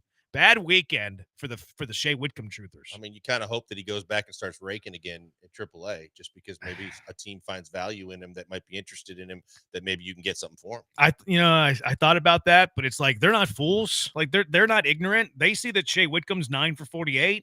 They see that Shea Whitcomb only hits at the PCL ballparks. They see that Shea Whitcomb's terrible at Constellation Field. I'm not sure that it matters. Yeah, I mean, it's a shame because calling him up, you thought, hey, maybe here's a guy that can help. And then there's got to be a reason why he barely touched the field from the time that they called him up. And maybe it's to the point you're making. Maybe it's that they know and have, or they're leery of the fact that maybe he's not as good as his numbers show in Sugarland. I think everybody knows that too, except for fans. Maybe you're right. I mean, you would think from a baseball and analytic perspective, it's not hard to figure out, especially when you're playing in the PCL and you know that the altitude and the parks on the road, the ball just flies. Yeah, that's what scares me about Bryce. Yeah, exactly. Because I was going to say Matthews and some of these guys are hitting just these monster bombs when they're playing in the PCL on the road, and then you realize, they're playing in El Paso. They're playing where the ball just absolutely travels. Because you look at Matthews and don't think that he's a guy that's going to hit a 450 plus home run. Yeah, that's part of it too. But it's also just like the splits. Like Bryce Matthews on the road this year is hitting 336 with an OPS north of 1,000. Wow. Call him up yesterday. Home games, 171 average, 520 OPS. Is he a bust? That's the gap. On the road, he looks like, the next great Houston Astro. At home, he looks like the next 4 Shea Whitcomb. Yeah, and I think that is something that's an issue that they have to keep looking at because, it's not doing them any favors either as an organization, getting their guys all fat and happy on the road, capitalizing on the altitude. I think what you do is if you feel like a player is feasting on the PCL ballparks, I think you keep them in AAA and you try to trade them. Like if you're like, okay, well, the home numbers are more accurate than the road numbers. Let's try to fool a team into thinking the player's actually good. That's why if they traded Bryce Matthews at the deadline this year, I get it. He's got home numbers like Shea Whitcomb. I get it. He strikes out a lot. I get it. Like, I hope that I'm wrong, and I hope that he proves me wrong, and I hope that these home numbers go up, and he is the next great Astro. But if I'm just looking at the numbers and knowing what I know about the PCL ballparks, I can't have faith in him. No, because I did see some of the highlights that the Space Cowboys put out on social media where he's had some games at home. But when you mentioned the splits like that, I didn't realize they were that bad. They're bad. Bad. That's a hell of a big difference. I had injuries stacking up, but I mean, we talked about that for a while. Lance McCullers. I had this before Lance McCullers got hurt, so that needs to be thrown on there. Jose Altuve is an atrocious base runner, but he's our adorable, atrocious base runner. He had the what was the play? Steal a third. Steal a third? Yeah, tried to steal third. And it's it was like he got picked off. Yeah, it's like, God what stealing, the hell are you doing? I do want to tip my cap to his base running yesterday in the 9th inning. It didn't turn out to matter. But when Caratini had the sacrifice fly that scored Pena, Altuve was at first, and Altuve got to second base there because the throw went over the cutoff man's head, which what are you doing, left fielder? But that was heads up by Altuve. So if I'm going to criticize him in one breath, I also have to give him some love and respect whenever he does have a good base running play. And yesterday in the 9th inning was a good base running play. Was that Castro in left? I think it was. God, that was just a stupid boneheaded play in left field to allow him to get to second. But yeah, I was wondering, Taylor and I were watching the game together, and she was like, Dad, I don't think he went. I said, no, I think he tagged up. And then when I saw him there, I was like, okay, good on him, because that could be a big run. You're right. It didn't end up being a big run, but just a stupid play in left field by Castro. Yeah, it was. it was. Altuve took advantage of a stupid throw, which good base runners do. Any other bads, uglies? My uglies were kind of what you mentioned. My uglies were the injuries. And my ugly was the Altuve trying to steal third base, which was ridiculous. Brian, any bad uglies? Yeah, a couple. Christian Walker 0 for 7 for the series. I mean, we obviously have been talking about his struggles quite a bit, but another example this weekend. Game-winning run Saturday, though. Yeah, I know. 0 for 7, though. Like, I batting average isn't everything, but you got to get a hit, You're not right? mentioning the 2 walks at all. Yeah, you don't like your guys to get on base. I'm That's a fan of Christian Walker. Hits are more valuable than walks. And I do honestly think he's kind of working on snapping out of this, though it's taken a lot longer than I We said that so many times, though. I know, but 0 for 7 happens. It feels like we were on the with cycle 2 walks. with him. We're gonna tell the story. Let's tell the whole story. Okay, so if you're including walks 2 for 9, I mean, it's still not great. The book on him is definitely high cheese. Like, he just cannot catch up and make contact with high fastballs. Which would be a natural thing. If it is age regression, that would be where you would first see it is not catching up to fastballs. Yep. Jeremy said on multiple occasions when we talked about it that the bat speed has been good, because I was wondering and curious about that. But overall, the approach is give him high fastballs. He strikes out a lot on high fastballs. He's in the 81st percentile in bat speed. His problem's not bat speed. It's probably chase. Plus, he also has games where he has like a lead bat speed at times. Baseball Savant will measure it and put a lightning bolt next to the swing. So it's not bat speed. Like, I'm not going to sit here and say Christian Walker's been great. He hasn't been, but it's not bat speed. A couple more. You guys have mentioned this, but the Astros offense yesterday, their first hit didn't happen to the 5th inning, and it was an infield single from Jake. So offense yesterday, they kind of treated it like a getaway day. It felt like it was definitely a getaway lineup with Caratini at first and Guillermo and all those other guys. And then obviously Colton Gordon was great, but he had several moments where I think I found 4 in particular where he was leaving pitches middle, hung a curveball that got hit out for a home run. Just something to watch with him. I don't know. There was a few moments with Bader. Let's see, it was Bader, it was Brooks Lee, Willie Castro, and then the home run to Royce Lewis where he just left one middle. Royce Lewis hurt again. Shocker. Hey, I like his talent, really but he's got a bad body. He's got a Lance McCullers body. That Brooks Lee kid looks like he can play too. Yeah. He's very solid. Both sides too. Ugly too, in the fact that you're talking to Walter. It was Walter's dad while he's pitching. It's a nothing game, and they're trying to not mention the fact that while they were talking to his dad, he gave up a bomb. Yeah, that was pretty funny. Yeah. You guys think Correa, Springer, and Bregman are seeing what the Astros are doing and asking themselves, with the extra greenbacks really worth it? No, I don't. I think they're counting their money and are totally okay with it. Yeah, Correa started to look a little older. Bad, the rookie and left getting hurt. Yeah, that was bad. He does. He's got like a receding hairline now. I saw him take the head. He needs to see Doc for a consultation. He's starting to get the bald spot up on top, and he's starting to age. Dubon is awful. 1 for 31 in his last 32 at bats. How can you be 1 for 31 in your last 32 at bats? Dubon. How could you be 1 for 31 in your last 32 at bats? At least he got the one that mattered yesterday. That was a big time hit. I saw somebody on Twitter that was like bashing Dubon early in the game, and then he had the walk off, and then everybody's like, update. Dubon's not a good offensive player. He had his moment. I forgot I did that. Whitcomb is also horrible on defense. He is. All right, here's my ugly. Okay. This is Astros admin. So Dubon hits the walk-off yesterday. It should have been caught. But Dubon hits the walk-off yesterday. Everybody's happy. We're all celebrating. The Astros posted the video of it and said, All-Star Energy, #vote Doobie, Astros.com/vote. Come on, admin. You cannot believe that Mauricio Dubon is an all-star. I get that you have to pedal for your players and do all this, but how about you spend your resources on the players who could actually be all-stars?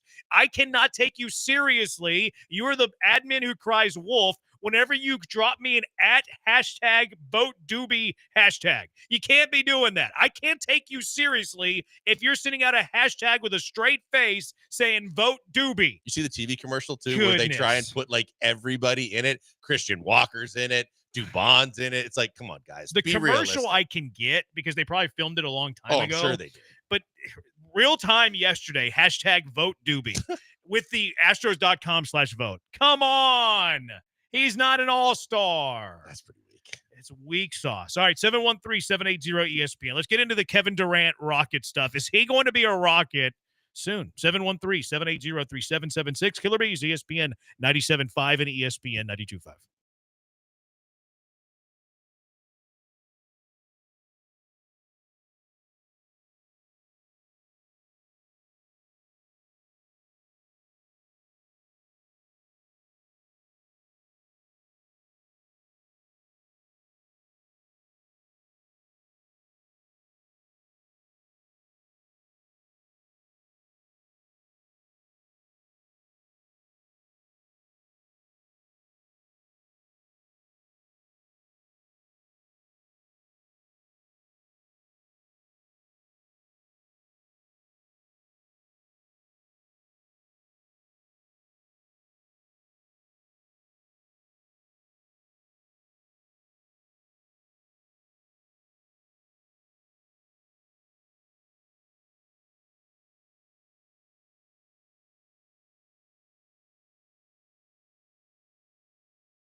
You found the Killer Bees, live from the Veritex Community Bank Studios. Here's Joel Blank and Jeremy Branham.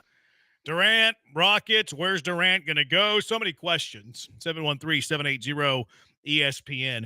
What's your feel of things as they stand right now? I feel like the price is going to get too high, and the Rockets are not going to get Kevin Durant. I feel like the more that you hear and the more that I think that they're trying to make the move that all parties involved with Phoenix and Durant and his business manager, Rich Kleiman, I think that they're going too fast with teams that maybe are probably going to be willing to pay more, that are in more kind of hard go for it more than the Rockets will be. And I think the Rockets, rightfully so, are interested, as we've been talking about, for the right price. And I think the price is going to get too high. See, I feel like it's going the other way. I feel like the price is getting a little cheaper. We've heard like the Suns don't really like any of the offers they're getting. Kevin Durant's like, I don't want to go to Minnesota. I kind of get the sense that it's going the other way. I think that the one thing that you got to keep in mind is that Phoenix asked him and his agent where he wants to go, but they don't necessarily have to take that offer. And I think that we went through this with the Harden deal here. I think that when you look at it, Phoenix can say, yeah, we would like to appease you the best way we can, unless. And if they're enamored by another offer that is a lot more, or they feel like can help them a lot more, there's nothing that says they have to do what they have to do to please Kevin Durant. And that's where Toronto and Minnesota and some of the teams that he didn't identify can get in the mix to help Phoenix. And then he just has to deal with it. And then Kevin Durant could be like, yeah, I'm not signing a contract extension or showing up. Right. But he's still got a contract to fulfill for the rest of it where he'd have to play short term. Toronto's a team. He doesn't have to play. He doesn't have to play. Oh, he's gonna hold out, sit It out. wouldn't be the first time somebody did that. He could do that, right? But then you still are going to be a team like Masai, the GM Masai Ujiri could be in Toronto saying, even if I got to retrade him, I know he still has enough value that I can trade him somewhere else. But he's been a guy he did the short-term deal to get Kawhi there when they won the title. He's been a guy that's been able to take flyers in Toronto. You know that the Ant-Man wants to play with him, but he just evidently isn't too enthralled with going to Minnesota. Yeah. I'm ready for this to be done, to see what ultimately the package does look like. But I like talking today versus Friday. I don't feel the price is going to be as severe as maybe we once thought, but time will tell. I just don't like the fact that you're talking about the picks that they want their picks back, evidently, but they want picks regardless. They want first round picks. And then if you're hearing about, like we heard, like, was it Thursday or Friday, where we're hearing the fact that it could be Jalen and Jabari and picks. And you're hearing from the different teams, like, no matter what they're getting in terms of Castle and young players from the Spurs, 3 picks. And then you see what Bain went for over the weekend. You're like, God forbid that Phoenix thinks that they can get for a 35-year-old Kevin Durant even close to what Bain or Bridges went for in the last 2 years, and say that they're looking for 4 or 5 first-round picks. Way too rich for my blood. And if I'm the Rockets, I'm not willing to give up picks and multiple good young players like Jabari and Jalen. No, me either. I don't think they're getting that. I don't think there's a trade offer that exists where they're getting that. From some of the reports that I heard, that like San Antonio is willing to give up Castle, at least one other young guy on their roster, and then 2 to 3 first-round picks. That's a lot. It depends on the picks too. Like, I wouldn't mind giving up 3 of my own picks that had heavy protections on them. Like, I wouldn't mind that at all. Like, hey, we're gonna need, and I don't know how many picks the Rockets have that they own, that they're their own picks. But if the Rockets were like, yeah, you can have 4 first-round picks, but they're all top 15, top 20 protected, lottery protected. Okay, I don't care. I don't need first-round picks in the back half of the first round. No. So it depends on the protections. Now they are seeking their own picks back. I also don't care about number 10 this year. Like, if number 10's this year, and if I'm keeping my core, like, okay, like, well, we can talk about that. Now, that's why ultimately, like, what is the price? That's why I'm kind of getting annoyed with this conversation. Like, it's, I can't give this. We have no idea what the offers are. I saw, like you're saying, you saw those reports. Those are out there. I saw reports that Phoenix is unhappy with any offer they've gotten so far. So, like, we don't know. Like, and then plus, this is also a huge game. Like, Phoenix is leaking stuff out. Kevin Durant's leaking stuff out. It's a big power leverage type of conversation that's being had. I'm ready for it to be over. Over. Yeah, I'm no, ready I'm for it with to you. be. I think the comparison to what we went through with the CJ situation is accurate in the fact that it's going to be a daily occurrence until it's not there anymore, until something's done and he's traded and it's over. It's going to be something that just won't go away because it's a fluid situation that's changing multiple times in a day. I mean, the fact that, Minnesota wants it out there, that I'm sure, whether it be through Shams or somebody else, that they are extremely interested and they would love to do a deal, but that it's Phoenix that doesn't want to do a deal. Yeah. Because you think about it from a Phoenix perspective, if they're trying to save face because your owner is trying to do that, you could do a lot worse than adding a defensive player of the year in Rudy Gobert to Beal and Booker. And you also get the kid from Villanova, the 3-point shooter, all of a sudden escapes me from he was played with the Knicks 2 years ago. DiVincenzo. If you get DiVincenzo, you get Rudy Gobert, and you get a couple of picks. If you are truly trying to do what Matt Ishbia is trying to do in Phoenix and stay relevant and not rebuild completely, that team can compete. I believe that Phoenix is trying to do right by Kevin Durant. I don't think they want to get into a match with Kevin Durant and with other teams. Like if Kevin Durant doesn't want to go to Minnesota, I believe that Phoenix isn't going to make a trade with Minnesota. I think there's multiple reasons why. One, they want to, get the most that they could possibly get for a player. If Minnesota's like, yeah, Kevin Durant's not going to re-sign with us, why would they give up the huge trade package for Kevin Durant?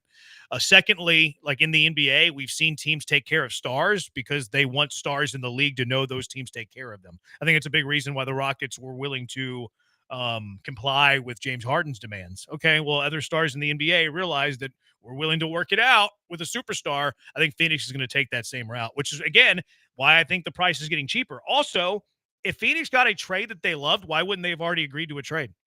Because I think that they want to see what everybody's offering out there and everybody's best offer, and they haven't gotten to that point yet. You don't think everybody's sending their best offer? There's no hurry to get a deal done right now. But if you loved a trade offer, you would do it. Right, but that's what I'm saying. I think they firmly believe that there are better offers to be had out there from these teams. They're not getting their best offers and like last and finals from these teams, and because the draft isn't here yet, that they have time where they're not going to rush the decision. They do. They have time, for sure, and maybe they can get better. But if they were in love with a trade offer that somebody gave them, they would have already made the trade. Sure. Fine. They would have already made the trade. I think for Kevin Durant, too, if you look at it, and one of the knocks on him in his career that he's constantly defending on social media is the fact that he hasn't won another one and won one where he hasn't joined an already solid team.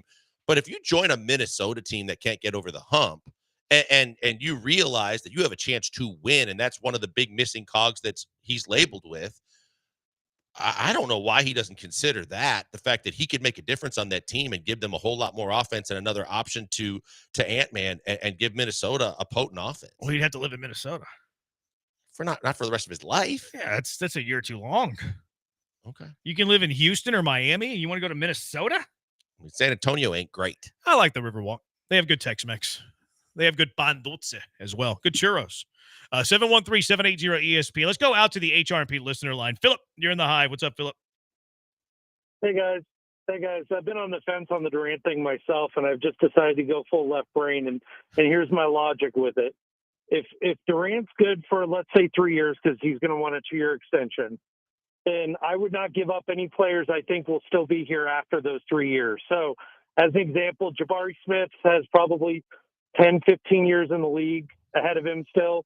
I don't want to give him up in a deal for Durant.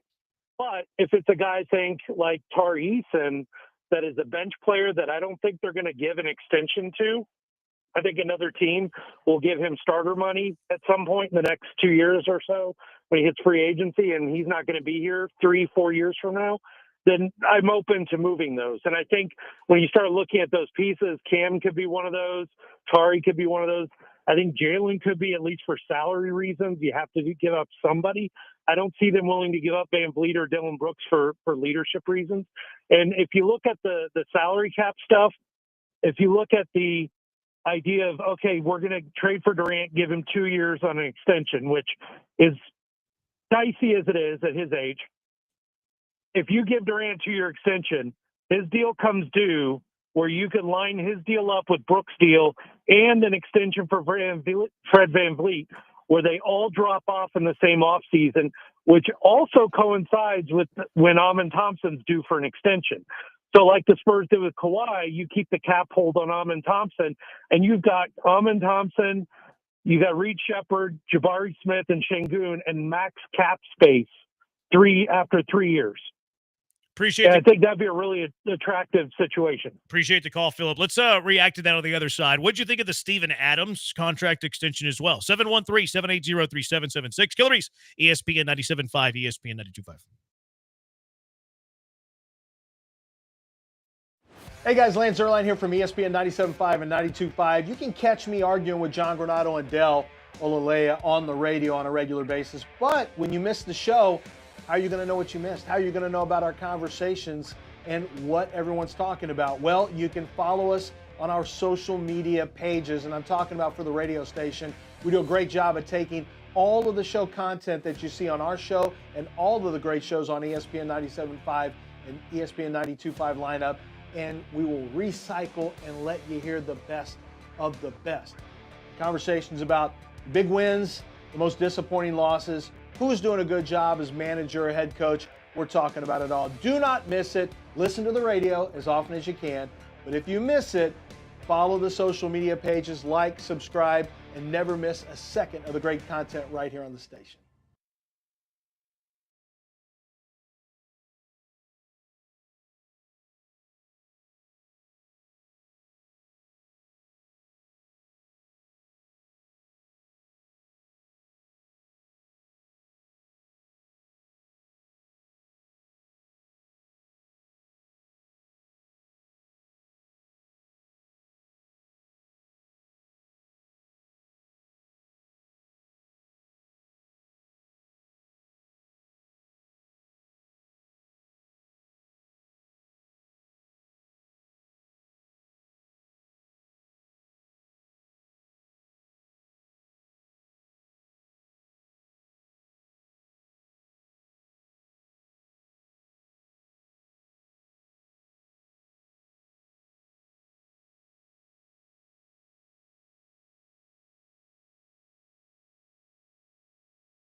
Live in the Veritex Community Bank Studios, it's the Killer Bees. Now back to Joel and Jeremy. What'd you think of Phillips' timeline with all the contracts? It makes sense, right? I mean, I think that not that you're going to be rebuilding at that point, but you do want to be in a situation where you reload with your veterans. And we know about the Van Vliet and the Brooks deals. And at the time they had to get them done, they basically had a ton of money to play with. And we knew that there was a really desperate need to get some leadership in that locker room. You assume at that next threshold point, it makes a lot of sense that if you have three guys making a boatload of money and you've got your young guys ready for extensions, that you want to time it up correctly. And that's just good business in the NBA. That's why I don't really hate trading Jalen Green as the Jalen Green defender of the show. Like you're going to have to, like, he's making a lot of money. Mm-hmm. He doesn't have a long-term contract. So like a decision's coming on that eventually, whether or not you want to extend him long-term as well. he's got a big raise for this first contract after like his rookie contract, to where he's probably going to want the max too. Oh yeah. So, do you think that Jalen Green's a max player? If you don't, okay, well then is including him in a trade for Kevin Durant the worst thing in the world? Well, but my rebuttal to that would be, I don't disagree with you, and I've said that I think they should move Jalen Green. I don't think they should give him away, but I would like to believe that there are other options for you to consider besides Kevin Durant at 35, because I think everything you said is accurate. It just doesn't, in my mind, it doesn't have to be Kevin Durant. It could be someone else that kind of fits your timeline better, or has the potential to be more of a max type player for you for the foreseeable future, whether that's immediately or down the road. Well, it can't be too far down the road. I get it, but at the same time, look, I think and again, the off the floor is going to come into play too. But if Memphis is willing to, if they're looking to rebuild, if they're looking to just press the reset button, and they're not going to re-sign Ja and Jaren Jackson Jr., and they want to get rid of them, and you could give them a guy to rebuild around like Jalen Green, and you could get a Ja Morant who has the star qualities, who can take over games, who your biggest concern with is what's going on off the floor, then that's something that you could consider as well. Now, is he available, or are they building around him? See, I don't know, and I hope someone asked the questions today when they announced the Bain trade and they get the general manager, because there's two different camps out there of the people, the talking heads that talk NBA about, is Memphis going in full rebuild mode now and just trying to start over? If they are, then you don't have to focus just on Kevin Durant, because we don't know from day to day, let alone in this offseason, what teams are willing to part with guys that are more proven. No, you need to be kicking the tires on everything. I agree. And I would be more intrigued with that tire than the Kevin Durant tire, no doubt. The only counterpoint I would have is you can't create who's available to you. Right. You can only operate with who is available to you. Now, if Jaw's available, okay, that makes way more sense. If he's not available and Kevin Durant's all that would qualify as like that tier of player, I mean, ultimately you're going to have to, or get off the pot. Right. And that's where, when you get down to it too, you have to be, from a Rockets perspective, after 2 years, can I survive this? And can I still find a way to either keep building and keep the guys that I have? Yeah. Or is that where I find another crossroads where I have to do, do it differently? The other name that's out there, which doesn't interest me at all, like Ja would, is Trae Young. Trae Young, supposedly Atlanta is willing to talk and consider shopping him. Trae Young, to me, is a guy that's just a high volume shooter that I don't think does enough and doesn't fit what you're trying to build, especially with Ime and the way he wants to play defense and do things. I don't think Trae's a fit here. B. Hannon says, well, nothing to do with Jaw. Another texter, don't want Jaw, don't want the headache. And I'm sure Ime doesn't want the headache either. Another texter says Jaw would be a great move. So a little divisive on the Jaw thing. I mean, first and foremost, is he available would have to be the thing. I think Jaw's a fun talent. I think it would be an upgrade for sure. A texter, that's what it is. He don't want to live in Minnesota, Houston, and Miami. He's like, yes. He thinks San Antonio's already out. The texter does. Another texter, Philip, would rather keep Jabari over Jalen Green? ? Ridiculous. I don't think he's calling Jabari better than Jalen. I think he views the team makeup better with Jabari versus Jalen. Yeah, I think that's accurate. I think that you and I are on the same page. I don't want to give up both of them in the deal. No. I think I'm fine in the right deal, Jalen Green going. I've seen enough of Jalen Green where I don't believe he's going to be a max player. I don't believe he's going to be the best player or one of the 2 or 3 best players on this team if this team is truly expected to take it to the next level. So with that being said, I'm okay trading Jalen. I'm just a little leery of trading Jalen for 2 years, 3 years of Kevin Durant. Yeah, same. Pete, can you imagine what it would be like if Durant goes to San Antonio? Barkley's going to have a field day telling Katie to eat churros to fatten up. Number 10 pick, Shepard and Cam for Kevin Durant. That wouldn't work salary-wise. You'd have to Corey says you have to make the contracts work as well. Yes, you do. That's why one of Dylan and Fred VanVleet would have to be included. Right. I don't think you can make this trade without one of their contracts. Like Jalen, Jock, even if you do like a sign and trade with some of these guys, I'm pretty confident that one of those guys would have to be included. Yeah, because Fred, they're constantly talking about the option and or whether they're going to try and do a deal that's more team friendly for him to stay, or if they truly are going to move him to make that deal something that makes sense for a trade purposes. You're right. The money has to be within 15%. Mm-hmm. So with that being said, you don't have enough scrap heap on the bench to make up for all of what Kevin Durant makes. Bain for 4 picks was crazy, ludicrous. Have we seen the protections on those picks at all? Are they have we seen if they're unprotected protectors? I don't think the deal has been officially announced yet, though it was agreed upon. But I have not seen the protections. But it is kind of nuts when you think Mikal Bridges warranted 5 firsts and a swap last year. And now Bane's getting 4 firsts and a swap this year. Not every first round pick is the same though. Like I think there's a drastic difference. Sure Like I think picks in the last, like let's just say they're in the 20s. First round picks in the 20s, I think are a dime a dozen. Like I think they're irrelevant. Like you see a lot of times teams just trade away those picks and don't have to like pay the guaranteed salary. No, Like the picks in the 20s days are like second round picks of the past. That's why I need to see the protectors. Like if they traded 4 for Bane, but they all have top 15 protections, okay, that's not that much. That's not bad. So I just looked it up. The 2028 and 2030 picks are unprotected, and the pick swap is a top 2 protected in 2029. Sheesh. So that's not great protection. No. Are they all the Magic's picks? There were 4 though. One of them was one of them was a pick swap between either Phoenix or Washington. So it was a 2026 first round pick, which includes swap rights with the Phoenix Suns or Washington Wizards. It's 28 Which could be great. Yeah, 2028 and 2030 are unprotected, and the pick swap is top 2 protected in 2029. But that's 3. There should be 4 Oh, first sorry. round The picks. other one was the number 16 this year. Okay, so 16's meh. Yeah. The rest are pretty dang lucrative. But 2 are completely unprotected. But and those 2 picks can be. Those picks were in 28 and 30. But who do they belong to? Oh, it doesn't say Probably here, but Orlando's I think then. it's Memphis. Yeah, I think they're Orlando's own. Oh, they're going Orlando's, to Memphis. So Orlando's betting on themselves to be good. Oh yeah. And if they're betting, if they're good, that trade's not nearly as bad as it seems. I mean, you think about just their core 5 or 6. There's a lot of talent there. It Sure. depends on what you think of Suggs. But when you talk about Paolo Banchero and Wagner, Yeah. already to start with, you put Bane in that mix. That's some pretty staunch starters.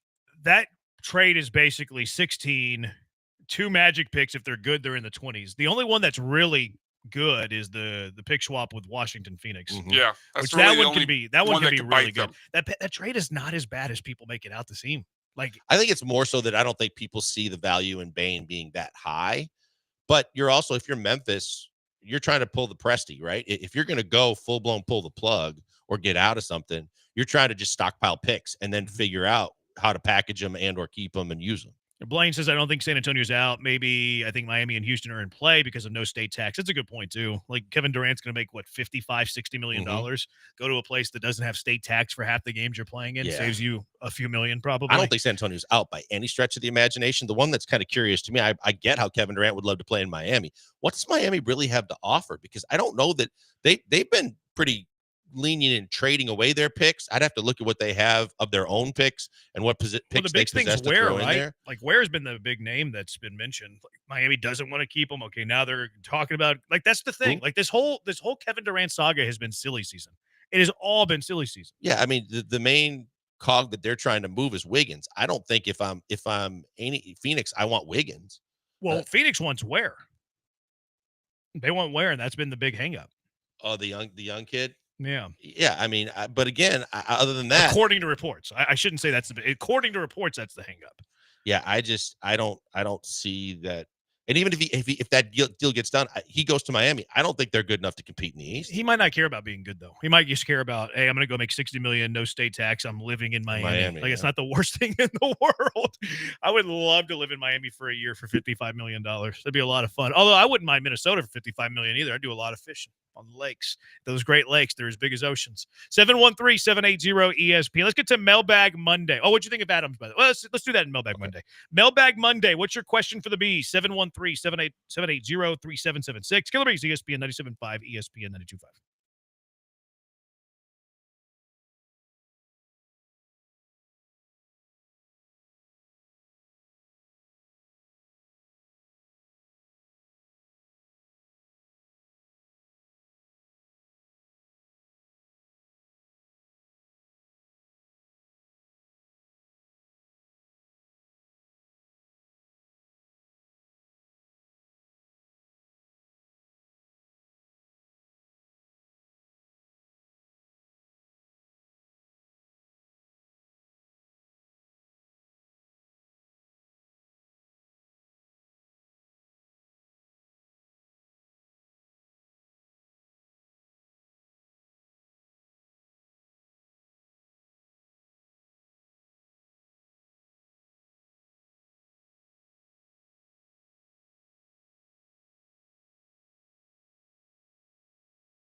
Mailbag Monday.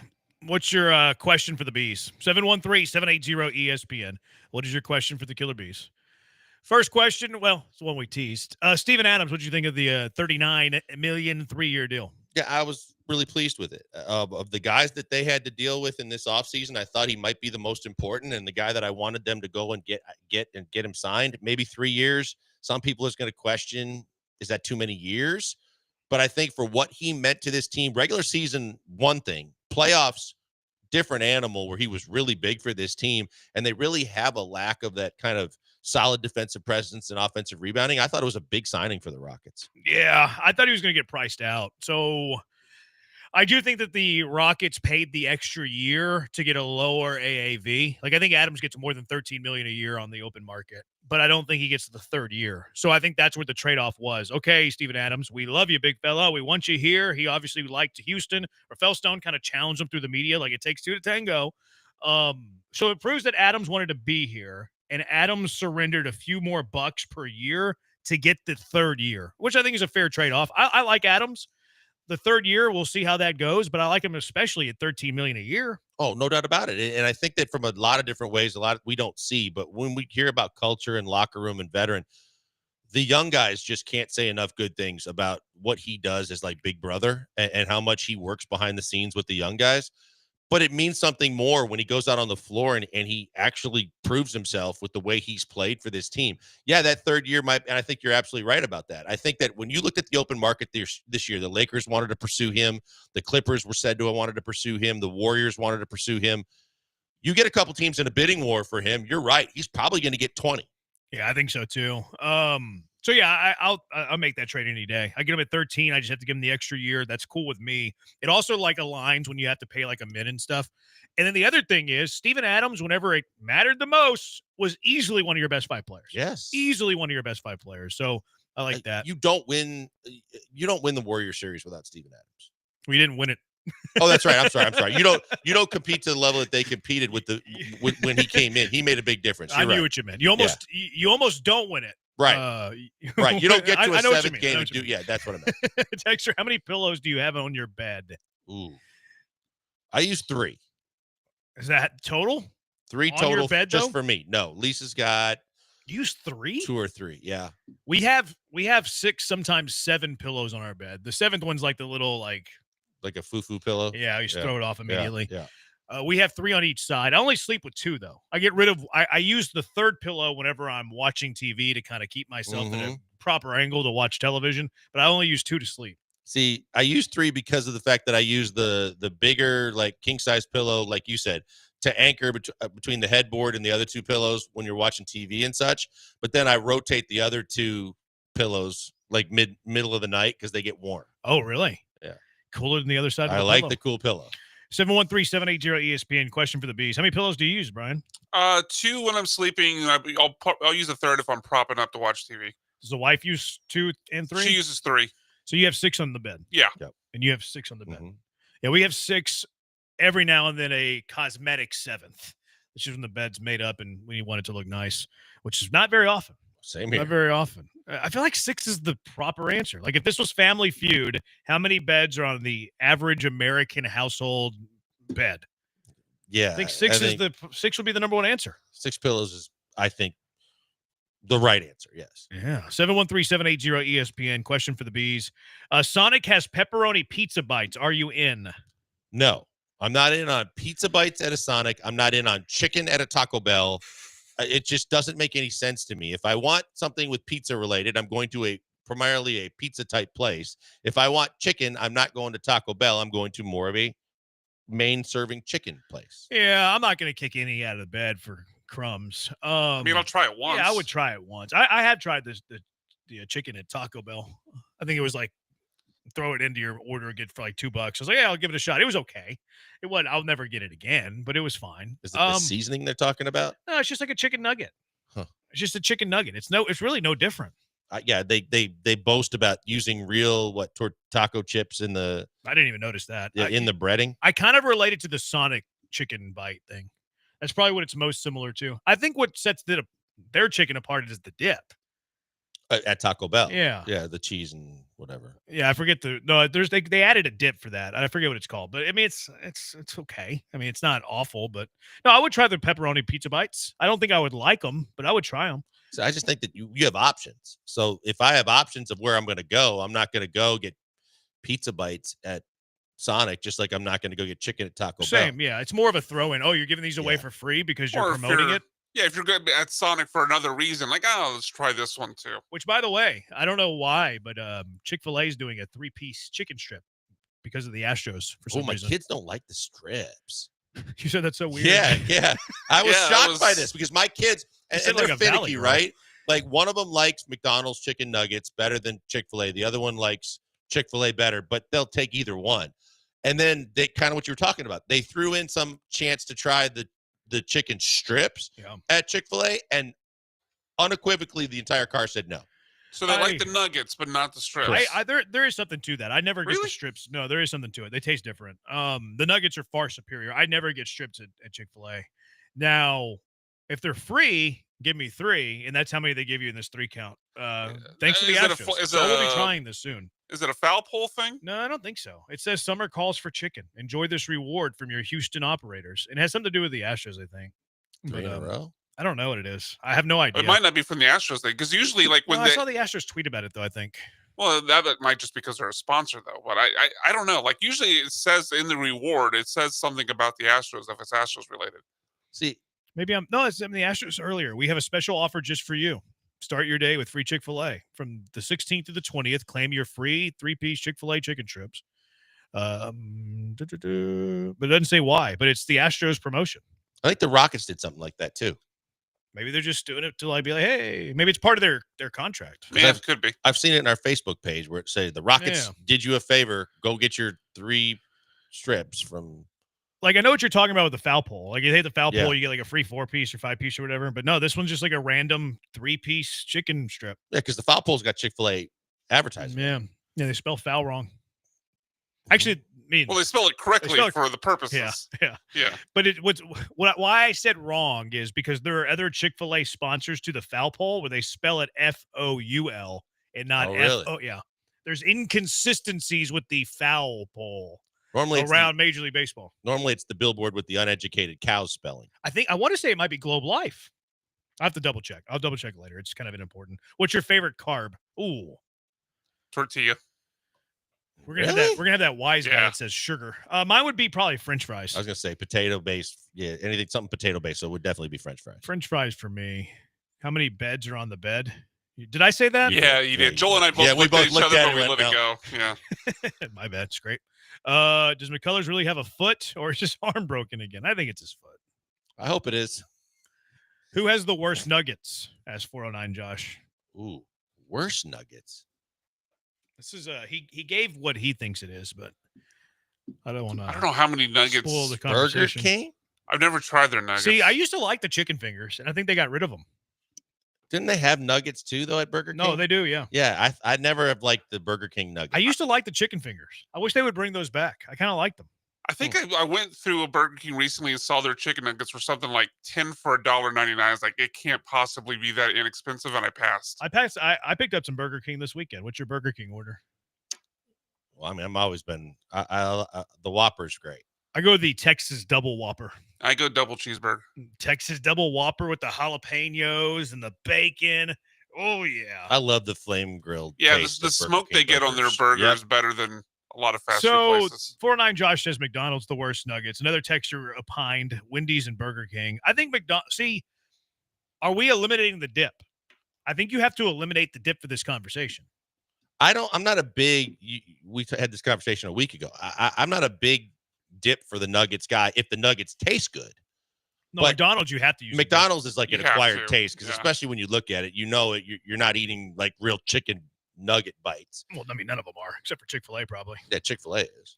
I would see. I like the McDonald nugget with their barbecue sauce, but I don't like the McDonald nugget by itself. Same. If I'm gonna eat McDonald's, if I have to eat McDonald's nuggets, it's barbecue sauce For sure. I would have to go Burger King, I guess. Yeah. Maybe we can just go Taco Bell. McDonald's is the only one I have you're to the have one that sauce tried with. Yeah, I mean they're okay. The Sonic chicken tenders or nugget bites. their are not, popcorn they're not chicken's they're not bland. good. I can go Sonic. It's be able to go pretty Sonic. bland though. What's Yeah, the not best good. strips? Yeah. Best strips? Mhm. I'll Popeyes. go Popeyes. Yeah, I'll go Popeyes. Cane's. Cane's, you need the dip though. Yeah, Cane's is pretty See, bland I'm without not big the on dip. I really like the chicken part of the Cane's strips. So do you dip your Cane's chicken? It's so That's bland. the biggest blank take ever. Okay. Their chicken is bland. The chicken is so bland. I like the taste of it. I mean, I will use. I mean, occasionally I can use some barbecue sauce, but for the most part, like I The said, cane sauce is so much better than their chicken. That is, yeah, I agreed. I know only everybody- go there for the sauce. That is and a the bland Texas everybody toast. loves the sauce. Yes. And So here's my Cane's hack though that I've been doing, because I do like the cane sauce. No disagreement there. But what I've been doing is I've been getting the 4 count, whatever that thing's called. Is that the box or the? I don't remember. But half of them I'll eat 2 of them with the cane sauce. But then I'll ask for ketchup in that hot sauce, which is Louisiana hot sauce at Cane's. So I'll put the Louisiana hot sauce in the ketchup and eat 2 of my fingers that way. So I eat 2 fingers in that, 2 fingers in the cane sauce, which gives you plenty of, because sometimes you run out of cane sauce. So if you ask for the ketchup and the hot sauce, you go half of them in that, half of them in the cane sauce, and it really completes the meal. Couldn't you just ask for an extra cane sauce? Yeah, but it's going to cost you 39 does cents, cost you, Brian. yes. Also, I like the variety. In fact, I'll even go as far to say that the Louisiana in the ketchup packet is better than the cane sauce. Okay, I love it. It's Cody good. Stutes was the sauceologist. He was doing all those mixes all the time. Was he? He was always talking about mixing this and that to make this better Oh, concoction. I do remember that. Yeah. I do remember that. DQ, the best chicken strips. They're not bad. I dip I've those heard in that. gravy. You dip those in gravy. That's not which bad either. DQ I've might never be had the them there. only place where you dip it in gravy. DQ's underrated, man. I like DQ, but if I go there, it's usually the steak fingers or the steak sandwich. Chicken Express strips, hand down. Those are good. Wait, good call steak on that. sandwich at Dairy Queen? Chicken fried steak sandwich is Oh, yeah. awesome. Oh, chicken fried steak. Yeah. Chicken Express are very good. I like that place. Jack in the Box, hands down, worst nugget and sauces. You know, I as a fast food connoisseur and one who lives on fast food, which is a habit that's hard to kick once you're addicted to it, I've never had the Jack in the Box nuggets. Same. I haven't either. Jack in the Box is always a burger. It's normally like at 2 a.m. I don't even get a burger there. I have, but usually don't. Usually I go tacos, egg roll, and the curly. Tacos hit. Tacos We only are have them very every so popular often, late but night. Did Yep. you know you could go half curly, half regular fry there? I did not. Yeah, you can. why would you though? Just Because go all curly. the variety. Eh. I kind of like the variety. Windy Is there strips. to different somebody. spice on the curly versus the regular Oh, fry? yeah. Yeah, That's what I much thought. different. More spicy on the curly, right? I wouldn't call it. Well, I mean, spicy, I guess, is a relative term. It has more spice, but I wouldn't call it spicy. You know what I mean? Yeah, it's Like, I know- the more flavor. Yeah. Whataburger strips with gravy. Good call. Good call. I haven't had those in forever. Oh yeah, Whataburger's chicken strips are pretty good. Yeah, the Whataburger chicken strip sandwich is good. Yes, that's my favorite sandwich there. Mm-hmm. DQ steak fingers are awesome with gravy. Agreed. They have Agreed. underrated tacos too for a fast food place. Yeah, the Texas tacos are not bad. No, they're solid. They're way better than Jack in the Box. For I sure. feel like they're fresher. Well, I mean, I think everything's fresher than that Jack in the Box taco. Ketchup plus hot sauce is underrated. So good. And it's only good with fried stuff, though, I've noticed. Like, it's good with chicken strips. It's good with, like, fried shrimp, fried catfish. Because, I mean, it's cocktail sauce is Yeah, you essentially. kinda make a yeah, you cocktail just, sauce, with a little yeah. horseradish, and you're in there. Somebody said Midwestern palate. Just the chicken, no dip. Blanker's That's living me. up to the family name. Yeah, good. Blank. I get it. Yo, Blank, man. I get it. Sonic used to have the best chicken fried steak sandwich. I never had it there. They have it. It's not as good as Dairy Queen's. Really? Yeah, it's not as juicy. It's kind of dry. Are y'all watching the NBA Finals? Yeah. I'm not watching the complete games. No. I've been checking in after Astros baseball and during Astros I baseball. watched the second half of the last two. You might be able to watch tonight's game in its entirety before the Astros' first pitch. Yeah, it's Yeah, gonna be. might It'll be. be close. Yeah. How bad was the U.S. Open? I don't think it was bad. I think the weather obviously screwed some stuff up late. There's But- wasn't a marquee name, really. Yeah, I think that's what everybody wanted. And Adam Scott was the best chance. He wasn't a marquee name anymore, but he was the biggest name that was there. Yeah. I thought that somebody was just going to post a score and let the scores like come back to him. McIntyre almost did. Like, I He thought Rahm at 4 over had a chance for a little bit. Like when the leaders were just making the turn. I thought if Scheffler could get to 3 over, he would have a shot. But Spawn's drive on 17 was Oh clutch. my gosh! But also the fact that he came back from five fives to start his round, where he bad luck and you could have just mailed it in, and the fact that he just kept on coming back to get back into it was fantastic. Yeah, it was. I enjoyed it. I enjoyed the final few Did holes. you see the because Adam Scott kind of mentioned it. He didn't want to take away from Spawn winning, but he was like borderline unplayable at the end that we should even been playing out there. And someone in the gallery after Spawn hit the chip on 15, I think it was, goes, JJ Spawn just hit his chip from here, and he stepped down where the divot was, and the minute his foot hit the grass, all the water came up. It's like, man, I thought that was Sam Burns' shot. I saw someone tweet it was JJ Spawn. I think it was Burns because Burns was asking for relief and they didn't give it to him. Well, also because Scheffler also hit one that he hit with a puddle around it that was a spray shot. Are y'all white gravy or brown gravy kind of guys? I like brown gravy. I like both, but prefer brown. Depends on what I'm having, but mostly cream gravy, white gravy. Brandon saying DQ is underrated and also how good their tacos are is the most I've ever agreed with him. I don't know if I should be honored or insulted. I think DQ has made a concerted effort to upgrade all their food in the last couple of years. It's low-key good. Ketchup plus buffalo, sauce from Chick-fil-A. Uncle Barney says it happened on both of those, Spawn's chip and the Burns deal. I didn't see the Spawn chip. Yeah. Uncle Barney loves golf. All right, 713-780-ESPN. Is he an Oakland A or a Sacramento A or Major League Baseball head athletic trainer? Sounds awesome. That's next. Killer Bees, ESPN 97.5, ESPN 92.5.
Now back to the Killer Bees, On ESPN 97.5 and 92.5. live from the Veritex Community Bank Studios. Here's Joel Blank and Jeremy Branham.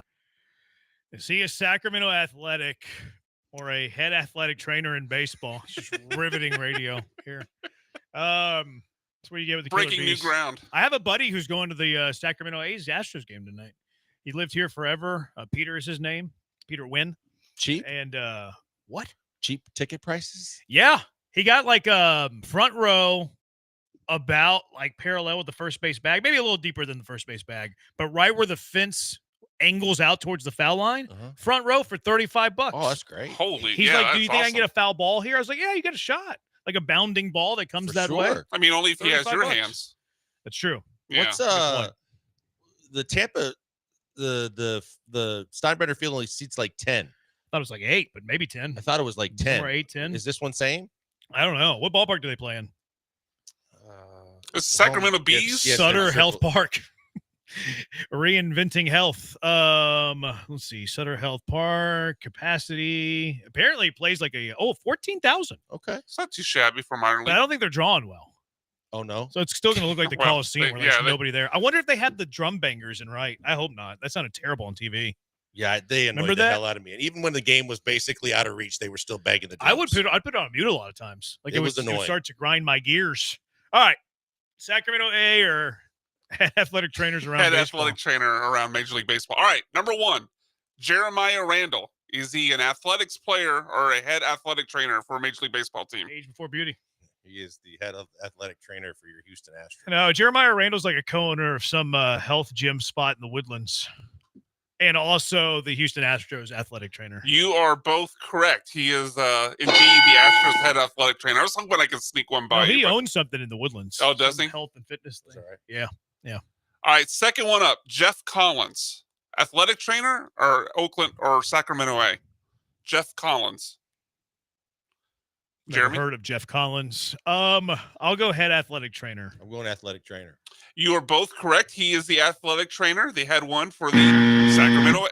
Wrong one there. For the Sacramento A's. Next one, Kyle Torgerson.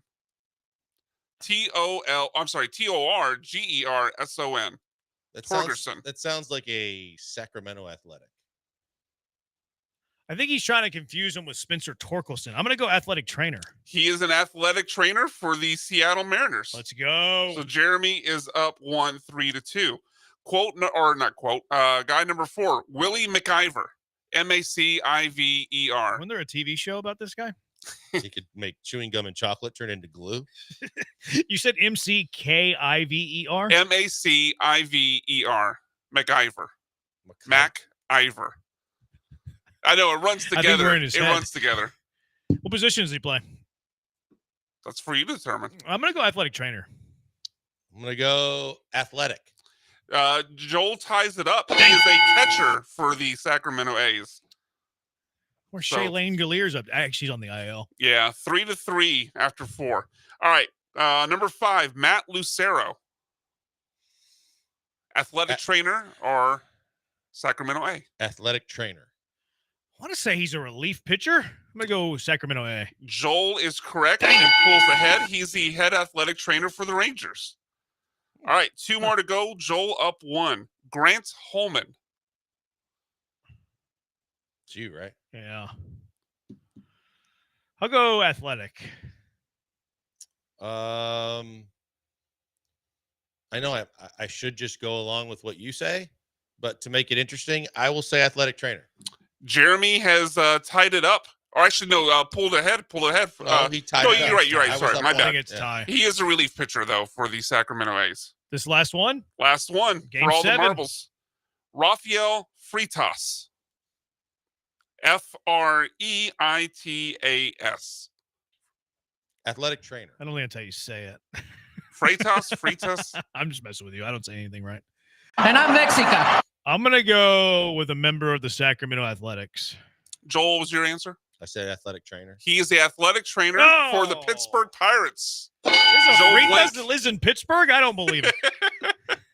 I was hoping that would sound more like a baseball There's name. no but, way that a Freitas lives in Pittsburgh. I didn't realize that Oakmont you had to cross the highway to go to the other holes. Did you see that? like number 1 is on one side of the highway, like in a different county. And then I think it's between 1 and 2. You had to walk across a bridge over the highway. I did see to that. get to Yeah. the rest of the course. There is another course like that, I believe, that they've played a major on, where you actually have to go over a bridge of traffic. The tournament course at Golf Club of Houston, you had to take the long walk over the bayou, but they used to have carts that would Right, shuttle you. right. I think it was from number 1 to number 2. It was, yeah, because otherwise you had to go over the bayou and through all the trees to get to the 2 tee box. Yeah. Yeah. It I was do crazy. remember that. It was weird to me that they made them walk. I thought they would have a cart there. It seemed like a long walk.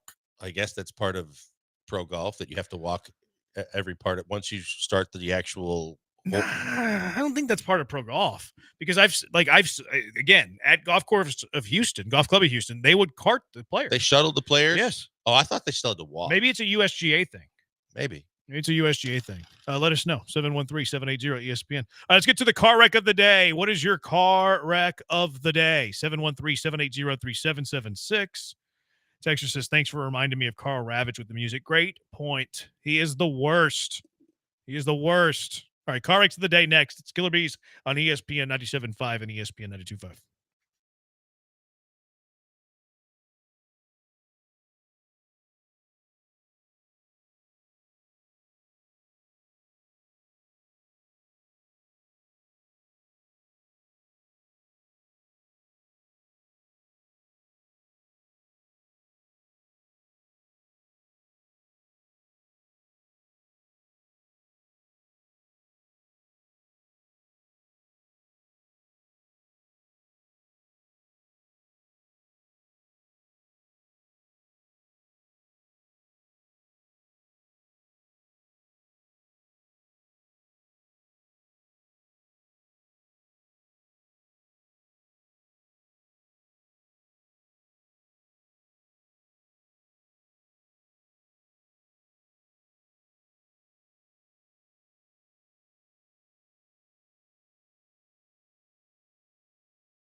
Car wrecks of the day, 713-780-ESPN, 713-780-3776. What are your car wrecks of the day, Blankers? Caught this one just kind of randomly watching TV last night. They had the Argentinian basketball finals, and they were going through and showing for their top 10 plays that the ball was rebounded on one end of the floor, and one of the players just turned and threw it the length of the floor, and it went in, and they went on and on about how it was a game winner and everything else. And then Ginobili was tweeting, what an unbelievable finish. And I was like, wait a minute, maybe they don't have replay review. And I rewound it, and I realized on the angle that I saw from floor level, the red light around the backboard was off before it ever came close to leaving his hand. And I don't know if they don't have replay review or whatever, but they counted it. What? So why did they do that? I don't know. I guess maybe they call? don't have replay review, but like I saw it from different angles, and I'm like, wait a minute. I just decided on the DVR to rewind and go. What were you watching? I was watching SportsCenter, and it was at the end of the top 10 plays. Oh.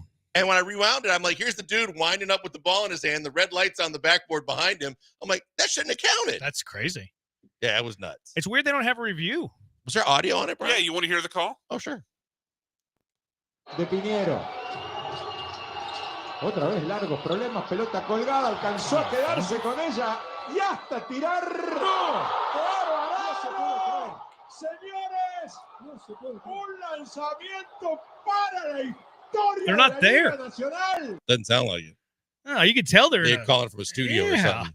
Yeah, I didn't know you had audio for the actual call. I why not? I guess Grade the call. like a 2. That's like a 2-3. I hate remotes. I hate remotes with a passion. Yeah, we used to have to do them. Hate them with a passion. We did too. We did them for the Dynamo. The game went out I know. once.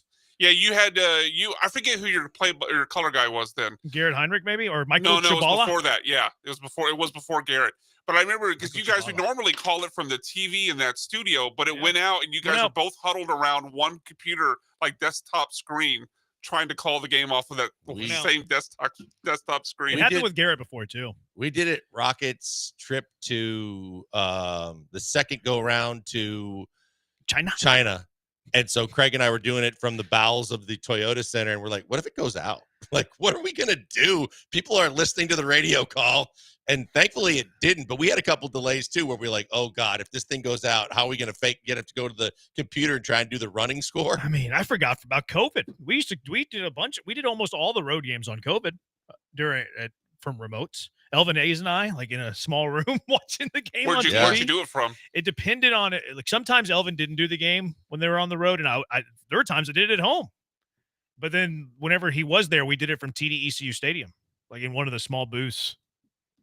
Yeah, the guys at Toyota Center made sure we had like a really, really big screen TV, and they were getting the direct feed from the NBA. But the feed went down before the first game. We're like, oh God, what do we do? Yeah, it was not fun. All right, what else you got? The other one I had was Yankees fans. If you missed it yesterday in Yankee Stadium, they always complain about how other fans are. Their right field bleachers, the Red Sox players were leaving the bullpen, and they threw everything, literally like the kitchen sink at them, and security had to get involved because the players were like trying to go up on the wall, Red Sox players, to get to the fans. It was really embarrassing. Yeah, they're the worst. Yankee fans are the worst. They got swept too by the Red Sox. They did. And Devers played a role in it before he got traded. Unbelievable. I want to nominate. I don't know who to nominate in the Rafael Devers thing. So I'm going to nominate both. I'm going to nominate Rafael Devers for not being a good teammate, despite making over $300 million. Oh, we got Bregman. I'm not playing first. I'm going to Oh, no. Cassis went down. I'm not playing first base. I'm unhappy making $300 million. But then the way the Red Sox handled it also is car wreck worthy. Hey, we're going to sign Bregman. Maybe give Devers a little heads up. Hey, maybe trade him in the offseason whenever you're not in season of a playoff race. So I'm nominating the Boston Red Sox. Craig Brislow is a joke. And then Rafael Devers for being a prima donna. So nominate both of those guys. It is funny, too, that Bregman is the reason that Rafael Devers got traded. And then did I see that Devers has already said he'll play first for the Giants when Chapman's healthy? Awesome. I love that. Wow. I love that. Is it pretty Bush League? Yeah. But do I love it? Yeah, because I hate the Red Sox. Wyndham Clark for punching the lockers at Oakmont. Come on, man. Be a professional. Now, is that true that he got banned from Oakmont? Oh, I don't think so. Oh, yeah. Someone was tweeting that he got they showed pictures and they said. Yeah, I think it was PGA Tour, but TUOR. That's like the NBA Central account. I think you got. Maybe I got on that one. I just saw it in passing. And then also not allowing Sam Burns relief That was Bush League there. Uncle Barney wants to nominate the USGA. He says they're the worst bunch of clowns. He says their idiot course setup. Why would you throw short game out as an important skill? So Uncle Barney's feeling some kind of way about the USGA today. Brian, what do you got? Jacob Milton getting crossed over and injuring his ankle by a home run, thinking he could play it. He's out 4 weeks because he sprained his ankle playing left field. Got crossed over like the N1 mixtape. Like I would say be an athlete, but he's an athlete. Yeah, he's known for his speed and his ability to play the outfield. He got a sprained ankle on a home run. He Jordaned in left field. Total Jordan injury. When he shouldn't have should never be in the same conversation defensively as Jordan. Do we need Jacob Milton rules? People aren't talking enough about. No, he's not good enough a player. People aren't talking enough about that. They're like, oh yeah, he sprained his ankle on a home run ball. Yeah, like, do we not understand how silly this is? Like, it had the equivalent of when Jordan looked like he was slipping on ice in that gap shot a couple years ago. Only the ball stayed in the ballpark. Yeah, that's the biggest thing. So weird. He broke his ankle on a ball in left field, on a home run to left field. Left field at Dyken Park, severely. no less. Yeah. If you one thing, it was a big cavernous left field where you might fake a ball might stay in, but it's Dyken. Remember Springer would always get hurt because he was so reckless in the outfield. He'd run into the wall. Yeah, that's who Jacob Milton is, I fear. Yeah, but at Dyken Park with the massive scoreboard where you're not climbing walls like Springer used to. I'm not excusing it. I'm just saying this is who he is. Yeah, I think he is a crash test dummy, much like George Springer was. God, Springer, the home run balls he would bring back in Arlington. He had some good ones. Oh, no, he's a good defender. He's always hurt. Blaine says, I play turd. Rafael Devers had the apparently the not famous, anymore. I play turd. No, he's playing first. Short term, he will until Chapman's back. Right. A lot of people were like, would you have traded for Devers if you were the Astros? No. He makes so much money. I get it. He's good, but he's so not much that money. good, especially because he's a good defensive hitter. liability and you already have Jordan. Yeah, that's true. Unless they're taking back Christian Walker, and I can play him at first. Ooh. But he still makes so much money. Alex wants to nominate Brian. He can't spoke right today. Yeah. Okay. I did mess up the score during Izzy and A. Texture says my car wreck of the day, my job on a Monday. Fair enough. Joshua Seabrook, Stephen A. for playing solitaire during Game 4 between Indy and OKC. Yeah, good catch. Not only because he was caught, but also because he lied about it during the timeout and stood on the bald-faced lie. That's true. He said that it was during the timeout, not run a play, but it was. Yeah, did he try and tweet it? Or then he was later tweeting solitaire hands or something? So Texture, imagine if Milton had to play with Tal's Hill. All right, what's winning here? I go Red Sox, Never Saga. That's cool. All right, that's the winner. Does it for us. Thanks to Brian. He's Blank on Brad. I'll talk to you tomorrow. NBA Finals, Game 5. Coverage begins at the bottom of the hour. Goodbye.